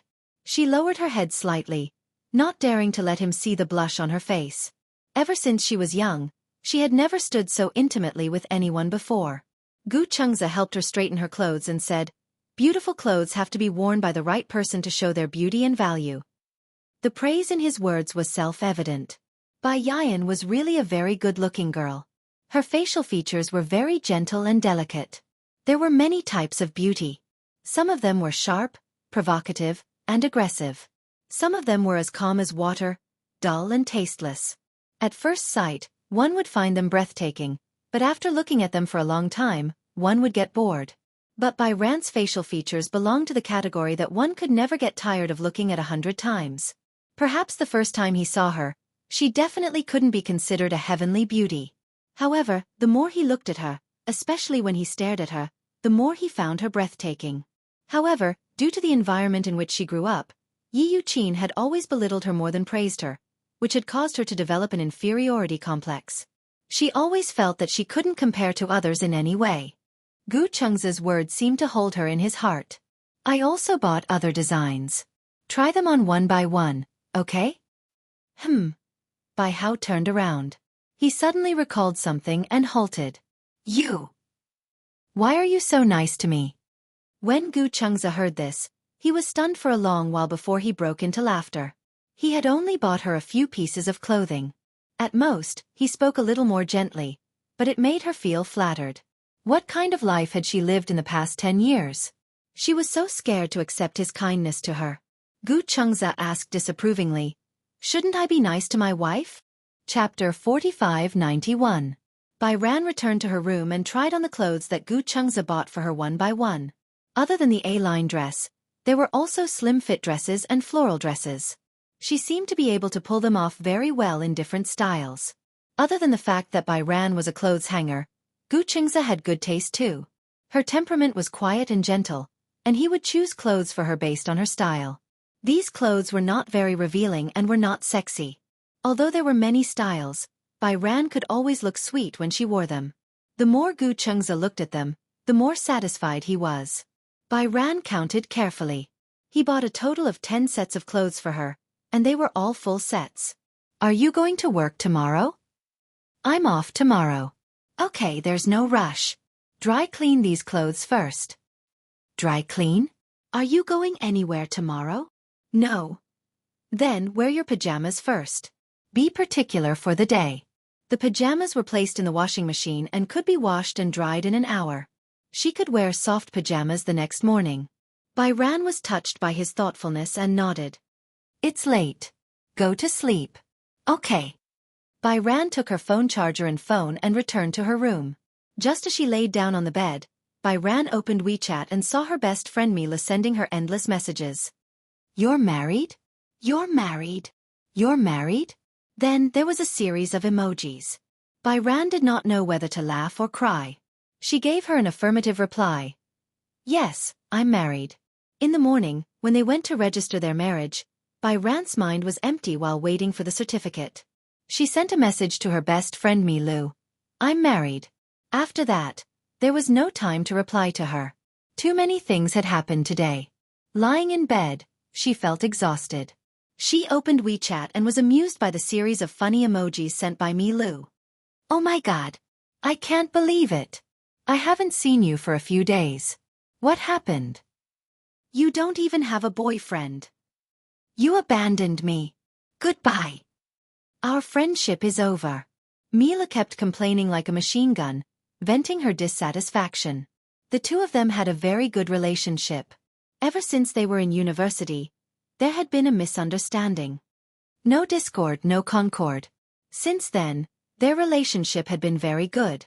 After moving to the same dormitory, they were inseparable like sisters.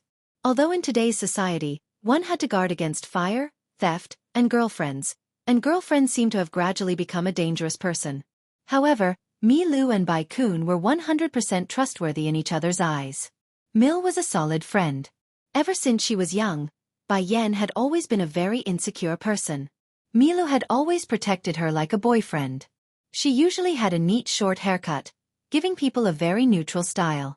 Mi Lu, tell me, who was it? When I wasn't paying attention, he kidnapped my best girlfriend. Bai Yu didn't know whether to laugh or cry. He called her.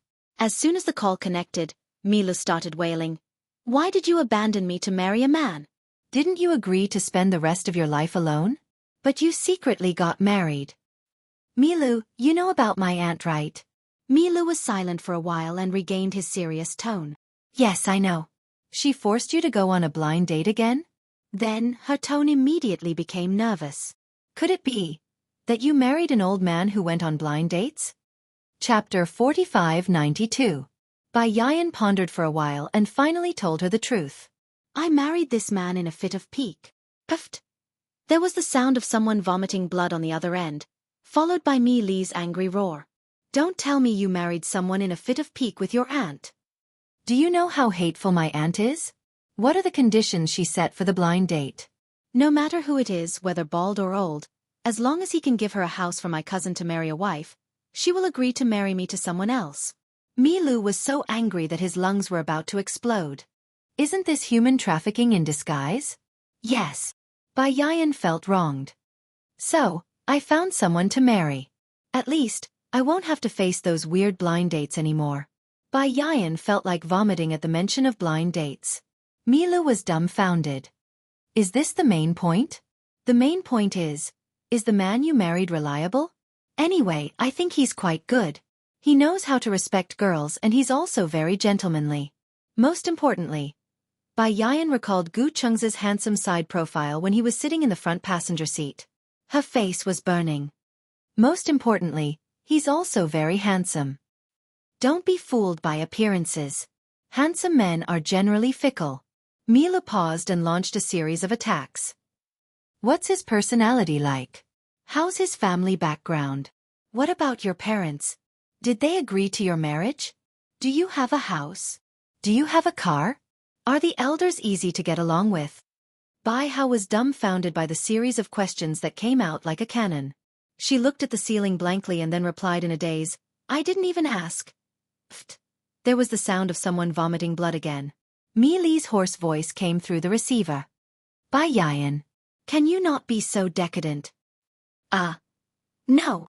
Mi Lu declared strongly. As your best friend, I want to meet him. Meet? Yes. At least, I can rest assured if I approve it. But I'm already married. You can still get a divorce after you get married. It's just a marriage certificate. It won't bind you forever. Take advantage of the fact that both of you have just gotten married and don't have any children yet. Cut the Gordian knot. Milu asked again, you fell out with your aunt, where are you staying now? If you don't have anywhere to go, then come to my place. I'll take care of you. Hee. I'm staying at his house. What? An hour later, Milu rushed to the door of the apartment aggressively and pressed the bell. Just as Bai Ran opened the door, she saw that Gu Chengza had already walked out of the study. When he reached the door and opened it, Milu walked in with his phone in hand. When he saw the man, he was stunned. Oh my God! She covered her face and her eyes widened. Gu Chengza's face was full of confusion. He had no idea what was going on. Frowning, he asked, who are you looking for? Mi Li's aggressive stance instantly softened. He cleared his throat and lowered his head, not even daring to look at Gu Chengza directly. I'm looking for Bai Ran. Is she here? Milu. Chapter 4593. Bai Ran. Milu entered the door awkwardly and winked at her as she walked over. You! Gu Chengza turned around and looked at Milu, who was covering his face and did not dare to look at him directly. He was slightly suspicious. Your friend? Yeah.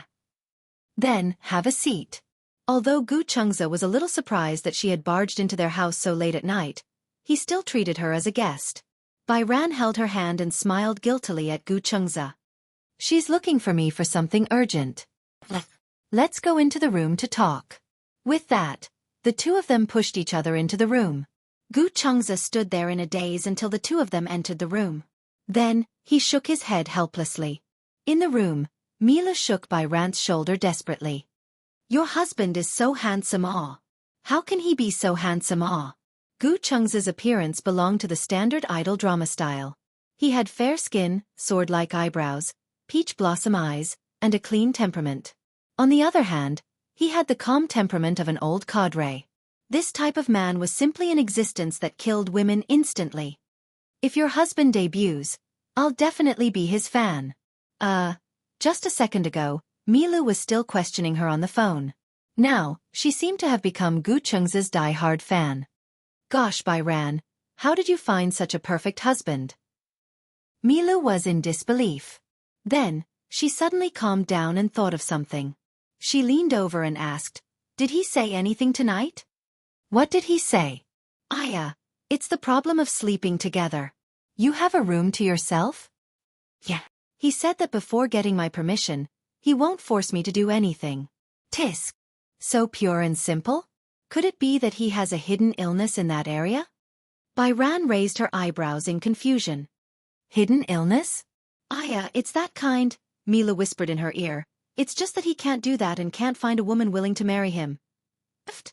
Byran quickly covered her mouth and said, Don't spout nonsense. This kind of thing is quite hurtful. Otherwise, there is another possibility.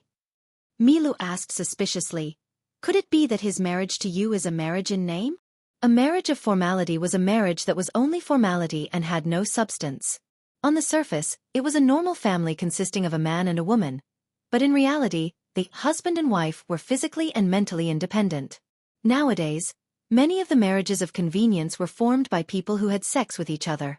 Both husband and wife maintained an unknown sexual orientation, and such an orientation could not be known by the family.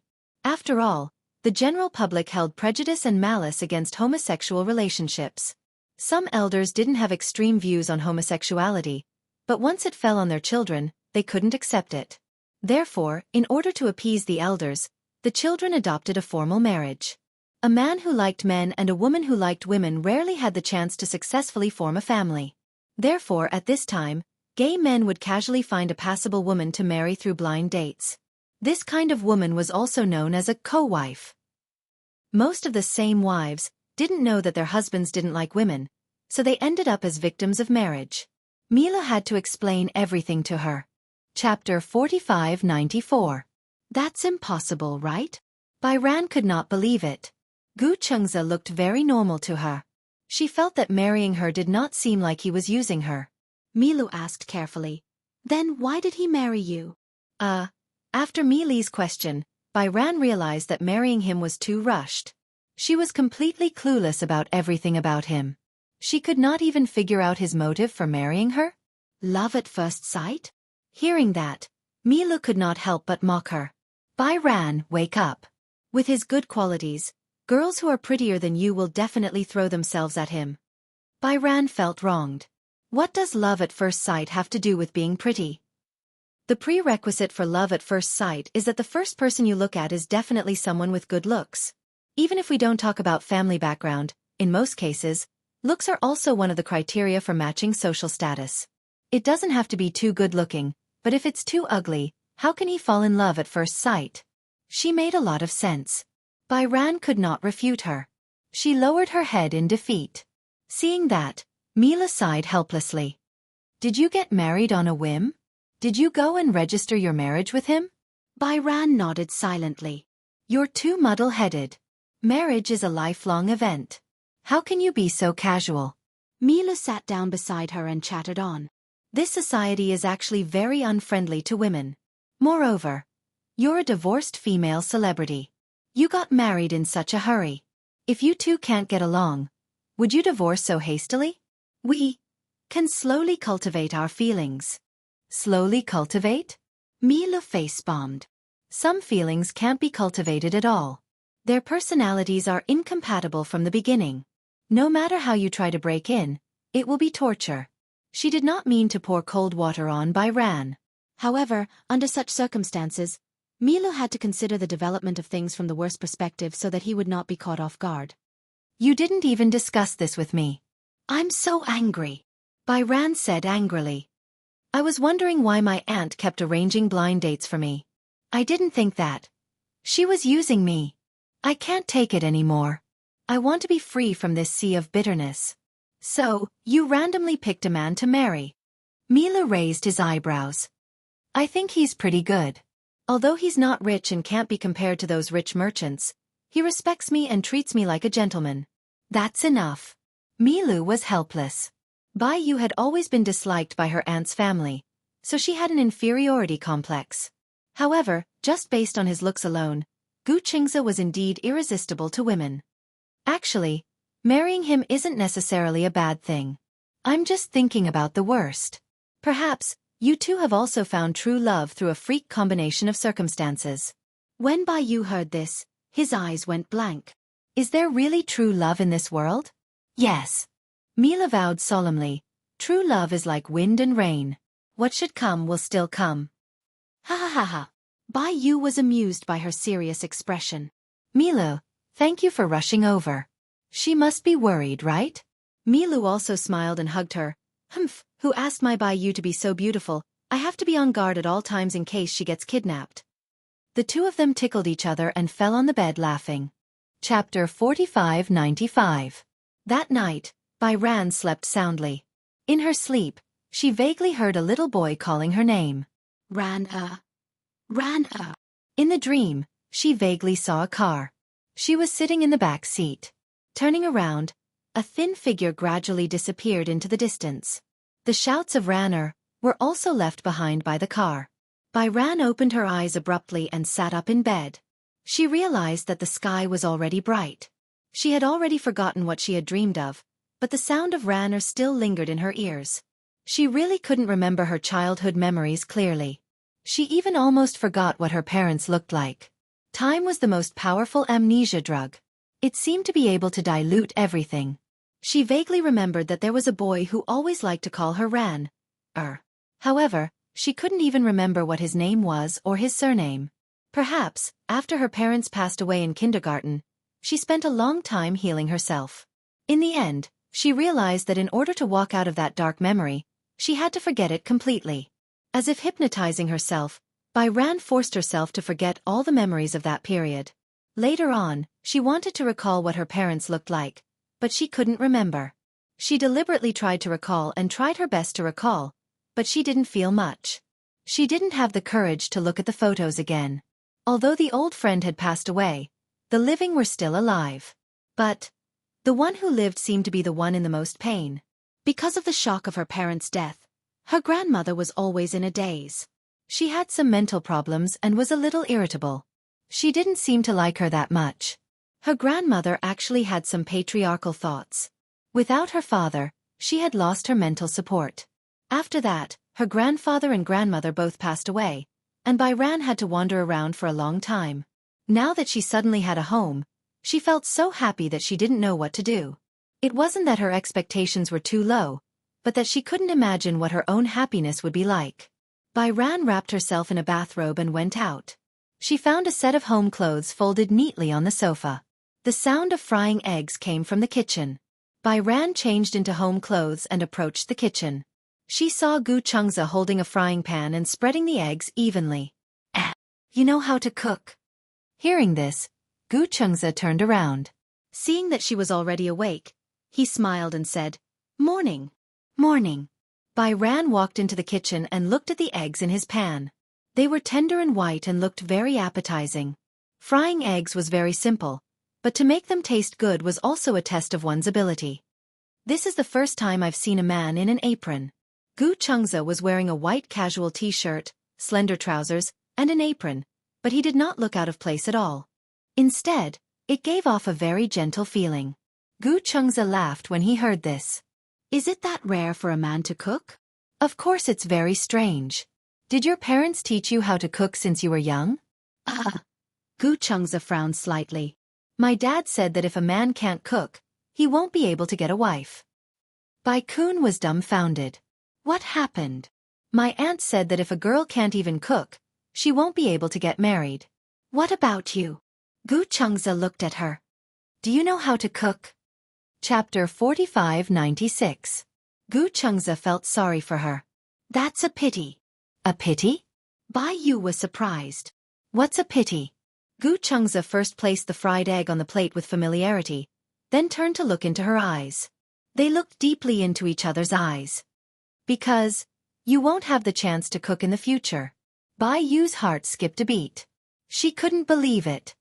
"Do you mean that I won't have to cook after I marry you?" "Yes." "Oh my God. How could there be such a good thing in the world? Wasn't this the same as being a little rice worm with a peace of mind?" Xianxia said, "I've been trained to cook since I was young. If you want to cook with me, I won't be able to use my skills."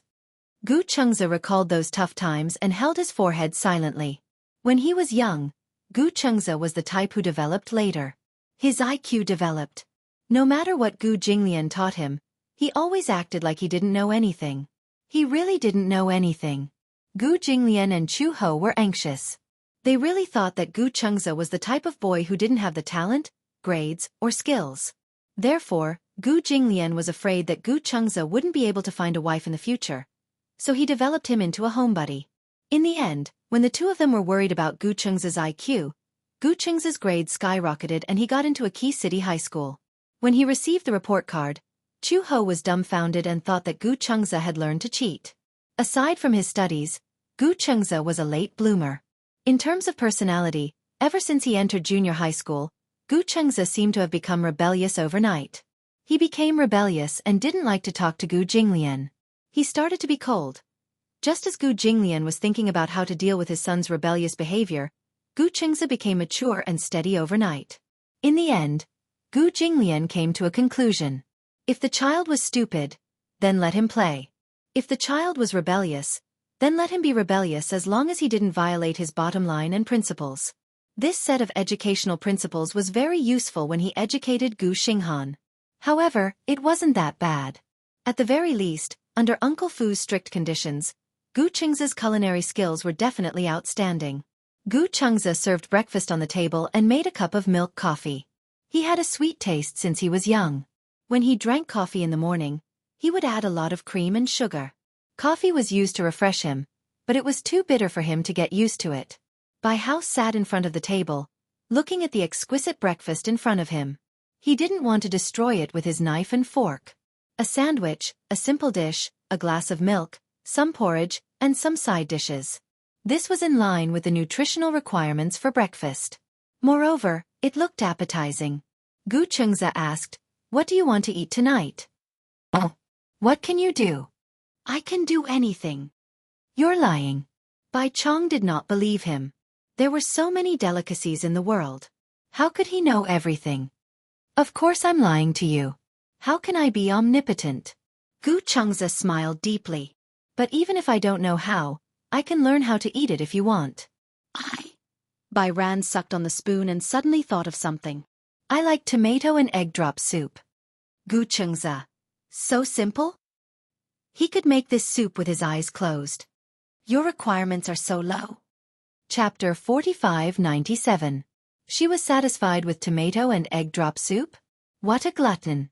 Gu Chengza said to her, "Tonight, I'll make tomato and egg drop soup, then stir-fry some water spinach, braised chicken wings and sweet and sour pork ribs, okay?" "Yeah, okay." Bai Ran silently took a bite of the poached egg.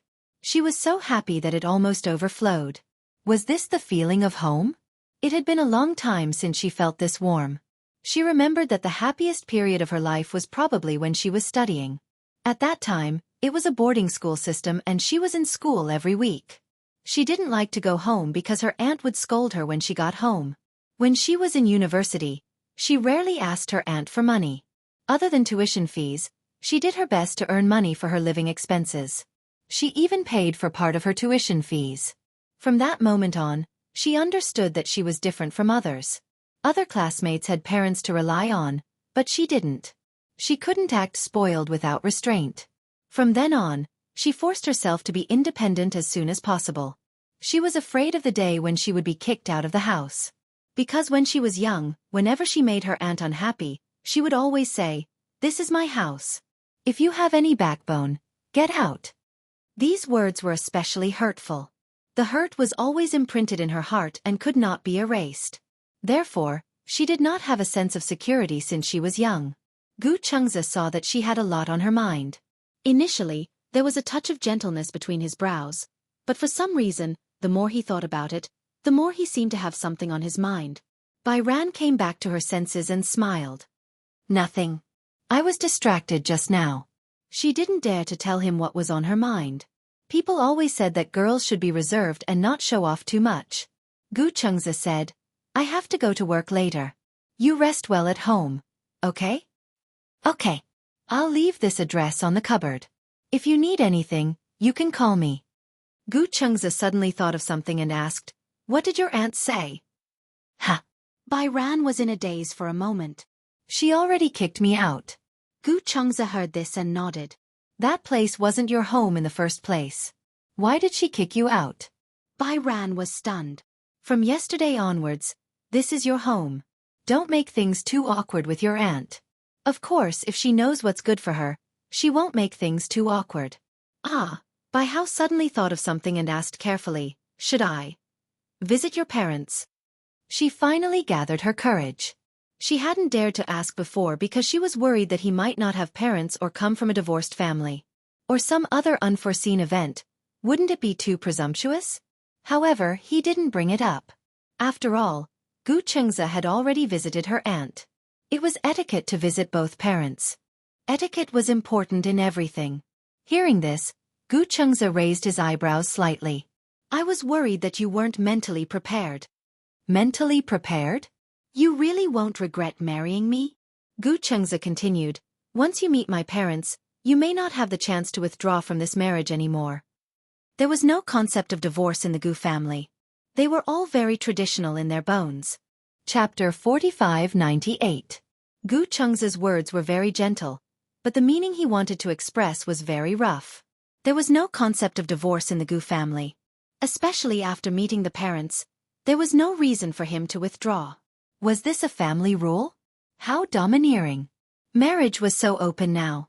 Free love, free marriage, and of course the freedom to divorce.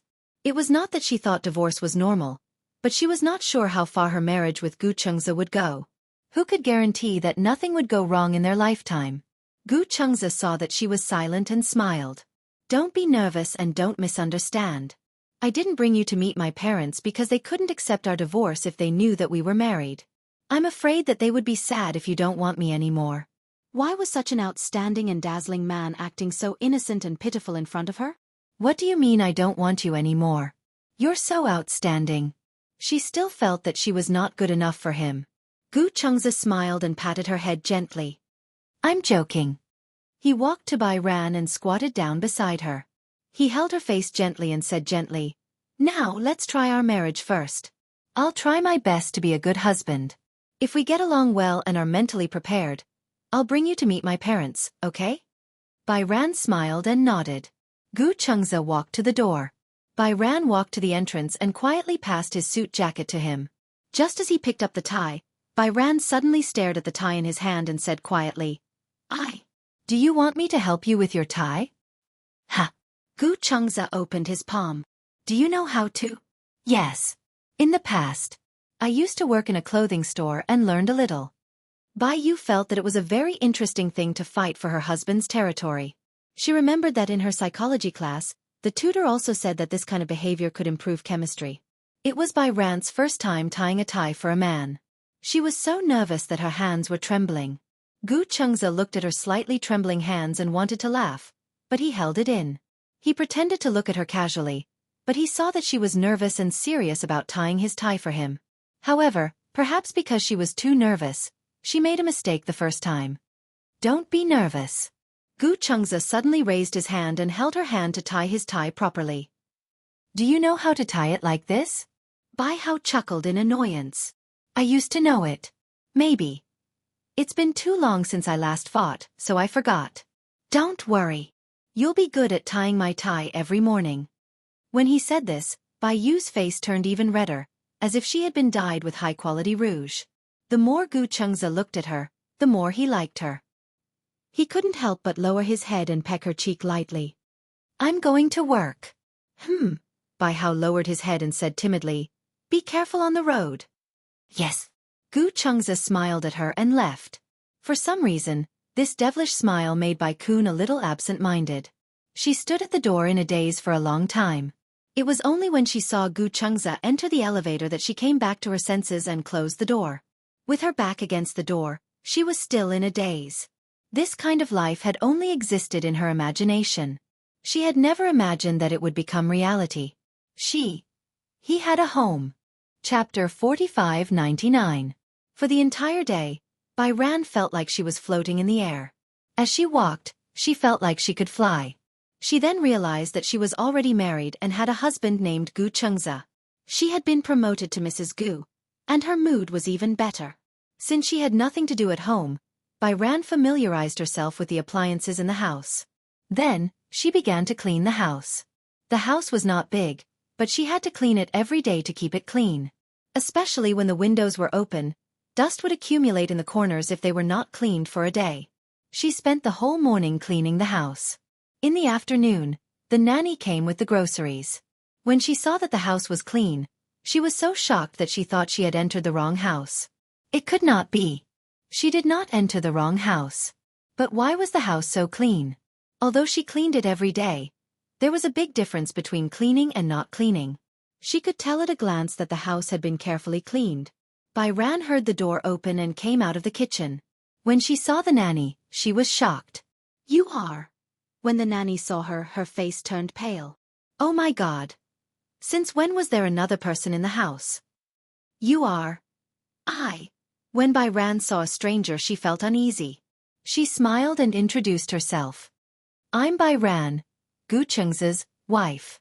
Wife? Young Master Gu was married? Oh my God, this was big news. The nanny called Gu Chengza in surprise. Gu Chengza had just left a company meeting when he received the nanny's call. Only then did he realize that he had forgotten to greet her.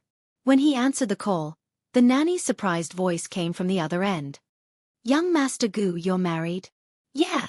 Gu Chengza frowned, feeling a headache coming on. "I forgot to tell you.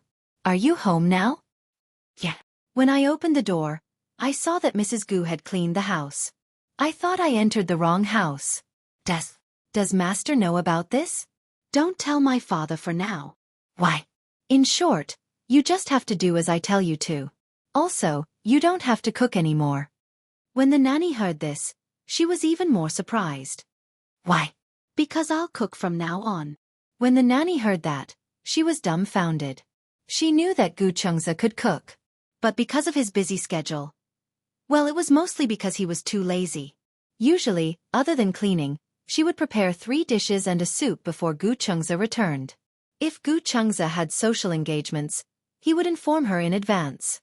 However, Gu Chengza was an extremely disciplined man. If there was no need to socialize, he would rarely show himself. Important social gatherings usually ended early. Most of the social gatherings were for business, so when he came back, he would still feel hungry. Therefore, she would still prepare a meal and heat it up for him to eat when he got home. However, she was surprised when he said that he would cook for himself. Gu Chengza gave a few more instructions before hanging up. Bai Hao stood aside with his hands clasped behind his back. He asked carefully, "How should I address you?" "Oh, I forgot to introduce myself.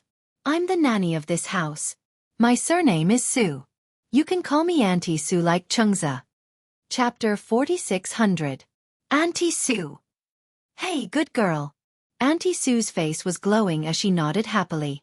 Bai Ran immediately returned to her room. Just as Auntie Su was feeling puzzled, Bai Ran ran out with a notebook and approached her. "Auntie Su, can I ask you a few questions?" Go ahead." What kind of fruit does Chengza like to eat the most?" Auntie Su was Gu Chengza's personal nanny and was responsible for taking care of his daily needs. She should know a lot about his preferences, right? Auntie Su was stunned. After thinking for a long time, she said quietly, "Chengza doesn't seem to be a picky eater." "Not a picky eater?" "Yes, whether it's fruit, vegetables or meat, he basically doesn't refuse anything." "Doesn't refuse anything?" Then, there should be something he especially likes. This question was difficult for Auntie Su to answer. This favorite, how should I put it? She couldn't tell. Every time she brought back some fruit, Gu Chengza would wash it clean and eat it. No matter what fruit he ate, he wouldn't show any signs of liking it, and he wouldn't look like it tasted bad either. He would just eat it calmly. No matter what dish she made, other than the difference in saltiness, vegetables, and even something as disgusting as bitter gourd, he would eat it without a frown. "It's true that he especially likes cleanliness," Auntie Su said. "So, I basically don't have to worry about what he eats every day. The only thing I have to do is to clean the house. He's especially picky when it comes to hygiene." Bai Ran looked around and asked tentatively, "So did my cleaning today pass?" Auntie Su casually wiped the table and saw that there was still dust. However, Bai Ran was so enthusiastic about cleaning that she was embarrassed to say it. She only said, "In the future, leave the cleaning to me." Basically, when I came here, all of you had gone to work. When I came back, the house was clean and bright. "But you have things to do at home too. You can't come every day." Auntie Su heard and smiled. "Don't worry. If I'm not free, someone else will take over my job." Bai Ran was relieved when she heard that. That night, Gu Chengza came home very early. Coincidentally, the new clothes that Gu Chengze had bought for her had also been dry cleaned and sent over. When Gu Chengze returned home, Bai Ran was sitting on the sofa eating grapes. Seeing that he had returned, she immediately stood up from the sofa. However, she did not know what to do and just stood there stupidly. Gu Chengze didn't know whether to laugh or cry. "Why are you standing up?" Bai Ran was so nervous that he blurted out, "Welcome you." Gu Chengze was amused by her. He stood at the entrance without moving. Suddenly, he opened his arms and asked tentatively, "Then, do you want to give your husband a warm hug when he comes home from work?" These words finally woke her up. Bai Hao put down the plate of fruits and walked toward him. When she was in front of him, she lowered her head and hugged him. She blushed. Obviously, she was shy. He liked her shyness. He especially liked her blushing cheeks when she was shy. He really could not get tired of looking at her. Gu Chengze hugged her gently but couldn't bear to let go no matter what. The two of them were really like newlyweds. They stood at the entrance for a long time until Bai Yan urged him and said, "I feel like my arm is going to be stiff." Chapter 46:01. Gu Chengze walked to the kitchen. In the afternoon, he had asked Auntie Su to buy tomatoes and eggs. These were the main ingredients because Bai Ran specifically mentioned that she liked them. He calmly put on an apron and quietly washed the vegetables one by one.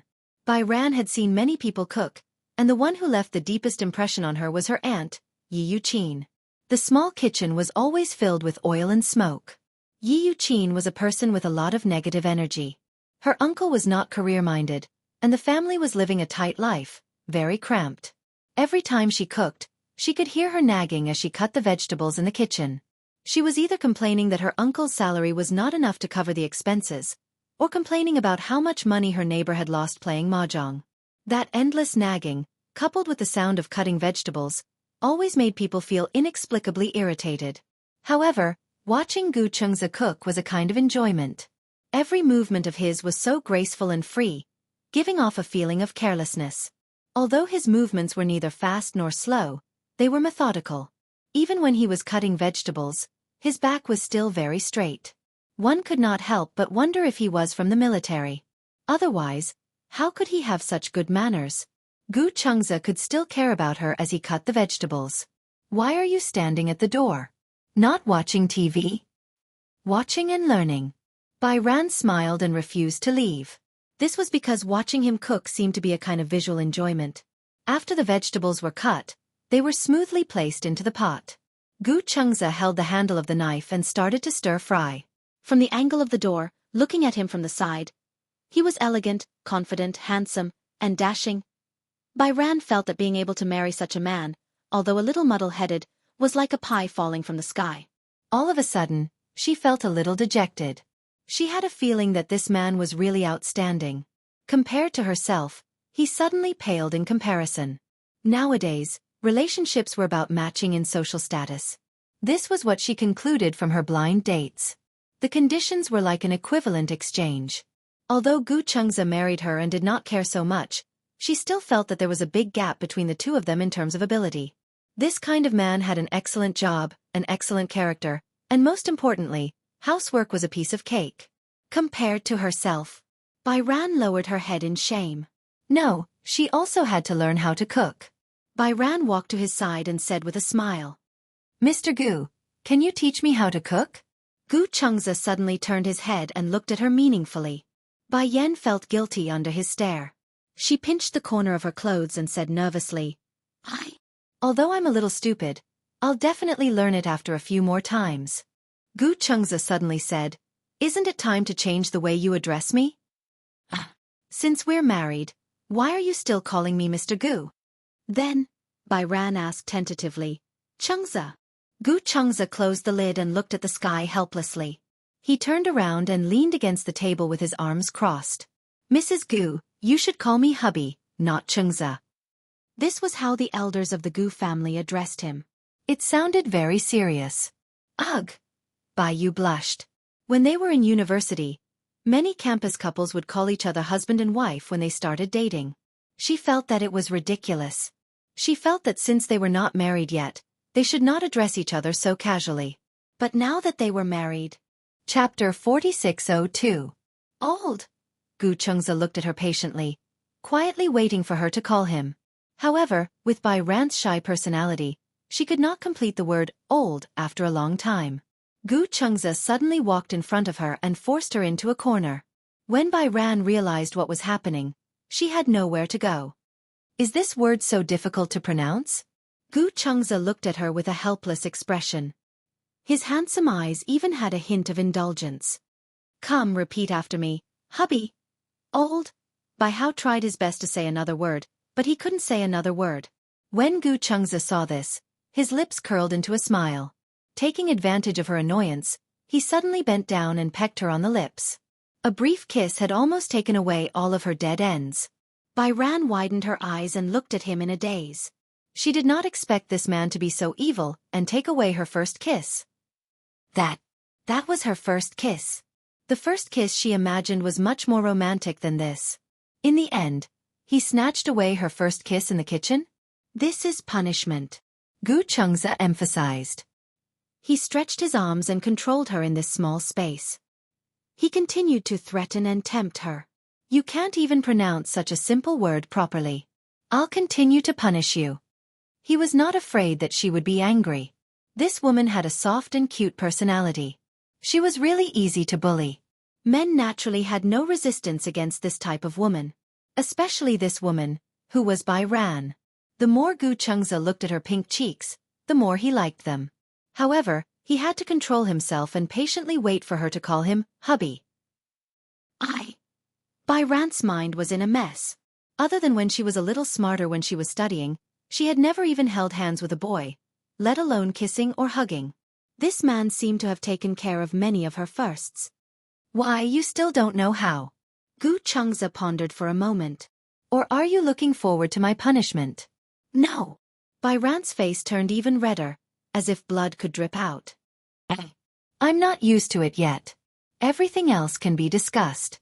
This is the principle. There's no room for discussion. In other respects, he would not force her. However, since they were already married, if this stupid woman continued to call him Mr. Gu or Chengze, he would not know whether to laugh or cry. Good girl, call me hubby. He continued to guide her patiently. That pair of soul-stirring eyes were fixed on her body just like that. Bai Ran's tongue seemed to be tied up.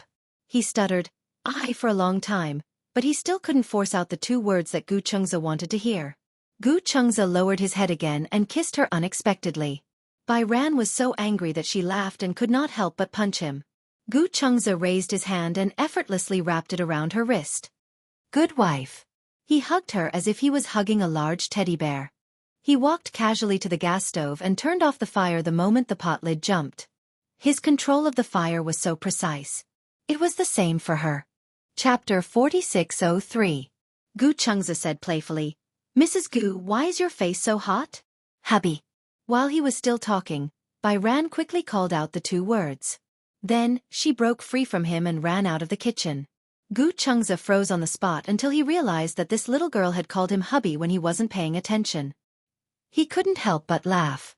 Why was she so easily embarrassed? She was just like when she was young. Gu Chengze touched the corner of his mouth gently. He still wanted more from kissing her just now. He gently pinched the lid and opened it. The aroma wafted out. Gu Chengze smiled satisfactorily and served the sweet and sour pork ribs. Bai Ran didn't know how she finished her dinner. The tomato egg soup she was looking forward to seemed tasteless. Her mind was filled with the image of Gu Chengze kissing her. That was her first kiss. However, in her mind, her other self seemed to be saying, "Isn't keeping your first kiss for your hubby?" However, the total number of days she had known Gu Chengze was less than a week. It was inevitable that she was caught off guard by how fast things were progressing. Gu Chengze saw that she was in a daze and was a little nervous. Is it not good? No. Bai Ran immediately came back to her senses. It's very good. Gu Chengze heaved a sigh of relief. He was actually very confident in his cooking, but he was especially concerned about her opinion. If she said it was not good, then it would be meaningless no matter how good other people said it was. Gu Chengze asked, "What time are you going to work tomorrow?" Oh. After he reminded her, Bai Ran remembered that the design draft she had to hand in tomorrow was not ready yet. What's wrong? I didn't do my homework. Homework? Gu Chengze almost laughed. You still have to do homework when you're working? Yeah, the design draft is homework. I forgot. Too many things had happened recently. So much so that she almost forgot about work. Do you have to do it? Tomorrow. Yeah, I have to do it. My supervisor is very strict. Especially, I'm new. If I don't work hard, I'll be criticized. Bai Ran paused and said, It's okay. It's very simple. I can design it tonight. Gu Chengze returned to the previous topic. What time are you going to work tomorrow? Yeah. We all go to work at 9:30. I'll send you to the company. No need. It's convenient for me to take the subway. Gu Chengze said, I'm worried. Just as well. I'll send you to your company and get your company's address. Moreover, as a husband, it's his duty to send his wife to work. Unable to dissuade him, Bai Ran could only bite the bullet and say, Thank you. If you drive me, will you be late for work? I won't. Then I'll wake up earlier tomorrow. Gu Chengze's heart ached a little. Didn't you have to rush out the design drafts today? Shouldn't you sleep early?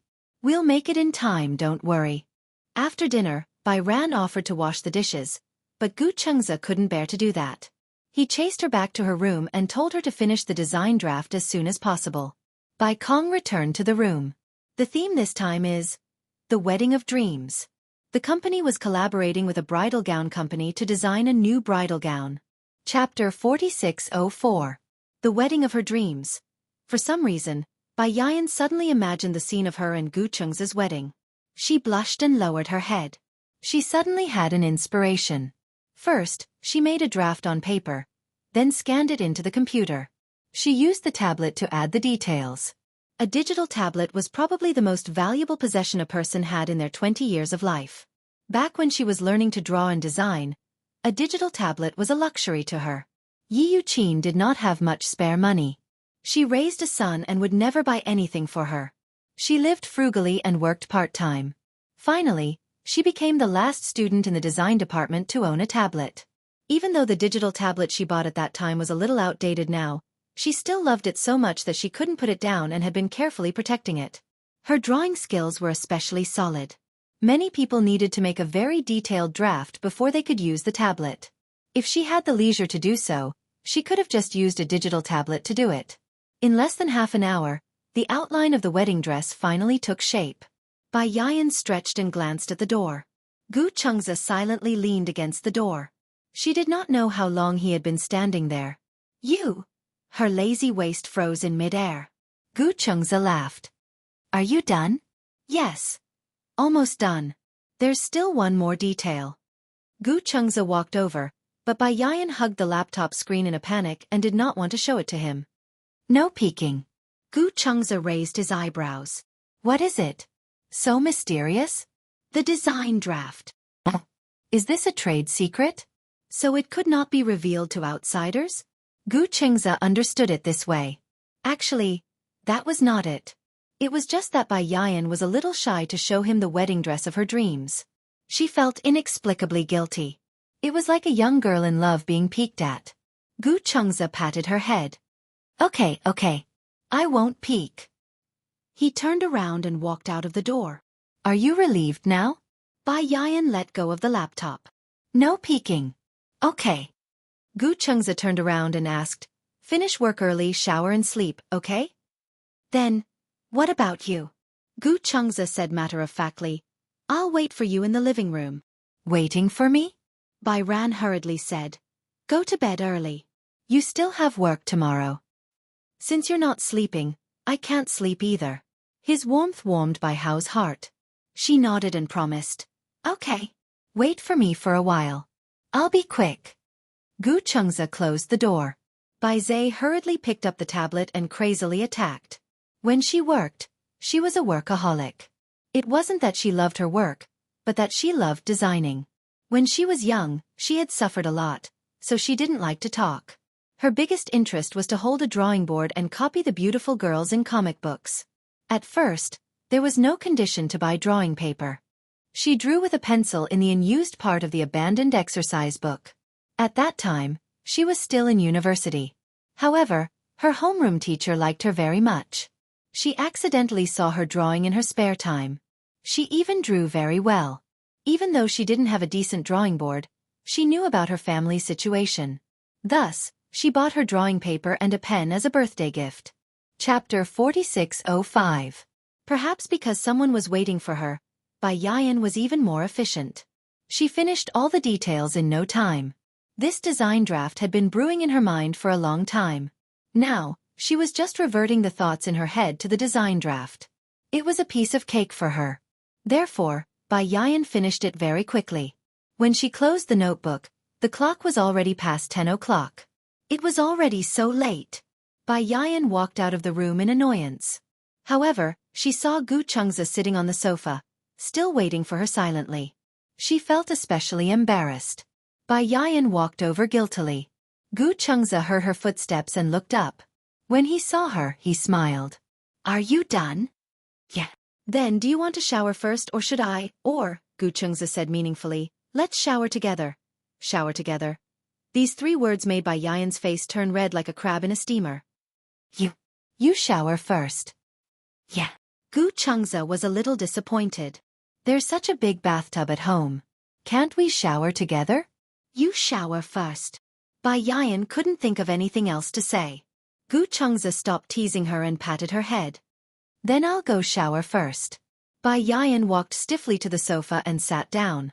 She picked up the remote control and wanted to turn on the television. However, she didn't want to watch the television at all. Instead, her mind was filled with Gu Chengzi's ambiguous words. "Ah, so shy." She covered her face in annoyance when she recalled how he had asked her to call him hubby, word by word in the kitchen, and kissed her as punishment. Half an hour later, Gu Chengzi walked out of the bathroom and saw Bai Yayan still holding the remote control. Her thumb was aimlessly pressing buttons.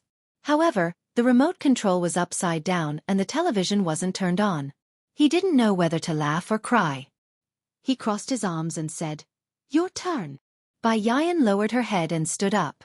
She walked in the direction of the bathroom. Gu Chengzi's body moved slightly. She only paid attention to the path under her feet and didn't look up at all. She bumped into his chest. Ugh! She pretended to be in pain and touched her forehead. When she looked up, she saw Gu Chengzi looking at her with a smile. "Something on your mind?" "No, no."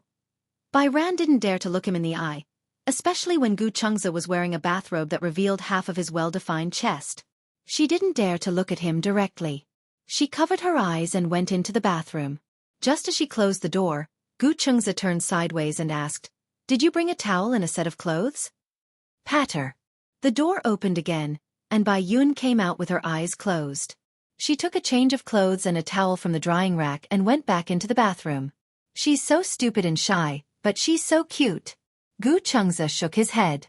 He walked to the entrance and brought the brand new bag he had bought for her into the room. When he passed by the laptop, he caught a glimpse of the design drawing on the screen.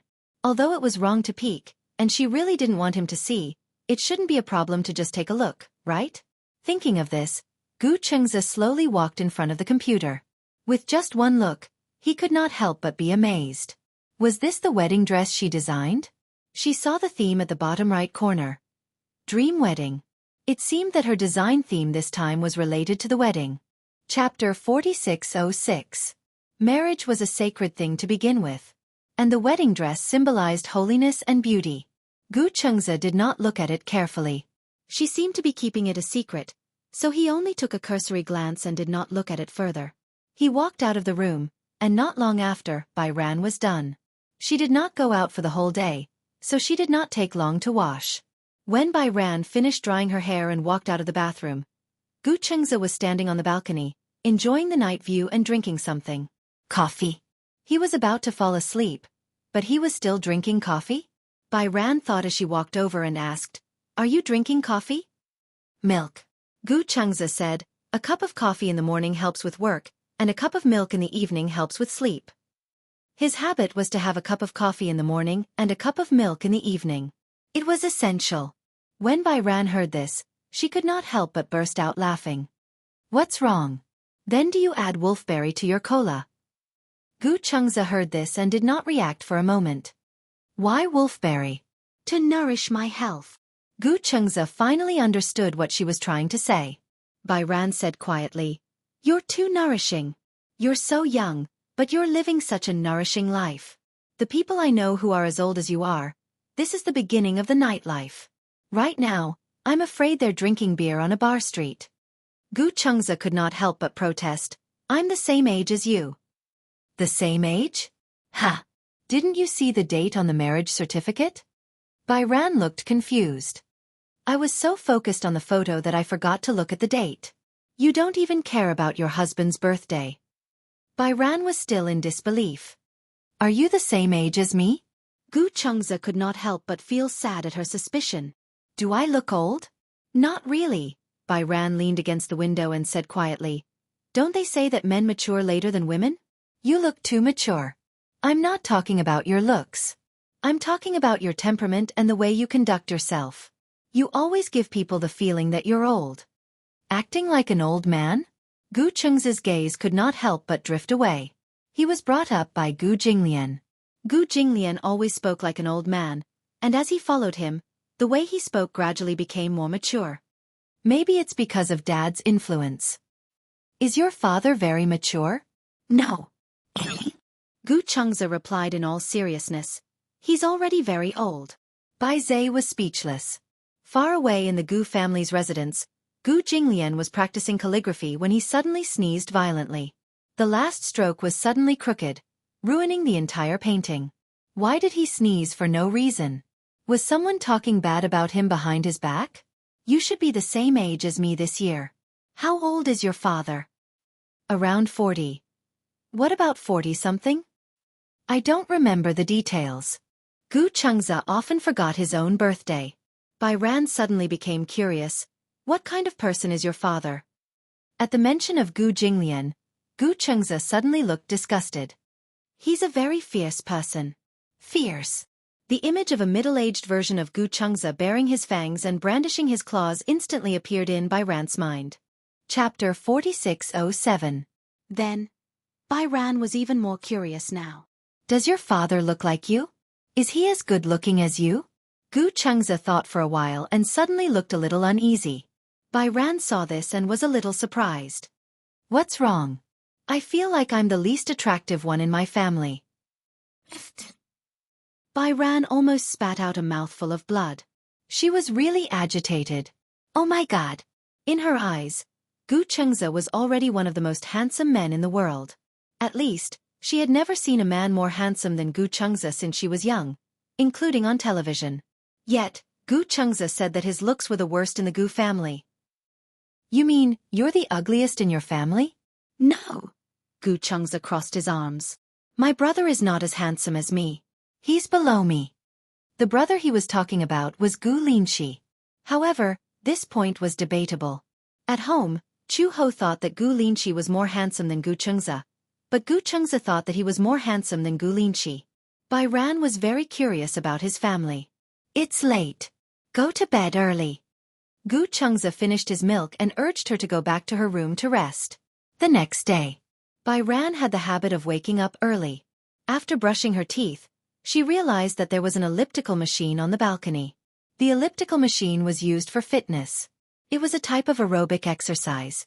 Among all the fitness machines, the elliptical machine was the one that caused the least damage to the knees. She did some preparatory exercises and exercised on the elliptical machine for a while. Early in the morning, exercise was the beginning of a day full of energy. Bai Ran had the habit of running in the morning. However, with the elliptical machine, she could finish her morning exercise on the balcony. Gu Chengze woke up later than her. After washing up, he sent her to the office. Bai Ran opened the door and was about to rush in when Gu Chengze suddenly called out to her. "Wait." Bai Ran turned around in confusion. She did not know what he wanted to say. "What's the matter?" "I'm going to be late. Come here." He hooked his finger at her. Bai Ran walked over curiously. Gu Chengze suddenly reached out and hugged the back of her neck. "Don't you have anything to say to me?" Bai Ran took a long time to react before she muttered, "Hubby, I'm going to work." And? What else?" Bai Hao looked confused. Gu Chengze reached out his finger and lightly poked his own face as a reminder. Ran finally reacted. After hesitating for a long time, Xianxia couldn't help but say, "If you delay any longer, you will be late." Yu leaned over and kissed him gently on the cheek. Then, he turned around and ran away. Hearing this, Xianxia smiled and drove away in his phaeton. A few colleagues who were standing at the entrance of the company witnessed everything. They saw Ran getting out of a phaeton and kissing the man again. The two of them seemed to be very intimate. What was the relationship between the two of them? All of a sudden, speculations about whether Ran was in a relationship quickly spread throughout the morning meeting. Ever since Ran entered the company, he had gained some fame. Other than being one of the best among the newcomers, her strength and design skills were outstanding, and because of her extraordinary temperament and appearance, she had attracted the attention of many male colleagues. Chapter 4608. All the male colleagues in the department believed her words. It was understandable that a student who had just graduated had not experienced the first awakening of love. Moreover, Ran looked like an innocent little girl. Everyone secretly expressed their goodwill and waited for Ran to change her mind. In the end, the news from this morning's meeting shocked many of the male compatriots who were secretly in love with Ran. They all went to Ran to verify it. Finally, Ran could not resist the questions and said to her colleagues, "I'm married." What? Today's doubts were like a stormy sea. Many male colleagues could not believe it. The female colleagues expressed their disdain. A female colleague sitting next to her said disapprovingly, "Weren't you still single a while ago?" "Well, I think it's a flash marriage between him and me. We just registered our marriage." Flash marriage. Everyone in the department was greatly affected by this. Many colleagues who had seen Xianxia with their own eyes started to gossip. "I saw it this morning. Ran's husband is really handsome. He's so popular on TV. Not only is he handsome, but most importantly, he's so gentle to Ran." These were all words of envy that had no ill intentions. However, gradually, discordant voices of doubt emerged. "Ran, you just graduated and you're in such a hurry to get married. Flash marriage. Do you know your current marriage partner?" Ran answered patiently. "He's quite a good person. He takes good care of me and dotes on me." You can't tell when you just got married. There's still a honeymoon period and a break-in period when you just started dating. There's still a 3-year itch and a 7-year itch when you get married. In the beginning, it's always full of passion. Later on, without a foundation of feelings, it's difficult to maintain the marriage. That's right. Ran, you're too impulsive. Aya, I see that your hand is bare. Where's your wedding ring? Ran looked at her bare hand and said, "Oh, we haven't had a wedding yet." "You haven't had a wedding? Have you only registered your marriage?" Ran nodded. Someone else asked, "What about the engagement party? Has the engagement party been held?" "No. We only registered our marriage first. For now, we're living together. As for the wedding, we have to think about it." As soon as Ran finished speaking, a female colleague immediately ridiculed him. Among them, a gorgeously dressed woman named Xianxia, who was sitting behind her, smiled coldly. "A flash marriage is very dangerous. You have to think clearly. Whether you can afford a wedding and whether you want to have one or not are two different things. However, a man who has money but is unwilling to hold a wedding, and a man who doesn't have money and can't afford a wedding. No matter what, I don't want these two kinds of men." In other words, Xianxia did not hold a wedding. Either he could not afford it or he was unwilling to. At that time, you'll be the one at a disadvantage. After all, it doesn't matter if a man gets divorced once, but once a woman gets divorced, her value will immediately depreciate. How didn't agree. Aren't you being too serious? The wedding is not the only benchmark to measure the happiness of a marriage. It's just a formality. Chapter 4609. Even if he doesn't have a wedding, he should at least buy you a ring. A few female colleagues came over in confusion. Ran, did you meet a marriage scammer? What does your husband do? Ran replied, he's just an ordinary white-collar worker. An ordinary white-collar worker. One of the male colleagues who had studied cars disagreed. Impossible. Can an ordinary white-collar worker afford a phaeton? A phaeton? Many of the female colleagues in the office had never heard of this car. The male colleagues were different. Many men liked to study cars, but women's understanding of cars was limited. Just like how men only knew Chanel Gucci but rarely Radish, women only knew Porsche and Mercedes-Benz but did not know what a phaeton was. Byran was also at a loss. A phaeton? Yes, a phaeton is a high-end car under Volkswagen. I'm not afraid of Mercedes-Benz and Land Rover, but I'm afraid of Volkswagen. TSK. Many of the female colleagues secretly pouted. They thought it was a powerful car, but it turned out to be a Volkswagen brand? For them, most of Volkswagen's cars were taxis, so they had a cheap impression of Volkswagen. Su Xiaoxiao did not know much about cars and could not help but ask, aren't Volkswagen's cars very low class? Even if a phaeton is a high-end car under Volkswagen, it can't compare to a BMW or Mercedes-Benz. The male colleague immediately said, a phaeton is really not comparable to an ordinary BMW or Mercedes-Benz. The female colleagues immediately jeered in disbelief. Mercedes-Benz. How can a Volkswagen compare to a Mercedes-Benz? You women say that we men don't know about lipstick, but you know more about cars than we do.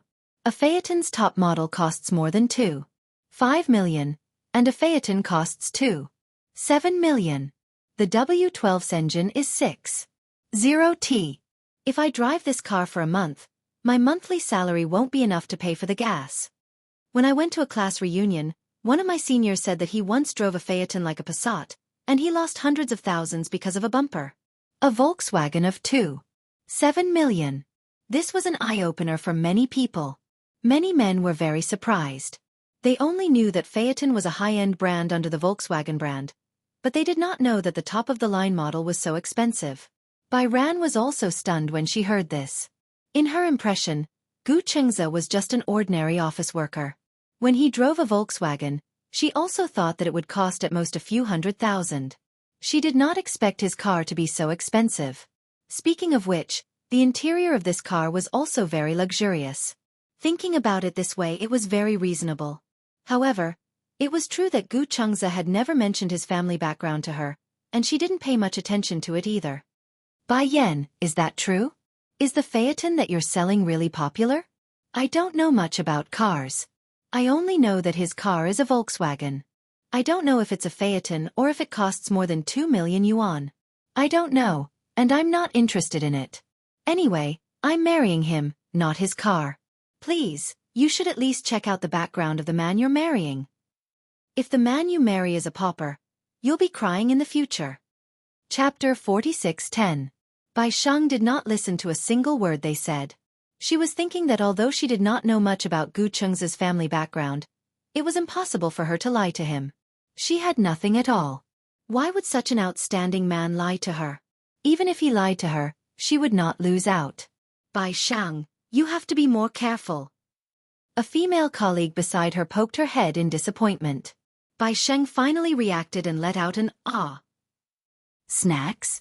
What snacks? After a moment of dead silence, the office suddenly erupted in laughter. Ha ha ha ha. Bai Sheng, you foodie. She told you to be more careful, but you only have snacks in your head? Bai Sheng, you're too cute. I'm really afraid that you'll be kidnapped. Haven't I already been kidnapped? There was another round of boos. Bai Sheng's face was dark when a message suddenly came on her phone. It was from Xianxia. She opened the message and saw a few lines from Xianxia. When you're on break next time, let's go take a look at the house. Bai Sheng was a little stunned. House? She didn't understand and replied, What house? Within a few seconds, Xianxia replied almost instantly, Our home, idiot. Home. Was it a wedding house? Usually, when two people got married, the first process was to buy a house as their wedding house. Since they were getting married and were independent from each other, they had to have their own place to live first. However, the housing prices in the capital were too expensive now. Her internship was a month and she could only get 2,000 to 3,000 yuan at most. After she became a full-time employee, she could get a car, a bonus, and performance. Her dream was to be a famous designer. However, in such a company, there was no room for her to use her abilities. Her dream had become wishful thinking. It was difficult for ordinary designers to survive. The housing prices in the capital were millions or even tens of millions. She replied, I don't have much money on me. I can't afford much. As soon as the message was sent, she was a little disappointed. She felt that she did not do anything. This time, Gu Chengzi's reply was simpler. I do. Bai Sheng's heart skipped a beat. What's the budget? There's no budget. It mainly depends on the quality of the house. Look at the new buildings online first and do your homework in advance. After handing in the design draft, Bai Sheng had nothing to do, so he searched for real estate on the internet. Recently, there were many new properties. Among them, there were 3 that had the best reputation. One was Shengyu's Spring River Heavenly Seal. Another was Hang Yuan's Linxing First Grade Restaurant, and the last one was Bonna's Seine River Garden. It was Bai Sheng's first time looking at a house, so he was dazzled by all the introductions. At the side, a few colleagues saw Bai Sheng browsing the web and went over curiously. They saw that she was actually looking at houses. Bai Sheng, are you planning to buy a house? Spring River Heavenly Seal? I heard that this building is very expensive. Bai Sheng was confused. Didn't you say that it hasn't opened yet? It just so happens that it opens this Saturday. I plan to go to the sales office to take a look. His colleagues were shocked. Are you really going to buy it? Bai Sheng said truthfully, my husband said he wanted to buy a house, so I did my homework first. My aunt is one of the higher-ups in the Spring River Heavenly Seal. She said that this house is worth at least 200,000 yuan per square meter. 200,000. It was so scary. The surrounding colleagues were also in disbelief. So expensive? Chapter 46:11. Bai Sheng was a little worried. It was so expensive. Did he really want to buy it? Bai Sheng, you have to be careful about buying a house. At the side, a female colleague in her 30s advised her, don't be used by others so easily. What's wrong? The female colleague said, I finally understand now. When it comes to buying a house, you have to be clear-headed. A few years ago, the price of houses was going to increase. My husband and my mother-in-law discussed it and decided to buy a house. When I heard that it was good to buy a house, I agreed. My husband is a local and has a house, but it's an old and small house. He sold it to make up for the down payment. But guess what happened when he bought the house? Everyone looked at each other. The female colleague said angrily, my husband asked me to write my mother-in-law's name. At first, I didn't understand, so I asked him what he meant. He said that the money for the down payment was from my mother-in-law selling her old house, so it was only right for the house to be written in their name. I can only blame myself for being muddle-headed. At that time, I actually thought that what he said made sense, so I acquiesced. However, since this house is written in my mother-in-law's name, they should be the ones paying for it. In the end, right after I gave birth, I had to go back to work immediately and pay off their loan. In the end, this house wasn't mine. Now, I'm being led by the nose by my mother-in-law's family. The more the woman spoke, the angrier she became. Her eyes were red. It was obvious that her words of consolation were from the bottom of her heart. The housing prices in Beijing are so high now. The pressure of paying off the loan every month is not small. Some men marry a wife and don't have a share of the house, but they are clamoring to pay off the loan. Most importantly, in the end, when the loan is almost paid off, the man has an affair. In the end, the one who leaves with nothing is the woman. What bad luck! There was suddenly a wave of resentment in the office. Many of the colleagues were married, and they couldn't help but complain about the unfairness of their in-laws. The more Bai Sheng listened, the more depressed she felt. She didn't like to be in contact with such negative energy. It wasn't that she didn't have empathy, but she couldn't understand why she didn't live a good life and went to the garbage dump to find her husband. Bai Sheng, you have to be careful. If the man asks you to take the loan, don't do it. Bai Hao smiled but didn't say anything. In the afternoon, when Bai Ran was about to get off work, he saw a phaeton parked in the parking lot of the company when he walked to the gate of the company to check in. She didn't recognize the car, but she remembered the license plate number. Bai Ran walked towards the car. Gu Chengzi pushed the door open and got out. He leaned against the car and smiled. Let's go. Bai Yan replied with a and went around to the passenger door. At the entrance of the company, a few colleagues were also going downstairs to clock in and get ready to go home. When they saw Bai Ran get into a car, and when they saw Gu Chengzi get into the same car as her, they felt terrible. That man is so handsome. That's Bai Ran's husband? It's really a phaeton. This man's family owns a mine. Did you see the license plate of his car? Beijing A66666. This license plate is even more expensive than this car. A female colleague sneered. Huh. I think her husband might be a chauffeur. He's the chauffeur of a big boss, driving his boss's car out for a grand occasion. Chapter 46:12.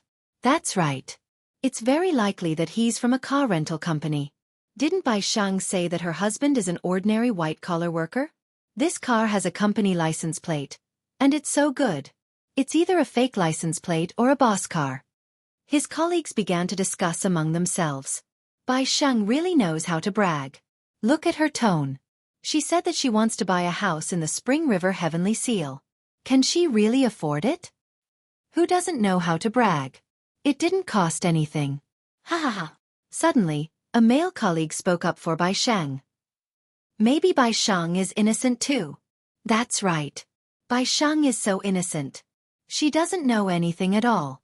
Didn't you hear what she said? She got married in a flash and met him on a blind date. She doesn't even know that man. At this time, many older women sneered again. Blind date?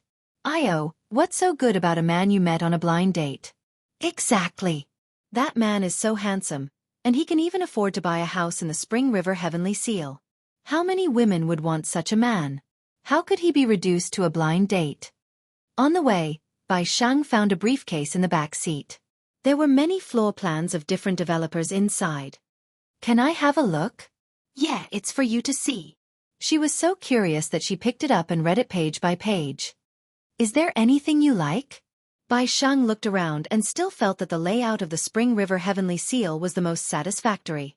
However, the unit price of the Spring River Heavenly Seal was extremely expensive. She did not dare to imagine that she could live in a house with a Spring River Heavenly Seal. The apartment is not bad, but it's so expensive. At the crossroad, Xianxia stopped the car and said to her, "The Spring River Heavenly Seal is very expensive, but I have an internal discount." Internal discount? How good is the internal discount? Xianxia smiled and said, 50% off. Bai Shang covered his mouth in surprise. 50% off? Yes. So cheap. When you're resting, we'll go to the sales office. If you like it, we'll buy it. Bai Shang was caught off guard. Wait, aren't you going to look at a few more buildings? Xianxia did not think much of it. Aren't you most satisfied with the layout of this place? Yes, I am very satisfied, Xianxia said gently. I've seen the Spring River Heavenly Seal's model house. It's exquisitely decorated. Moreover, the developers under Jianghu are also the best in the real estate industry. Yes.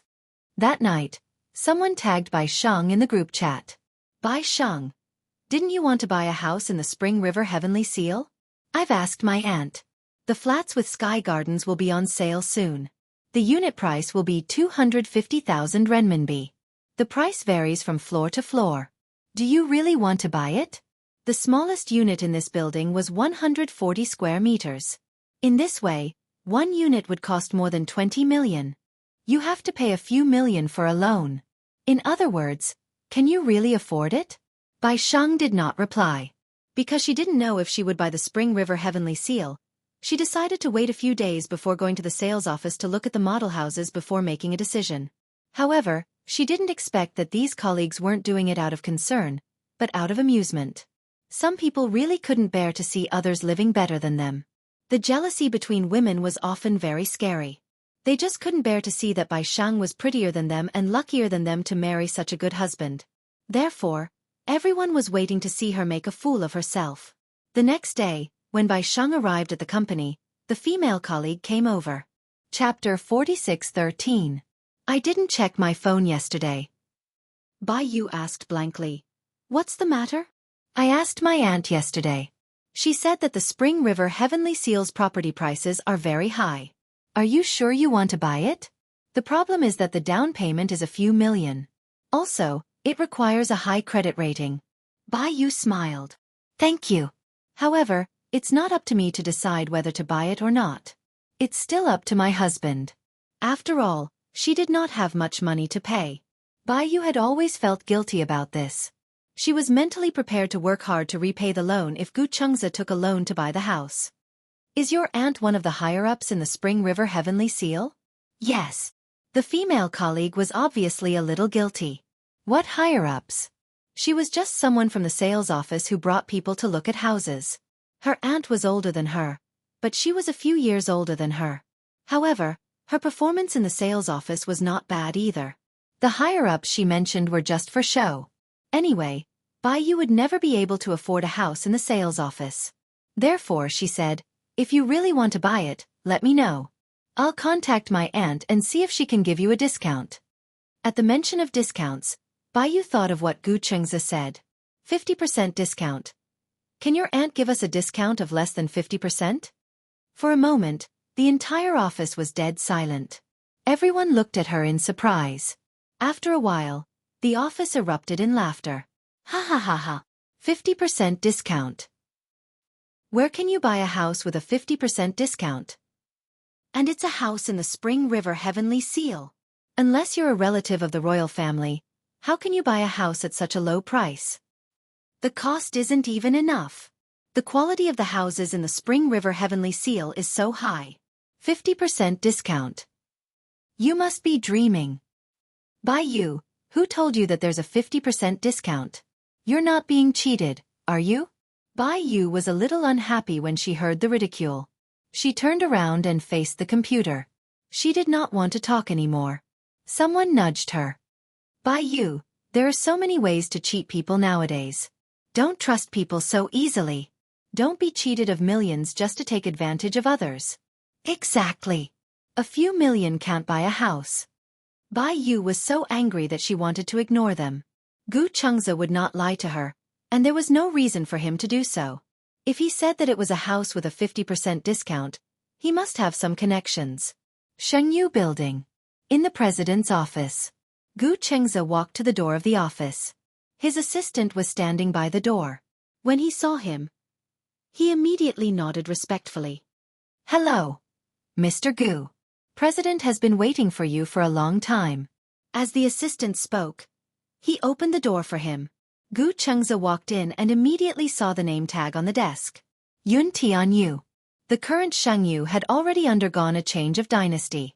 Xianghu's former boss, Wuxia, was also the company's chairman.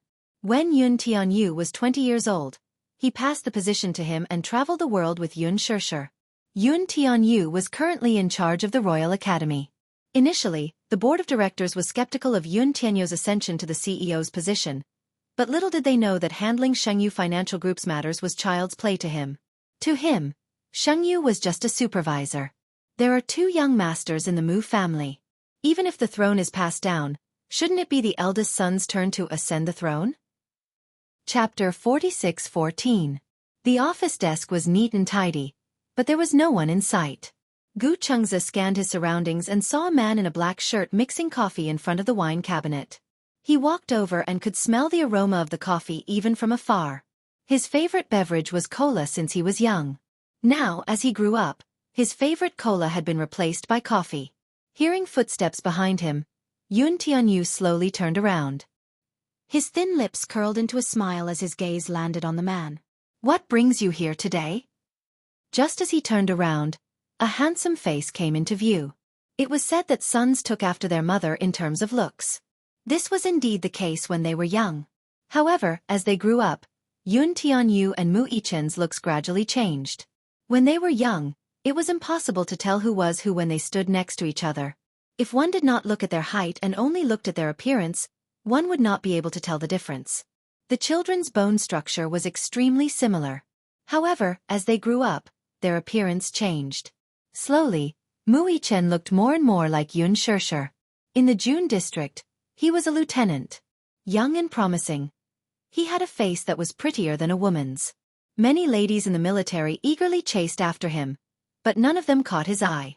Tianyu, on the other hand, was clearly more handsome than Wuxia when he was young, but as he grew up, he gradually resembled Xianxia and Wuxia. Although Xianxia and Xianxia were fraternal twins, Xianxia's face was obviously more handsome. Tianyu resembled Wuxia the most, especially in the shape of his face.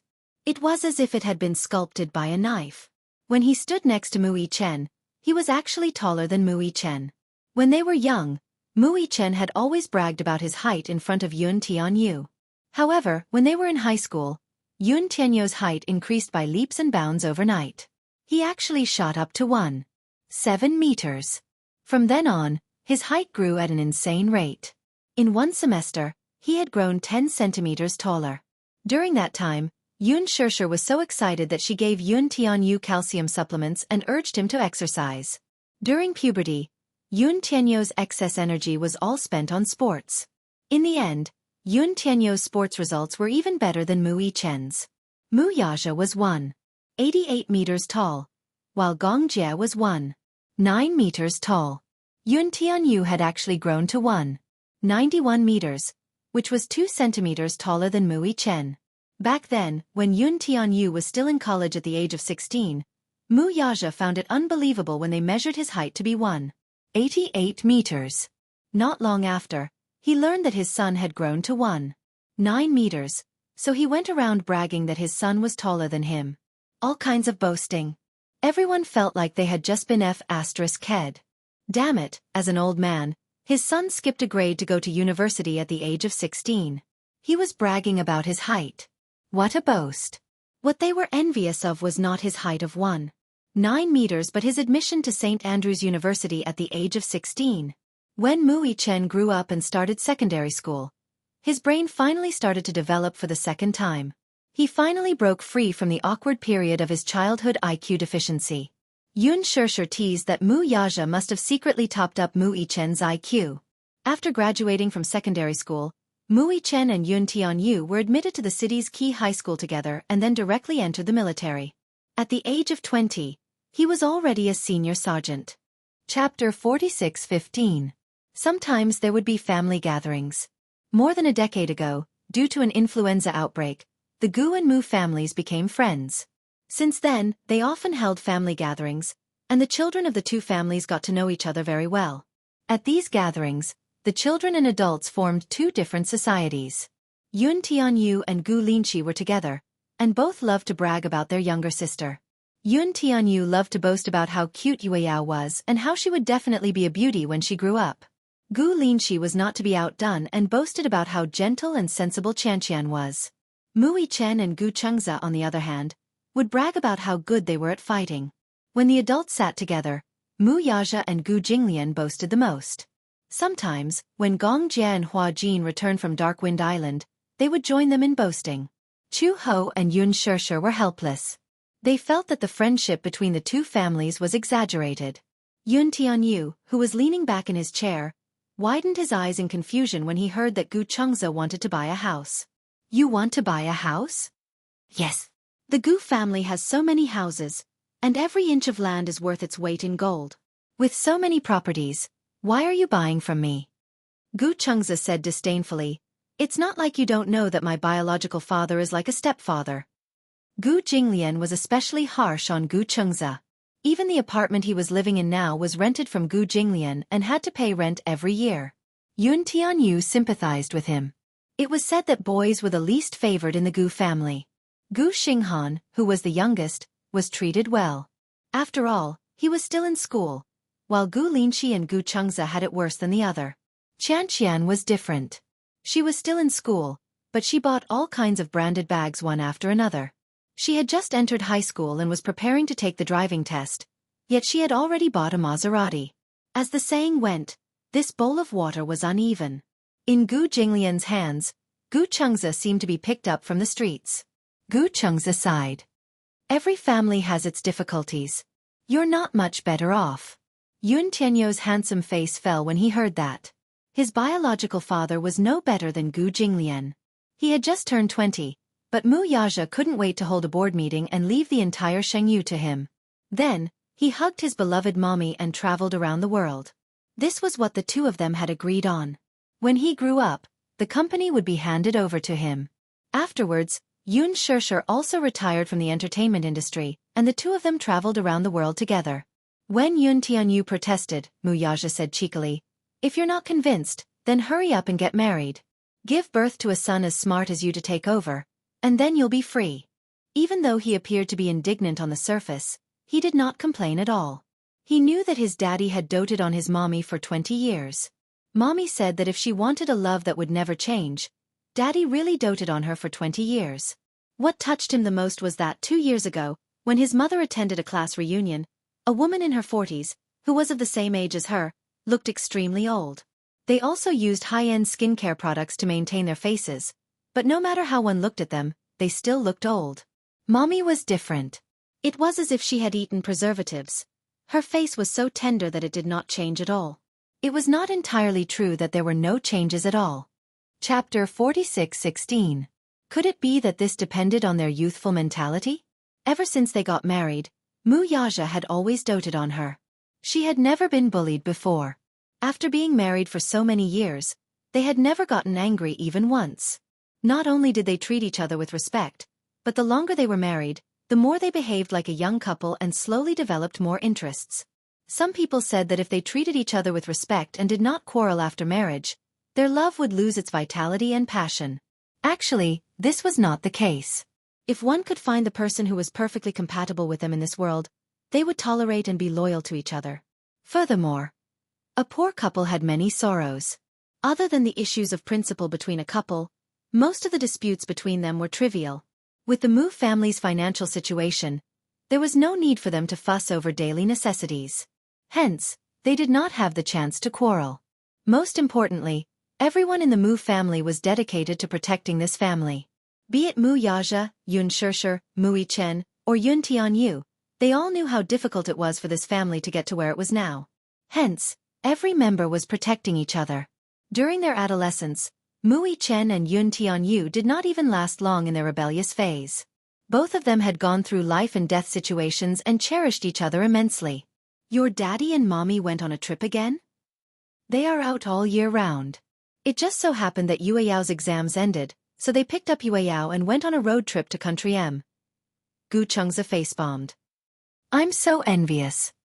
Back to the topic. Why are you buying a house? Gu Chengza and Yun Tianyu looked at each other and winked mysteriously. I'm married.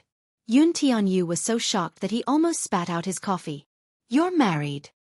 Yes. Yun Tianyu felt unwell all over. That's why I want to buy a wedding house. Gu Chengza did not forget to remind him. Remember to give me a 50% discount. Who said I'll give you a discount? Yun Tianyu disapproved. I don't remember promising you a discount. Gu Chengza said. Did you forget that you said that if I'm the first to get married, you'll sell the house in the Spring River Heavenly Seal to me at a 50% discount? His expression froze. That time, it seemed to be a gathering between him and Gu Chengza. When the alcohol kicked in, Yun Tianyu made a casual promise, and Gu Chengza took it to heart. Gu Chengza laughed evilly. It's settled then. I'll wait for you at the sales office this weekend. Why are you waiting for me? Who has the authority to give a 50% discount in the sales office? Gu Chengza rested his chin on his hands. It seems like only you have this right. Yun Tianyu's eyes turned cold. Ah, right? Gu Chengza furrowed his brows and thought of something else. I remember you promised me that if I was the first to get married, you would give me a house and a Maybach. A Mercedes-Benz Maybach would cost at least 2 million yuan. However, no matter what, the 2 million plus yuan was nothing compared to the 50% discount on the Spring River Heavenly Seal. Yun Tianyu's heart throbbed painfully. Although he was in charge of Xianghu, the difference of more than 10 million yuan was close to 20 million yuan. He had to pay for it himself. Chapter 46:17. Yun Tianyu could no longer hold it in. His handsome face was filled with disdain. Gu Chengza, do you want me to warn you not to push your luck? Don't tell me you're marrying that Maybach just for this house with a 50% discount? Ignoring him, Gu Chengza snapped his fingers. It's settled then. Wait a minute. He cocked a brow. Why? Are you going back on your word? No. Yun Tianyu snorted. I'm a man of my word. I can't possibly ruin my reputation. Anyway, will she be here this weekend too? Who? What do you think? Gu Chengza realized that the boy was referring to was Bai Zhe. She'll be here. Are you going to pay in full or take a loan? Full payment. Yun Tianyu felt a little better now. If this fellow did not pay in full even with a 50% discount, he would definitely kick him out of the office. Leaving Xianghu building, Xianxia was secretly pleased at the thought of Yun Tianyou's heartbroken expression earlier. Since they were young, Yun Tianyu had always suppressed and bullied him. Now that he had suffered such a huge loss, he could finally turn the tables. Just as he got into the car, Bai Zhe suddenly called. He picked up the call and heard her careful voice on the other end. Han, hubby, I have something to discuss with you. Her way of addressing him was extremely pleasing to his ears. What's the matter? What's the matter? That. Can we postpone the purchase of the house for now? Bai Zhe's hesitant voice made his heart ache inexplicably. He was puzzled. What's the matter? I've asked around. The house at Spring River Heavenly Seal is really expensive. I can't afford it now. I've thought of taking a loan with you, but I'm afraid that I can't afford it. Hubby, it doesn't matter where we live. I just don't want you to bear so much pressure. She finally mustered up her courage and told him her heartfelt thoughts. Her heart ached for him. It was not worth it to bear a debt just to buy a house. Xianxia was touched when he heard this. Did this silly girl really think that he was an ordinary salaried worker? However, he did not tell her his identity. Such an intimate nickname was on the tip of his tongue time and again, but he could not bear to say it out loud. He was afraid that she would forget about him. That was one of his concerns. He still hoped that she was with him not because of the memories of their youth. He wanted to start afresh with her. Still, what he said was true. Strictly speaking, he was indeed receiving a salary from Gu Corporation. The position of CEO was only in name for the time being, and it was based on an annual salary. She was a salaried worker with a salary of a few thousand yuan a month. Xianxia smiled and said, "Who said anything about a loan? I'm going to buy it in full." Full payment? Yes, with you. Many local people had to sell their ancestral property to afford a house. Chapter 46:18. Bai Ran stared at the computer screen. Before she could react, a female colleague came up to her. Bai Ran, have you thought about it? Do you plan to buy a house at the Spring River Heavenly Seal? If you do, I'll ask my aunt if she can give you a discount. She paused and tried to persuade her again. Don't believe what others say about a 50% discount. That's impossible. How can a house at the Spring River Heavenly Seal be sold at 50%? The developer will lose money. Bai Ran's eyes widened in confusion. But my husband said that he's already booked it. Let's go to the sales office this weekend. If we're satisfied with the layout, we'll buy it. Really? At that moment, everyone in the office gathered around. Everyone was shocked that Bai Ran wanted to buy a house at the Spring River Heavenly Seal.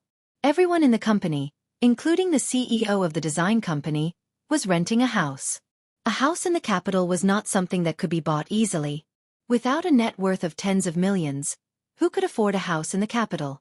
Even the B-list celebrities in the entertainment industry were renting houses. They could not afford one at all. Bai Ran, your husband is so rich?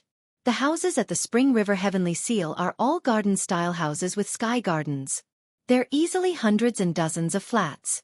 They're worth tens of millions. Exactly. Bai Ran, did you marry a rich second-generation heir? He drives a Phaeton. The license plate is so good. He must be running a company. Some of them were really envious of Bai Ran. Some of them were still suspicious. Bai Ran was obviously bragging. Many of her colleagues in the office dreamed of settling down in the capital. However, the capital was only so big. With so many people squeezing into the capital, those who stayed in the end were the cream of the crop. Bai Ran was annoyed by the questions. We'll talk about it when the time comes. She was too lazy to explain so much to them. Anyway, since Xianxia said that he was going to buy it, she would listen to him. After all, buying a house was not up to her. She always felt that she couldn't contribute and felt a little guilty. At that thought, Bai Ran rested her chin on her hand. She was worried about the house. At noon, in the cafeteria, Bai Ran sat alone at the table and ate. The others gathered around the table next to her and started whispering. Do you think Bai Ran's 50% discount house is real? How is that possible? I'm just telling you. I'm just boasting. Do you believe me? Do you really believe it? My aunt said that if they could buy the house at a 50% discount, They would cut off their heads and give them to her. Ha ha ha, do you have to go all out in a bet? Bai Hao sat aside and vaguely heard them talking about him. She glanced at them and felt nauseous. At first, she thought that these colleagues were genuinely concerned about her, but in the end, they were just waiting to watch a good show. However, she didn't care. She didn't get along well with her colleagues to begin with. Ever since she was young, she had always been a loner. Because of her low self-esteem, she was not good at interacting with others. Therefore, she wasn't close to these colleagues to begin with. She didn't care what these people thought of her. Nowadays, people don't even need to pay for bragging. Exactly. Maybe Bai Yu herself believed it. Do you think her husband of unknown origin is obviously lying to her? Chapter 46:19. As soon as she said that, there was the sound of hurried footsteps. Before the female colleague could finish her sentence, she was grabbed by the collar. She turned her face in astonishment, but Bai Yu had already slapped her. Pa! It was a clean and neat slap. Bai ran. You hit someone? Why did you hit someone? Bai ran. The scene was chaotic. The female colleague who was hit was called Ai Fei. She was stunned and her eyes turned red. Bai Ran was livid and defended Ai Fei at the same time. Idiot, why are you acting crazy for no reason? That's right. Why did you hit her? Bai Ran said in a low voice. Because she crossed my bottom line. What bottom line? What did Ai Fei do to you? Bai Ran said with reddened eyes, talking about someone else's husband behind their back and saying that her husband is a scammer. Does that make you feel superior? Ai Fei looked at her in disbelief. She did not expect her ears to be so sharp that she heard it. Bai Ran said angrily, what's wrong with men on blind dates? Are all men on blind dates trash? Why should my husband be talked about by all of you? Ai Fei, do you have nothing better to do? Ai Fei was angry and wronged, but she could not defend herself because she was in the wrong. The next second, her tears fell. Bai Ran sneered. You still feel wronged? Ai Fei stood up and tried to hold back her tears. Bai Ran, I was just being nice. Didn't your husband say that he can buy a house in the Spring River Heavenly Seal at a 50% discount? Didn't your husband say that he would go this weekend? My aunt is at the Spring River Heavenly Seal. I'll wait for you at the Spring River Heavenly Seal this weekend. If you can buy it at a 50% discount, I'll kowtow to you. If your husband is bragging, then both of you will kneel in front of me. Is that the problem? Bai Ran was confused. Is the problem whether he can afford the house? The problem is, what right do you have to say that my husband is a scammer? Since he's already married, why would he lie to you? If he can't afford a house in the Spring River Heavenly Seal, then he can't afford it. Why is he bragging? If it's not a scammer, then what is it? Wake up. With that, Ai Fei kicked the table away, turned around, and left. Bai Hao was also enraged. The situation was extremely awkward. The director of the design office suddenly walked over and saw a few people gathered in a circle. Everyone's expression was stiff and he was a little puzzled. What happened? Bai Hao didn't say anything. He turned around and left, leaving the director bewildered. What's going on? Why do you look so unhappy? Who provoked her? She had a fight with Ai Fei. Why did you quarrel? A talkative colleague told him about the enmity between Bai Chong and Ai Fei. After hearing that, the director couldn't help but smile. How naive. I thought it was a big deal. With that, he shook his head and left as well. Everyone looked at each other. For a moment, they didn't know whether to sit down and continue eating or return to the office. For the entire afternoon, the entire office fell into a dead silence. Ivy had been secretly rolling her eyes. The two of them sat facing each other, separated by the glass railing. Bai Ran immediately went back to work. He drank a cup of coffee and began to draft the design seriously. Chapter 46:20. Bai Ran, why are you so serious about your work? Isn't your husband very rich? Why don't you just stay at home and take care of your husband and children? Let your husband take care of you. Bai Ran buried her head and ignored her. She pretended not to hear anything and continued with her work. What's the meaning of not saying anything? Are you feeling guilty or something? I promised to wait for you at the sales office of the Spring River Heavenly Seal on Friday. Don't disappoint me then. AI Fei, that's enough. One of her colleagues could not stand it anymore and said, Bai Ran is not saying anything.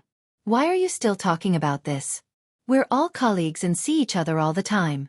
Forgive and forget. Where it is possible to make mistakes, one should spare them. AI Fei was angry again. Hey, let's get this straight. She slapped me first. What did I do? Why did she do this to me? She slapped me. Who would tolerate it if it were you? Do you think it's easy for you to talk? What's wrong with me?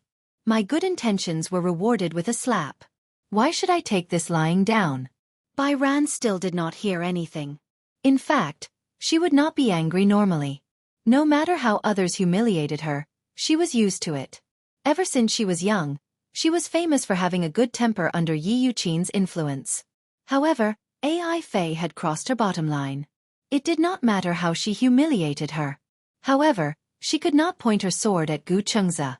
Moreover, did it have anything to do with her whether Gu Chengzi lied to her or not? Could it be that proving that she married an unreliable husband, a husband who cheated her marriage, could reflect her sense of superiority? Why were there always such women in his life? Why were they always hostile to other women? No matter what, they could not bear to see others living a better life than them.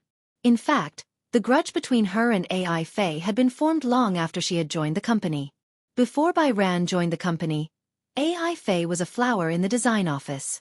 Her design skills were not that outstanding, but she was liked by her male colleagues and superiors.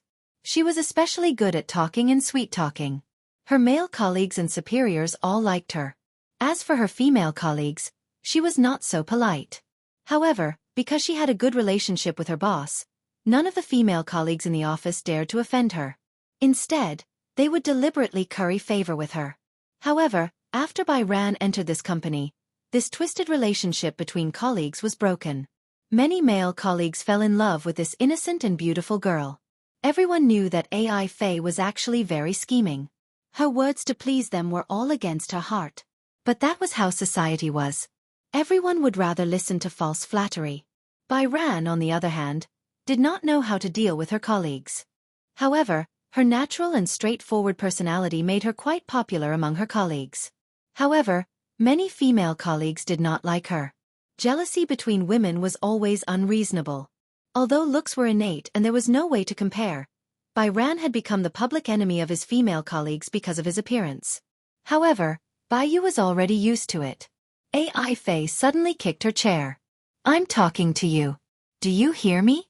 Also, I'll be waiting for you at the sales office of the Spring River Heavenly Seal on Friday. If you know what's good for you, you'd better apologize to me now.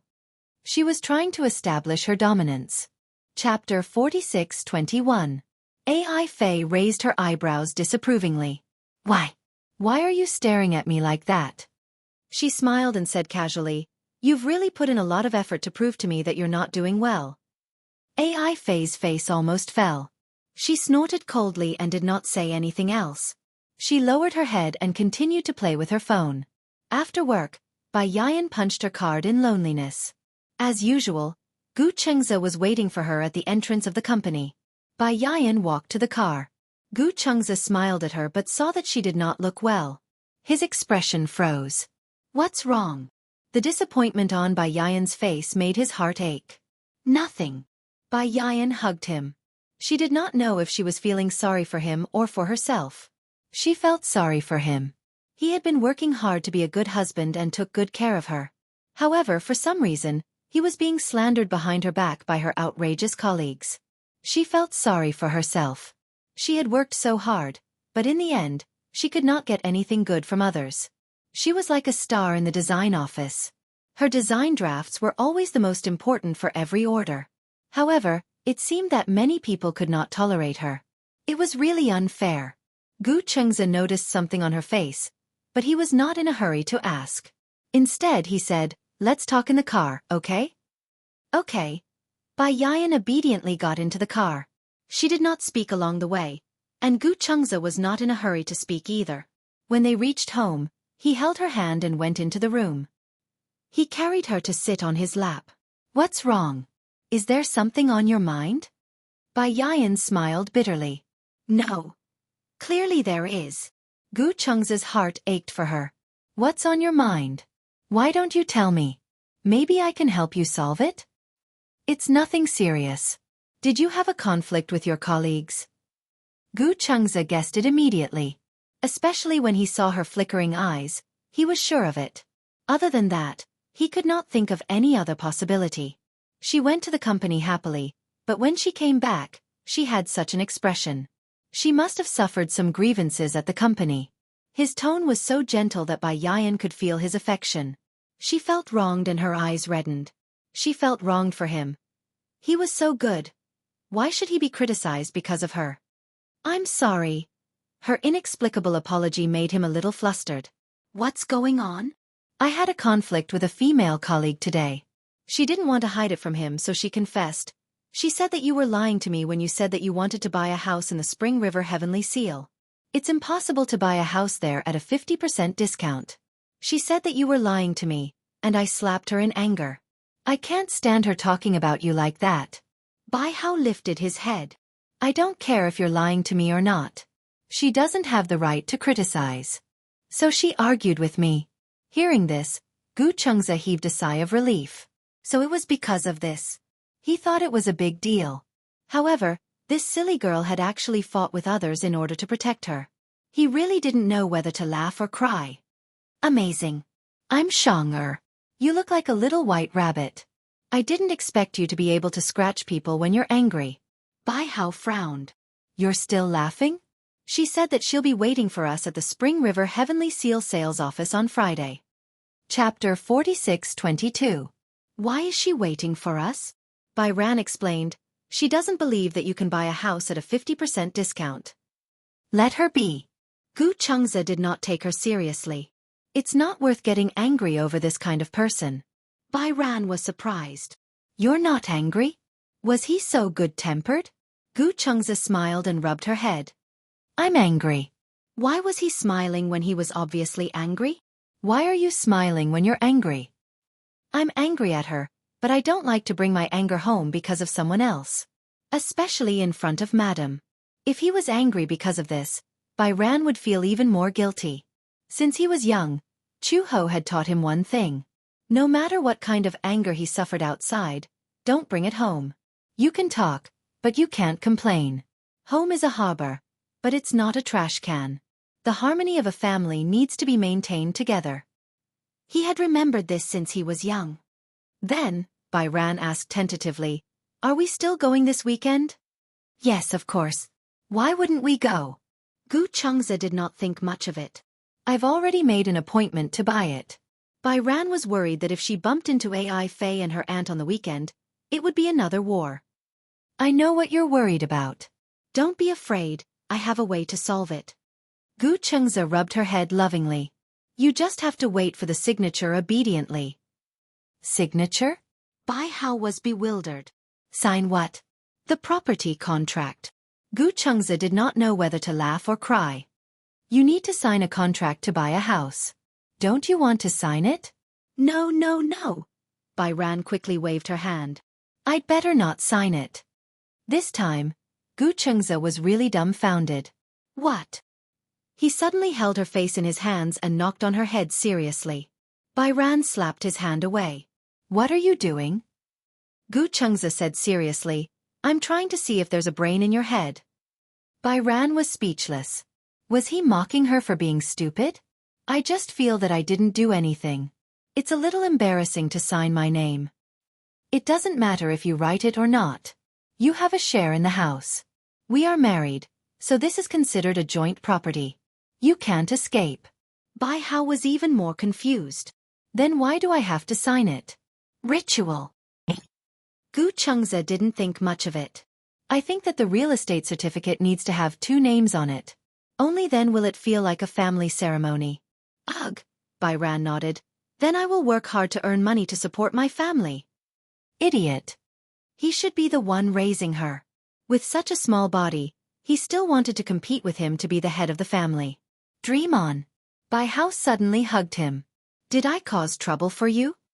Gu Chengze said seriously, even if you're a troublemaker, you're still my wife. You're my wife. Bai Hao was amused by his serious tone. Ha ha ha. She laughed for a while. then suddenly sighed. Gu Xianxia was caught off guard by her emotional roller coaster. Why are you sighing? Do you know? Bai Ran suddenly hugged him tightly. I haven't known you for long, and we just got married. However, since we were young, you were the one who treated me the best. He couldn't believe it. Chapter 46:23. Hearing him call her his wife, Bai Yu blushed. She lowered her head, a little embarrassed to let Gu Xianxia see her red face. However, Gu Xianxia had the intention to tease her. He held her chin and lifted it up. Wife, why is your face red? Are you teasing me on purpose? Bai Yu was so angry that she laughed and punched his shoulder with her small fist. Gu Xianxia immediately covered his shoulder and pretended, Ouch, it hurts, it hurts. You're still pretending. Bai Yu was even more amused and chased after him. Gu Xianxia ran to the sofa and held a pillow defensively. Bai Yu also picked up a pillow and threw it at him. Even if it was a soft pillow in his hand, Gu Xianxia could not bear to fight back. He was smashed by her all the way. The two of them were messing around. Okay, stop messing around. Gu Xianxia took advantage of the moment when she relaxed and hugged her from behind. Bai Hao was panting and panting because he had messed around with Shi Yan. His face was flushed, and he was sweating. As Shi Yan hugged him from behind, he didn't know what to do. You. Don't move. Gu Xianxia hugged her tightly. Even if she wanted to move, she could not do it. I want to call you you. Okay? You were. Bai Kun was a little stunned by this affectionate address. You was her childhood nickname. Such a nickname seemed to be a bit too old. I like to call you you. Gu Xianxia leaned his chin gently on her shoulder. But you still have to call me Lord Hubby. Why do you have to add Lord after Hubby? That's the only way to show my status. Usually, people who emphasize their status usually don't have it. You know the truth. After Bai Yu's summary, Gu Xianxia also realized that this was indeed the case. During family dinners, Gu Jinglian and Mu Yazha would sit together. The two men would always brag about their status in the family. But in reality, Gu Jinglian's status in the Gu family was decreasing day by day. Now, he was only a few ranks higher than him. It was said that it was not like this when they first got married. At that time, according to Chu Ho, Gu Jinglian was a rather cold and violent person. It was only after he got married, especially after Xianxia was born, that Gu Jinglian became more and more like a well-tamed brain. He gradually lost his temper. The one from the Mu family was definitely not any better. The Mu family and the Gu family were the same. Generally, there was an abundance of yin and a decline of yang. Other than being outside, men had no status at home. Only during family banquets would the two of them sit together and brag about their status. In the end, they would be dragged away by their respective wives.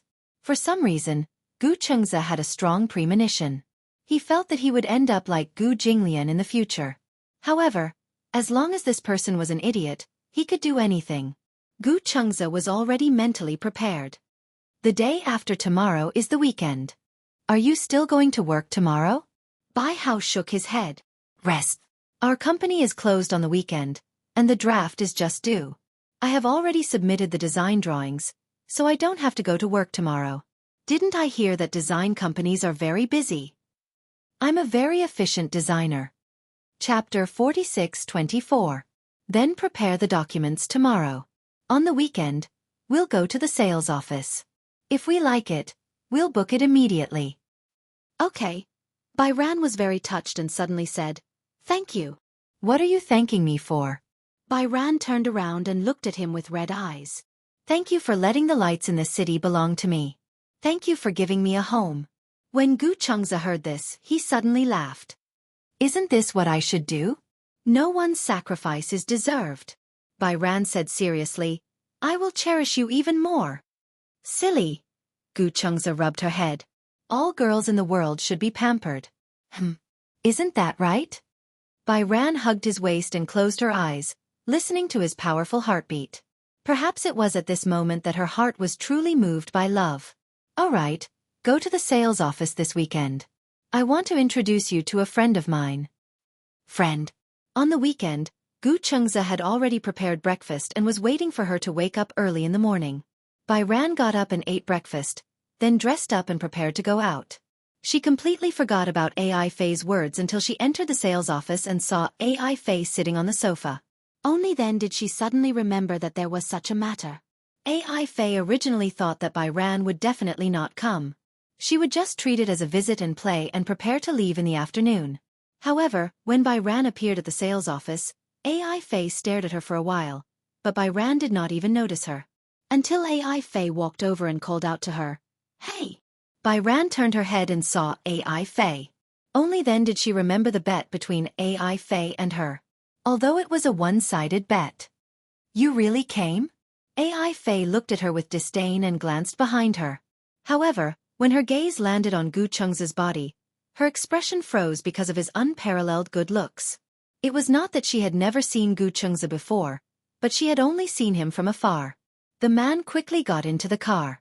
However, she did not expect to see this man so close. Oh my God, wasn't he too handsome? AI Fei looked at Bai Ran in disbelief. Was she worthy of such a man? Bai Ran didn't like the way AI Fei was staring at Gu Chengza. She asked coldly, "AI Fei, what are you trying to say?" "Nothing. I've been waiting for you for a long time. Didn't you say you could buy a house here at a 50% discount? My aunt said that if she could buy it at a 50% discount, she would buy it too." When Bai Kun heard this, he did not speak. She didn't want to talk to her, let alone this rude request. Bai Ran tugged at Gu Chengza's sleeve and said to her, "Let's go." Yes. Gu Chengza allowed her to lead him to the sand table. AI Fei couldn't stand Bai Hao's neglect. He shouted angrily, "Bai Hao, you don't have to run away." Since he was bragging, he should just admit it. What was the point of running away now? Since you're already here, why don't you explain? Bai Hao looked back expressionlessly.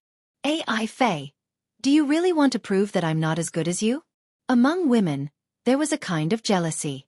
It was "I hope you live well, but don't live better than me." Of course, AI Fei belonged to this category. Chapter 46-25. Gu Chengza had maintained a good demeanor. Such gentlemanly etiquette was cultivated from a young age. It had become a kind of elegance that was ingrained in his bones. Even though AI Fei provoked him time and time again, Gu Chengza was indifferent. He did not even show any signs of anger. Some people were really not worthy of him lowering himself to teach them a lesson. AI Fei was not on the same level as him. He did not even take her seriously. Gu Chengza said, "Is there no one to serve them?" AI Fei immediately said, "There is." She turned around and said to a middle-aged woman, "Auntie, come here." The middle-aged woman walked over and followed AI Fei's gaze to Gu Chengza and Bai Ran. She immediately understood. AI Fei, are these the colleague and her husband you were talking about? Yeah.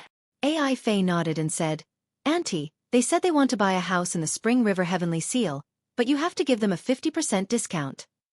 As soon as she said that, all the salespeople in the sales office could not help but laugh. A man burst out laughing. "Ha ha ha ha. 50% discount house? Where is it? I want to buy it too." "That's right. 50% discount house. Tell me and I'll pay the full price." Young people these days are really good at bargaining. 50% discount house? Why don't they go to Luo Lai Home Textiles? Aren't there beds and pillows in the Home Textiles exhibition hall? It's possible to lie on the bed and hug the pillow while daydreaming. The group of salespeople discussed animatedly. They obviously looked down on Gu Chengza and Bai Ran. 50% discount house? It was indeed a big joke. Bai Ran was shaking with anger. AI Fei was obviously trying to embarrass her in front of the entire sales office. However, it was fine to target her, but why did she have to involve Gu Chengza? Just as Bai Ran was about to take a step forward, Gu Chengza grabbed her hand and pulled her behind him. "Ran, Bai Ran looked at him in shock, only to see Gu Chengza's gaze turn cold. His eyes were locked on AI Fei as he asked slowly, "Are you a salesperson here?" "My auntie is." "Are you?" Gu Chengza's tone was elegant. He was not particularly loud, but there was a sense of authority that could not be questioned. This kind of awe-inspiring posture was definitely not something that could be trained overnight. AI Fei was stunned by his aura and could not say a word for a while. Bai Ran said to Gu Chengza, "She is my colleague AI Fei. She told me that her auntie is one of the higher-ups here." Gu Chengze raised his eyebrows. Who's her aunt? The middle-aged woman immediately stood up. I am. My name is Ai Mengyun. As she spoke, she even symbolically handed over a business card, but it was handed over casually with one hand. This meant that she did not take Gu Chengze seriously at all. Hearing this, Gu Chengze didn't reach out to take it. He glanced at her coldly and said, "Oh, strange. When did a salesperson?" Ha! Ha! Aunt Ai Fei was furious. Of the Gu. What does it have to do with you whether I'm in the upper management or not? Then why are you blindly comparing things?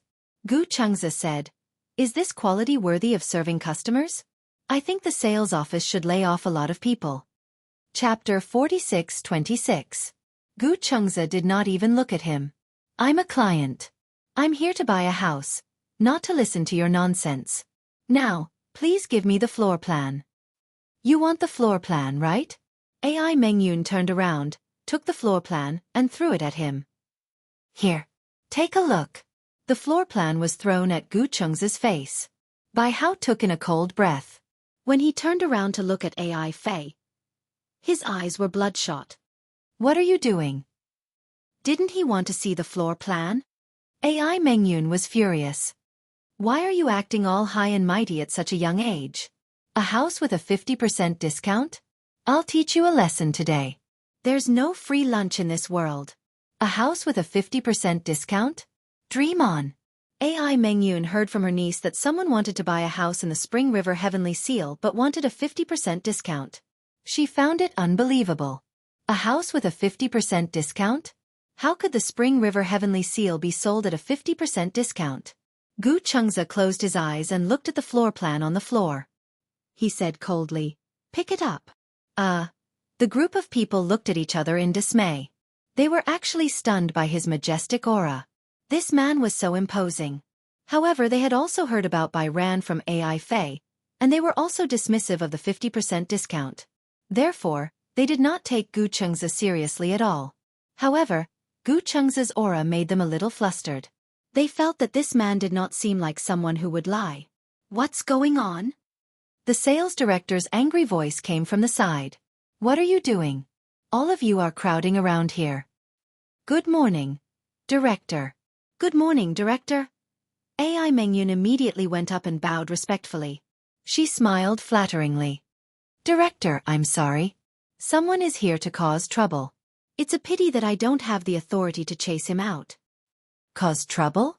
The sales director looked at the direction Ai Mengyun was pointing at and looked at Gu Chengze and Bai Ran. What's going on? This man said that he wants to buy a house in the Spring River Heavenly Seal at a 50% discount. Director, you know very well that it's impossible to buy a house with a 50% discount. I think they're here to cause trouble.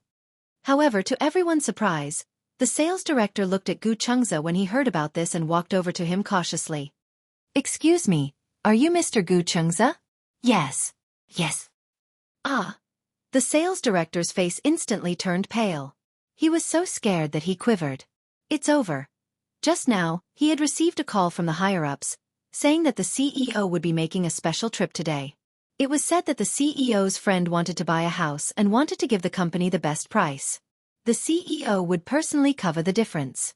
This meant that this guest must be a very important one. After knowing Gu Chengze's name, the sales director was also a smart person. She immediately thought of the eldest son of the Gu family. His name was also Gu Chengze. Could it be? It was the Gu clan's eldest young master himself? Ah. The sales director's face turned green. Seeing his pale face, Ai Mengyun panicked and realized that the situation was not good. Mr. Gu, it's you. Why are you here so early? President Yun hasn't arrived yet? President Yun. Everyone's expression changed.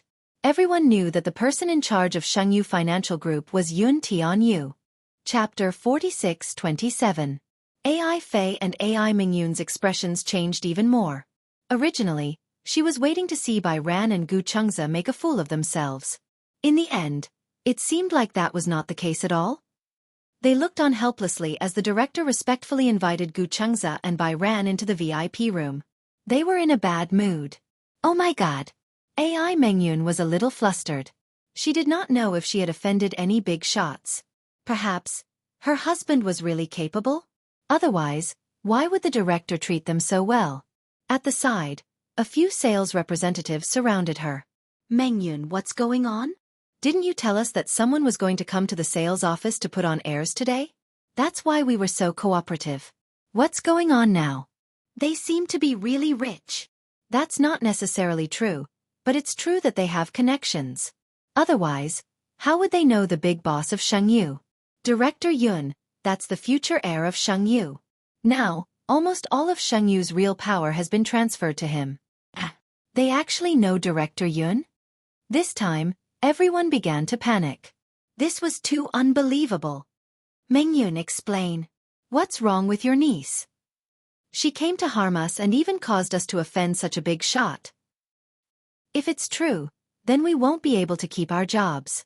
One had to know that it was extremely rare to be able to enter the Spring River Heavenly Seal and become a qualified salesperson. The elites of the Xianghu Financial Group gathered, and the real estate branch under it had the best benefits in all the real estate industry. Not only was the commission high, but the base salary was also high. They also had more holidays and holidays.